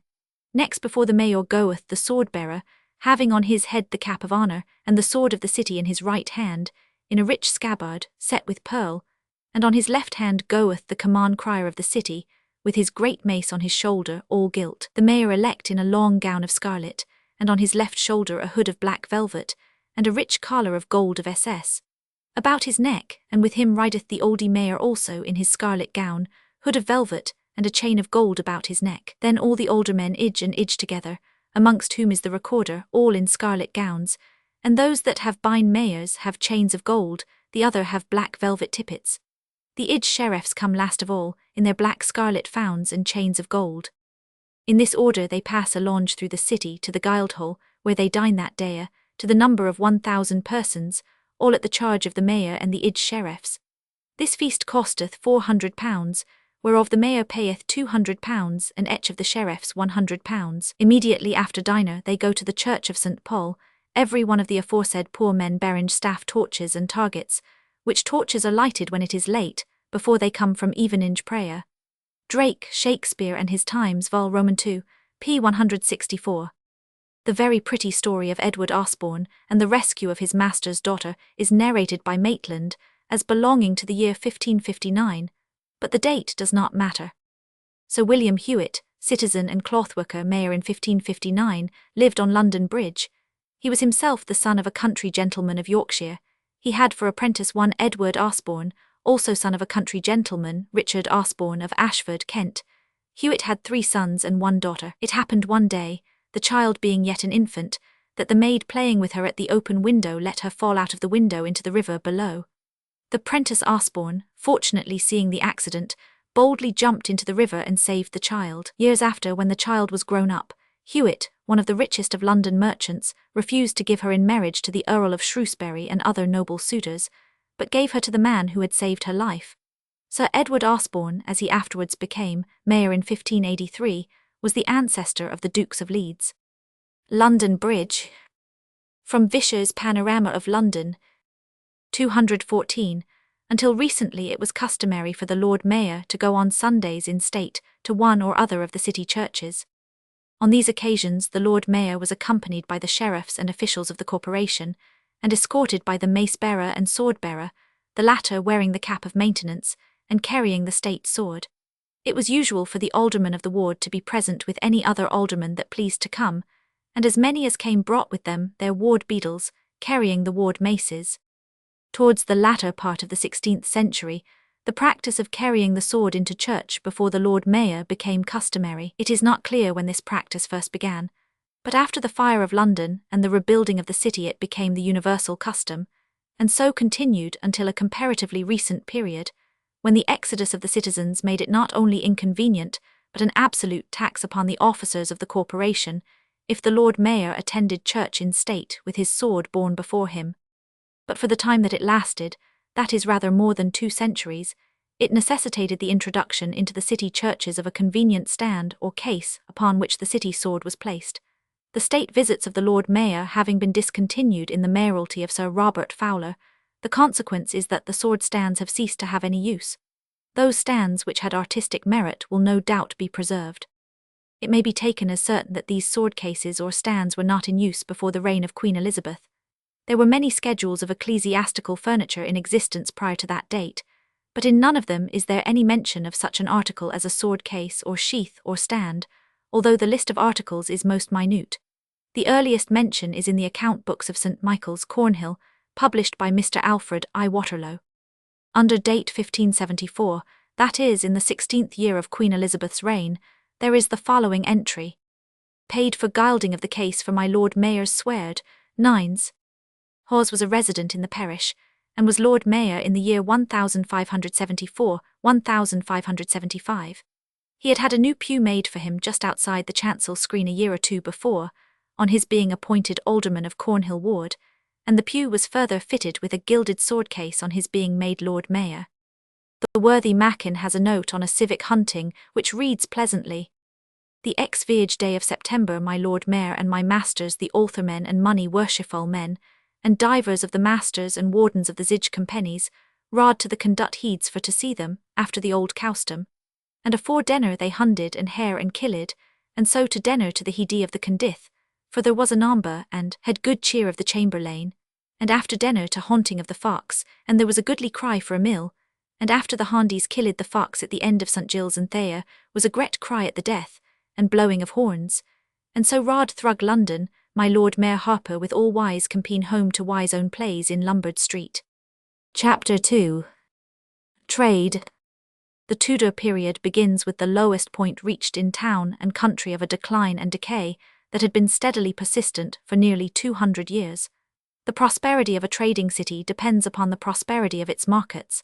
There were many causes for this decay, the famines, of which there were 4 in the 14th and 15th centuries, the 100 Years' War, the civil wars, the weakness of the fleet and the piracies in the Channel, the growth of the power of Parliament and the consequent decay of local independence, the feeble government of Edward Roman II and Henry Roman VI, the fearful devastation of the Black Death, the changes in the manorial system. All these 217 things together contributed to the decay of trade over the whole country. To quote a writer on the 15th century, Denton, in his England in the 15th century, says that the decay of England commenced soon after the death of Edward I. It continued, showing an increased rate of decay, after the death of Edward Roman II. South view of the Custom House in the reign of Elizabeth, burnt in the Great Fire, 1666. E. Gardner's collection. The country perishes everywhere, on the northern and the Welsh March on the southern seaboard and in the eastern counties, had to be exempted from payment of taxes on account of poverty. Lands were untilled, there was loss of sheep and cattle, agriculture was at a standstill for fear of pirates. Or the country parishes were actually deserted, the people ruined had left the farms and the clearings, the churches were allowed to fall into ruin, monastic houses were desolate and empty because the brethren had no longer any rents. In the towns there were open spaces within the walls where houses had once stood. One has only to visit King's Lynn in Winchelsea for an example of this decay. Even in London, it has been observed, for more than 100 years after the rebellion of Jack Straw, there stood in Fleet Street the blackened ruins of 2 forges which that rebel's followers had burned. In all that time there was not found any who thought it worthwhile to rebuild the forge. In London during the 14th and 15th centuries, although the time was one of commercial decline, there were still rich merchants. It is in a time of decay that the merchants make complaints of aliens, that they clamour for protection, that they demand the import and the export of merchandise in English ships, that they would prohibit the sending of gold and silver out of the country. Let the foreign merchants be paid in kind. The melancholy condition of the country at the beginning of the 16th century is described most vividly by Cunningham. There is less mention made of decay in the first 30 years of the 16th century, but the facts were again brought forcibly forward when the Parliament of Henry Roman VIII began to put pressure on the owners of houses to repair their property and to remove the rubbish that endangered life in the towns. Norwich had never recovered from the fire of 1508. The empty spaces at Lynn Bishop allowed the sea to do damage in other parts of the town. Many houses were ruined, and the streets were dangerous for traffic in Nottingham, Shrewsbury, Ludlow, Bridgnorth, Queenborough, Northampton and Gloucester. There were vacant spaces heaped with filth, and tottering houses in York, Lincoln, Canterbury, Coventry, Bath, Chichester, Salisbury, Winchester, Bristol, Scarborough, Hereford, Colchester, Rochester, Portsmouth, Poole, Lyme, Feversham, Worcester, Stafford, Buckingham, Pontefract, Grantham, Exeter, Ipswich, Southampton, Great Yarmouth, Oxford, Great Wycombe, Guildford, Stratford, Hull, Newcastle, Bedford, 218 Leicester and Berwick, as well as in Shaston, Sherborne, Bridport, Dorchester, Weymouth, Plymouth, Barnstaple, Tavistock, Dartmouth, Launceston, Lostwithiel, Liskeard, Bodmin, Truro, Helston, Bridgewater, Taunton, Somerton, Ilchester, Malden and Warwick. There were similar dangers to the inhabitants of Great Grimsby, Cambridge, the Cinque Ports, Lewes, and even in the more remote provinces things were as bad. For Chester, Tenby, Haverfordwest, Pembroke, Carmarthen, Montgomery, Cardiff, Swansea, Cowbridge, New Radnor, Prestane, Brecknock, Abergavenny, Usk, Caerleon, Newport in Monmouthshire, Lancaster, Preston, Liverpool and Wigan were taken in hand in 1544. In trying to interpret this evidence, however, we must remember that we are reading of attempts to repair, not of complaints of new decline. The mere fact that such attempts were made was perhaps an indication that things had reached their worst, and we are perhaps justified in inferring from the double mention of some few towns that a real improvement was effected in the others. The growth of English industry. There is thus abundant evidence concerning the decay of trade. Cunningham speaks of the decay of the craft guilds and their mismanagement. This may be considered a part of the general decay and a consequence. At first, the craft guilds exercised police control over their members and so secured good order. The old authority and power of the alderman in his ward had been practically taken over by the guilds. Each master had his apprentices living with him and forming part of his own household. Yet the apprentices made the riot in 1517 long remembered as Evil May Day. Another of their objects was the production of honest and good work. Yet in 1437, and again in 1503, it was enacted that no ruler of guilds or fraternities should make any ordinances which were not approved by the Chancellor of the Justices of Assize. The third object was the securing of fair conditions for those who worked in the trade. Yet consider the grievances of the journeymen in 1536. Previous acts relating to craft abuses are recited, and the statute proceeds. Sithen which several acts established and made, divers masters, wardens, and fellowships of crafts, have by caudal and subtle means practised and compassed to defraud, and delude the said good and wholesome statutes, causing divers apprentices or young men immediately after their years be expired, or that they be made free of their occupation or fellowship, to be sworn upon their holy evangelist at their first entry, that they nor any of them after their years or term expired shall not set up, nor open any shop, house, nor cellar, nor occupy as freemen without the assent and license of the master, wardens, or fellowship of their occupations, upon pain of forfeiting their freedom or other like penalty, by reason whereof the said prentices and journeymen be put to as much or more charges thereby, than they before a time were put unto for the obtaining and entering of their freedom, to the great hurt and impoverishment of the said prentices and journeymen and other their friends. Such restrictions naturally resulted in the withdrawal of the journeymen to set up shops in suburbs or villages where the guild had no jurisdiction, and from this they were not precluded in all probability by the terms of their oath. This might often be their only chance of getting employment, as the masters were apparently inclined to overstock their shops with apprentices, rather than be at the expense of retaining a full proportion of journeymen. The growth of English industry. The Palace of Westminster, St. Stephen's Chapel, Westminster Hall, Westminster Abbey, Old Palace Yard, the Clock Tower, the Gate House, St. Margaret's Church, the King's Stairs, Star Chamber, Lambeth Palace, Stangate Horse Ferry, St. James's Hospital, St. James S, Whitehall, Holbein's Gate, Scotland Yard, Charing Cross, King's Mews, St. Martin's Church, St. Mary's Hospital, St. Giles's Church, Convent Gardens, the Strand, York House, Durham House, Savoy Palace, Somerset Place, St. Mary le Strand,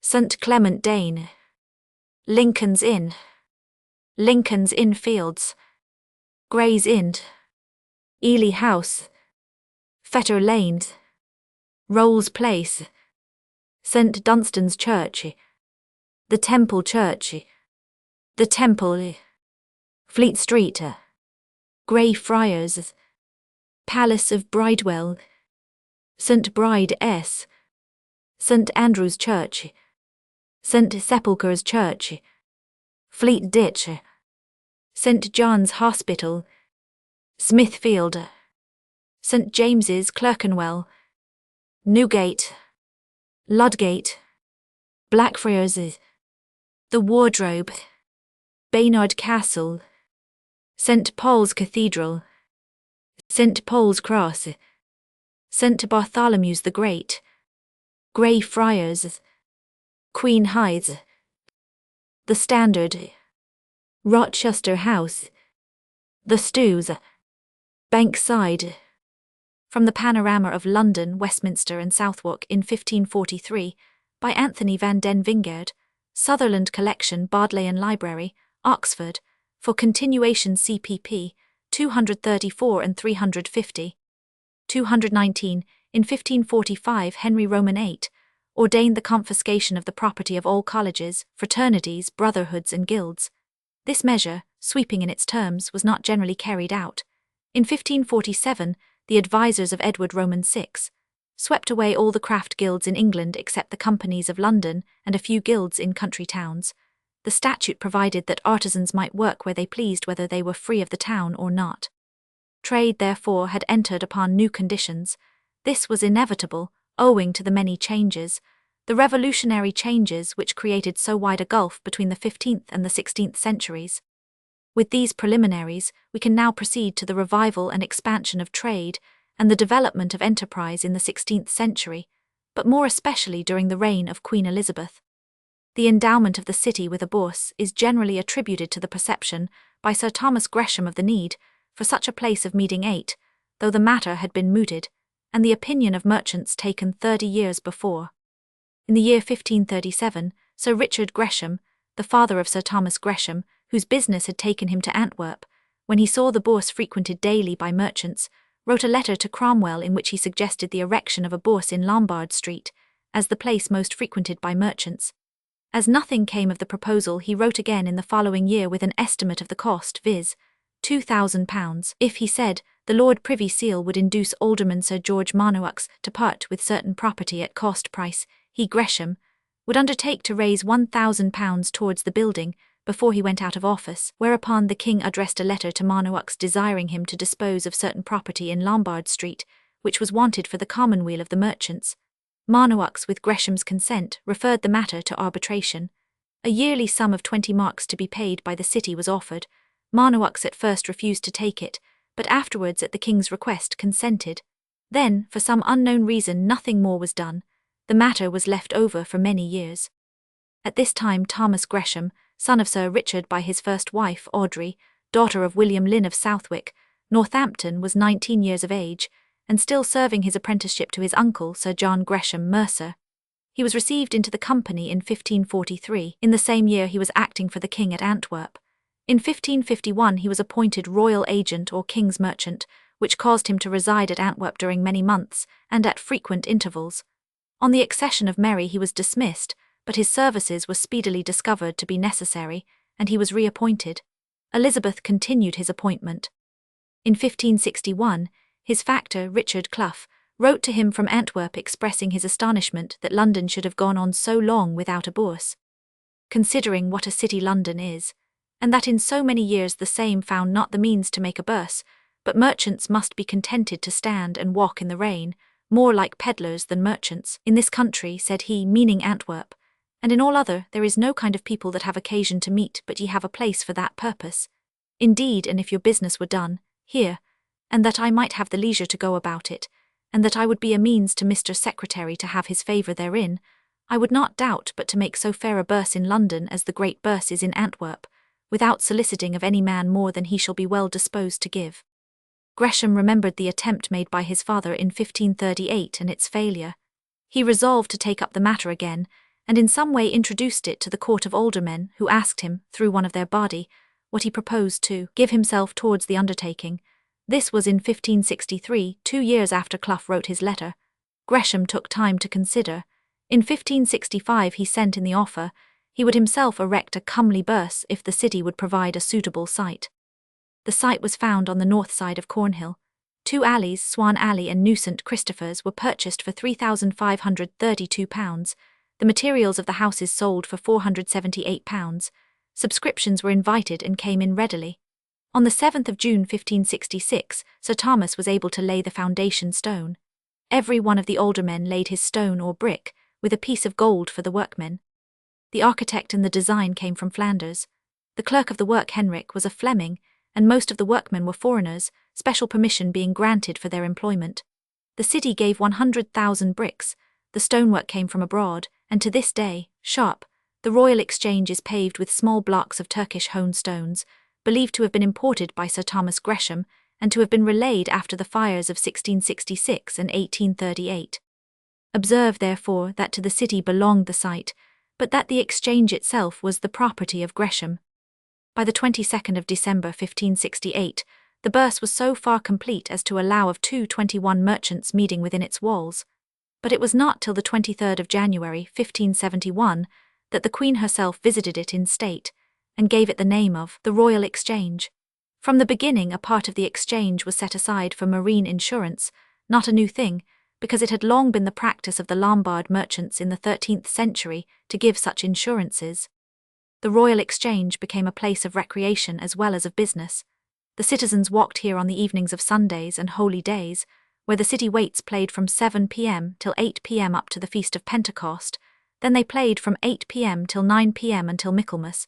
In 1576, it was ordered that no games of football should be played within the Royal Exchange. Sir Thomas Gresham, 1519, 1579. The Exchange remained the property of Sir Thomas Gresham until his death, when he bequeathed the building together with his mansion in Broad Street, after the death of his wife, on certain conditions, to the City and the Mercers, Company in Trust, viz. The citizens, for their moiety of the said edifice, are from time to appoint 4 persons duly qualified to read lectures of divinity, astronomy, music and geometry, in his mansion house afterwards Gresham College, and to pay annually to each of the said lecturers a salary or stipend of £50, and also to pay yearly to his 8 almspeople in Broad Street, whom the mayor and citizens have likewise the power of choosing, the sum of £6 13s and 4d each, and besides, to pay annually to the prisons 222 of Newgate, Ludgate, King's Bench, Marshalsea and Wood Street, Compter, the sum of £10 each. And the mercers for their half are from time to choose 3 persons well accomplished, to read lectures of law, physic and rhetoric, in the aforesaid mansion house called Gresham College, with the same salaries to each of the lecturers as to the above mentioned. The said company of mercers are likewise obliged to pay the sum of £100 per ann, for 4 quarterly dinners to be provided at their hall for the entertainment of the whole company, and also to pay to Christ, St. Bartholomew's, the Spital, Bethlehem and St. Thomas's Hospitals, and the Poultry, Compter, the sum of £10 per ann, each.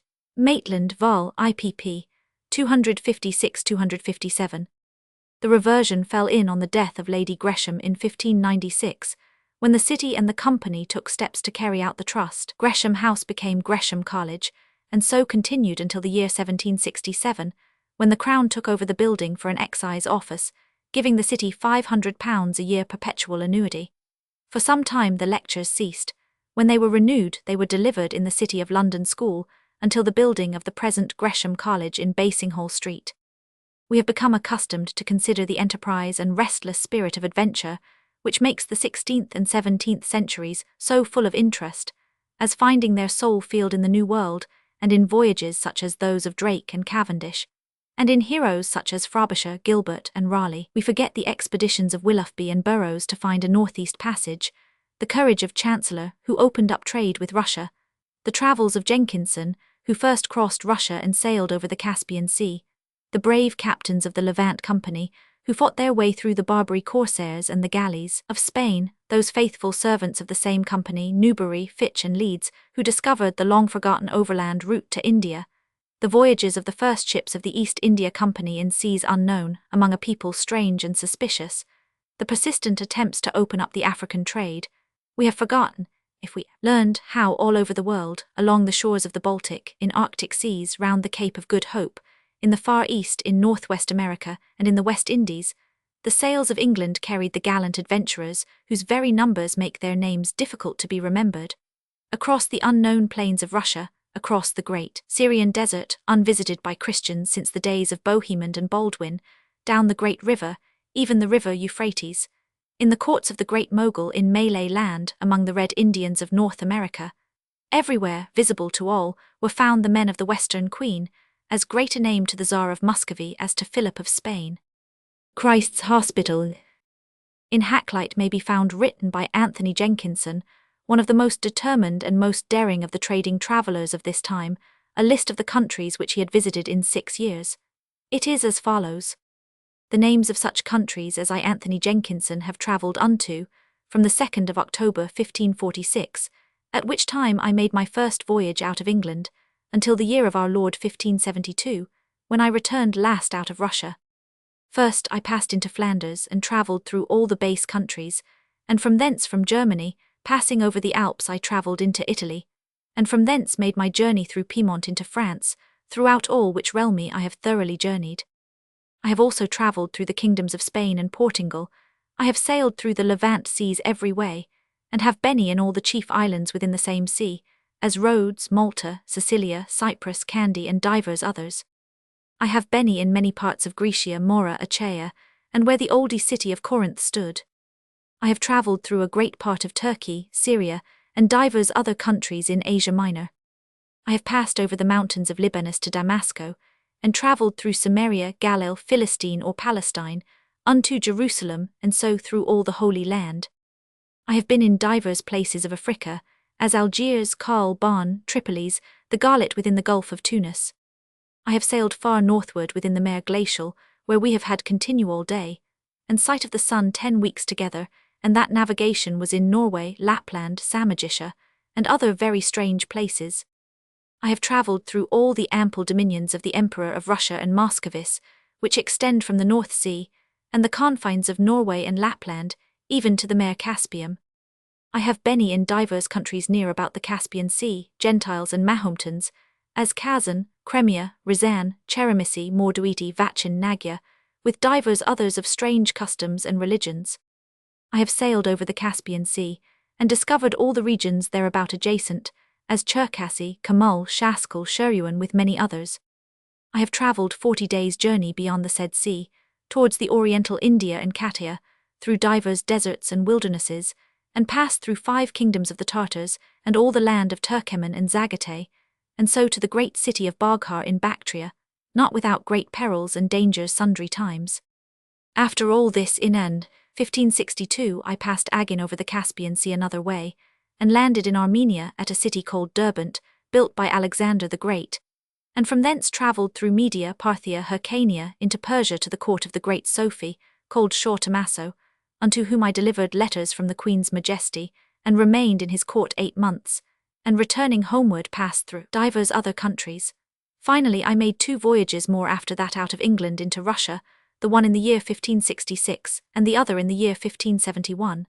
And thus being weary and growing old, I am content to take my seat in mine own house, chiefly comforting myself, in that my service hath been honourably accepted and rewarded of Her Majesty, and the rest by whom I have been employed. And now it was that stories of danger from frost and from storm, of cruelties endured at the hands of savages and pirates, of captivity among Moors, of tortures inflicted by the accursed Inquisition, of hairbreadth escapes, of wanderings over lands never before seen, of great treasures, lying ready for the bold adventurer, ran up and down the city. The prentice told what he had heard to fellow prentice, the sailors told the boys upon the wharves, the ship after her successful voyage came up to the pool with cloth of gold for sails, and dressed 225 with flying streamers. Above all, the imagination of the youth was fired more by the splendid stones of danger, and of battle, and of escape from captivity, than by the prospect of great riches. Do you know how John Fox escaped from Alexandria? For my own part I do not know any story better told or more certain to inspire the lads who heard it with a burning desire to be with such a company, and to be doing such things. It is from Hakluyt, Roman 2. 133, and I venture to relate it here and in his own words, to show the kind of story which quickened the pulse and fired the blood of the London youth. Know these 8 being armed with such weapons as they thought well of, thinking themselves sufficient champions to encounter a stronger enemy, and coming unto the prison, Fox opened the gates and doors thereof, and called forth all the prisoners, whom he set, some to ramming up the gate, some to the dressing up of a certain galley, which was the best in all the road, and was called the Captain of Alexandria, whereinto some carried masts, sails, oars, and other such furniture as doth belong unto a galley. At the prison were certain warders, whom John Fox and his company slew, in the killing of whom there were 8 more of the Turks which perceived them, and got them to the top of the prison, unto whom John Fox and his company were fain to come by ladders, where they found a hot skirmish, for some of them were there slain, some wounded, and some but scarred and not hurt.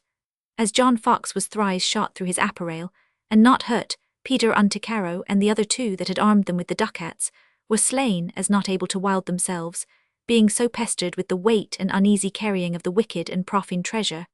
And also divers Christians were as well hurt about that skirmish as Turks slain. Amongst the Turks was one thrust Thoro, who let us not say that it was ill fortune fell off from the top of the prison wall, and made such a lowing that the inhabitants thereabout as here and there scattering stood a house or 2 came and dawed him, so that they understood the case, how that the prisoners were paying their ransoms, wherewith they raised both Alexandria which lay on the west side of the road, and a castle which was at the city's end, next to the road, and also an other fortress which lay on the north side of the road, so that they had no way to escape, but one, which by man's reason, the 2 holds lying so upon the mouth of the road, might seem impossible to be a way for them, so was the Reed Sea impossible for the Israelites to pass through. The hills and rocks lay so on the one side, and their enemies compassed them on the other. So was it impossible that the walls of Jericho should fall down, being neither undermined, nor yet rammed at with engines, nor yet any man's wisdom, policy, or help set or put thereunto. Such impossibilities can our God make possible. He that heldeth the leon jaws from rending Daniel asunder, yea, or yet from once touching him to his hurt, cannot he hold the roaring cannons of this hellish force? He that kept the fear's rage in the hot-burning oven, from the 3 children that praised his name, cannot he keep the fear's flaming blasts from among his elect? Now is the road fraught with lusty soldiers, labourers, and mariners, who are fain to stand to their tackling, in setting to every man his hand, some to the carrying in of victuals, some munitions, some oars, and some one thing, some another, but most are keeping their enemy from the wall of the road. But to be short, there was no time misspent, no man idle, nor any man's labour ill bestowed or in vain, so that in short time this galley was ready trimmed up, whereinto every man leaped in all haste, hoising up the sails lustily, yielding themselves to his mercy and grace, in whose hands are both wind and weather. Now is this galley on float and out of the safety of the road. Now have the 2 castles full power upon the galley. Now is there no remedy but to sink. How can it be avoided? The cannons let fly from both sides, and the galley is even in the middest and between them both. What man can devise to save it? There is no man but would think it must needs be sunk. There was not one of them that feared the shots, which went thundering round about their ears, nor yet were once scarred or touched, with 45 shot which came from the castles. Here did God hold forth his buckler, he shieldeth now this galley, and hath tried their faith to the uttermost. Now cometh his special help. Yea, even when man thinks them past all help, then cometh he himself down from heaven with his mighty power, then is his present remedy most ready pressed.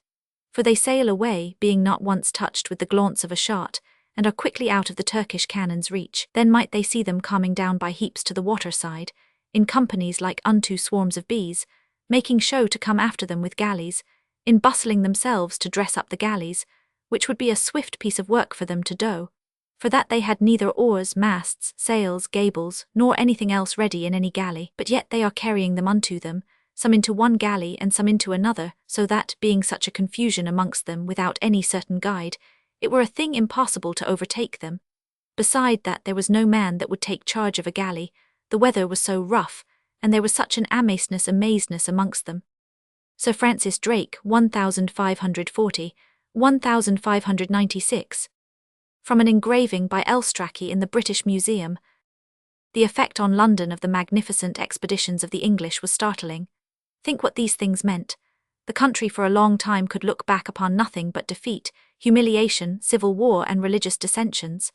There were no military achievements, no naval victories, no increase of trade.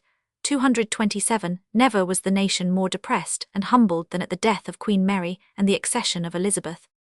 Drake's Golden Hind, in which he sailed round the world, 1577, 1580. Then almost suddenly, all was changed. More than the old spirit came back to the Londoners, the descendants of the men who had followed Philpot the Mayor to the destruction of the Scottish pirate. Not only the sea dogs of Devon, but those of Wapping, Ratcliffe, Redriff, and the Cinque Ports went forth to fight the Spaniard wherever they could find him. Think of the career of Frobisher. 3 times he essayed the northwest passage to Cathay. He commanded one of Drake's ships in his expedition to the West Indies. He fought against the Armada. He was wounded and died from wounds received at the siege of Crozon in Brittany. 40 years on the sea, sword in hand, sailed this brave captain. London possesses his body, which lies in St. Giles's Church, Cripplegate. There was also Cavendish, the gentleman filibuster, who captured the richest prize ever known and came home, his sails of damask, his sailors clad in silk, and his masts gleaming with cloth of gold. Or there was the defeat, the flight after battle against overwhelming odds which affected the imagination even more than victory. Such was Sir John Hawkins's fight at San Juan de Ulloa, 5 ships against 13. Even death, when death came splendidly, moved the hearts of the young men to brave deeds. Was there ever death finer than that of Sir Humphrey Gilbert? The last time he was seen by the people on the other ship, his companion, he was sitting on the high poop, his Bible in his hand. "We are as near to heaven," said the old captain, "by sea as by land." Night fell and the men on the Hind saw the light of the Squirrel suddenly disappear. She had gone down with all on board, and while speaking of splendid deaths there was 228 that of Sir Richard Grenville. In his ship the Revenge, with 5 other vessels, he was met by a Spanish fleet of 53 ships. His companions fled, and the Revenge alone fought them all. And the sun went down, and the stars came out, far over the summer sea. But never a moment ceased the fight of the one and the 53. Ship after ship the whole night long, their high-built galleons came. Ship after ship the whole night long with her battle thunder and flame. Ship after ship the whole night long drew back with her dead and her shame. For some were sunk and many were shattered, and so could fight us no more. God of battles, was ever a battle like this in the world before? But at length he was captured with his crippled ship and his diminished crew. But he rose upon their decks and he cried, I have fought for Queen and faith, like a valiant man and true. I have only done my duty as a man is bound to do. With a joyful spirit I Sir Richard Grenville die. And he fell upon their decks and he died. The ship in which Drake sailed round the world, the Golden Hind, when it became unfit for service, was laid up near the Mass Dock at Deptford, where it remained for a long series of years an object of curiosity and wonder. Hentzner in 1598 says he saw here the ship of that noble pirate Francis Drake. From a passage in one of Ben Jonson's plays it appears to have become a resort for holiday people, the cabin being then converted into a banqueting house. Drake's ship at Deptford is spoken of as one of the sights, in some verses prefixed to the redoubtable Tom Coriat's Crudities, 1611, when the young Duke of Saxe-Weimar saw the ship in 1613, but very little remained of it. It was then lying by the riverside in shallow water, in a dark.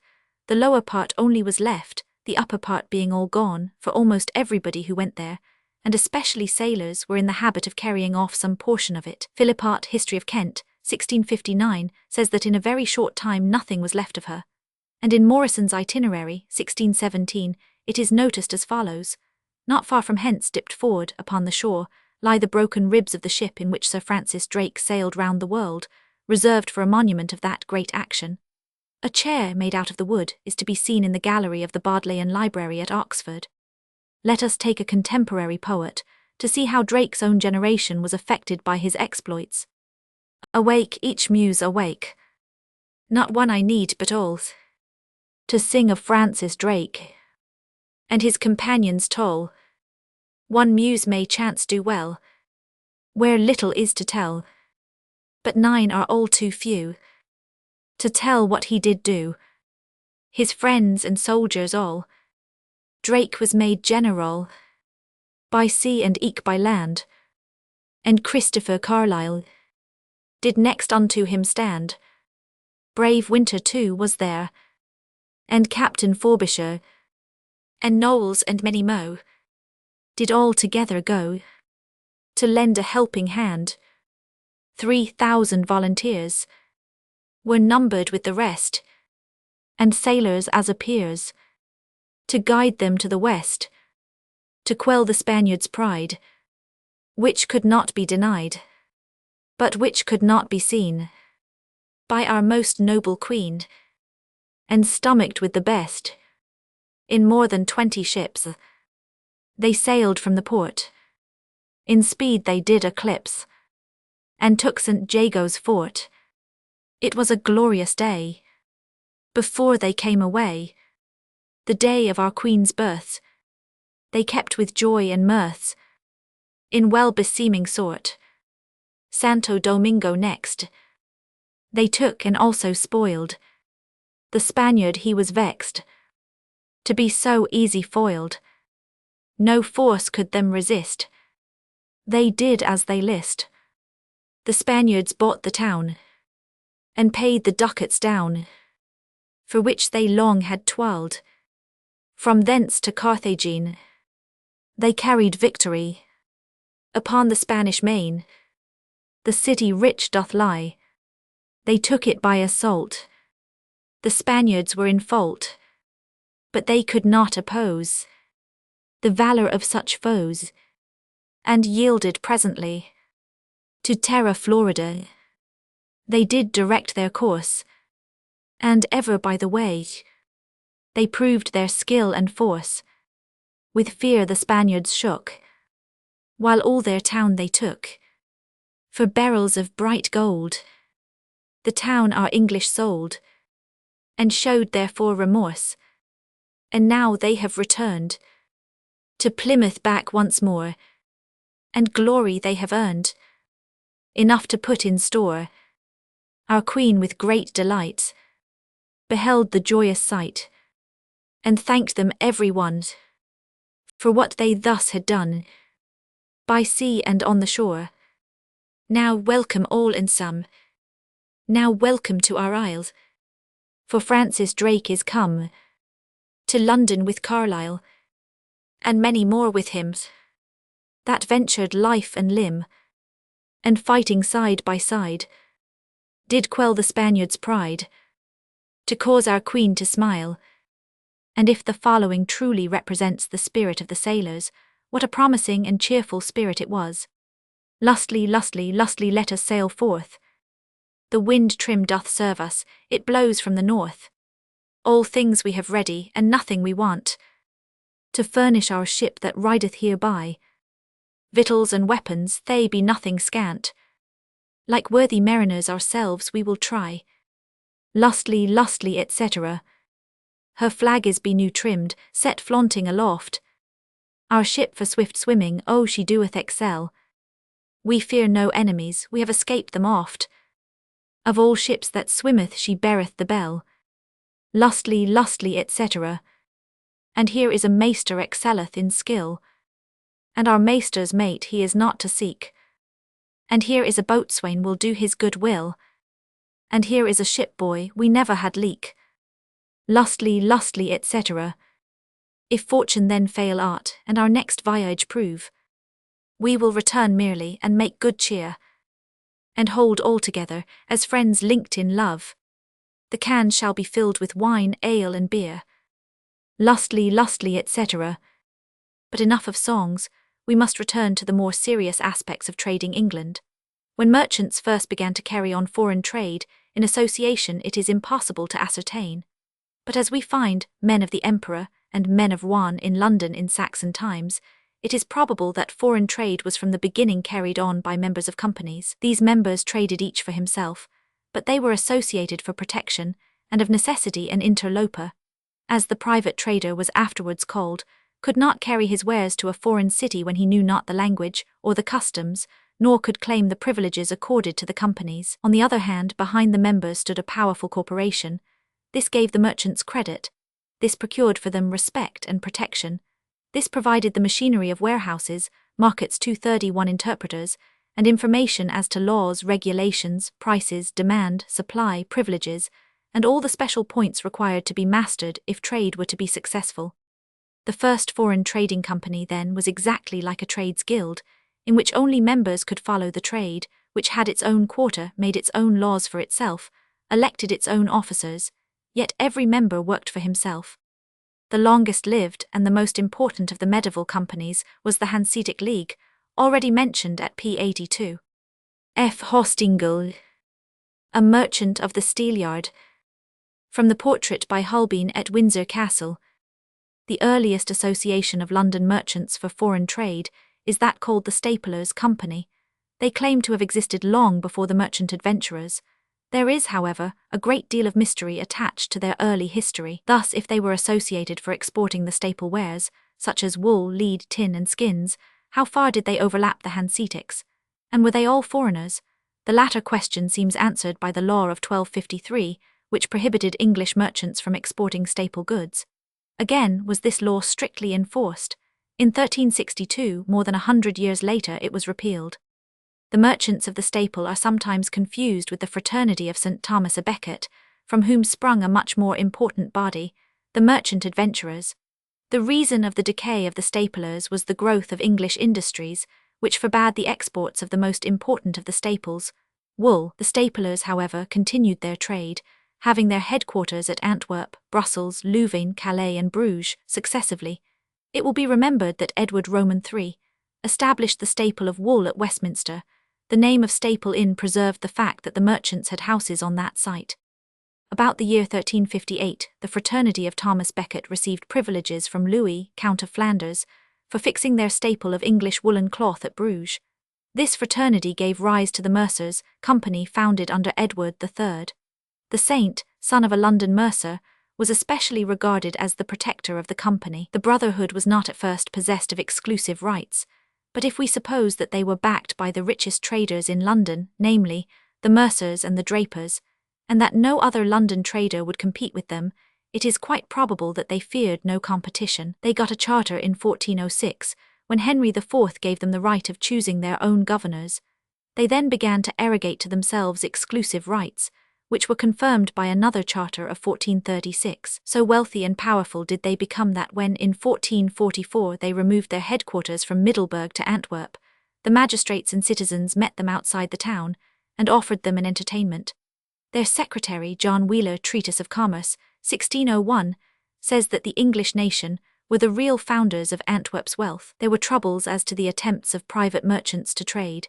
In 1497, it was provided by Act of Parliament that every Englishman should have free entrance to foreign marts on payment of 10 marks, presumably to the fraternity. Again, in 1505, a new charter changed their name to that of the Merchant Adventurers of England. Under this charter, they held in their hands the export trade in woolen cloths, and were authorized to hold courts, and to admit other merchants for a fee of 10 marks to trade with them in Flanders, Holland, Brabant, Zeeland, and the countries adjacent under the Archduke's government. The merchant adventurers became a power in the land, so great a power indeed that when Charles V proposed to establish the Inquisition in Antwerp, he was dissuaded by the merchant adventurers, who threatened to leave the city if he persisted. It is said that the company then employed 50,000 persons in the Netherlands. At this time, their limits comprised all the ports from the River Somme to the German ports within the Baltic. They exported white and coloured cloths to the value of 1 million sterling every year, and imported, among other things, wine, copper, steel, gunpowder. Could we not make 233 our own gunpowder? Silk, velvets, cloth of gold.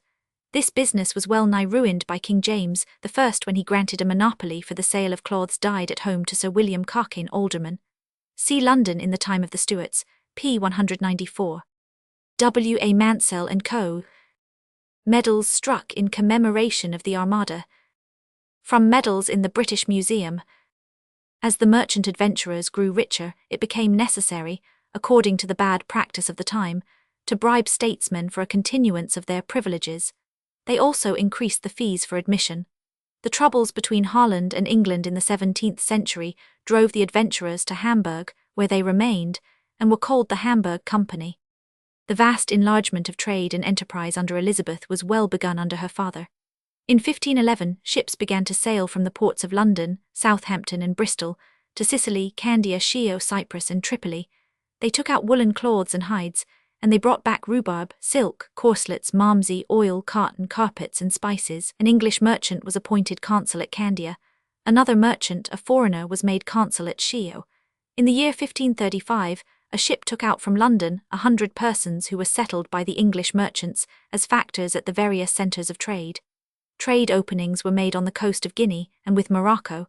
Ships sailed to Newfoundland and to Brazil. In the year 1583 was formed the first of the new companies for trading purposes. This company had an interesting but a disastrous beginning. It was started with a capital of £6,000 in 240 shares of £25 each. Its original idea was to find a northeast passage to China and to open trade with the Chinese. 3 vessels were fitted out under the command of Sir Hugh Willoughby. Would you know how the fleet started? Hakluyt tells the story. It was thought best by the opinion of them all, that by the 20th of May, the captains and mariners should take shipping, and depart from Radcliffe upon the ebb if it pleased God. They having saluted their acquaintance, one his wife, another his children, another his kinsfolks, and another his friends dearer than his kinsfolks, were present and ready at the day appointed. And having weighed anchor, they departed with the turning of the water, and sailing easily, came first to Greenwich. The greater ships are towed down with boats and oars, and the mariners being all apparelled in watchet or sky-coloured cloth, rowed amin, and made way with diligence. And being come near to Greenwich, where the court then lay, presently upon the news thereof, the courtiers came running out, and the common people flocked together, standing very thick upon the shore. The privy council, they looked out at the windows of the court, and the rest ran up to the tops of the towers. The ships hereupon discharged their ordnance and shot off their pieces after the manner of war, and of the sea insomuch that the tops of the hills sounded therewith, the valleys and waters gave an echo, and the mariners they shouted in such sort, that the sky rang again with the noise thereof. One stood in the poop of the ship, and by his gestures bid farewell to his friends in the best manner he could. Another walks upon the hatches, another climbs the shrouds, another stands upon the main yard, and another in the top of the ship. To be short, it was a very triumph, after a sort, in all respects to the beholders. But alas! The good King Edward, in respect of whom principally all this was prepared, he only by reason of his sickness was absent from this shew, and not long after the departure of these ships, the lamentable and most sorrowful accident of his death followed. Other accounts of this incident represent the king as being carried out to see this gallant spectacle, the last he was to see upon earth. The little fleet met with bad weather off the coast of Spitzbergen. 2 of them, including the captain's ship, ran into a harbour of Lapland, where the whole company were frozen to death. The 3rd got into the White Sea and so to Archangel. The captain, Richard Chancellor, procured sledges and travelled to Moscow, where he obtained from the Tsar permission to trade on the northern coast of Russia. Thus was founded the Russia Company. A few years later, one of the agents of the Russia Company was dispatched as an ambassador from the English court to the Tsar, who in his turn sent an ambassador to Whitehall. On his voyage, the Russian ambassador was wrecked on the coast of Scotland. The Russia Company, hearing of the disaster, sent a deputation with a supply of everything that the ambassador might want. On his approach to the city, he was met by a company of 80 merchants on horseback, who escorted him to Highgate, where he lay that night, and on the next day was met by Lord Montague, representing the Queen, with 300 knights and esquires and 140 merchants of the Russia Company. Rooms were found for him in Gracechurch Street, where many costly gifts awaited him. The history of this company deserves to be written at length on account of the enterprise and intelligence of its agents. Indeed, justice has never been done to the agents and factors of the great London companies. It was not the directors, sitting at home at their long table, who created the Indian Empire, maintained and widened the English trade, carried the English flag over lands unknown and to peoples unheard of. It was not the directors who opened up routes, stood before capricious despots, marked the resources of new countries and reported on their wants. These things were done by the factors and the agents, who encountered all risks, facing possibly prison, torture, disease, and sometimes a cruel death, for the enlargement of trade and the enrichment of their masters. They were the pioneers. Sometimes they were the forlorn hope of the English trade and wealth. No company, not even the East India Company, was better served by its agents than the Russia Company. They obtained from the Tsar important privileges. They could trade in any part of Russia without safe conduct or licenses. They could not be arrested for debt. They could appoint their own officers and servants, and they had jurisdiction over all Englishmen resident in Russia. In other words, they had a monopoly of the Russian trade. The company showed a clear comprehension of these advantages. They continued to attempt the Northeast Passage. They sent ships laden with merchandise to Archangel, whence their agents travelled over Russia. They even opened communications with Persia by means of their agent Anthony Jenkinson, who has already in his own words given us an account of his adventurous career. When he sailed from the Volga to Astrakhan, he passed over the Caspian to the town of Baghdad, where he found traders from the Far East. He sent home a map of Russia, the first published in England. This way of trade, however, proved too dangerous on account of Cossack pirates who infested the Caspian Sea and robbed the company's ships. However, the company, anxious to secure these advantages, procured an Act of Parliament granting them the exclusive trade with the countries of Persia, Armenia and Media, as well as Russia.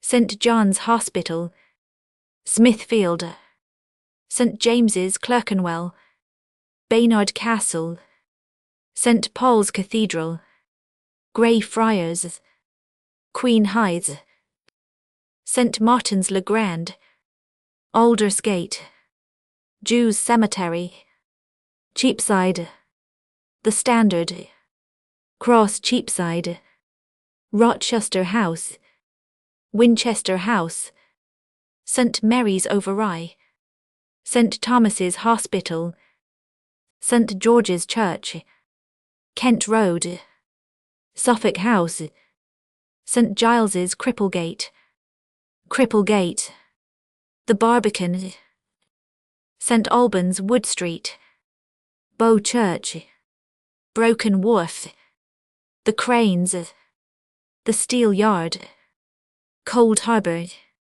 Fishmonger's Hole, St. Thomas of Akins, Guildhall, Moorgate, Austin Friars, Bishopsgate, Church of St. Magnus, London Bridge, St. Thomas's Chapel, Bridge House, St. Olave's Church, St. Agnes's Leclaire, Hoxton, St. Botolph Bishopsgate, Leadenhall, Botolph Wharf, Billingsgate, St. Mary Spittal, Walls of London, High Street, Southwark.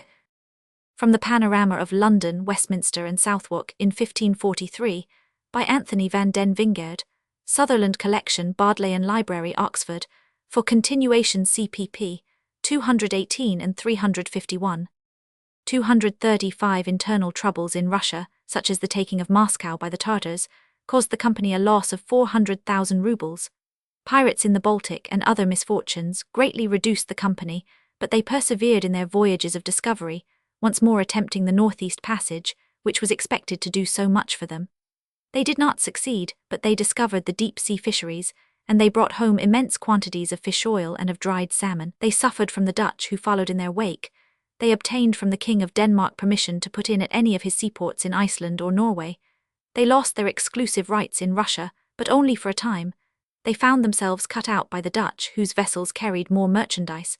With the authority of James I, they sent armed vessels and seized on Spitzbergen in the king's name, calling it King James's Newland. They had to fight for their conquest, driving off Dutch, French and Biscay sail with 4 English interlopers. The Dutch, however, would not admit the pretensions of crown or company, sending their ships protected by men of war to fish, despite the protests of the English. There was fighting in the high latitudes for some years, while even the English ports refused to recognize the exclusive right of the company. Finally, the whales became so scarce about Spitzbergen that the trade ceased to be worth fighting about. We will continue the history of the company in brief, though it runs far beyond the limits of our period.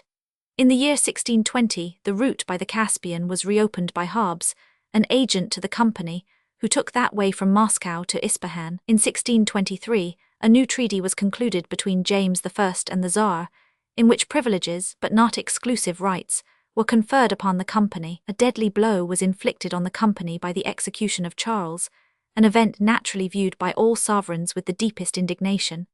The English merchants, who were masters of the Russian trade, were driven out and supplanted by the Dutch, and it was not until the year 1669 that the company was allowed to trade with Russia on the same footing as the Dutch. The real importance of the company was decaying when it admitted anyone as a member on payment of a fine of £5. The conveyance of raw silk from Persia through Russia remained their privilege until troubles broke out in Persia in 1746, which stopped the trade. They still carried on their trade with Archangel 236, but when the Baltic became a peaceful highway, this shorter route to Russia destroyed the Archangel trade. The Russia Company did not, it is true, acquire for the British Empire any accession of territory, but its services in exploring new routes, opening up new lines of trade, putting Great Britain into communication with foreign powers previously strangers, can hardly be exaggerated, while it fostered and encouraged and developed that spirit of enterprise, adventure and restlessness which, since the 17th century, has covered half the globe with one people and one religion. A distinction must be drawn between regulated companies and joint stock companies. In the former, every man traded for himself, subject to the regulations of the company, like a guild. In the Russia, Turkey and Eastland companies, no one but a member could carry on that kind of trade. In the joint stock companies, shareholders need not be traders and could sell or transfer their shares. The Eastland Company was first chartered in 1579. It was privileged to enjoy the sole trade over all those parts of the Baltic shore which did not belong to the Russia Company. Now there had been carried on from time immemorial a trade with the Baltic ports by private adventurers who wanted no charter. Many of these, no doubt, took up their membership with the new company, but there were some who would not or could not. These traders, driven away from their own markets, made loud complaints, in reply to which a proclamation was issued ordering that no one outside the company was to export to these parts the merchandise in which the Eastland Company traded, provided always that the importation of corn and grain was left free. The provision looks like a compromise, but when we ask how corn and grain were to be imported except in ships, and that, if these ships were English, they would hardly go out in ballast, one fails to see that the enemies of the Eastlanders got much by their proclamation. In 1672, the whole of Scandinavia was thrown open to all comers, and the entrance fee to the company was reduced to £2. The opinion of Sir Josiah Child probably settled the fate of the company. He said that the Eastland Company had only enabled the Dutch to get 10 times as much trade in the Baltic as was carried on by the English. In the year 1581, the Turkey Company received its charter from Queen Elizabeth. It was a charter for a limited time, 7 years, and it could be revoked at a year's notice. The company began very well. They built large and strong ships to face the storms of the bay, for which they received the thanks of the council. They introduced Eastern commodities at a much cheaper price, but they sometimes paid dearly for their cargoes when they had to fight the corsairs of Barbary and the galleys of Spain, and to face the fiercest animosity of the Venetians. In 1583, some of the agents of the company, stationed at the Aleppo 237 house, made their way with merchandise to Baghdad, to the Persian Gulf, and thence to India and the Far East. They obtained, therefore, a new charter giving them power to trade over India as well as the Sultan's dominions. The entrance fee was fixed at £25 for persons under 26 years of age, at £50 for those over 26, and at £1 for apprentices.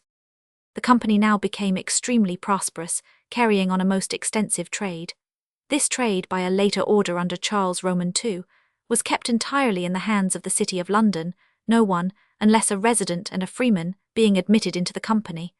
On the foundation of the East India Company there arose disputes as to the infringement of rights. This quarrel ended without any decision. The trade of the Turkey Company declined during the 17th century from many causes, one of which was the rivalry of the French and their success in underselling the English goods. The company finally closed its history in the year 1825. The Levant Company was another trading company established under Elizabeth. By opening up direct communication with the Levant, England procured all the productions of the East without the intervention of Venice. Only one more vessel was sent to London from Venice after the establishment of the company, and this, with a rich cargo and many passengers, was wrecked and destroyed on the Isle of Wight. For the repulse of the Spanish Armada, London contributed 38 vessels, and the Society of Merchant Adventurers 10. In 1591, or perhaps in 1589, the first voyage from London to the East Indies was undertaken. The expedition of 1591 consisted of 3 ships, of which one was never heard of again, and the other 2 lost many men from sickness. The expedition, however, led to the formation of the East India Company in AD 1600, with a capital of £72,000 in 1440 shares of £50 each. Their first fleet, consisting of 5 ships and 480 men, reached Sumatra and the Straits of Malacca, where they captured a Portuguese ship of 900 tons laden with calicoes. They settled a factory at Bantam and sailed homewards, returning to port in 2 years and 7 months after starting. The trade of the country was greatly advanced by the immigration of many Flemings, Dutch, Walloons, and French Huguenots, who brought over with them their own trades. They were judiciously distributed about the country, care being taken that they should neither interfere with the trade of the place nor crowd too much together. Thus at Sandwich alone there were 350 Flemish families in the year 1582. They carried on the manufactory of bags. In Norwich, Dutch and Walloons settled and made serges and silks and bombazines. Bone lace was taken to Honiton from Antwerp. In London the Flemings settled at Bermondsey, 238, where they made felt hats and did joiners' work, at Bow, where they had dye works, at Wandsworth, where they worked in brass, at Mortlake and Fulham, where they made tapestry. In other places workers in steel and iron, window glass painters, cloth fullers, cloth makers, and many other craftsmen were planted and carried on profitable industries. Among other things, sail-making was introduced into England for the first time. The pawnbroker's shop was also opened in this reign. It began with the establishment of 7 banks in as many towns, to be known as banks for the relief of common necessity, which should lend money on pledges. This bank is alluded to by Shakespeare when Sir John Falstaff urges his hostess to pawn her cups and her hangings. "Glass," he says, "glass is your only drinking, and for thy walls a pretty slight drollery, or the story of the prodigal, or the Germans hunting in water-work, is worth 1,000 of these bed hangings and these fly-bitten tapestries." The monopoly system, by which the court rewarded favourites at the expense of trade, and the people was regarded by Elizabeth with favour, as an easy way of bestowing favours costing herself nothing. Many of her monopolies she withdrew as manifestly injurious to trade, yet she left many which weighed heavily upon the enterprise of the country. These monopolies were multiplied in the next 2 reigns, and greatly assisted to bring about the unpopularity of Charles. Cunningham is of opinion that the borrowing of money for trading purposes was not a common practice. He bases this opinion on the very high rate of interest demanded by the usurer. There can be no doubt that usury was strictly forbidden by the Church, by the ordinances of the City of London, and by public opinion. Yet a case quoted by him, Growth of Trade, p. 325, shows that men not only wanted to borrow from time to time, but that Christians, not Jews, were willing to lend on interest. In that case, the lender wanted interest for a loan of £10 for 3 months, which amounted to 80% per annum. The usurer could not get his claim allowed. Yet it is difficult to understand how business could be carried on at all except in an elementary way, if there was neither credit nor borrowing. But was the rate of interest too high for trading on borrowed money? There is every reason to believe that the profits of trade were enormous. Malins, in his Centre of the Circle of Commerce, gives a table showing the profits of the trade in spices, silk, indigo, etc., early in the 17th century. They range from 150 to 250%, i.e. goods bought at £100 would sell for £250 up to £350. Of course, there must be set off against this apparently huge profit, losses by wrecks and pirates and the expense of the shipping. Borrowing, Cunningham thinks, was necessary to meet taxation, since taxes were not regular but irregular, and could not be provided for because no one knew when a tallage would be imposed or how large a percentage would be demanded. The 239 merchant or the landowner, though perfectly solvent, might not be able to lay his hand at once on the amount demanded. A person of today whose estate might be worth £120,000 would find it, very possibly, difficult to meet within a few days the king's demand of 1/15, that is £8,000. If he could not realize in time, he must borrow. If all the usury was confined to the lending of money to meet a sudden tax, or to a monastery for the building of a church, or for a baron to raise a force, what becomes of the popular hatred of the Jews, first as money-lenders, and of the Corsini and the Italians who were licensed by the Pope next? And if there was no borrowing by the merchants, what was the meaning of that crowd which, after the massacre of the Jews in York Castle, rushed to the cathedral where they brought out the Jews' barns, their own barns, and burned them all? Cunningham, in a note, enumerates the demands of certain Russians against the Jews of the present day. These demands express the popular belief concerning their practice, not the truth. One would most unwillingly accept prejudice for proof, especially in the case of the race which has endured so much prejudice for so many centuries. Cunningham says very justly that the real objection against the Jews was that they made their money by lending it on security, which left them no risks which could be foreseen. The common people, however, did not understand the objection. They saw that the Jews practiced a trade which the Church and the State would not allow to Christians. They saw that the Jews grew rich rapidly, that they were protected by the king, that they waxed insolent and sometimes insulted the Christian religion, and if they lent a Christian money they demanded an enormous, a ruinous interest for it. Deep indeed must have been the popular hatred of the Jews, since Shakespeare could stir the blood of his audience by the spectacle of a Jewish usurer, 300 years after there had been Jews in the land. The Tower in 1553. From a drawing by Wingard, E. Gardner's collection. The business of the daily life as well as that of the mercantile life cannot in fact be carried on without money lending. Works cannot be undertaken, credit cannot be secured, cargoes cannot be bought, ships cannot be laden, unless money can be obtained by advance. The banishment of the Jews, the disappearance of the Italians, took away the usurers and moneylenders by profession. There were as yet no banks to make advances on security, and money lending was still, as it remains to this day, an occupation held in the greatest loathing. The money lender, therefore, disguised his calling. Thus whole society in the Elizabethan age furnishes a sketch of the usurer of the period. His name was George Stoddart. By trade he was ostensibly a grocer but really a money lender. His bargains took the form of bets. Thus he sends J. Clint his furred nightgown for 4s, 5d, to be paid on the day of Clint's marriage. He gives Leds a ring called a ribos which he values at 1/13, 4 to be paid on the day of his marriage or else at his hour of death. For a rapier he charges 40d, to be paid at his day of marriage or else not. He gives a man £400 on the condition that during his lifetime the borrower shall pay him £80 a year. He lived for 10 years, and so doubled that small capital of £400. It would be interesting to know what, if any, great city fortunes were made by this style of money lending.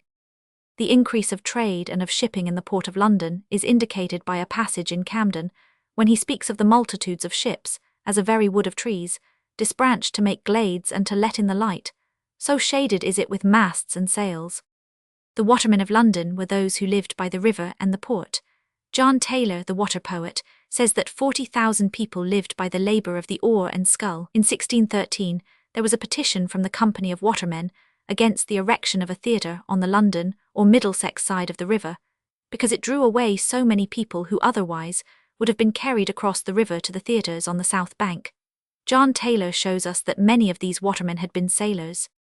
I did briefly declare part of the services that watermen had done in Queen Elizabeth's reign of famous memory, in the voyage to Portugal with the Right Honourable, and never to be forgotten Earl of Essex.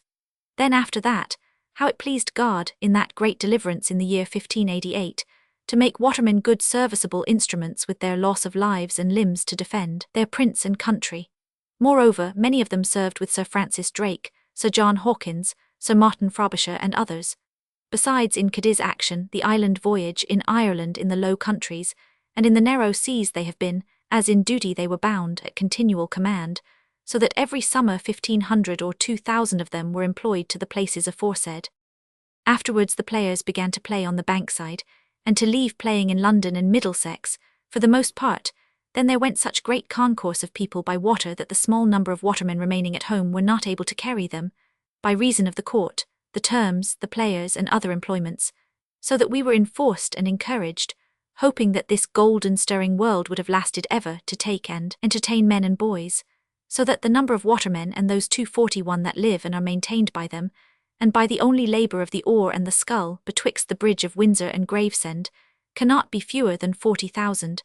The cause of the greater half of which multitude hath been the players playing on the Bankside, for I have known 3 companies besides the bear-baiting at once there, to wit, the Globe, the Rose, and the Swan. Loud complaints being made by the artificers of London that foreign goods were underselling theirs, the King in 1461 prohibited the importation or sale of the following articles, the list of which shows some of the manufactures at that time established in London. Near Paul's Wharf, E. Gardner's collection. Any manner girdles, nor any harness wrought for girdles, points, laces of leather, purses, pouches, pins, gloves, knives, hangers, tailors' shears, scissors, andirons, cabordies, tongs, fire forks, gridirons, stocks, locks, keys, hinges and garnets, spurs, painted papers, painted fossers, painted images, painted clothes, any between gold or between silver, wrought in papers for painters, saddles, saddle-trees, horse harness, bousses, bits, stirrups, buckles, chains, late nails with iron shanks, terrets, standing candlesticks, hanging candlesticks, holy water stoops, chafing dishes, hanging lavers, curtain rings, cards for wool, clasps for gloves, buckles for shoes, brooches, bells, except bells for hawks, spoons of tin and lead, chains of wire as well as of latten as of iron, gratis, horns and lantern horns, or any of these aforesaid wares, ready and wrought pertaining to the said crafts above specified, or any of them up and pain a forfeiture of all the wares. Capper's Port and Trade of London. 242, we have seen p. 13, how Henry VII passed an act forbidding any stranger, i.e. foreigner, to buy or sell merchandise in the city. In his reign also was passed an act to compel the country people to resort to the city, for it was ordered that no citizen should carry goods to any market or fair out of the city. The people of the country represented to Parliament the great hardship of being obliged to travel all the way to London in order to procure things that could only be bought in London, viz. chalices, books, vestments and other church ornaments, victuals for Lent, linen cloths, woolen cloths, brass, pewter, bedding, iron, flax, wax and other things. The Parliament interfered and the order was removed. Tradesmen of the period. From a contemporary print. Under Henry VII, commercial treaties were concluded with the Danes and with the Florentines. There was a quarrel with Burgundy and a cessation of commercial relations for 3 years. In 1497, 12 Hen. VII, was passed an act entitled, "Every Englishman shall have free recourse to certain foreign marts, without exaction to be taken by any English fraternity." The meaning of the act was this: the merchant adventurers' company had arrogated to themselves the right of refusing the right of trade in any foreign port, until a fine or fee of £40 should first be paid to themselves. The act defined the extent of English foreign trade at the time. The merchant adventurers sent their vessels to Spain, Portugal, Brittany, Flanders, Holland, Ireland, Normandy, France, Venice, Danzig, Eastland, Friesland and other parts. The Parliament allowed the fine, but limited it to 10 marks or 6.13.4. We have seen the jealousy and hatred of foreigners shown by the envious outbreak of evil May Day, in 1517 p. 24. 243 The complaints or the justification of the rioters was that there were so many foreigners employed as craftsmen that the English could get no work, that foreign merchants brought in all silk, cloth of gold, wine, etc., and that no one almost bought of an Englishman, that the foreign merchants exported so much wool, tin and lead that English adventurers could not make a living, that they forestalled the market, buying up everything all round the city, so that nothing of value came to the city markets, while some of them imported all kinds of goods that were made in this country, such as nails, locks, baskets, cupboards, stools, tables, chests, girdles, saddles, and printed cloths. Chapter 3. Literature and Art. The earliest transcribers of MSS, that is to say, publishers of books, the monks, not only transcribed MSS, but they sold their copies, the sale of books forming part of the monastic revenues. These books were either plain copies for common use, as the service books and the school books, or they were illuminated, bound with decorations of gold and silver, costing very large sums. When, however, as happened in the 15th century, the demand for books increased, while the revenues, and therefore the numbers of the religious in the monasteries decreased, the multiplication of books fell into the hands of laymen.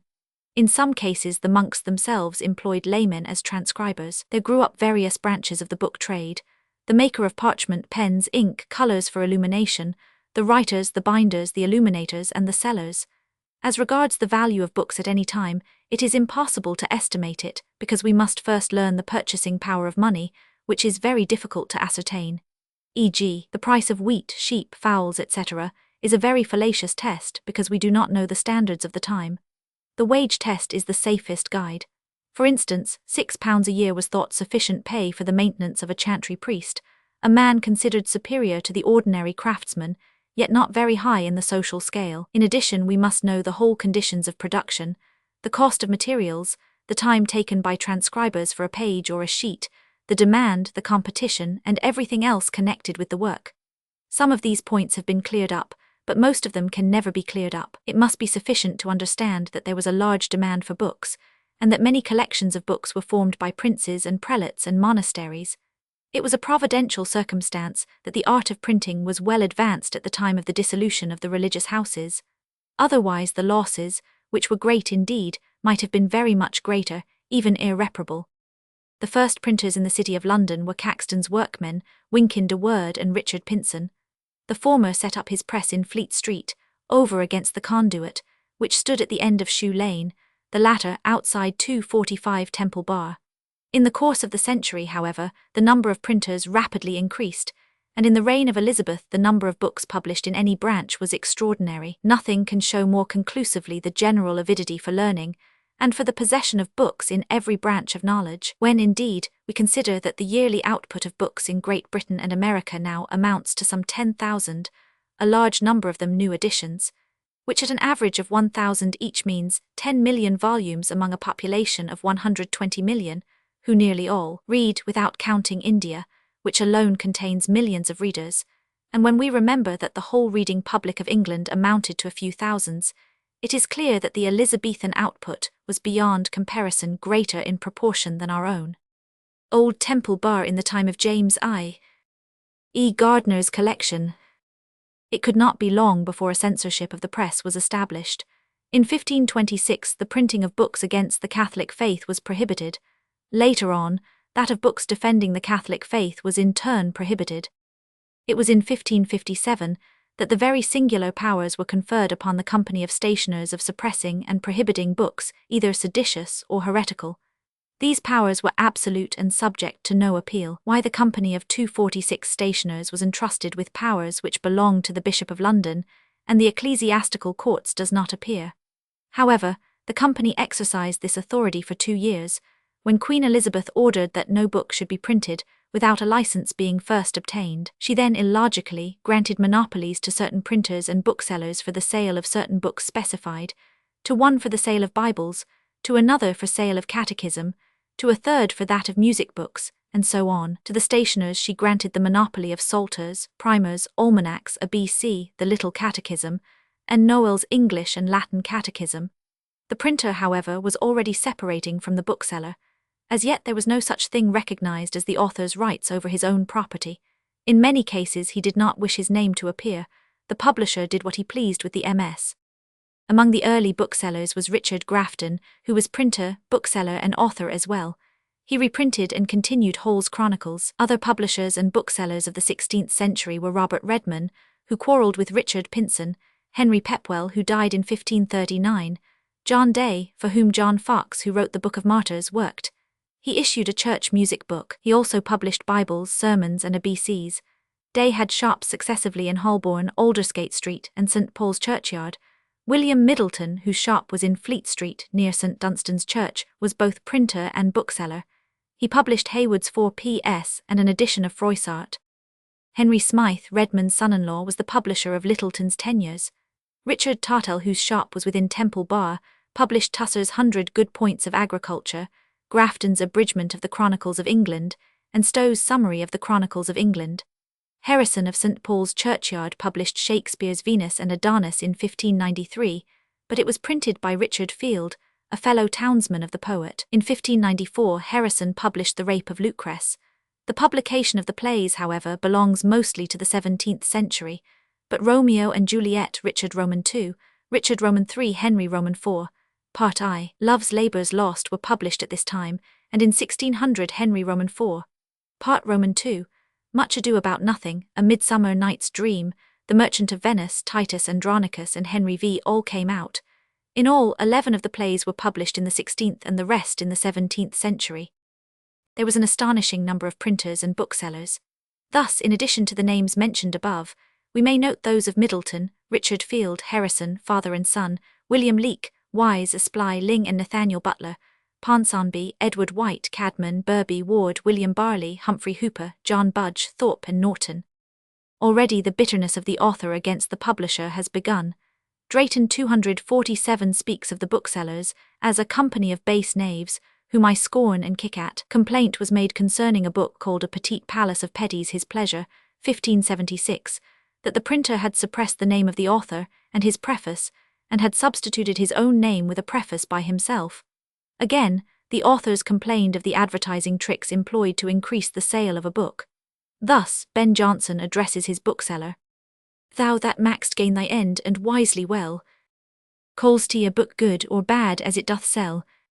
Use mine so too, I give thee leave, but crave, for luck's sake it thus much favours have, to lie upon thy stall till it be sought, not offered as it made suit to be bought, nor have my title leaf on post or walls, or in cleft sticks advance to make calls, for termers or some clerk-like serving man, who scarce can spell hard names, whose knight scarce can. If without these vile arts it will not sell, send it to Bucklersbury, there 'twill well. Unfortunately also, the bitterness of the author against the bookseller was accompanied by bitterness against his fellow craftsmen.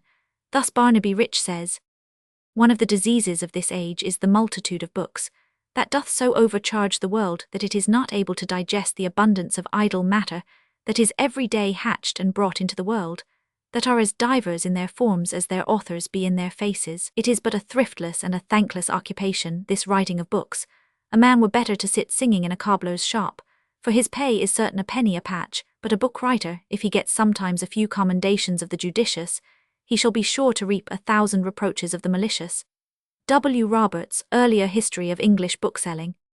This brief view of bookselling in the 16th century may be taken to include also the first 20 years of the 17th, after which certain changes appear in the trade, and in the relations of author and publisher. Little has been said, so far, concerning the connection of London with literature. The history of literature belongs to the nation, not to London. Yet London could even before the Elizabethan age boast of Chaucer, Gower, Skelton, Lydgate, all of whom at some time in their lives resided in London. And what a list, what a splendid list, is presented of the London poets in the reign of Gloriana. This list alone, without counting the poets who went before or the poets who came after, is sufficient in itself to place England in the forefront of modern literature. Consider some of the names: Shakespeare, Ben Jonson, Marlowe, Massinger, Beaumont, Fletcher, Ford, Peele, Marston, Sackville, Sylvester, Spenser, Raleigh. One could go on till the page became a catalogue. I have counted 240 Elizabethan poets whose names, with many of their works, have survived to the present day. In the same proportion we, who 248 can hardly number 60 poets, ought to have now 5,000. But in that time expression assumed the form of poetry first and the drama afterwards. Men who had a thing to say or a theory to state said it in poetry, just as a man who had a tale to tell presented it in the form of a drama. Not that poetry or the drama were the only things. The Elizabethan age was rich in every form and branch of literature. It had books of chivalry as the Seven Champions, story books as the Gesta Romanorum, jest books as Scogan's, Tarleton's, Skelton's, Peele's, pastoral romances as the Arcadia, picaresque novels as those of Nash and Dekker, histories as those of Holinshed, Stowe, Grafton, essays as those of Bacon, Ascham, Sir Thomas Browne, satires as those of Hall and Marston, translations from the French and the Italian. Not even in these days is there a better, larger, fresher supply of new literature. It was above all fresh. Everything was new. People did not look backwards in literature, they lived in the present. At no other time in the history of the world was the present more delightful, more full of hope, more full of joy, more full of daring. There was a new religion, not yet crystallized into Puritanism. A religion in which every man, for the first time 249 after more than 1,000 years, stood up before his Maker without an interposing priest. There was a new learning, full of wonder and of delight. There were new arts. There was a new world, a larger world, full of mysteries and monsters and undiscovered marvels. There was a new pride sprung up among the people. New adventures were possible. There were new roads to riches. England held a nobler place among the nations. Everything seemed possible. The wildest extravagance was permitted in talk, in song, in the drama, in enterprise. Companies could be formed to go anywhere and to do everything. Countries there were everywhere to be conquered, or at least to trade with. No longer did ocean set bounds. No longer did continents stretch forth forbidding capes. The nobler spirits were arriving at a clearer grasp and understanding of what lay before them. The machinations of Spaniard, Pope, and priest were, it seemed, finally defeated. Everything was ready for the work of such men as Raleigh and Drake. Then, alas, Gloriana died, and the world of poetry sank sadly back into prose, and that for the most part of the tamest and the most creeping. An age followed when king and people were no longer in touch, when foreign politics were a betrayal and a surrender, when the whole dream of the king was not to extend and enrich his realm, but to encroach upon the people's liberties, and the power of the people was too 50 required to resist the encroachments of the king. How mean and miserable is the policy of Charles compared with that of Elizabeth! How paltry are the pretensions of king and archbishop! How wretched, save for the figure of the great protector, is the history of the 17th century, compared with the history of the 16th under the great queen. Sir Francis Bacon, 1561–1626. From the painting by Paul Van Sommer in the National Portrait Gallery, London. William Shakespeare, 1564–1616. From the Chandos portrait in the National Portrait Gallery, London. Harrison furnishes a contemporary opinion on the new vein of writing.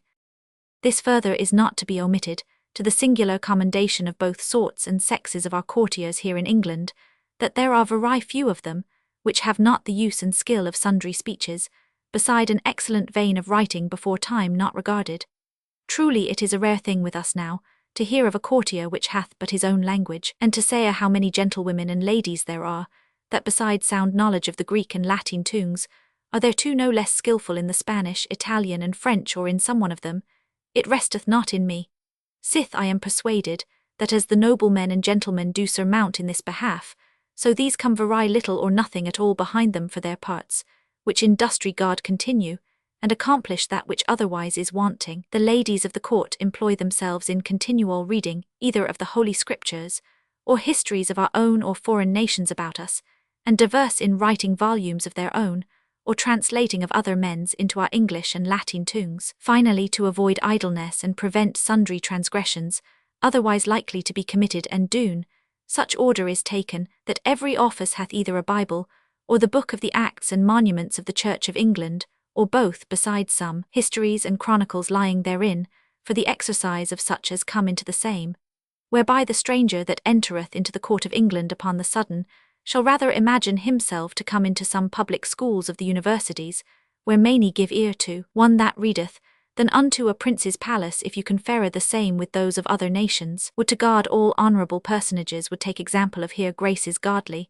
dealing in this behalf, and show their conformity unto these here so good beginnings, which if they would, then should many grievous offences, wherewith God is highly displeased, be cut off and restrained, which now do reign exceedingly in most noble and gentlemen's houses, whereof they see no pattern within her Grace's gates. Holinshed's Chronicles. Leaving the great masters, let us consider a little the more popular literature of the day, the kind which has its run among the people and is forgotten, the current literature, the books of the time, the works which were bought and read by those of the citizens who read at all, probably as large a proportion as we should find at the present day, when the newspaper is the only reading of multitudes. It is not difficult to arrive at what constituted a library. There were religious books such as Hooper's Sermons. There were collections of songs such as The Court of Venus, against which the clergy spoke vehemently. Books of chivalry and novels in great numbers, such as Bevis of Hampton, Guy of Warwick, Arthur of the Round Table, Huon of Bordeaux, Oliver of the Castle, Four Sons of Aymon, the witless devices of Gargantua and Howleglers. There were the English stories, Robin Hood, Adam Bell, Friar Rush, the Fool of Gotham. There were satires and fables. Sop, Erasmus's Praise of Folly, The Schoolhouse of Women, The Defence of Women, Piers Plowman, Reynold the Fox, The Palace of Pleasure. There were translations as Virgil, Seneca and Apulosius. Their 251 were books of instruction, as the Boke of Carvinge, the Boke of Coqueray, the Boke of Nurture for men's servants, the Boke of Fortune, the Boke of Courtesy, the Boke of Chess, and the 100 Points of Good Hussary. These titles are taken from actual lists before me. The presses were extremely active, and the output of books was very considerable during the whole of Elizabeth's long reign. In a word, there was as great a variety of books for the reader's choice as there is now, setting aside the modern books in science. There were poets by the hundred, dramatists, novelists of all kinds, historians, preachers, moralists and essayists. It would take too much space and time were I to attempt an estimate or an account of the Elizabethan literature. Edmund Spenser, 1552, 1599. From an engraving by George Virtue. There was, however, one form of literature then playing a very important part in the education of the people, which has been too much neglected by those who write of the 16th century. It was the ballad. In the last century, if a man had a thing to say, he wrote a pamphlet. At present, if he has a thing to say and desires that the people at large should hear it, he either casts it into the form of a novel, or he sends it to the papers as a letter or as a communication. The Elizabethan, on the other hand, cast it into the form of verse. The ballad expressed the popular opinion. By means of the ballad that opinion was formed and taught. By means of the ballad events were recorded and remembered. Every event produced its own ballad. I have before me a list of 100 ballads, taken at random from the registers of the Stationers' Company, published for the Shakespeare Society in 1849 by Payne Collier. From these registers it is evident 252 that the ballad, as sung in private houses, in taverns, at fairs, and where people congregated, in the streets, in the markets, and at the carrefours where stood the cross and the conduit, taught and led the people as the press now teaches and leads them. There was a great competition in the production of new ballads. The printers vied with each other in getting the latest or the most striking event turned into ballad form and put upon the market. These ballads were written on every conceivable subject. In order to illustrate their importance, I have compiled the following list roughly classified. The titles in almost all cases indicate the contents and aim of the ballad. Some of them are very well written. I, religious. O Lord, who art in heaven so high. The Roman 15, chapter of St. Paul. Blessed are the dead which die in the Lord. King Josiah's. Lo, here I lie a sinner. The just and patient Job. Godly, constant, wise Susanna. Wisdom would I wish to have. The lamentation of a damned soul. The woman taken in adultery. Mercy's fort. Roman 2, moral. Persuading men from swearing. Against covetousness. Old age and youth. The house of a harlot. Rustrious and sapience. Manners for matrons. The cuckoo. A rule for women to bring up their daughters. Have pity on the poor. The abuses of wine, dice and women. Roman 3, political. Lady Jane's lament, i.e. Lady Jane Grey. Gyn the sheaf of that greedy garrison. How a maid should sweep your house clean. The maid is Queen Elizabeth. News out of Kent. Lady England. Roman 4, topical. On the loss of the Greyhound. With Sir T. Finch and 200 men. Burning of Pole S. Lament each over the blazing fire. That down from heaven came, and burned S. Powell's his lofty spire, with lightning's furious flame. Lament, I say, both night and day, sith London's sin did cause the same. Vice General, Tom Long the carrier, come merry home jaunt, patient Gristle, the bachelor, ho, for the bachelor merry doth he live, All the day long he can dance, sing and play. His troubles are like to water in a sieve. The more it floweth in, the more it will away. This is the very truth I do declare and say. Married men for him may sit, sigh and groan. He is well content and letteth well alone. Give place, ye ladies. Her roseal colour comes and goes, with such a comely grace, more ruddy too than doth the rose, within her lively face. Cruelness of wicked women, a faring. The hunt is up. The ballad of brooms. New brooms, green brooms, will you buy any? Come maidens, come quickly, let me take a penny. The ballad of milkmaids. The milkmaids did not like being called malkins. The name malkin is a diminutive of Mary, and was used in the sense of slattern or country wench. Pass not for ribalds which milkmaids defame, and call them not malkins, poor malkins by name. Their trade is as good as any we know, and that it is so I will presently show. Down and see.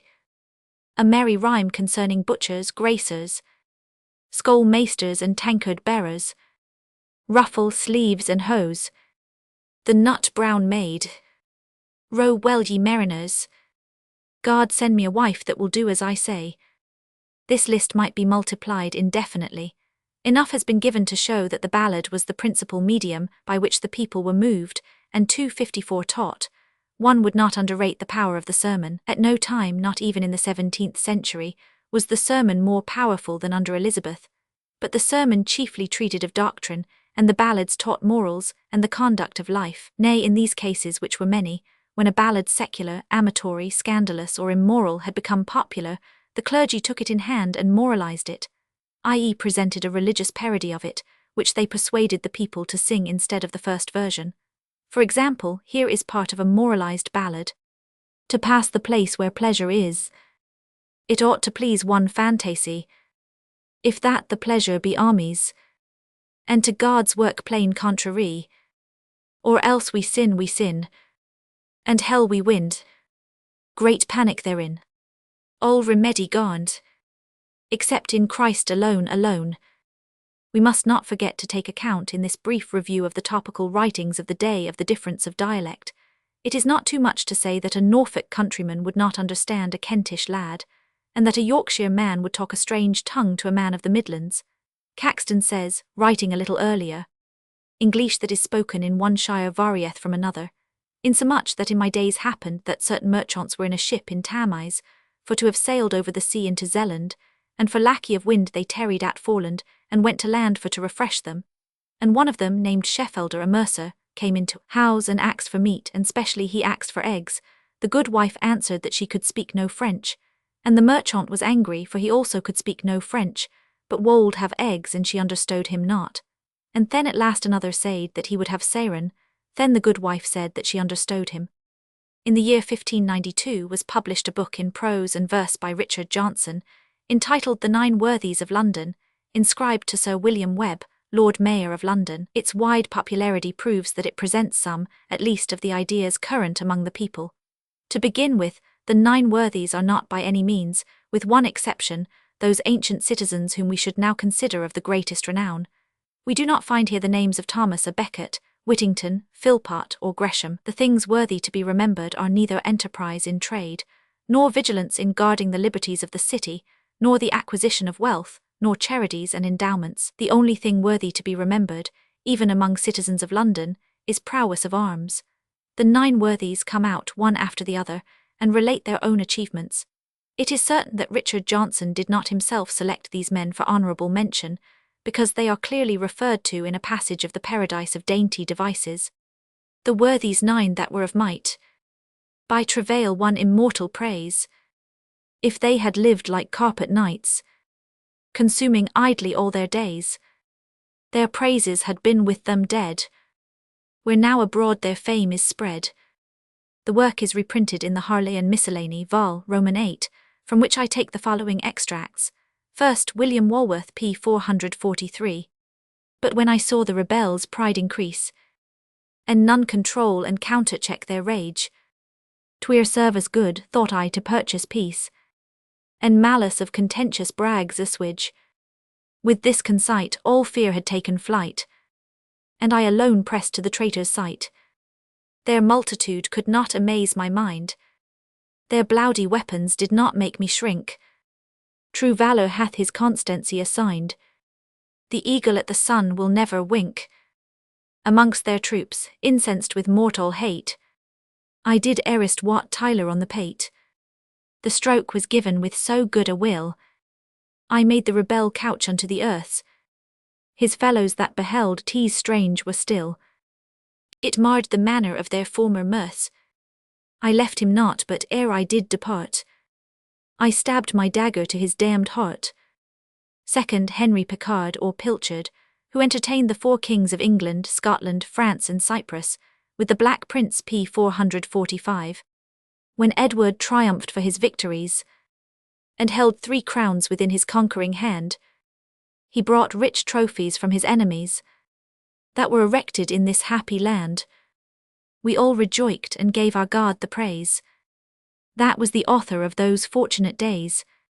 And as from Dover with the prince his son, the king of Cyprus, France and Scots did pass, all captive prisoners to this mighty one, 5,000 men, and I the leader was, all well prepared as to defend a fort, went forth to welcome him in martial sort. The riches of our armour and the cost, each one bestows in honour of that day, were here to be expressed but labour lost. Silk coats and chains of gold bear little sway, and thus we marked accepted of our king, to whom our calming seemed a gracious thing. But when the city peered within our sights, I carved a bound submiss upon my knee, to have his grace those kings with earls and knights, a day or 2 to banquet it with me. The king admired yet thankfully replied, unto my house both I and these will ride. Third William Sevenoke, who went over to France with Henry VII as a lad just out of his apprenticeship, and there fought with the Dauphin, p. 447. The Dauphin then of France, a Camelli knight, disguised came by chance into a place, where I, well wearied with the heat of fight, had laid me down, for war had ceased his chase, and with reproachful words, as lazy swain, he did salute me ere I long had lain. I knowing that he was mine enemy, a bragging Frenchman, for we termed them so, ill brooked the proud disgrace he gave to me, and therefore lent the Dauphin such a blow, as warmed his courage well to lay about, till he was breathless though he were so stout. At last the noble prince did ask my name, my birth, my calling, and my fortunes past. With admiration he did hear the same, and so a bag of crowns to me he cast. And when he went away, he said to me, Sevenoke, be proud, the Dauphin fought with thee. Fourth Thomas White, who founded schools and almshouses, p. 449. I cannot sing of arms and blood-red wars, nor was my colour mixed with Mars his hue. I honour those that ended country jars, for herein subjects show that they are true. But privately at home I shewed myself to be no lover of vain worldly pelf. My deeds have tongues to speak, though I surcease. My orators the learned strive to be, because I twined palmies in time of peace, and gave such gifts that made fair learning free. My care did build them bowers of sweet content, where many wise their golden time have spent. A noise of grateful thanks within mine ears, descending from their studies, glads my heart, that I began to wish with private tears. There lived more that were of White's desert, but now I look and spy that time is bolder, and virtue comes not, being seldom colder. Fifth John Barnham, citizen and mercer, who went to Denmark with his merchandise, there was received at court and distinguished himself at a tournament, the only occasion on record of a merchant fighting in a tournament, and finally led an army to victory over the great Solomon, who made him a knight after the defeat of the Turk. Then at a parley he admired me so, he made me knight and let his army go. Sixth Christopher Croker. Alas, the world has forgotten Christopher. He was a vintner's prentice. He was loved by Doll Stody, his master's daughter, and he burned to give her a better position. He joined the army of the Black Prince 257 in France, distinguished himself there, went with him to Spain and returned a knight. And when Don Peter, driven out of Spain by an usurping bastard of his line, he craved some help his crown to re-obtain, that in his former glory he might shine. Our king 10,000 severed from his host, myself was one, I speak it not in boast. With these Don Peter put the bastard down, each city yielded at our first approach. It was not long ere he had got the crown, and taught his wicked brother to encroach. In these affairs so well I showed my might, that for my labour I was made a knight. Thus labour never loseth his reward, and he that seeks for honour sure shall speed. What craven mind was ever in regard, or where consisteth manhood but in deed? I speak it that confirmed it by my life, and in the end Dalstody was my wife. 7th John Hawkwood, the Prince of Mercenaries, he too belonged to the Black Prince and was knighted by him. 8th Hugh Caverley, silk weaver, who also became a knight in France and signalized himself afterwards by slaying a monstrous wild boar which devastated Poland.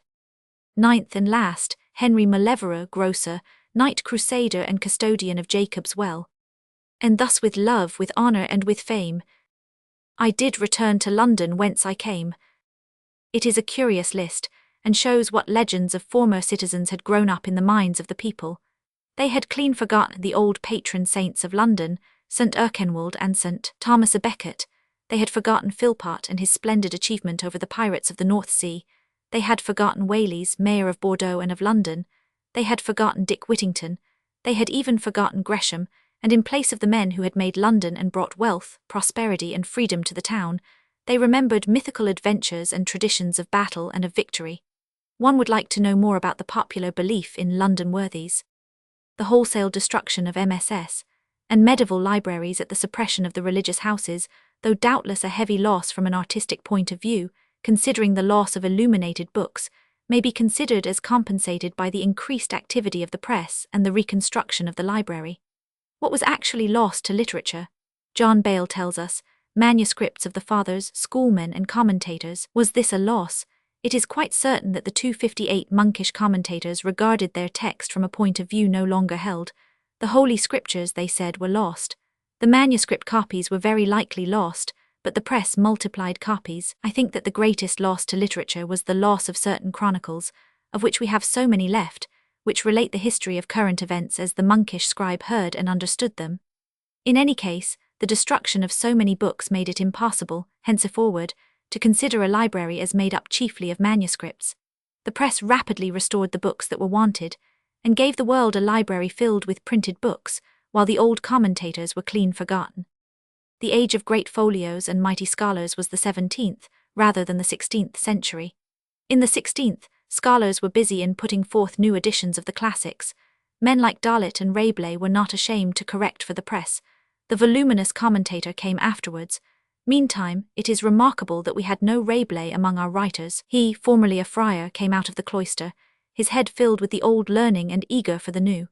His great book became at once popular, and was eagerly passed from hand to hand.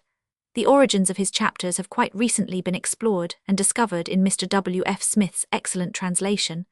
They are shown to be chiefly extracts from gloss and commentary, burlesqued, imitated, and held up to the ridicule and scorn of scholars. The common people understood only the bubbling mirth and laughter, coupled with the spontaneous unseemliness of the page. The scholar understood the allegory and the purpose of the writer. The ecclesiastic alone, and one of the older type, understood the true nature of the overwhelming contempt and hatred of the order that was passing away. Contempt and hatred thinly veiled and concealed, except for those who knew the gloss and commentary of the past. We have no Rabelais. Among all our friars there was no scholar. Among our ejected monks, if there were scholars, they stuck by their order. Among all the priests, monks and friars who joined in the Reformation, there was not one who so despised the old faith as to make it the theme of such a book as that of Rabelais. Hatred there was in plenty after the fires of Smithfield, hatred which continued to flourish in our literature and still lingers, but not the full bitterness of hatred, fear, contempt and restlessness which fill the pages of Rabelais, Etienne Darlot and Bonaventure Despériers. Painting in London practically began with the Tudors, and was brought over to the city by Flemish and Dutch painters. Among these we find the names of Lucas and Gerard Horenbout, Valp, Gerbud Flick, Johannes Corvus, Levena Turling, Susanna Horenbout and Alice Carmillion, but the great name of Holbein towers above all the rest. This painter was born at Augsburg about 1497, went to Basle in 1516, and came to London in 1526. He continued in London, with the exception of 3 visits to Basle, until his death in 1543, residing first in A259 lodging on London Bridge, and next in a house in the parish of St. Andrew under Shaft where he died. As regards his contemporaries and successors, we are indebted to the researches of the late John Gough Nichols for information on this point.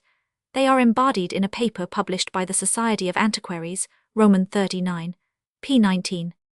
Ben Jonson 1573–1637. From the painting in the National Portrait Gallery, London, after Gerard Honthorst.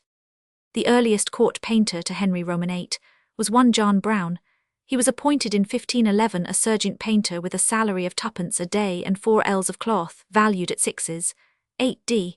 an ell annually. £3 a year is not a large salary, but probably he was paid in addition for any work which he might do.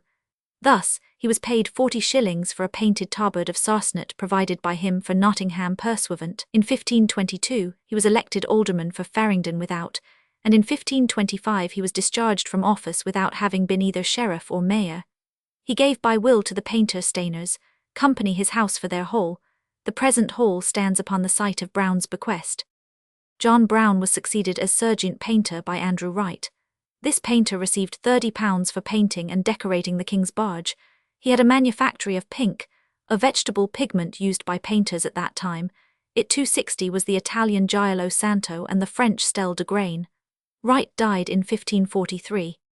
Vincent Valp, a contemporary of the two preceding, supplied in 1514 streamers and banners for the King's great ship, the Henry Gracedieu.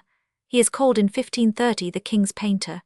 It is suggested that it was Valp who painted some of the military pictures at Hampton Court. He also received money for the decoration of the King's barge. The King's painter seems to have held a higher rank than the sergeant painter, for Valp's salary was £10 a year. 2 other Flemish artists, Lucas and Gerard Horenbout, were also in the receipt of salaries from the King. Their father was also, perhaps, a painter and a Fleming. Their sister Susanna was a painter of miniatures. She was the wife, first, of Henry Parker, the King's bowman, and secondly of a sculptor named Worsley. An Italian named Antonio Todo was a native of Florence, the son of a painter and the pupil of Rodolfo. He was architect as well as painter. His principal building was the strange palace of Nonsuch, CP 89. Todo was, like Andrew Wright, a sergeant painter. For the coronation of Edward Roman VI, he provided the tabards for the heralds. He also took charge of the masks. Another Italian attached to Henry's court was Bartolomeo Penny. The names of 3 women have been given above. Alice Carmillion was in Henry's service, Levena Turling in Edward's, Mary S. and Elizabeth successively. Holbein's most illustrious successor among his contemporaries was Gilham Streets or Stretz. Among other paintings by this admirable artist was one of the marriage of Queen Mary. The picture, however, is lost. Nicholas Lizard was sergeant painter to Queen Elizabeth. He died in 1571. The names Antonio Moro and Just van Cleef may also be added to those of the painters who lived in London during the 16th century. The decay of the London schools and of learning in general, which undoubtedly began in the 15th century and continued until far into the following century, is difficult to understand. One can only form theories and make guesses. The fact cannot be disputed. There were forces at work which have not been recorded. The Lollardry of the late 14th and early 15th centuries seems to have been in great measure forgotten. Yet, as I have pointed out and proved, the custom of making bequests to the religious houses declined and decayed until it quite died away, long before the Reformation. The old spirit of revolt left behind it a steady and persistent and growing spirit of dissatisfaction. Perhaps this spirit was shown in the decay of the monastic schools. We have seen how in 1477, 4 of the London clergy asked, and obtained, permission to found additional schools in 4 parishes. The new schools could do little. The Reformation accelerated the decay of learning partly by the abolition of the 261 monastic schools, partly by the vast reduction in the number of ecclesiastics, partly by the loss of the endowments by which learning had been encouraged and maintained, an increased trade with foreign enterprise, also attracted the younger men in numbers continually increasing. So few were the undergraduates of Oxford that in Queen Mary's reign only 3 took a degree in divinity during the space of 6 years, in civil law only 11, in physics 6, in arts an average of about 23. Anthony a Wood writes, "There were none that had any heart to put their children to any school, any farther than to learn to write, to make them apprentices or lawyers." Spooner and Co. Holbein 1497, 1543. From the portrait by himself at Hampton Court. I would enumerate among the causes of the general decay in learning: 1. The unsettled nature of religious opinions. 2. The changed ideas concerning education. 3. The destruction of the houses, which, if they turned out few scholars, offered a quiet home for the studious. 4. The advance in trade and enterprise, which attracted the youth of London far more than study.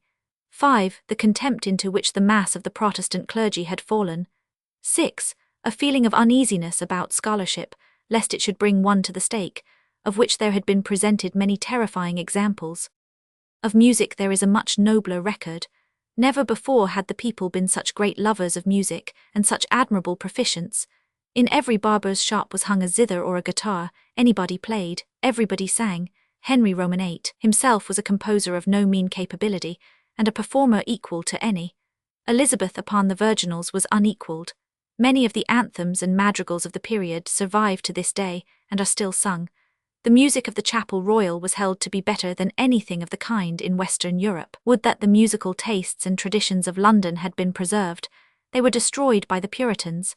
They were destroyed slowly but effectively. At the Restoration it was still the custom for gentlemen to play and sing, but not apparently for the trading and lower classes. During the last century, neither gentlefolk nor any other folk could play or sing. Music ceased to be cultivated by the people, nor have we yet even begun to be a people given to music. It is still comparatively rare to find boys who are taught to play any instrument. At no public school is it thought to be an essential part of education. Perhaps the 20th century may witness a revival of the national love for music. Chapter 4. Gog and Magog. It seems impossible to ascertain why these names were bestowed upon the city giants. The prophet Ezekiel Chs. Roman 38 and Roman 39, prophesies against Gog, the land of Magog, the chief prince of Meshech and Tubal. In the book of Revelation, Roman 20:8, Satan goes out to deceive the nations which are in the 4 quarters of the earth, Gog and Magog. How were these names applied to city giants? It was a common thing to have a city giant who was carried in processions. There were giants at Chester, Salisbury and Coventry. There were giants at Antwerp, Bruges, Ghent, Douai, Lille and Brussels. The giants were in every case connected in some way with the legendary history of the city. But while every city had its own giant, who was brought out on festive occasions, this did not prevent the construction of other giants. Thus, after the victory of Agincourt, when Henry VII was received by a pageant of extraordinary splendour, a giant and a giantess stood on the Southwark end of London Bridge to greet him. The giant carried in his right hand an axe, and in the left the city keys, as if he were the porter of the town. In 1432, when Henry VI came to England after his coronation in France, there was another giant at London Bridge. He stood with drawn sword, and had at his side the following verses written out large: "All those that be enemies to the king, I shall them clothe with confusion, make him mighty by virtuous living, his mortal foes to oppress and bear them down, and bid him to increase as Christ's champion, all mischiefs from him to abridge, with grace of God at the entry of this bridge." Lord Mayor's pageants. In 1547, when the boy King Edward passed through the city, among the figures presented to him were 2 representing Valentine and Orson. In 1554, when Philip came to London, there was a great pageant to receive him with the Queen. At the drawbridge of the tower there were placed the 2 giants, Corinius and Gogmagog, holding between them a scroll inscribed with Latin verses. In January 1559, when Queen Elizabeth rode through the city, she was received with a pageant of great splendour. At Temple Bar, the last show was that of the 2 city giants, Corinius and Gogmagog, who had between them a recapitulation of the whole pageant. Here the singing children made a noise, while one of them, attired like a poet, bade the Queen farewell in the name of the city. The giants seem to have been omitted from the royal pageants and processions of the 17th century. In 1605, the Lord Mayor's pageant was adorned by the presence of the giants. The The first pageant was the ship called the Royal Exchange, in which takes place a short poetical dialogue between the master, mate and boy, who congratulate themselves on the fortunate termination of their voyage at this auspicious time, the master ending the dialogue by a punning allusion to the mayor's name, when he declared his intention to make this up a cheerful holy day. Neptune and Amphitrite appear upon a lion and camel, and Corinius and Gogmagog, two huge giants for the more grace and beauty of the show, were fettered by chains of gold to Britain's Mount, the principal pageant, which they appeared to draw and upon which children were seated representing Britannia, Brute's divided kingdoms, Leagria, Cambria and Albania, Brute himself, his sons Locrine, Camber and Albanact, Troia Nova or London, and the rivers Thames, Severn and Humber, who each declaim in short speeches, the purport of which is that as England, Wales and Scotland were first sundered by Brutus to supply his 3 sons with a kingdom each, they are now again happily united in our second Brute, King James I. Fairholt, Lord Mayor's pageants. The giants disappeared from the Lord Mayor's pageants soon after this. In 1633, Claude, a countryman, in Shirley's Contention for Honour and Riches, says, "When the word is given, you march to Guildhall, with every man his spoon in his pocket, where you look upon the giants and feed like Saracens, till you have no stomach to poll in the afternoon." Ibid. In the Lord Mayor's pageant for 1673, the giants came out again. This pageant was designed by Thomas Jordan. It appears to have been their first appearance after the fire. I must not omit to tell you that marching in the van of these 5 pageants are 2 exceeding rarities to be taken notice of. That is, there are 2 extreme great giants, each of them at least 15 foot high, that do sit and are drawn by horses in 2 several chariots, moving, talking and taking tobacco as they ride along, to the great admiration and delight of all the spectators. At the conclusion of the show they are to be set up in Guildhall, where they may be daily seen all 265 the year, and I hope never to be demolished by such dismal violence as happened to their predecessors, which are raised at the peculiar and proper cost of the city. Ibid. It would seem that in many of the pageants it was not thought necessary to set down the fact that the giants formed part, for in Henley's Orations, 1730-1755, there is one on the Lord Mayor's show which contains the following passage. On that day, the 2 giants have the privilege, if they think it proper, to walk out and keep holiday. One on each side of the great horse would aggrandize the solemnity, show consisting often in bulk. Ibid. In Stowe's description of the setting of the watch on Midsummer's Eve, he says, "The mayor had beside his giants 3 pageants, whereas the sheriffs had only 2, besides their giants." In Marston's Dutch Courtesan, acted 1605, an allusion is made to the giants. "Yet all will scarce make me so high as one of the giant stilts that stalks before my Lord Mayor's pageants." George Wither, 1661, calls the giants big-boned Colbrant and Great Bransmore. The giants at Guildhall, where they have had a place to them assigned. At public meetings, now time out of mind. The last appearance of the giants in a procession was in 1837, when they graced the Lord Mayor's show. The legends of the city giants were 2 in number. The first related how Brutus, one of the Trojan heroes, wandering after the fall of Troy like Nice, came to Britain, which he found full of giants. He fought with these giants and destroyed them all except 2, named Gog and Magog, whom he brought to his new city of London and chained to the palace gates. Another legend relates how Corinius, brother of Brutus, fought the giants Gog and Magog, and being himself stronger than his unwieldy antagonists, threw them headlong into the sea. The 2 giants of Guildhall, according to this legend, were Corinius and Gogmagog. The names of Gog and Magog were certainly taken either from Ezekiel or the Book of Revelation, and were applied to the giants after Corinius had been forgotten, as the names of princes over an infidel people. They were represented not as tutelary giants, but as conquered giants. It will be observed that one is represented as a Roman, with helmet and shield, sword, spear and armour, while the other is apparelled after the artist's imagination, as an ancient Briton. They were originally made of wickerwork. After the Great Fire which destroyed them, they were reconstructed of the same materials, but in 1707 they were made of wood, as we now see them. Social life. Chapter 1. Manners and Customs. In this chapter we can make a large use of contemporary literature. Thus, the first consideration in treating of the manners and customs of the people is naturally the position of the wife, and the consideration shown to her. I do not think that in any country could either the position of the wife or the consideration for her surpass what was then in vogue in London. This point Emmanuel van Meteren, writing in 1575, makes abundantly clear, even while he contends the exact opposite, viz., that the wife is entirely in the power of the husband. For he shows that whatever the law may be, he does not quote the law, the practice is that the wife has entire liberty, and custom, i.e. public opinion, against which no husband would dare to move, secures her that liberty. This is what he says. Wives in England are entirely in the power of their husbands, their lives only excepted. Therefore when they marry, they give up the surname of their father and of the family from which they are descended, and take the surname of their husbands, except in the case of duchesses, countesses, and baronesses, who, when they marry gentlemen of inferior degree, retain their first name and title, which, for the ambition of the said ladies, is rather allowed than commended. But although the women are entirely in the power of their husbands except for their lives, yet they are not kept so strictly as they are in Spain or elsewhere. Nor are they shut up, but they have the free management of the house or housekeeping, after the fashion of those of the Netherlands and others their neighbours. They go to market to buy what they like best to eat. They are well dressed, fond of taking it easy, and commonly leave the care of household matters and drudgery to their servants. They sit before their doors, decked out in fine clothes, in order to see and be seen by the passers-by. In all banquets and feasts they are shown the greatest honour. They are placed at the upper end of the table, where they are the first served.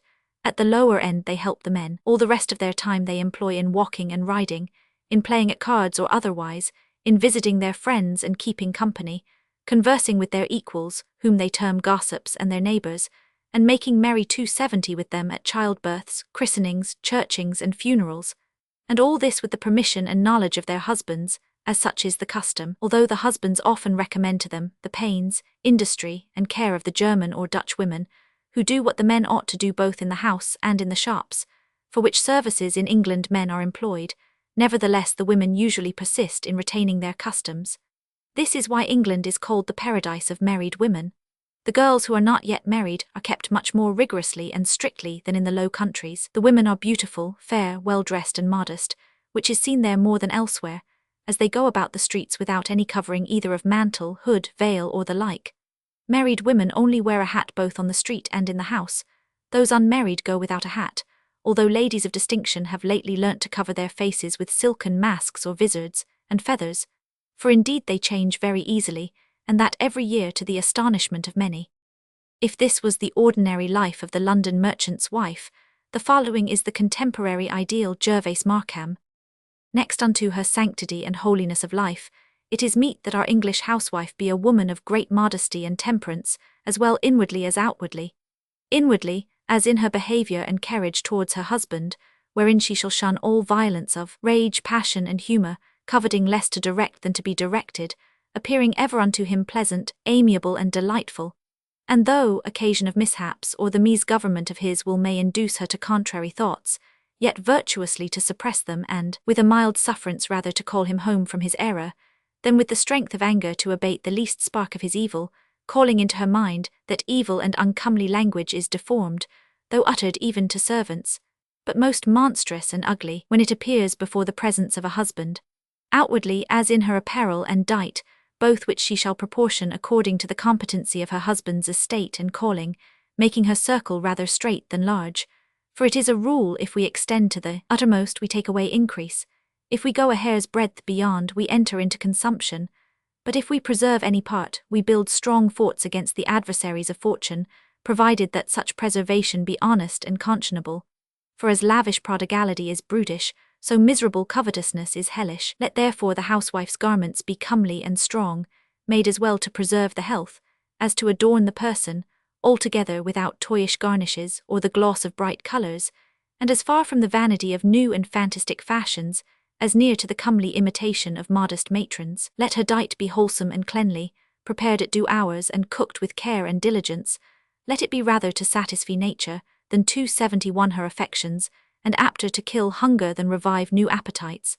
Let it proceed more from the provision of her own yard than the furniture of the markets, and let it be rather esteemed for the familiar acquaintance she hath with it, than for the strangeness and rarity it bringeth from other countries. To conclude, our English housewife must be of chaste thoughts, stout courage, patient, untired, watchful, diligent, witty, pleasant, constant in friendship, full of good neighbourhood, wise in discourse but not frequent therein, sharp and quick of speech but not bitter or talkative, secret in her affairs, comfortable in her counsels, and generally skilful in the worthy knowledges which do belong to her vocation. But to set against this is the testimony of the Elizabethan satirist Philip Stubbs. The principal occupation of the women, he tells us, their daily life is to lie in bed till 9 or 10 in the morning, to spend 2 hours in dressing themselves, then to go to dinner. Then, their heads prettily mizzled with wine, they walk abroad for a time, or they sit at their open doors, showing their braveries to passers-by, or they pretend business in the town and carry a basket, under what pretence pratie concerts are practised. Or again, they have those gardens in the fields outside already alluded to, whither they repair with a boy and a basket and meet their lovers. A woman's day. Daily till 10 o'clock abed she lies, and then again her ladyship doth rise. Her maid must make a fire and attend, to make her ready, then for wine she'll send. A morning pint, she says her stomach's weak, and counterfeits as if she could not speak. Vien till 11 or a little past, about which time ewer she breaks her fast. Then very sullen, she will pout and lure, and sit down by the fire some half an hour. At 12 o'clock her dinner time she keeps, then gets into her chair and there she sleeps, perhaps till 4 or somewhat thereabout. And when that lazy humour is worn out, she cowls her dog and takes him in her lap, or fouls a beating of her maid, perhap, or hath a gossip come to tell a tale, or else at me she'll curse and swear and roll, or walk a turn or two about the hole, and so to supper and to bed, here's all. This pains she takes, and yet I do abuse her. But no wise man, I think, so kind would VSC her. Stubbs' Anatomy of Abuses, Part Roman 2, p. 274. In the streets, a lady of condition was preceded by a lackey carrying a stick or wand. Gentlemen were followed by their servants carrying the master's sword. The servants were dressed in blue with the master's badge in silver on the left arm. The men kept on their hats indoors except in warm weather. The nobles, who were mostly poor, joined with the merchant adventurers in their foreign enterprises. Many of the merchants were consulted by the sovereign and held positions of trust, for example, Gresham. Yet the separation of city and court was already beginning, as is shown by the repeated sneers of the dramatists at the vulgarity and ostentation of the city madams. We get occasional glimpses of the lower-class women and girls. They were rough in their manners and coarse in their conversation. We find them dancing in the street to the music of the tabor and the pipe. We also see them playing at ball up and down the street, like the prentices. They lived like the men on strong meat and beer. They were therefore physically strong, perhaps as strong as the young men their lovers. The richer sort of citizens had country gardens, generally small enclosures, either in or north of Moorfields, whither they resorted in the long summer evenings. Their wives, it is said, used the gardens in the morning for assignations and the carrying on of intrigues. In the morning the haunt of the gallants was St. Paul's Cathedral. See Appendix Roman 8. They walked up and down the middle of the nave, called then the Mediterranean, exhibiting their new cloaks and their new feathers. After a few turns up and down, or when the clock struck 11, they left the place and disappeared, going to some of the shops, the tobacconist's, or the booksellers, where they took tobacco and talked about the new books. They then repaired to an ordinary and spent 2 or 3 hours over dinner, after which they went back to St. Paul's and spent there the whole afternoon. The merchant had his exchange, the citizen his tavern, the gallant had the apothecary's shop where he bought and smoked his tobacco. For daily discourse and business the scholar, the divine, the poet, the wit had the bookseller's shop. He will sit you, said Ben Jonson, a whole afternoon in a bookseller's shop reading the Greek, Italian and Spanish. He would read and he would talk. Remember that in the year 1590 or thereabouts the art of printing had only been in use 100 years. All the books were new books. Every poet was printed or translated for the first time. The booksellers' shops contained editions, always new, of ancient classics, of living poets, of foreign writers. There was far greater interest in a new book than our age can understand. As we have seen, there were in London alone at least 240 poets, known and acknowledged, whose names are still remembered and whose poems still remain anthologies, and there was interest among the reading world in every one of them. There may have been jealousies. Poets have always been a jealous folk, but there was appreciation, and there was generosity. And the bookseller's shop was the place where all who valued new books could meet and talk of books. What talk is more delightful? What criticism more sincere than that between those who themselves belong to letters in an age when literature knows not yet the meaning of the words exhaustion or decay? Mr. Ordish, Shakespeare's London, p. 233, has compiled a list of Elizabethan booksellers from the title pages of the Shakespeare quartos. Such a list was well worth making, though it cannot be considered more than a small instalment. Indeed, the literary output was so enormous during the latter half of the 16th century that the number of booksellers must have been proportionately greater than at present. The following were some of the signs. In St. Paul's Churchyard. At the sign of the angel, the fox, the flower de luce and the crown, the greyhound, the green dragon, the Holy Ghost, the gun Edward White, the pied bull, the spread eagle. Roman 2, by St. Dunstan's in the west.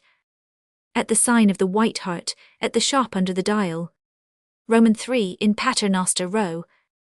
At the sign of the sun. Roman 4, Cornhill.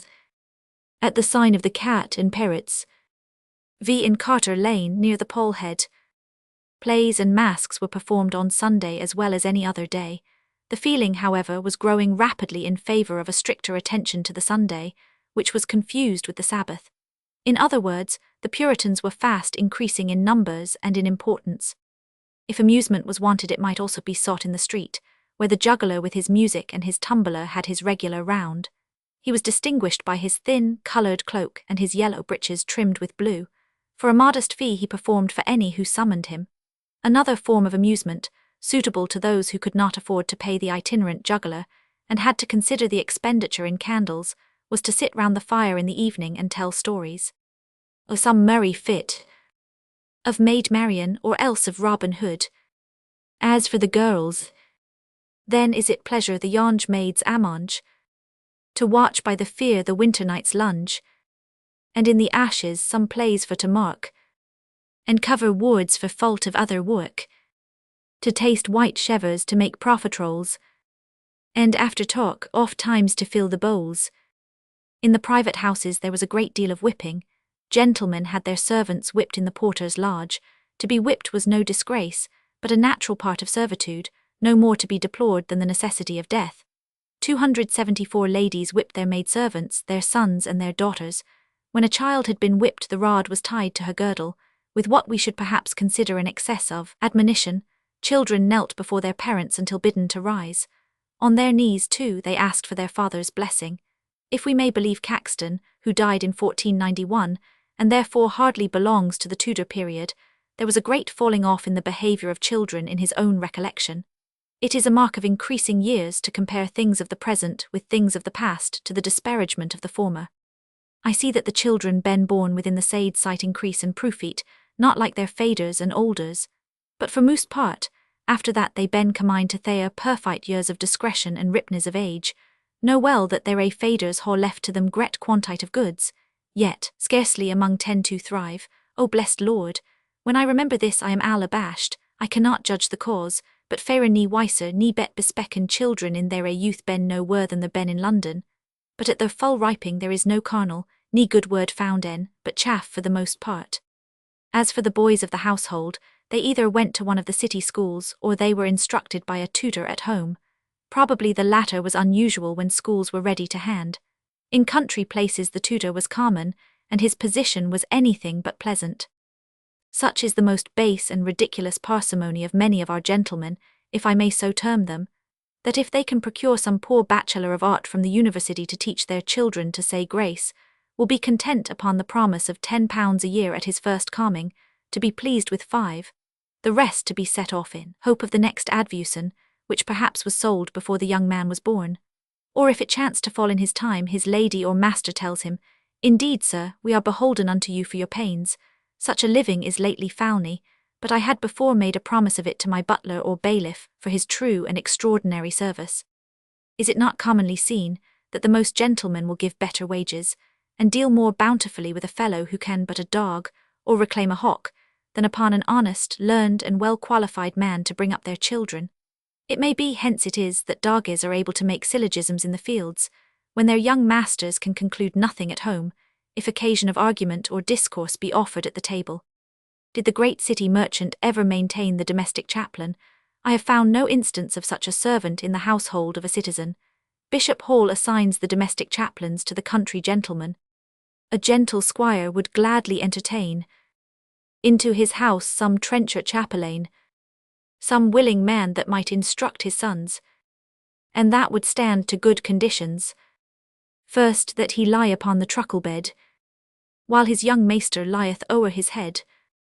Second, that he do on no default ever presume to sit above the salt. Third, that he never change his trencher twice. Fourth, that he use all common courtesies, sit bare at meals and one half rise and wait. Last, that he never his young master beat, but he must ask his mother to define how many jerks she would his breech should line. All these observed he could contented be, to give 5 marks and winter livery. Joseph Hole satires. As regards the prentices, they were considered as servants not only in the shop and warehouse, but also at home, where they waited at dinner, and followed the ladies to church, and when they went abroad in the evening, carrying a lantern and a stout cudgel. For the servants properly so called, the following regulations will show the manner of their service. Drake, Roman 2. Imprimis, that no servant be absent from prayer, at morning or evening, without a lawful excuse, to be alleged within 1 day after, upon pain to forfeit for every time 2d. Item, that none swear any oath, upon pain for every oath 1d. Item, that no man leave any door open, that he findeth shut without there be cause, upon pain for every time 1d. Item, that none of the men be in bed, from Our Lady Day to Michaelmas, after 6 of the clock in the morning, nor out of his bed after 10 of the clock at night, nor from Michaelmas till Our Lady Day in bed after 7 in the morning, nor out after 9 at night without reasonable cause on pain of 2d. Item, that no man's bed be unmade, nor fire or candlebox unclean, after 8 of the clock in the morning on pain of 1d. Item, that no man teach any of the children any unhonest speech, or bandy word or other, on pain of 4d. Item, that no man wait at the table without a trencher in his hand, except it be upon some good cause, on pain of 1d. Item, if any man break a glass, he shall answer the price thereof out of his wages, and if it be not known who break it, the butler shall pay for it on pain of 12d. Item, the table must be covered half an hour before 11 at dinner, and 6 at supper, or before on pain of 2d. Item, that meat be ready at 11, or before at supper on pain of 6d. That none be absent, without leave or good cause, the whole day or any part of it, on pain of 4d. Item, that no man strike his fellow, on pain of loss of service, nor revile or threaten, or provoke another to strike, on pain of 12d. Item, that no man come to the kitchen without reasonable cause, on pain of 1d, and the cook likewise to forfeit 1d. Item, that none toy with the maids, on pain of 4d. Item, that no man wear foul shirt on Sunday, nor broken hose or shoes, or doublet without buttons, on pain of 1d. Item, that when any stranger goeth hence, the chamber be dressed up again within 4 hours after, on pain of 1d. Item, that the hall be made clean every day, by 8 in the winter and 7 in the summer, on pain of him that should do it to forfeit 1d. That the court gate be shut each meal, and not opened during dinner and supper without just cause, on pain the porter to forfeit for every time 1d. Item, that all stairs in the house, and other rooms that need shall require, be made clean on Friday after dinner, on pain of forfeiture of every one on whom it shall belong unto 3d. All which psalms shall duly paid each quarter-day out of their wages, and bestowed on the poor or other godly use. The London merchant's house in the 16th century steadily improved in solid comfort, and even in magnificence. No one will ever be able to restore completely, or even approximately, the London of that century. We do not know the numbers of the great houses. We know only in part their constitutions, their pictures, their art, their carved work. In the streets lying off the main avenues of retail trade, especially in those streets near the riverside, a house was frequently at once a place of residence and a warehouse. One may look upon a street in Hildesheim, for instance, and be reminded of Bishopsgate Street, Aldgate or Leadenhall Street in the time of Queen Elizabeth. That is to say, the greater number of houses were timbered with tiled roofs, the fronts all covered with carvings painted and gilded. There were scattered here and there substantial stone houses. There were still many houses whose gateway opened from some narrow city lane upon a spacious court, above which stood the hall, the ladies' bower, the rooms for apprentices and servants, and behind all the garden. Such a house on a large scale was Gray's Inn, on a lesser scale Barnard's Inn and the smaller inns. The College of Heralds still shows the general size of the court, Doctors' Commons until 50 years ago also illustrated the old fashion of building. Bricks were coming into use, but in the city of London slowly. There were still many narrow and noisome courts where the hovels were of wood, making a constant danger of fire, and filled with all manner of decaying abominations, a constant cause of disease. By this time all the windows were provided with glass. Many of the poorer sort, however, were furnished with the cheap glass which contained the round lumps called bull's eyes. The shops in the marketplaces had glass in the upper part, but the lower part still remained open and was shut at night with a shutter. The goods were exposed outside the window, and the prentices stood beside them bawling, "What d'ye lack? What d'ye lack?" In the more important houses, the old custom of living in the great hall was still kept up. In all houses the servants and apprentices sat down with the master and his family. The floors were still strewn with rushes, but these, on account of the cost of renewing, were seldom changed, so that underneath them, as Erasmus discovered, lay unmolested an ancient collection of beer, grease, fragments of fish, and everything that is nasty. The furniture of the rooms was very different from that of our own times. The following account is taken from Archaeologer Vol. XXX, p. 2.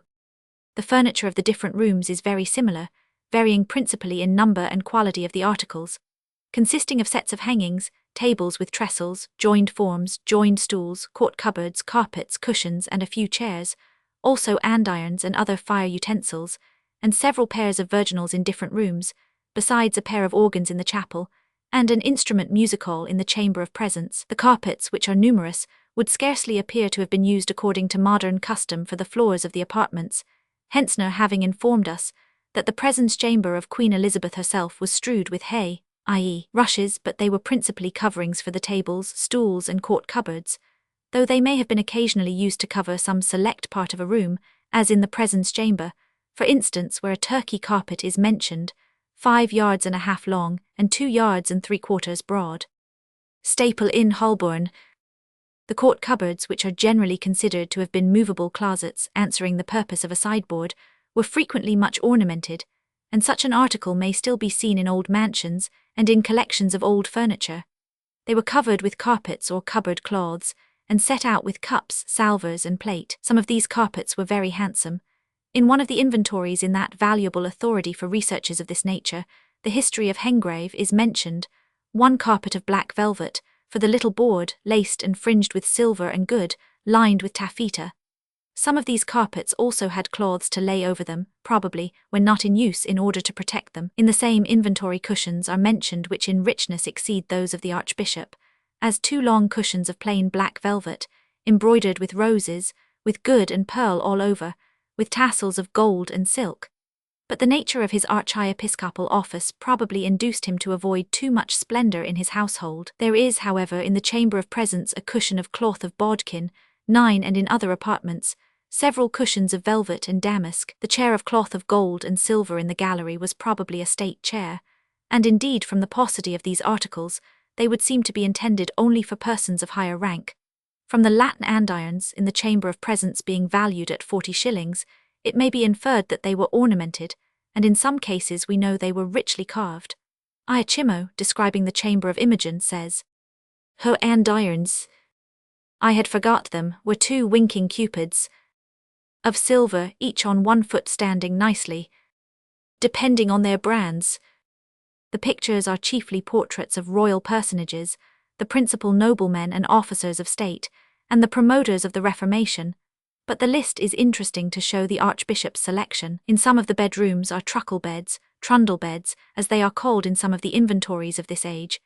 These would seem to have been small beds generally appropriated to attendants, and placed at the foot or side of the standing or principal bed, and occasionally made to run under it during the day. The host in the Merry Wives of Windsor, in answer to an inquiry after Sir John Falstaff, says, "There's his chamber, his house, his castle, his standing bed and truckle bed." Hudibras also makes the distinction. "If he that in the field is slain, be in the bed of honour laid, he that is beaten may be said to lie in honour's truckle bed." In my lord's chamber the bed is a field bed, but this sort of bed may have been 279, so called from being a folding bed, as field stool from fold stool, and not as being a camp bed or lit de champ. The green satin of Bridge in the vestry was satin of Bruges, and Dornix, of which there are some articles mentioned, is used for tournée, and applied to the manufacture of that place. The green sayer in the Green Gallery and elsewhere was probably not silk, but a species of fine cloth sagum, one of the earliest productions of our woolen manufacture, the material of stockings, which were objected to by William Rufus, as being from the price too common for a king. We may supplement this account by Harrison's description, Holinshed, I 317.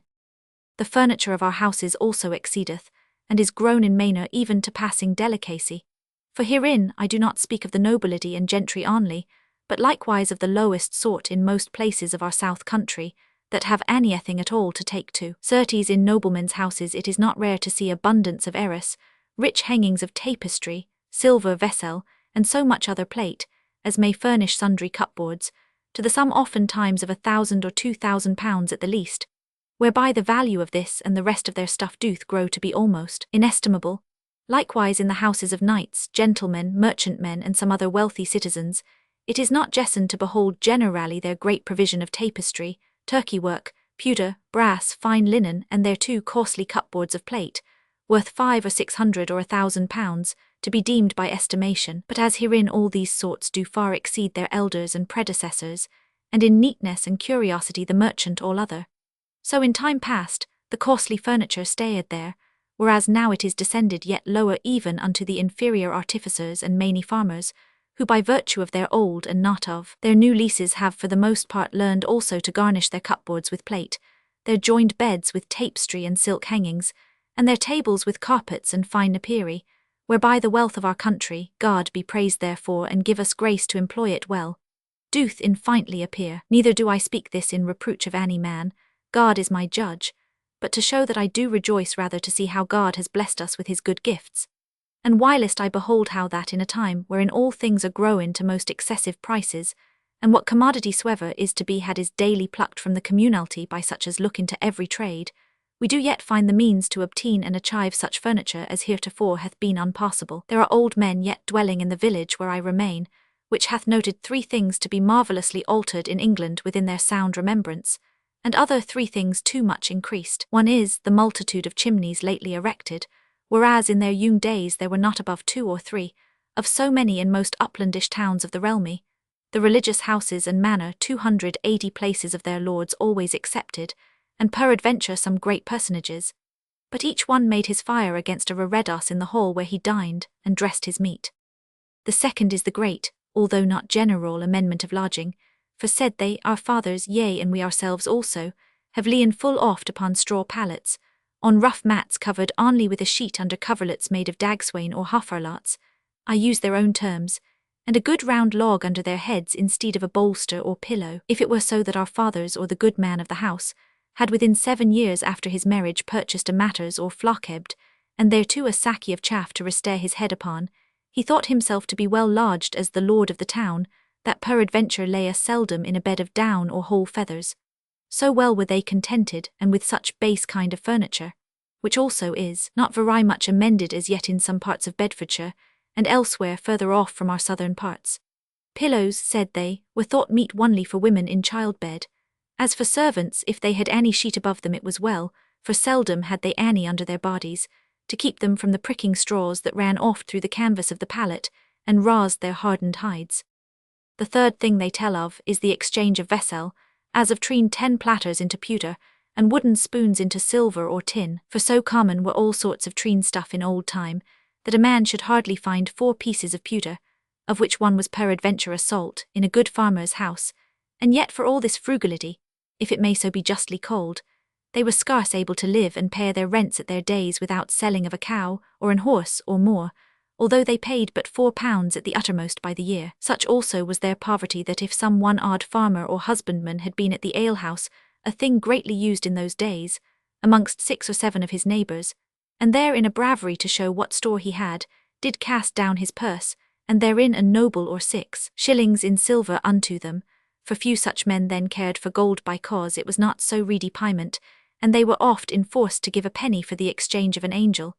It was very likely that all the rest could not lay a down so much against it, whereas in my time although, peradventure £4 of old rent be improved to 40, 50, or £100, yet will the farmer as another palmy or date tree think his gains very small toward the end of his term, if he have not 6 or 7 years' rent leaing by him, therewith to purchase an lease beside a fair garnish of pewter on his cupboard, with so much more in odd vessel going about the house, 3 or 4 feather beds, so many counter lids and carpets of tapestry, a silver salt, a bowl for wine if not an whole neast, and a dozen of spoons to furnish up the suit. Or again, to take another contemporary authority, Hull, Society in the Elizabethan Age. The furniture of an Elizabethan house is illustrated by an inventory of the household, stuff, goods and catels, belonging to Sir Henry Parker Knight, 1557-60. This inventory shows 2 chairs only for the whole house, 8 stools and forms, 2 square frame tables, 1 joined table to say mass on, a pair of playing tables, 12 bedsteads, tapestry and hangings, featherbeds, blankets, bolsters, testers, curtains, counterpoints, counterpanes, 7 cupboards, 3 carpets, andirons, fire shovels, tongs, 13 candlesticks, cushions of tapestry, velvet, white satin and bridges satin, 3 great chests, utensils for the kitchen, the brewhouse and the bargehouse. The whole was hung round with tapestry. Its permanent furniture consisted of 2 square tables and 1 great chair of black velvet in which the justice of the peace heard cases. When the tables were spread for dinner or supper, forms were brought in. The great chamber, formerly called the lady's bower, contained the forms used at meals in the hall, 1 stool of black velvet for my lady, and nothing else. In the bedrooms there were the beds and their blankets and nothing else, not a chair or a table, nothing but the bed. What does one want in a bedroom but the bed to sleep upon?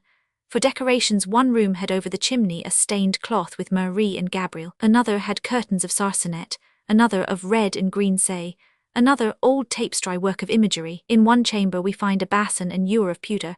Was this the only means of washing in the whole house? In the buttery were a dozen of fine trenchers cased, 6 glasses, 6 plates for fruits, a garnish of pewter vessels, 2 pewter plates for tarts. Nothing is said of knives. Did each person still carry his own? Even then there must have been carving knives. Forks were not as yet in common use, and nothing is said about spoons. The inventory of a farmer's goods about the same time, given in the same work, shows among the household gear 2 pewter dishes, 3 pewter platters, 2 saucers, 4 trencher platters, 6 trencher dishes, 2 brass kettles, 2 candlesticks and a chafing dish, 8 bowls of wood, 12 trenchers and 12 trencher spoons. But still nothing about knives, nor in any of the numerous inventories and accounts given in this book is any mention made of knives. We see, however, in the tables laid upon trestles, the single chair, the forms and stools, the fine tapestry of the hall, the carpets of the great chamber, the testers and the curtains of the bed which stands alone in the bedroom, a compound of state and simplicity, of meanness and richness. Furniture in the modern sense had not yet appeared in the house.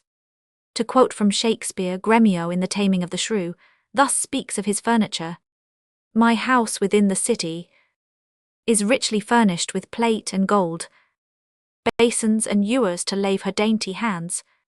My hangings all of Tyrian tapestry. In ivory coffers I have stuffed my crowns. In cypress chests my arras counterpoints. Costly apparel, tents and canopies. Fine linen, Turkish cushions bossed with pearl. Valance of Venice gold in needlework. Pewter and brass and all things that belong to house or housekeeping."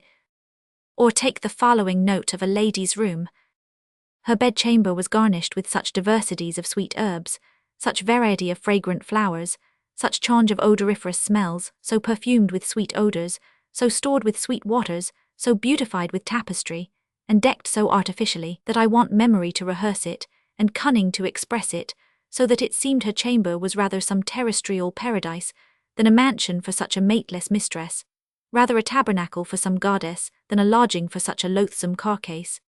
The Tudor age was strong in small points of ceremony and etiquette, which descended even to details of housework.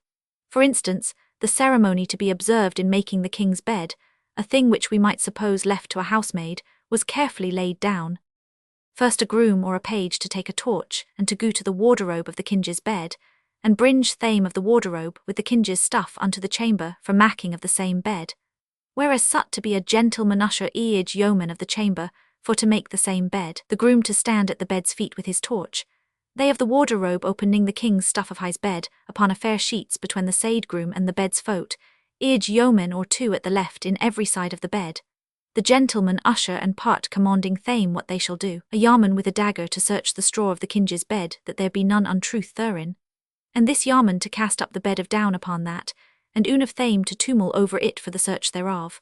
Then they to bite and tuft the said bed, and to lay then the bolster without touching of the bed, whereas it ought to lie. Then they of the wardrobe to deliver thame of fusty and tacking the say thereof.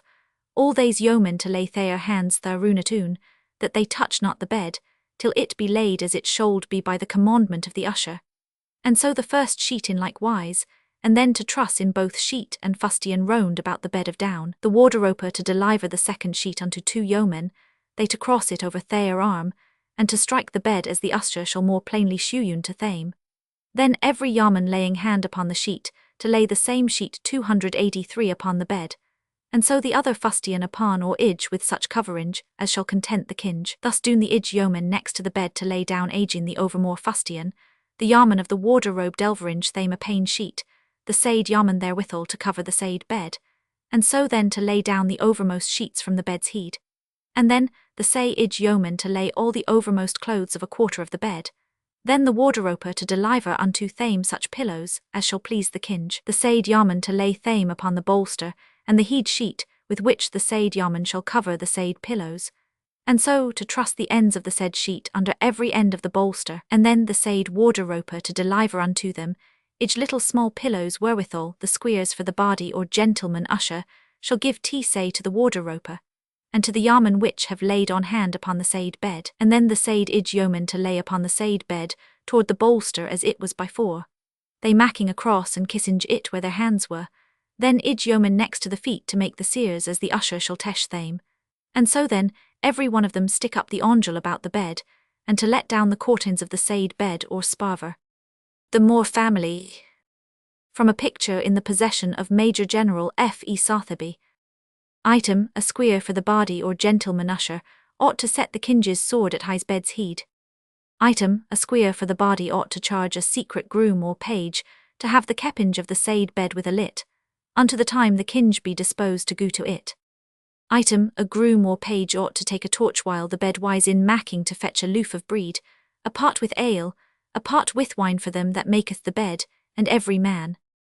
Item, the gentleman usher ought to forbid that no manner of man do set an eye dish upon the kinge's bed, for fear of hurting of the king's rich counterpoint that lieth thereupon, and that the said usher take good heed, that noon man wipe or rub their hands upon none heiress of the kinge's, were be they mit be hurted, in the chamber where the king wise specially, and in all other.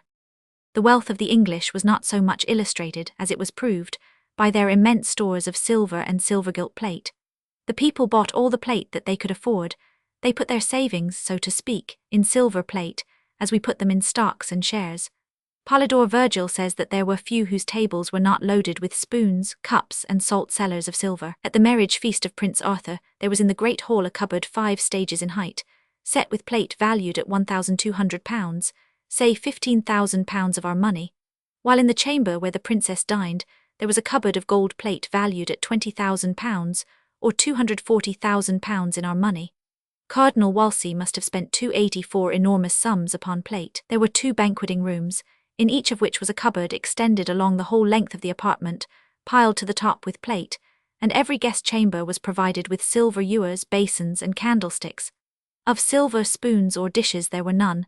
The dishes were of pewter and the plates of wood, even in the greatest houses.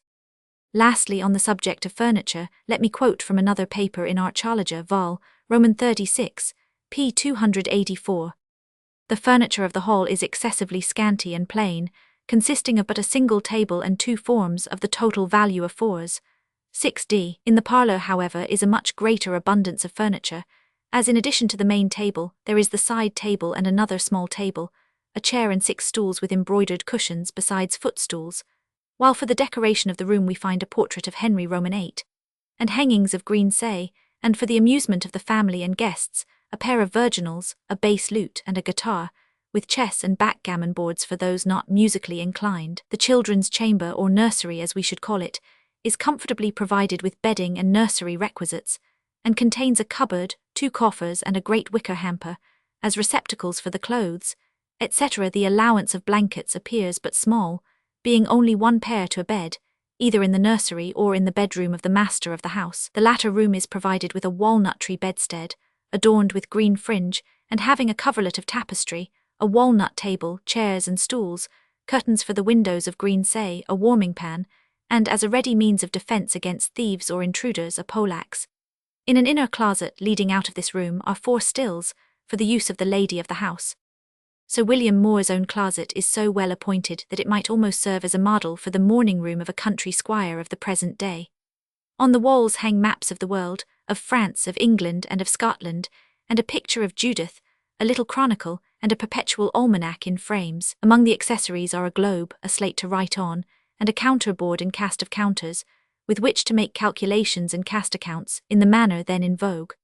On the desk are a pair of scales and a set of weights, a pair of scissors, a penknife, a whetstone, a pair of compasses, a foot rule, a hammer, a seal of many seals, and an inkstand of pewter with a pound-sparks, and pens both of bone and steel. Around the room is a collection of about 120 volumes of books. Among them are some of the best chronicles of the time, as Fabian, Langton, Harding, Carrion, etc., translations from the classics as well as some in their original language. For magisterial business there are the statutes of Henry VIII, Edward VI, and Mary and all the statutes before, as well as the new Book of Justices and other legal works.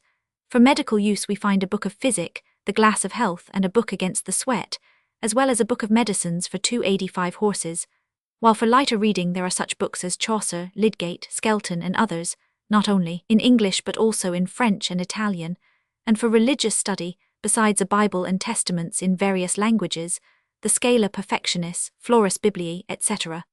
The whole catalogue is worthy of attentive perusal by the bibliographical antiquary, and affords the titles of some English works which are not, I believe, at present known.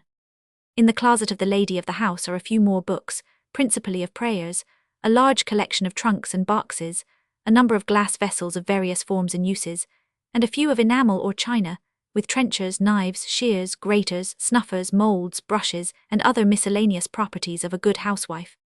Water was carried about the city from the conduits by water carriers called carbs, who carried it in large tankards, each holding about 3 gallons. The palmy time of tobacco extended over the 50 years after its introduction. During this time the use of tobacco penetrated all ranks and classes of society.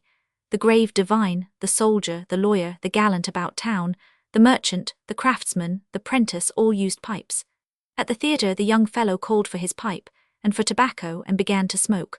Presently he rose and walking over to the boxes presented his pipe to any lady of his acquaintance. People went to bed with tobacco box and pipe, and candle on a table by the bedside, in case they might wake up in the night and feel inclined for tobacco. After supper in a middle-class family, all the men and women smoked together.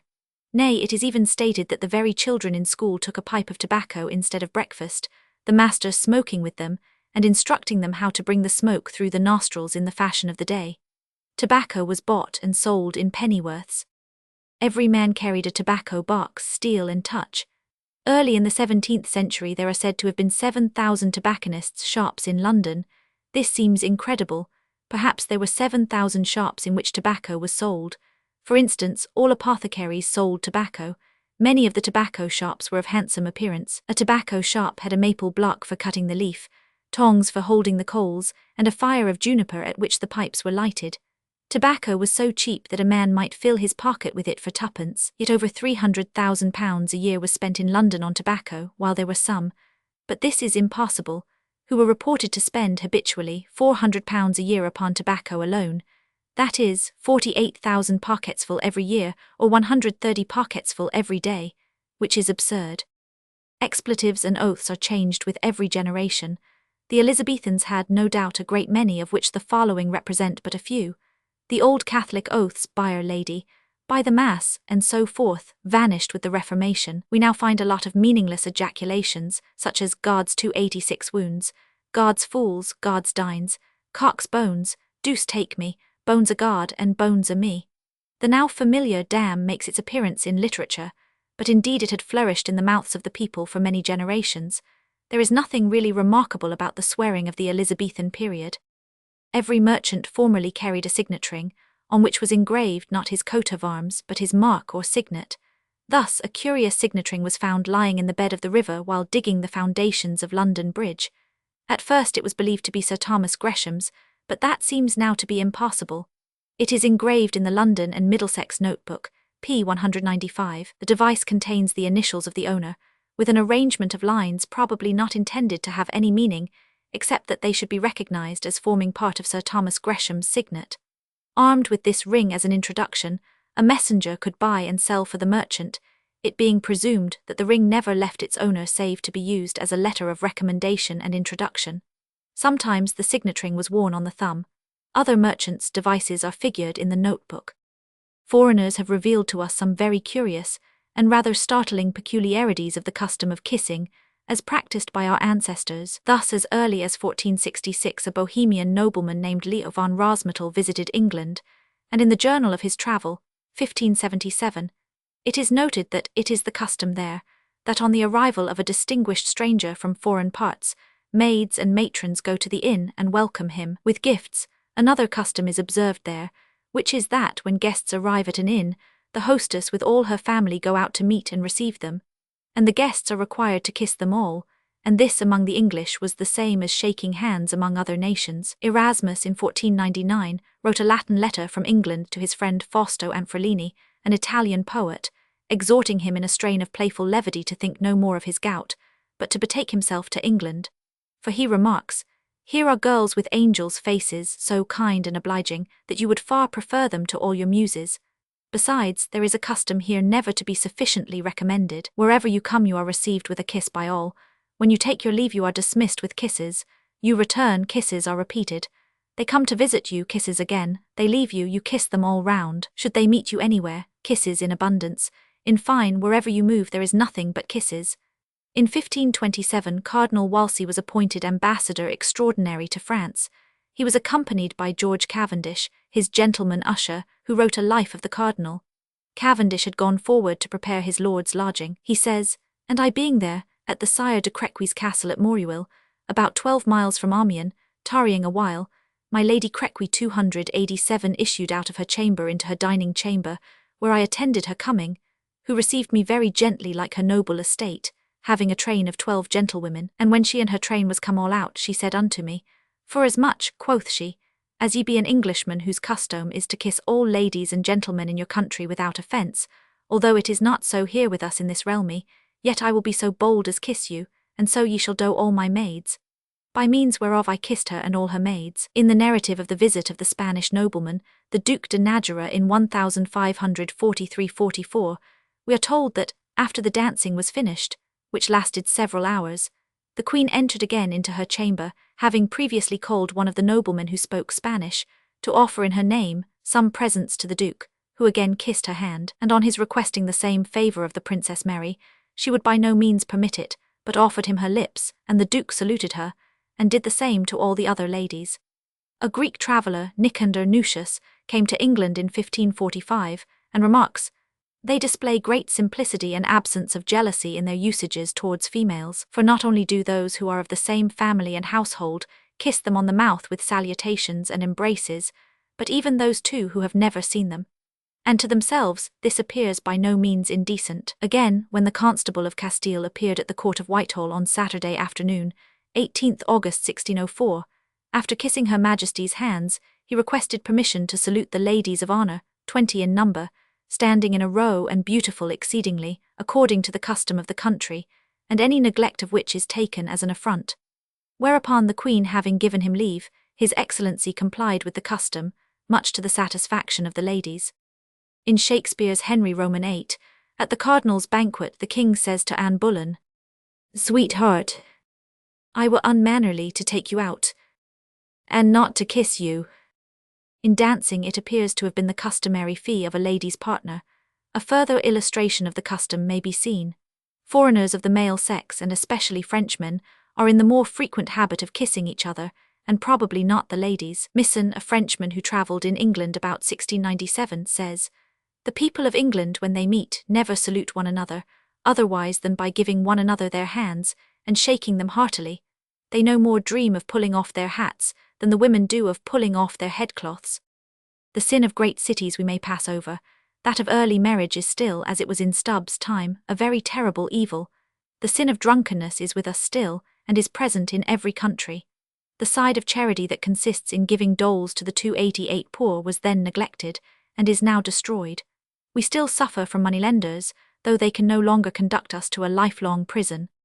Believe me, says Stubbs, it grieveth me to hear, walking in the streets, the pitiful cries and miserable complaints of poor prisoners in durance for debt, and like so to continue all their life destitute of liberty, meat, drink, though of the meanest sort, and clothing, to their backs lying in filthy straw and loathsome dung, worse than any dog, void of all charitable consolation and brotherly comfort in this world, wishing and thirsting after death to set them at liberty, and loose them from their shackles, gews, and iron bands.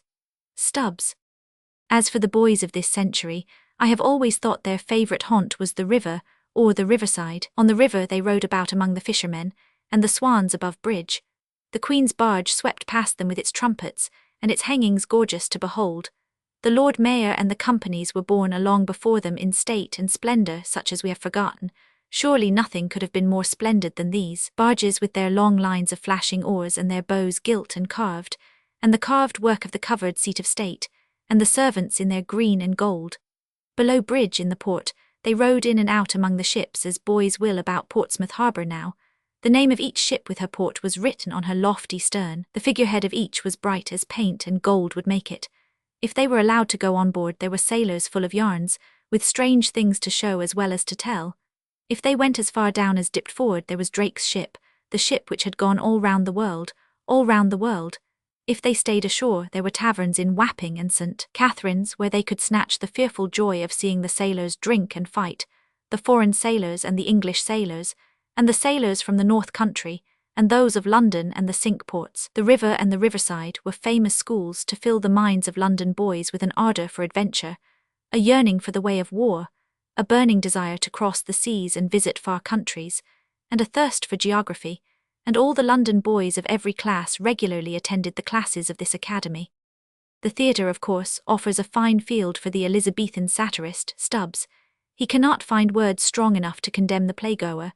Then there is that other source and fount of laughter, the Lord of Misrule. First, all the wilder heads of the parish, canunting together, choose them a grand captain of all mischief, whom they ennoble with the title of my Lord of Misrule, and him they crown with great solemnity, and adopt for their king. This king anointed chooseth forth 20, 40, 60 or 100 lusty guts like to himself, to wait VP pon his lordly majesty, and to guard his noble person. Then Uri, one of these his men, he enusteth with his leeroos of green, yellow, or some other light wanton colour. And as though that were not body gaudy enough, I should say, they bedeck themselves with scarfs, ribbons, and laces hanged all over with gold rings, precious stones, and other jewels. This doon they tie about either leg Roman 20, or XL.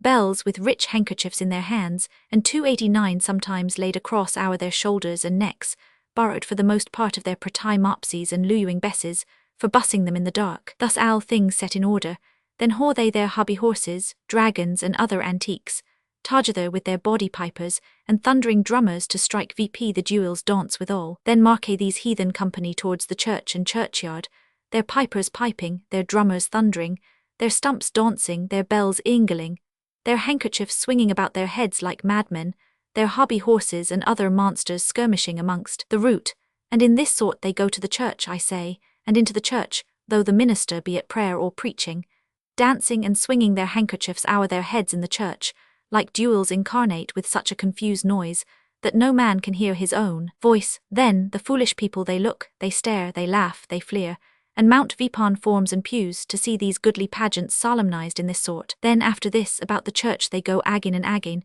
and so forth into the churchyard, where they whore commonly their summer halls, their bowers, arbours, and banqueting houses set VP, wherein they feast, banquet, and dance all that day, and peradventure all the night too. And thus these terrestrial furies spend the Sabbath day. Stubbs, Anatomy of Abuses, edit by Furnival. A ship of the time of Henry VIII. The custom of church ales is described by Stubbs with his customary vigour. In certain towns where drunken Bacchus bears all the sway, against a Christmas, an Easter, Whitsunday, or some other time, the churchwardens, for so they call them, of Uri parish, with the consent of the whole parish, provide 60 of 20 quarters of malt, whereof some they buy of the church stock, and some is due in them of the parishioners themselves, Uri one conferring somewhat according to his ability, which malt being made into very strong ale or beer, it is set to sale, either in the church or some other place assigned to that purpose. Then when the nipitatum, this huff-cap, as they call it, and this nectar of life is set abroach, well is he that can get the soonest to it and spend the most at it. For he that fitteth the closest to it and spends the most at it, he is counted the godliest man of all the rest. But who either cannot, for pinching poverty or otherwise, will not stick to it, he is counted one destitute both of virtue and godlines, insomuch as you shall haul many poor men make hard shift for money to spend thereat, for it being put into this corbin, they are persuaded it is meritorious, and a good service to God. In this kind of practice they continue 6 weeks, a quarter of a year, yea, half a year together, swilling and gulling night and day, till they be as drunk as apes and as blockish as beasts. Stubbs Ibid. They pretend, he says, to repair their churches with money so got. But who seeth not that they bestow this money upon nothing less than in building and repairing of churches and oratories? For in most places lie they not like swin coats, their windows rent, their doors broken, their walls fall down, the roof all bare and what not out of order, who seeth not the book of God rent, ragged, and all betorn, cowered in dust, so as this epitaph may be writ with one's finger upon it, ex nunc impulera dormio. Alas! Behold I sleep in dust and oblivion, not once scarce looked upon, much less read upon, and the least of all preached upon. Stubbs Ibid. Of wakes and feasts and the horrible vice of pestiferous dancing we need say little. Nor of music, how it allureth to vanity, nor of cards, dice, tennis, and bowls, all of which we still practice, nor of the bear-baiting which we have now discontinued. Of the reading of bad books we may still complain after the manner of Stubbs. In a word, his Book of Lamentations would serve with slight alterations for today as well as his own age. On the exchange of English goods for foreign trifles, I find a note in Furnival's edition of Stubbs' Anatomy. Thou must carry beside leather, tallow, beef, bacon, bell metal, and everything. And for these good commodities, trifles into England thou must bring, as bugles to make baubles, coloured bones, glass beads to make bracelets withal. For everyday gentlewomen of England do ask for such trifles from stall to stall. And you must bring more as amber, jet, coral, crystal, and every such bauble. That is slight, pretty, and pleasant, they care not to have it profitable. And if they demand wherefore your wares and merchandise agree, you must say jet will take up a straw, amber will make one fat, coral will look pale when you be sick, and crystal staunch blood. So with lying, flattering, and glossing, you must utter your ware. And you shall win me to your will, if you can deceitfully swear. Luca, then Signor Mercator, I am forthwith to send ye from hence to search for some new toys in Barbary and in Turkey. Such trifles as you think will please wantons best, for you know in this country 'tis their chiefest request. Mercator, indeed, do gentlewomen's here buy so much vain toys, dat we strangers laffe to tink wherein they have their joys. The suppressing of the religious houses produced, for a time, a great deal of hardship and difficulty. For not only were the friars turned out into the streets, but all the people living upon the monasteries were deprived of their daily bread. Many of these unfortunates took to the road and became tramps, vagabonds, masterless men and thieves. Many took refuge in those parts of London which were outside the jurisdiction of the city. London indeed was the place which the masterless man regarded as a veritable paradise. They flocked up to London from all quarters. They were constantly being turned out and as constantly coming back again. When Queen Elizabeth once drove out to the country cottage of Islington, she was mobbed by a gang of vagabonds who accosted her with clamours. They harboured in the brick kilns there. In some parts close to London, as Hyde Park Corner and Lincoln's Inn Fields, no one would venture after dark. Men took arms into their bedrooms at night, ready for use. Generally it seems that they hung a drawn sword at the bedside. The prentices, however, were the best protectors to a house.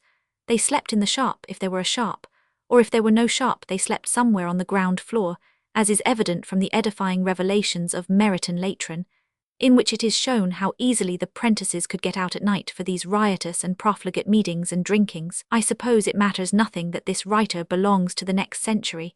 In such small matters the world is conservative. According to this authority, it was common for prentices to rob their masters, exchanging with each other, or holding a kind of auction in their taverns at night. The time when the city was most free from crimes was when the men had been called out to follow the flag and fight. The worst time was after the war, when they all came back again to their old haunts, thirsting for their old amusements and more disinclined for work than ever. Chapter 2. Food and Drink. The manner and times of taking food under the Tudors may be summed up as follows. For breakfast, those who made a meal before dinner at all took in the country pottage, and in town, muscadel and eggs, or bread and butter with a draught of small ale. The Princess Mary in 1533 used to eat so much meat for breakfast that she terrified her physicians. It does not appear, however, that the workpeople took anything at all unless it were a draught of small ale before their dinner at 10. The hour of dinner varied during the century from 10 till 12. For children there was nuncheon or luncheon before dinner, and a bever or slight repast between dinner and supper. Venner recommends no breakfast at all, but to wait for dinner. If, however, one cannot wait, then he advises poached eggs, with salt, pepper, a little vinegar, bread and butter and claret. When Cosmo, Duke of Tuscany, came to the country, he visited Colonel John Neville, and had breakfast with him, drinking Italian wine. The dinners were plentiful and varied. A salad was served first, then the beef and mutton, next fowls and fish, game followed, woodcock being the most plentiful, and pastry and sweets came last. Honey was poured over the meat. The most important part of the meal, however, was the banquet or dessert which followed. At this part of the dinner an amazing quantity of sweetmeats was taken. For this every one adjourned to another room in winter, to the garden in summer. In the winter fresh meat was not always to be had.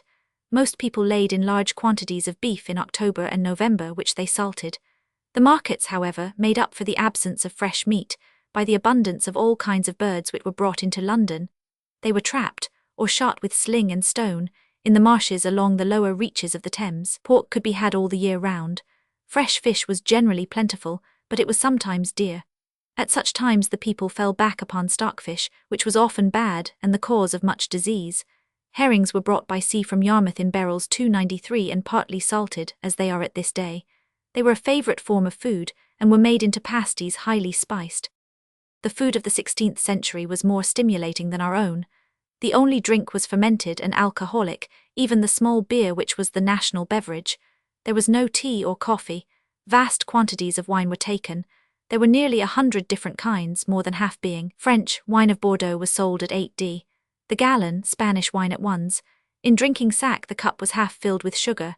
Indeed, sugar or honey was taken with everything, with roast meat, with wine, and in the form of sweetmeats, so that the teeth of most people were black in consequence. A diet so stimulating could not fail to produce its effects in causing the people to be more easily moved to wrath, to love, to pity, to jealousy, than a diet composed of tea and coffee. There can be no doubt whatever that all classes of men and women were far readier with hand and tongue than at present, swifter to wrath, more prone to sudden outbursts, more quick with dagger or sword. Their tables were set out on trestles for the dinner, and removed after dinner. People sat on stools, the floor was strewn with rushes, the tables, not the floors, were covered with rich carpets. A piece of the table furniture which has long since disappeared was the roundel. It is supposed to have been used for fruit. A set of roundels, not quite perfect, is described in Archaeologia Vol. Roman 39. They are circular and of wood, the upper side perfectly plain, the lower side is partly covered with black paint or dye and partly white. A legend in rhyme runs round the outer edge, and within is a figure with a number. The figure and letters are gilt. In this example 9 trenchers out of the 12 represent the courtier, the country gentleman, the lawyer, and so forth, characters of the time, the verses being taken from a book called the Roman 12. Wonders of the World. It is pleasing to learn from Harrison of the reform introduced in his own time by the revival of the custom of taking vegetables of all kinds and plentifully. He says, "Such herbs, fruits, and roots also as grow yearly out of the ground of seed, have been very plentiful in this land, in the time of the first Edward and after his days. But in process of time they grew also to be neglected, so that from Henry IV till the latter end of Henry VII, and beginning of Henry VIII, there was little or no use of them in England, but they remained either unknown, or supposed as food, more meat for hogs and savage beasts to feed upon than mankind. Whereas in my time their use is not only resumed among the poor commons, I mean of melons, pompions, gourds, cucumbers, radishes, skirts, parsnips, carrots, cabbages, noyeaus, turnips, and all kinds of salad herbs, but also fed upon as dainty dishes at the tables of delicate merchants 294 gentlemen, and the nobility, who make their provision yearly for new seeds out of strange countries, from whence they have them abundantly." Holinshed's Chronicles. The Flemings commenced the first market gardens. Lettuce was served as a separate dish, and eaten at supper before meat. Capers were usually eaten boiled with oil and vinegar, as a salad. Eschalots were used to smear the plate before putting meat on it. Carrots had been introduced by the Flemings. Rhubarb, then called patience, came from China about 1573. The common people ate turnip leaves as a salad and roasted the root in wood ashes. Watercress was believed to restore the bloom to young ladies' cheeks. They used mustard and horseradish. They took anchovies with wine. They took olives with wine. They had boiled oysters, boiled radishes, artichokes raw or boiled. They poured honey or spread sugar over their beef and mutton. They served pork in many ways, but if roasted, then with green sauce of sorrel. Salmon they stuck with cloves. They ate porpoises. Turkeys were roasted with cloves. Peacocks they roasted while they were still under a year old. Pigeons they stuffed with sour grapes or unripe gooseberries. Rabbits were cheap and plentiful. Pies of all kinds were very popular. They made salad out of barberries in pickle or with lettuces as in modern fashion. In the ordinaries and taverns there were no wine glasses. People drank out of green pots made of white clay. They took supper at 6. This was a smaller meal than dinner, but yet a plentiful meal. In a word, the Elizabethan Englishman lived much as the modern Frenchman lives. He took 2 meals a day and no more. In the principal ordinaries and inns musicians attended. Even in the cheaper ones a viol de gamba was kept for everybody who could play. Men dined for choice at the ordinary, which was a great deal cheaper than the tavern. It was not customary for the ladies to appear at taverns. An inn was known by its painted lattice. All kinds of wine could be had at most taverns, but foreign wines were sold to the general public by apothecaries. Waiters wore aprons. In private houses, but not at ordinaries and taverns, the silver fork had been introduced. The laudable use of forks, brought into custom here, as they are in Italy, to sparing napkins, and in Ben Jonson's Vulpone. Then must you learn the use and handling of your silver fork at meals. I have found inventories of household goods as late as the end of the 17th century, without any mention of forks. I am inclined, therefore, to believe that they came into use very slowly, and that the old fashion of eating with a knife, fingers, and bread lasted in country houses at least until the end of the 17th century. It is a survival of the old manner of eating which makes the lower class eat with their knives. Let me add that, in my own recollection, the practice has almost entirely disappeared. 40 years ago one could not take dinner at a tavern or an eating house without seeing some of the company helping themselves with their knives. Tittle-tattle, or the several branches of gossiping. From a satirical print in the British Museum. Here is the bill of a dinner given to the Lord Treasurer, the Chancellor, the Lord Chief Baron, and others not named, on 4th June 1573. Est. D. Imprimis bread, ale and beer. Item 2 sirloins of beef. 4 Gs. 4 joints of veal. 6 capons. 3 quarters of lamb. A dozen of chickens. A dozen of rabbits. Half a dozen keels. 4 butter. 4 eggs. 4 vinegar, vergis barbereus and mustard. 4 spices. 4 fruit. 4 rose water and sweet water. 4 skrill and parsley. 4 white wines. 4 flowers and strong herbs. 4 sake. 4 fear. 4 cook's wages. 4 boot hirer. 4 occupying plate, napery and other necessaries. Unfortunately, these bills never contain the whole. It is of course impossible to believe that 1 shilling and 4pence represents the whole of the wine consumed on this occasion. Ben Jonson thus ridicules the care and thought expended upon feasting. A master cook, why he's the man of men. For a professor, he designs, he draws. He paints, he carves, he builds, he fortifies. Makes citadels of curious fowl and fish. Some he dry dishes, some moats round with broths. Mounts marrow bones, cuts 50 angled custards. Rears bulwark pies, and for his outer works he raiseth ramparts of immortal crust, and teacheth all the tactics at one dinner, what ranks, what files to put his dishes in, the whole art military. Then he knows the influence of the stars upon his meats, and all their seasons, tempers, qualities, and so to fit his relishes and sauces. He had nature in a part, bove all the chimists, or airy brethren of the rosy cross.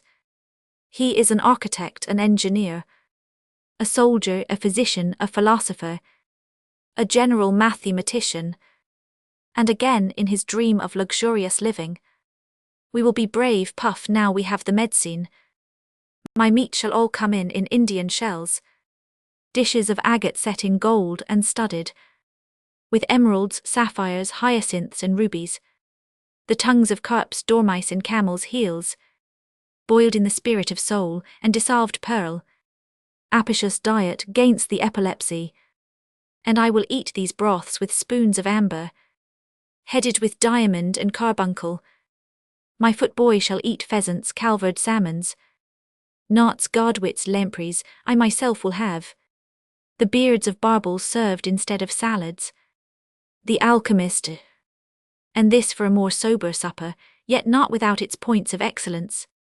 Yet shall you have to rectify your palate, an olive, capers, or some better salad, ushering the mutton with a short-legged hen, if we can get her full of eggs, and then lemons and wine for sauce. To these a coney is not to be despaired of for our money, and though fowl now be scarce, yet there are clerks. The sky not falling, think we may have larks. I'll tell you of more and lie so you will come, of partridge, pheasant, woodcock, of which some may yet be there, and godwit if we can. Gnat, rail and ruff too, howsoe'er my man shall read a piece of Virgil, Tacitus, Livy, or of some better book to us, of which we'll speak our minds amidst our meat, and I'll profess no verses to repeat. To this, if aught appear which I not know of, that will the pastry, not my paper, show of. Digestive cheese and fruit there sure will be, but that which most doth take my muse and me is a pure cup of rich canary wine, which is the mermaid's now but shall be mine, of which had Horace or Anacreon tasted, their lives as do their lines till now had lasted. Tobacco, nectar, or the Thespian spring, are all but Luther's beer. To this I sing. The greatest attention was paid to the service of the table. Not only, for instance, must the carving be performed in manner peculiar to each kind of creature, but each creature had its own verb signifying its carving. The terms used for carving are curious and now completely forgotten. Breek that deer, lesh that brawn, rear that goose, lift that swan, sauce that capon, spoil that hen, frutch that checkin, unbrace that mallard, unlace that caney, dismember that heron, display that crane, disfigure that peacock, unjoint that bichon, untash that curlew, allay that descend, whinge that 298 partridge, whinge that quail, mince that plover, thigh that pigeon, border that pasty, thigh that woodcock, thigh all manner of small birds, timber that fire, tire that egg, chine that salmon, stringe that lamprey, splat that pike, sauce that plaice, sauce that tench, splay that bream, side that haddock, tusk that burbel, culpon that trout, fine that cheven, transcene that elay, tranche that sturgeon, undertranche that porpoise, tame that crab, barb that lobster. Here endeth the goodly terms of curvinge. The way in which the table was to be served was presented, in general terms, as follows. Slow be the servers in serving alway, but swift be they after taking meat away. A special custom used is them amonge. No good dissy to suffer on board to be lunge. If the dissy be plaisante, whether flesh or fish, 10 hand at once swarm in the dissy, and if it be flesh, 10 knives shalt thou see, mangling the flesh, and in the platter flee. Put there thy hands in peril without fail, without a gauntlet or a glove of mail. Antiquary's Portfolio, p. 130. And next in minute detail, thus including the reception of a guest. Let us first remember that the plates were commonly of bread but sometimes of wood. When they were of bread, the loaves were first carefully pared, then the butler placed the salt cellar before the principal guest, and in front of the salt cellar upon the carving knives he was to place the bread. But before grace this was to be removed, and replaced in thick slices one upon the other. Then the carver or sewer most to serve every dish in his degree after order, and course of service as followeth. First mustard and brawn, sweet wine served thereto. Potage. Befer and martin, swan or geese. Gret pies, capon or pheasant, lech or frettures. Then if potage be changeable after time and season of the year, as falleth, as here is rehearsed, by example for befer and martin ye shall take. Pastels or Chinese of pork or else. Tange of buffet or tange of the heart powdered, buffet stewed, check-ins boiled and bacon. Then against the second curs be redie, and come into the place. The curver must avoid and take up the service of the first curs, burgeoning at the lowest meat forced, and all broke cromies, bonies, and trenchers, before the second curs and service be served. Then the second curs shall be served in manner and form as in sample thereof, hereafter following: partridge pig lamb stewed, coney kid roosted, crane venison roosted, 299 herensew, by tour, egret pigeons, curlew rabbits, woadcarker bake meat, petrig stark dovies stewed, plover canaille, snites mallard, quali s jellies, fretuas woadcark, lech great biades. After the second curs served, curved, and spent, it must be sane cuppies to be filled, trenchers to be voided. Then by good advisement the table must be take up in manner as followeth. First, when time followeth, the panter or boatler must gader up the spanies.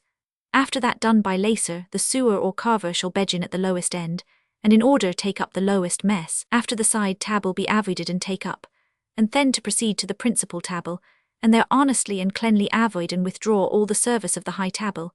Thereto the curver must be redie, and redelly have avoided toadger in all the broke breed trenchers, camise lying upon the table, leving none other thing, save the salt cellar whole breed, if any be left, and cuppies. After this done by good deliberation and avisement, the curver shall take the service of the principal mess in order and rule, burgeoning at the lowest, and so proceed in rule unto the last.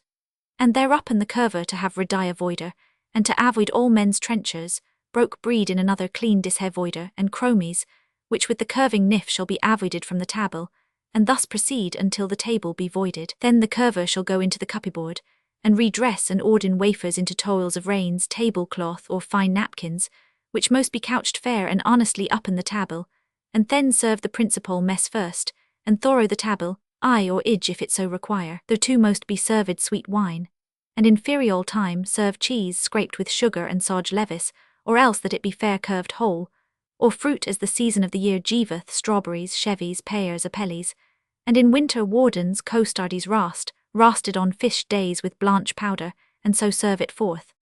Then after wafers and fruit spended, all manner of things shall be take up, and avoided except the principal salt cellar, whole breed, and curving knives, the which shall be redressed in manner and form as they were first set on the table, the which principal servitors of the panter or botery, having his toil, shall take up and bear it into his office, in likewise as he first brought it unto the table. Then the principal servitors, as curver and sewer, most of redie lunge toil applied double to be couched up in the principal end of the table, and that towel must be justly drawn thorough the table unto the lower end, and if servitors to await thereupon, that it be mustly couched and spread. After that done, there must be ordained basins and ewers, with water hot or cold as time of the year requireth, and to be set upon the table and to stand unto the grace be said, and incontinent after grace said, the servitors to be redie to await and attend to give water, first to the principal mess, and after that to the second.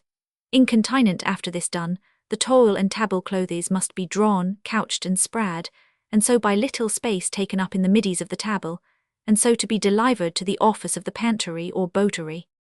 Then uprising, servitors must attend to avoid tables, trestelles, formies, and stoolies, and to redress bankers and quissians. Then the butler shall avoid the cupboard, burgeoning at the lowest, proceed in rule to the highest, and bearer it into his office. Then after meat, it most be awaited and well intended by servitors, if drink be asked, and if there be nit or lady or gret gentlewoman, they shall be served upon knee with breed and wine. Then it mo be sane if strangers shall be brought to chamber, and that the chamber be cleanly apparelled and dressed according to the time of year, as in winter time fire, in summer time the bed covered with pillows and bedsheeties in case they will rest, and after this done, they most have cheer 300 of nuilties in the chamber, as juncates, cherries, pepins, and such nuilties as the time of year recurreth, and sweet wines, ipocras, tire, mustadle, bastard beruage, of the beste that may be had to the honour and laud of the principal of the house. After the dinner was eaten, what remained was taken down for the servants, and whatever was left over when these had finished, was bestowed upon the poor who sat outside the doors waiting their turn. The drink was served in silver cups and bowls, or else in goblets of Venetian glass from Murano. The poorer sort had pots of earthenware bound, or set in silver and perhaps pewter. As a rule, not more than 2 or 3 dishes were served at a gentleman's table where there was no company. This, however, was not the case when a feast was provided, or by the merchants for themselves. Then such meat as is killed and provided by the butcher was rejected as not worthy of the occasion. In such cases also jellies of all colours mixed with a variety in the representation of sundry flowers, herbs, trees, forms of beasts, fish, fowls, and fruits, and thereunto marchpane wrought with no small curiosity, tarts of diverse hues and sundry denominations, conserves of old fruits foreign and home bred, suckets, codinacs, marmalats, marchpane, sugerbread, gingerbread, florentines, wild fowl, venison of all sorts, and sundry outlandish confections, altogether seasoned with sugar, which Pliny calleth mel ex arundinibus, a devise not common nor greatly used in old time at the table, but only in medicine, although it grew in Arabia, India, and Sicilia, do generally bear the sway, besides infinite devises of our own not possible for me to remember. Holinshed, Vol. IP 167. Every kind of wine was served at these banquets, e.g. the 56 various kinds of small wines, as claret, white, red, French, etc., but also of the 30 kinds of Italian, German, Spanish, Canary, etc., and besides these here were the artificial drinks such as hippocras and wormwood wine, besides ale and beer. The craftsman lived in great plenty. His diet was commonly beef, mutton, veal, and pork, besides which he had brawn, bacon, pies of fruit, fowls, cheese, butter, and eggs. At weddings, purifications, and so forth, the friends contributed each a dish of some kind, and the feasting that went on was incredible. At table the custom among the gentry and better sort was to observe great silence during the dinner, and on no account to show any sign of being the worse for the wine they had taken. Enough grain was grown in the country to supply it with bread. A good deal of bread was made of oats and rye. In times of dearth beans, peas, and lentils were ground up.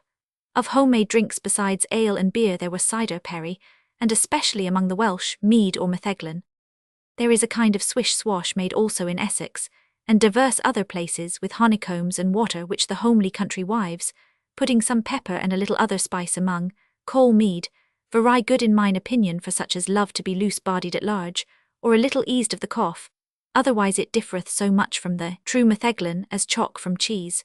Truly it is nothing else but the washing of the combs when the honey is wrung out, and one of the best things that I know belonging thereto is, that they spend but little labour and less cost in making of the same, and therefore no great loss if it were never occupied. Holinshed, Vol. IP 170. An oyster feast in the morning seems unusual and unexpected in a town of working men. We may read, however, how, on 30th July 1557, a company of citizens met in the cellar of Master Smythe and Master Jitten in Amber Lane, at 8 o'clock in the morning. They devoured between them half a bushel of oysters, sitting upon hogsheads by candlelight. The oysters were accompanied by onions. Was there no bread or bread and butter? Only onions. And they drank with their oysters and onions copious bowls of red ale, claret, muscatel, and malmsey. It hardly seems a good beginning of the day so far as concerns work. In these degenerate days a repast of oysters and onions with ale and muscatel, claret, and malmsey would prove a fatal feast indeed. Walker and Cockerells. Marriage Feast of Sir H. Unton. A detail from a painting in the National Portrait Gallery, London. Here is a note on an Elizabethan ordinary. It seemed that all who came thither had clocks in their bellies, for they all struck into the dining room much at about the very minute of feeding. Our traveller had all the eyes that came in thrown upon him, as being a stranger, and he as much took especial notice of them, in observing of whom and of the place. He found that an ordinary was the onely rendues for the most ingenious 302 most terse, most troiled and most fantastic gallant, the very exchange for news out of all countries, the only booksellers, shop for conference of the best editions, that if a woman to be a lady would cast away herself upon a knight, there a man should hear a catalogue of most of the richest London widows, and last that it was a school where they were all fellows of one form, and that a country gentleman was of as great calming as the proudest justice that sat there on the bench about him. For he that had the grain of the table with his bencher paid, no more than he that placed himself beneath the salt. The bolder hoying cleared the table, cards and dice are served up to the board, they that are full of coin draw, they that whore little stand by and give ime, the shuffle and cut on one side, the bones rattle on the other, Long have they not played, but oaths fly up and down the room like hail-shot. If the poor dumb dice be but a little out of the square line of white, the pox and 1,000 plagues break their necks out at a window. Antiquary Vol. Roman 15. The following is contemporary evidence. It is taken from the Antiquarian Repertory Vol. Roman 4, p. 512, 1558. The people of London consume great quantities of beer, double and single, strong and small, and do not drink it out of glasses, but from earthen pots with silver handles and covers, and this even in houses of persons of middling fortunes. For as to the poor, the covers of their pots are only pewter, and in some places, such as villages, their pots for beer are made only of wood. They eat much whiter bread than that commonly made in France, although it was in my time as cheap as it is sold there. With their beer they have a custom of eating very soft saffron cakes, in which there are likewise raisins, which give a relish to the beer, of which there was formerly at Rye some as good as I ever drank. The houses of the people of this country are as well furnished as any in the world. Likewise, in this country you will scarcely find any nobleman, some of whose relations have not been beheaded. A few more notes on food. They drank brewies, that is, the pot liquor with bread in it. They were fond of pigs' faces washed and dressed by the housewife. They bought tripe in Eastcheap and poultry in Gracechurch Street.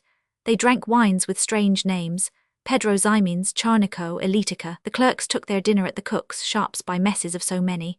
The portion of the whole mess was served in a dish, and one divided the food, after which they helped themselves by seniority. A yeoman's fare was bread, beef and beer.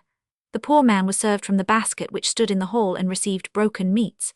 The sheriff sent such baskets and other food to the prisons. The citizens' proverbial Sunday dinner was neck of beef. Chapter 3. Dress, Weddings. In the Elizabethan age, the poet, satirists and preachers are so full of the subject of feminine fashions that it becomes of great importance.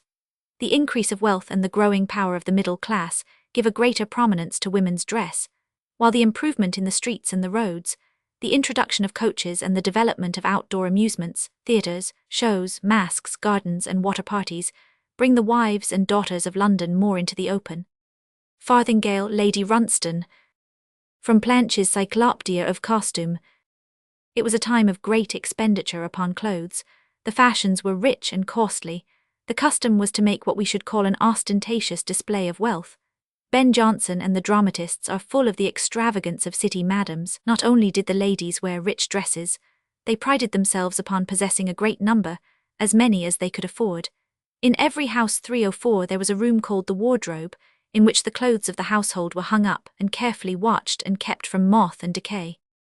At the beginning of her reign, the queen, who set the fashion, wore a small ruff, with a kerchief about her neck, a kind of coat of black velvet and ermine fastened at the throat only, with a waistcoat and kirtle below of white silk or silver embroidered with black.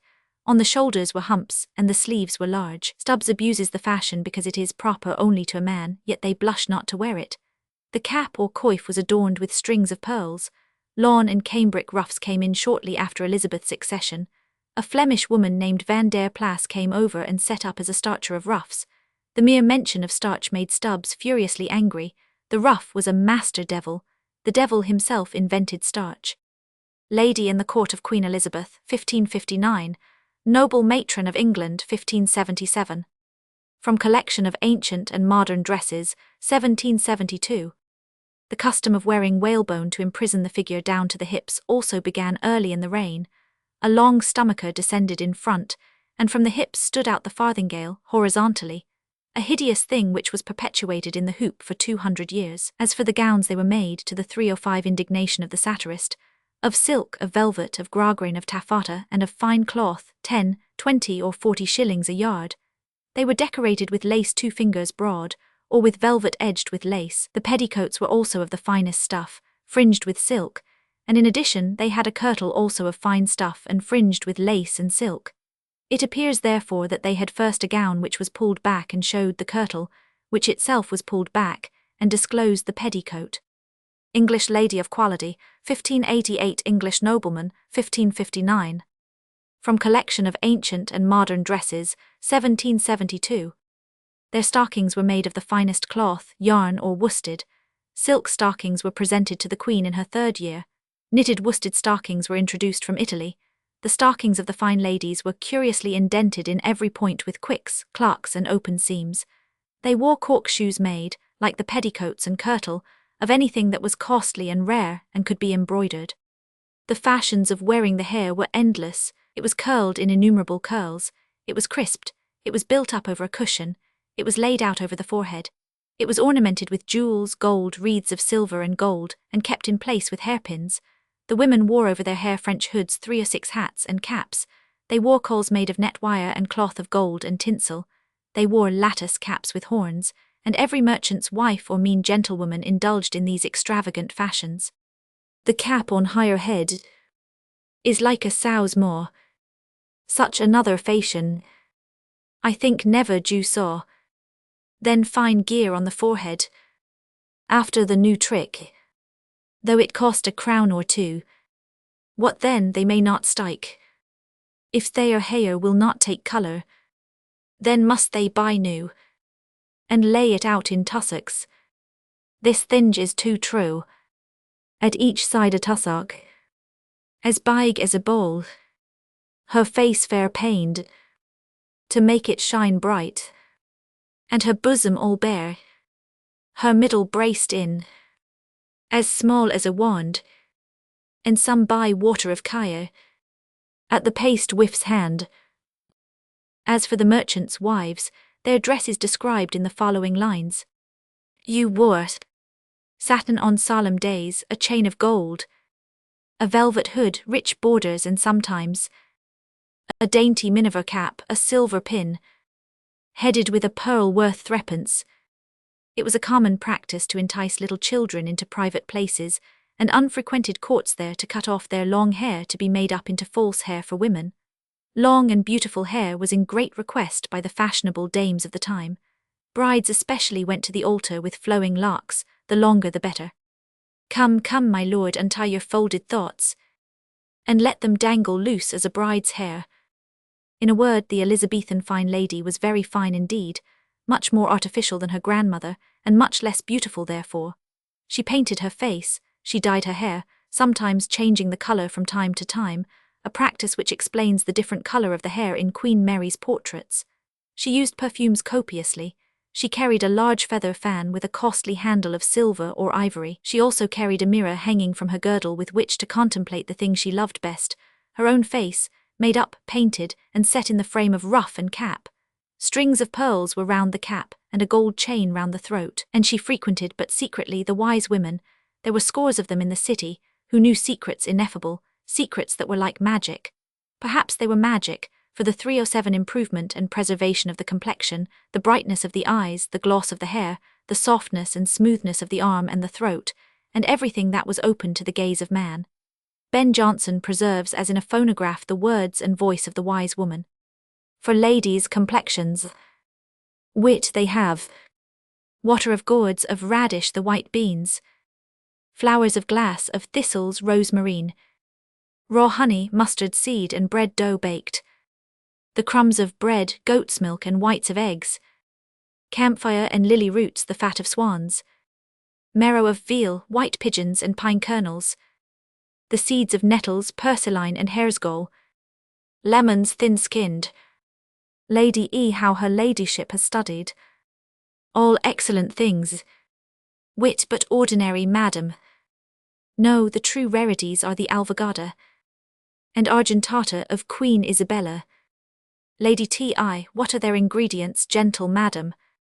Wit, your alum scagliola or pal di pedra, and zuccherino, turpentine of Abezo, washed in 9 waters, soda diluvians, or your fern ashes, Benjamin di Gata, grasso di serp, porcelledo marino, oils of lentisco, zuc muja, make the admirable varnish for the face, gives the right lustre, but 2 drops rubbed on with a piece of scarlet makes a lady of 60.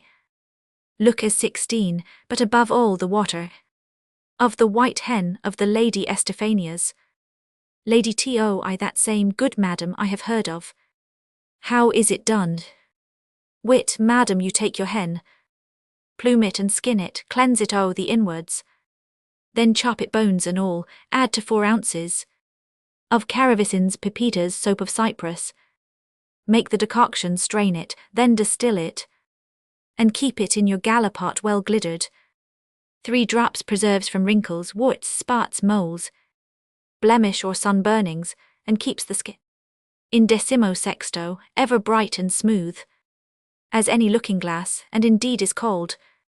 A ceruse neither cold or heat, aglio real, and mixed with oil of myrrh and the red gilliflower, called cataputia, and flowers of revistico, makes the best muta or dye of the whole world.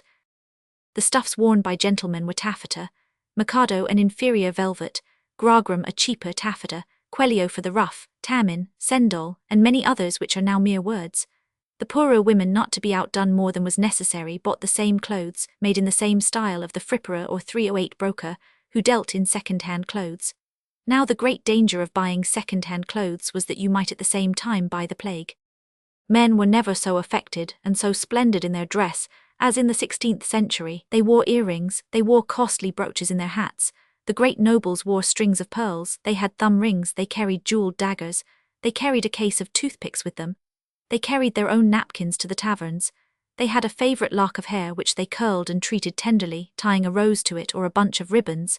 They wore their hair and their beards in fantastic ways, either after the French, Italian, or Spanish manner. As for the younger men, they played the usual tricks. That is to say, they tried to make the waist small, they wore grolled calves, they bleached their hands at midnight, gumming and tridding their beards. Sleeves were slashed, girdles were hung with mirrors, the head was set in a ruff, high-heeled shoes raised the stature. Men's cloaks were of velvet trimmed with lace, buttons, buckles, and clasps were of gold, the hats were adorned with feathers. Wealthy Merchant of London, 1588. From Collection of Ancient and Modern Dresses, 1772. Tavern life in the time of the Tudors was picturesque and pleasant. The taverns were frequented not only by gallants and merchants, but by ladies. Suppers, it is true, were given to bona robas. The vile de gamba played for 309 companies, not always the most respectable, but there were rooms which the city madams used as a resort for parties of their own friends, and that without any question of offence. Page boy, time of Edward Roman VI. From Collection of Ancient and Modern Dresses, 1772. The city train bands were gorgeous in white doublets, with the city arms before and behind. The men servants wore gorgeous liveries. Dress to a certain extent indicated class. Law and divinity wore black. Furred gowns and satin sleeves marked the sheriff or the alderman. The plain citizen wore a cloak of brown or chocolate colour. The craftsman wore a doublet of cloth or leather with a leather belt, and in winter an overcoat down to the knees or the ankles. The following is the description of a runaway page. 1 doublet of yellow million fustian, own half thorough buttoned with petch colour buttons, and other half laced downwards. 1 pair of petch colour hose laced with smale tawny lace. A grey hat with a copper edge round about it, with a band picelle of the same hat. A pair of watchet blue stockings. Likewise he hath 2 cloaks. Own of vessie collar, guarded with 2 guards of black cloth and twisted lace of carnation colour, and lined with crimson baize. And other is a red ship russet colour, striped about cape and down the foreface, twisted with 2 rows of twisted lace, russet and gold buttons afore and up in the shoulder, being of the cloth itself, set with the said twisted lace, and the buttons of russet silk and gold. Sir William Russell, 1590. From Planche's Cyclopædia of Costume. Prentices wore a dress very much like that of the blue coat boys, but with a flat cap. A citizen's servant wore a blue livery. Knots of ribbons were tied on the shoes. The women gathered round the conduit and the bakehouse for gossip. The tradesmen issued their own tokens which passed current. Girls who served in the shops were taken on Sundays by their sweethearts to Islington or Pimlico. Shops were furnished with cudgels for the use of prentices in case of a fight.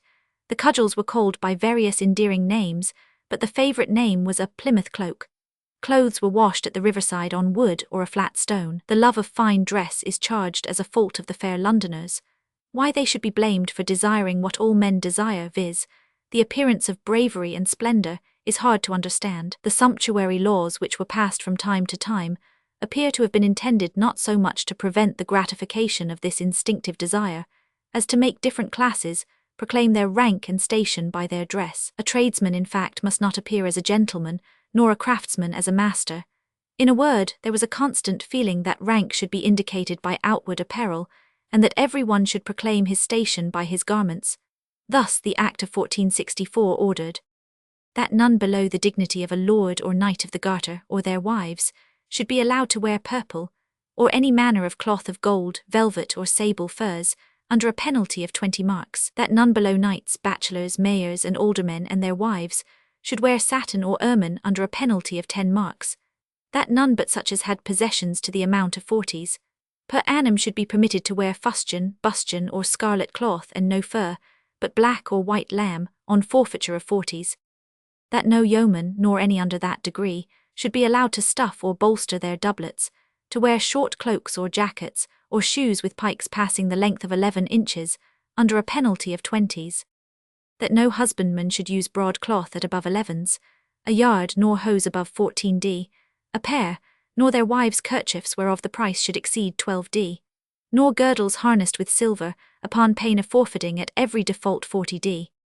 And because foreign kerchiefs were brought into the country, and sold at such extravagant prices, it was ordained that anyone selling lawn, nifel, umple, or other manner of kerchief, whereof the price should exceed 10s, the seller should forfeit a mark for every one that he sold above that price.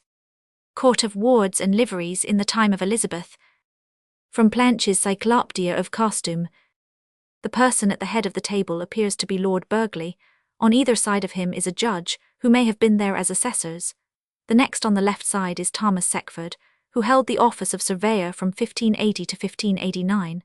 The one opposite may be Richard Kingsmill, attorney from 1582 to 1589. The third on the left side may be George Goring, receiver general from 1583 to 1593.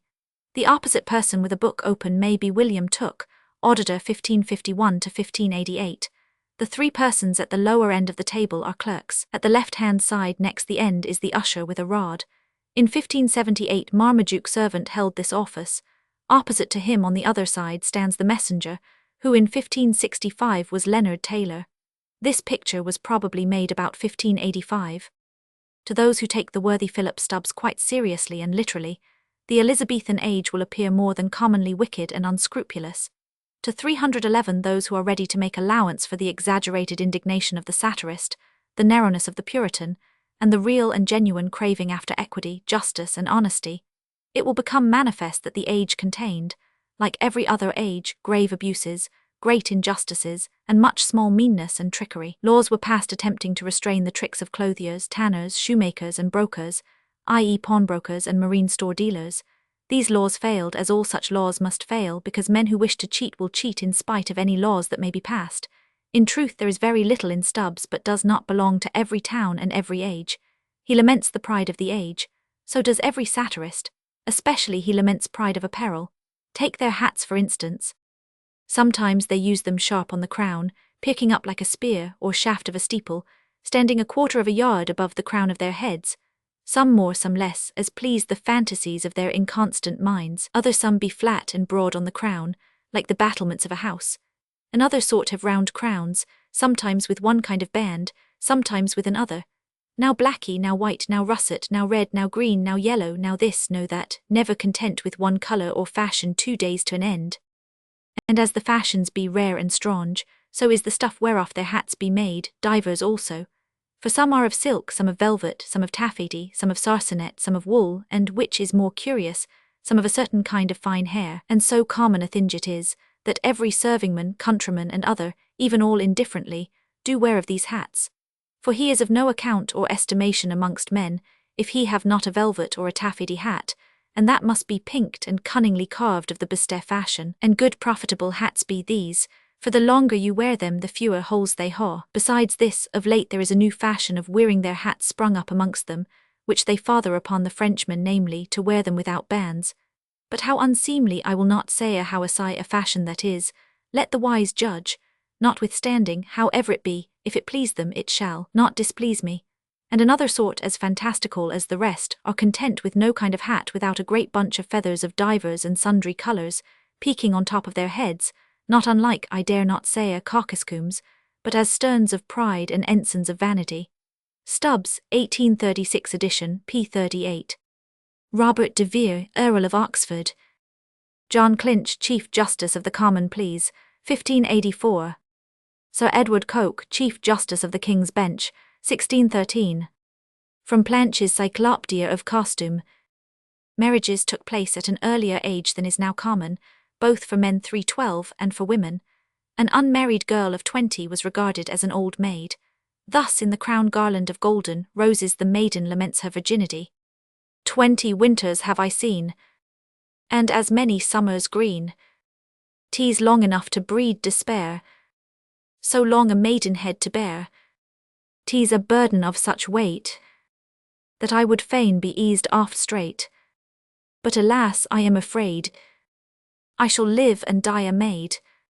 The betrothal took place 40 days before the wedding, a contract of eternal bond of love, confirmed by mutual joinder of your hands, attested by the holy close of lips, strengthened by interchangement of your rings, and all the ceremony of this compact, sealed in my function by my testimony.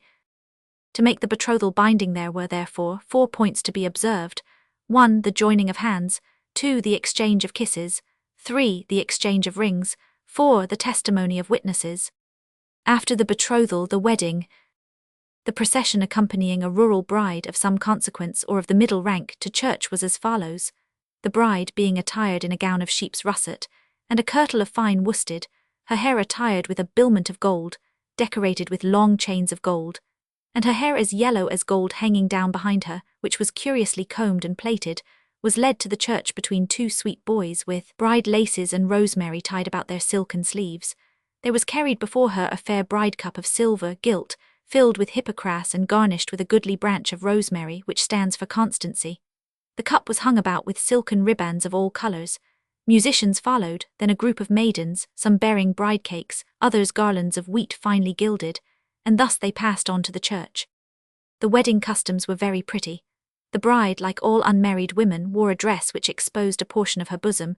You may see how far the exposure went by looking at any portrait of Queen Elizabeth. She wore her hair flowing. Some girls married very early, even at 15, which was considered quite old enough to undertake the duties of a wife.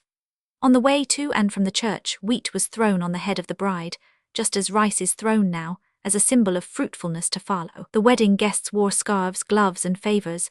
Cake, the bride cake, was taken to the church and distributed after the ceremony. Brooches were also given to the young men and maidens present. Then the cup of wine was sent round, the knitting cup or the contracting cup, and then carrying in her hand a piece of gilt rosemary, the bride led the way home, where for 3 days festivities, masques, mumming, music, dancing, feasting, and drinking were carried on.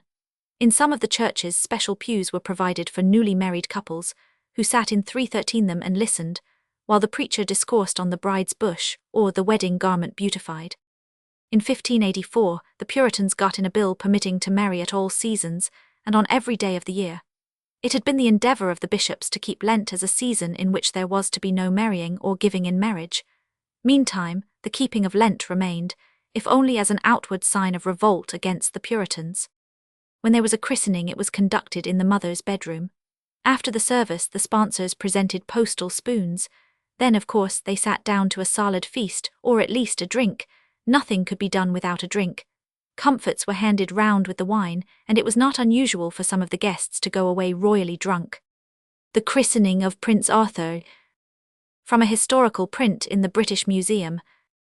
An example of a marriage feast is that of one Coke, citizen, with the daughter of Mr. Nichols, master of London Bridge. My Lord Mayor and all the aldermen with many ladies and other worshipful men and women were present at the wedding. Mr. Bacon, an eminent divine, preached the wedding sermon. After the discourse the company went home to the Bridge House to dinner, where was as good cheer as ever was known. Stowe says so, and he knew very well, with all manner of music and dancing, and at night a masque till midnight. But this was only half the feast, for next day the wedding was again kept at the Bridge House with great cheer. After supper more mumming, after that more masques. One was in cloth of gold, the next consisted of friars, and the third of nuns. First the friars and the nuns danced separately, one company after the other, and then they danced together. At a funeral the mourners first assembled at the house where lay the coffin. Here the clergyman made a speech on the virtues of the deceased. On the 314 coffin stood a jug or pot of wine which was passed round as a loving cup. Then every one laid branches on the coffin, money was given to the children, to the mourners ribbons, scarves and gloves were distributed, rosemary was laid in the coffin and placed in the mourners' hats, As for what followed, we may take the funerals described by Mackin. First, the company to which the deceased belonged attended in their livery. The company of clerks attended the funerals of the better class and sang over the grave. Black gowns were given to as many poor men and poor women as the condition of the deceased permitted. When a great citizen died like Master Hussey, squire and a great marchand Ventura and of Muscovia and haberdasher, he was followed by 100 mourners. He had 5 pennons of arms and a cart armour, and 2 heralds of arms, Master Clarenchucks and Master Somerset. He was attended by the choir of St. Paul's and by the company of clerks. They buried him at St. Martin's, Ludgate Hill. The church was hung with black and with escutcheons of arms. The reader of St. Paul's preached both days. The order and manner of burying in the fields such as died in prison, and namely, of William Weisman. Master Flammock, grocer, who died in 1560, was apparently a Puritan. Many gowns were bestowed by his executors. He was taken to the church without singing or clerks, and was buried with a psalm, after Genevieve, and a sermon. Lady Darbs, the wife of Sir Richard Darbs, was buried with a pennon of arms and 4 dozen and 5 escutcheons. Many black gowns were given. Master Richardson mad the sermon, and the clerks singing, and a dalle of money of Roman 20 nobles, and a great dinner after, and the campaign of the Skinners in their livery. Master Hulson, scrivener, was one of the masters in Bridewell, so the masters of Bridewell attended his funeral with green staves in their hands, and all their children, and there was great singing as ever was heard. And when we have added that after most of these notes occur this passage, and all doomed to the place, there was a great dinner, we have said all that need be said about a civic funeral. One detail is not mentioned by Mackin. This is the custom observed till quite recently in Yorkshire, of hanging a garland or wreath of ribbons in the chancel of a church when a girl died unmarried. This custom had many forms, one or other of which was certainly observed in London. It was considered unlucky to carry away a piece of ribbon. If the wreath dropped to pieces, all the pieces were buried in the churchyard. Persons of distinction continued to be buried within the walls of the church. Some companies and some parish churches still preserve funeral palls which have been presented to them at various times for the use of the members and parishioners. Thus, in May 1848, Mr. William Wancy, Prime Warden of the Fishmongers' Company, exhibited a funeral pall of most beautiful and elaborate workmanship, formed of cloth of gold richly embroidered. This interesting relic has been preserved in the possession of the Fishmongers' Company, having doubtless been originally used at the interments of its more distinguished members. No account of the acquisition of this fine specimen of decoration, or of the precise period when it was executed, has been preserved, and the earlier records of the company were destroyed in the fire of London. Its date may be attributed to the earlier part of the 16th, or the close of the previous century. The designs which decorate the head and foot of the pall are precisely similar, and the 2 sides likewise correspond exactly in design. On the former is presented St. Peter, the patron of fishermen, receiving from the Saviour the keys of heaven and hell. The embroideries on the 2 sides represent St. Peter enthroned, crowned with the tiara, with angels kneeling one on either side, throwing their censers towards him. On each side of this subject is introduced an escutcheon of the arms of the company, with supporters. Nothing can exceed the delicacy of execution displayed in this remarkable specimen of needlework. The countenances are full of expression, and the colours are generally remarkable for freshness and brilliancy. Another funeral pall of great beauty is in the possession of the Saddlers' Company, and has been accurately represented in Mr. Shaw's dresses and decorations. Archaeology, Roman 31. Chapter 4. Soldiers. Soldiers of the period. From Merrick's Inquiry into Antient Armour. By an Act of Parliament, 27 Henry Roman II. 1181, called an Assize of Arms, confirmed and enlarged by 13 Edward I, 1285, every man, according to his estate and degree, was obliged to provide a determinate quantity of such arms and armour as were then in use. 11 constables were provided to see that their arms were correct, and proper persons at stated periods were appointed to muster and train them. Every freeman that had in chattels or rent to the value of 16 marks was to have a coat of mail loricam, a helmet cassidum, a shield and a lance, and so in proportion to his wealth. Another assize of arms was passed 36 Henry Roman III, 1252, and in 1285 the Statute of Winchester. These made some alterations in the qualification and in the weapon. By 27 Edward I, 1298, armed horses were ordered to be provided. The Statute of 4 and 5 Philip and Mary, c. 3, 1537, changed the weapons for those of more modern construction. It also provided that all persons having an estate valued at £1,000 or more should, after the 1st of May 1558, keep 6 horses and 10 light horses, with furniture etc. by the 33 Henry VIII. c. 5. Commissioners were appointed to see that the inhabitants of cities and boroughs were properly provided with arms etc. Thus cities, according to their wealth or position, were obliged to have ready so many trained men. In 1335, the city of London provided 25 men in arms and 500 archers for the war against France. In 1360, 1,400 to serve in France. Henry VIII called upon the city to supply him with 1,500 men in July 1545. The French threatening the Isle of Wight, on the 4th of August 1545, the citizens sent 1,000 soldiers to Dover. In 1557, Queen Mary caused a levy to be made of 1,000 horsemen, 4,000 footmen, and 2,000 pioneers, to assist Philip of Spain against the King of France. In 1558, another was made to protect Calais, and in 1560 another to assist the Queen's troops against the French, who were besieging Leith in Scotland. In 1562, a large number were sent to serve at Havre de Grace. Orders were received from the Council in 1578 to keep 2,000 men in readiness. The Lord Mayor, in 1580, issued a precept assessing the companies for providing and furnishing 1,000 men. The Stationers' Company had to provide 20 men, 13 shot and 7 pikemen.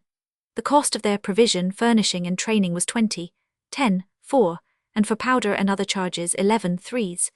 In 1585, 4,000 men with armour, ensigns, drums, fifes and other furniture for the wars, the greater part being shot, mustered at Mile End 14th April, and were reviewed by Queen Elizabeth 18th May. In 1596 the city twice raised, in less than 12 hours, 1,000 men, completely armed, for the relief of the French, besieged by the Spaniards in Calais. In 1589, 1,000 men were provided, fully equipped, to assist in placing Henry of Navarre on the French throne.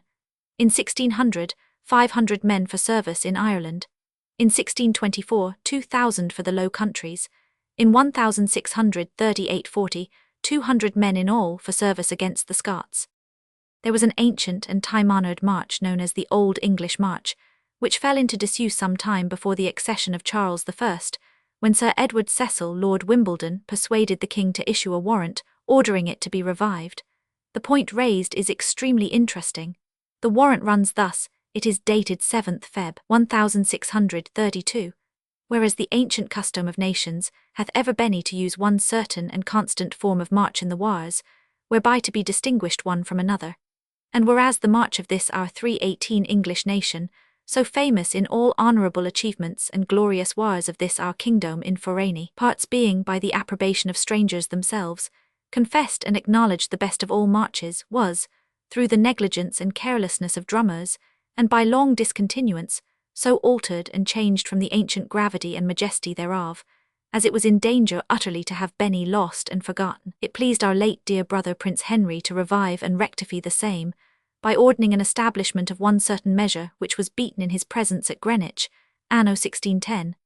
In confirmation whereof, we are graciously pleased, at the instance and humble suit of our right trusty, etc., Edward, Viscount Wimbledon, etc., to set down and ordain this present establishment hereunder expressed, willing and commanding all drummers within our kingdom of England and Principality of Wales, exactly and precisely to observe the same as well in this our kingdom, as abroad in the service of any foreign prince or state, without any addition or alteration whatsoever, to the end that so ancient, famous, and commendable a custom may be preserved as a pattern and precedent to all posterity. Yeomen of the Guard, time of Henry VIII. E. Gardner's Collection. About the time of Henry VII we first find mention made of coat and conduct money, a clothing allowance and subsistence for men on joining the army, which was sometimes advanced by the counties where the men were raised, to be afterwards repaid by the government. These charges varied according to the times. In 1492, the conduct money was calculated at the rate of 6d. For every 20 miles each soldier should march to be reckoned from his residence to the place of joining the army, each soldier to swear to the number of the miles marched by him. In 1574 it was fixed at a halfpenny per mile.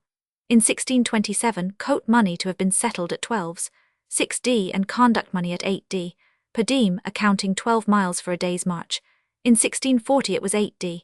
per diem, but the day's march was not less than 15 miles. In dress and weapons, armour had not yet disappeared, but it was much less cumbrous.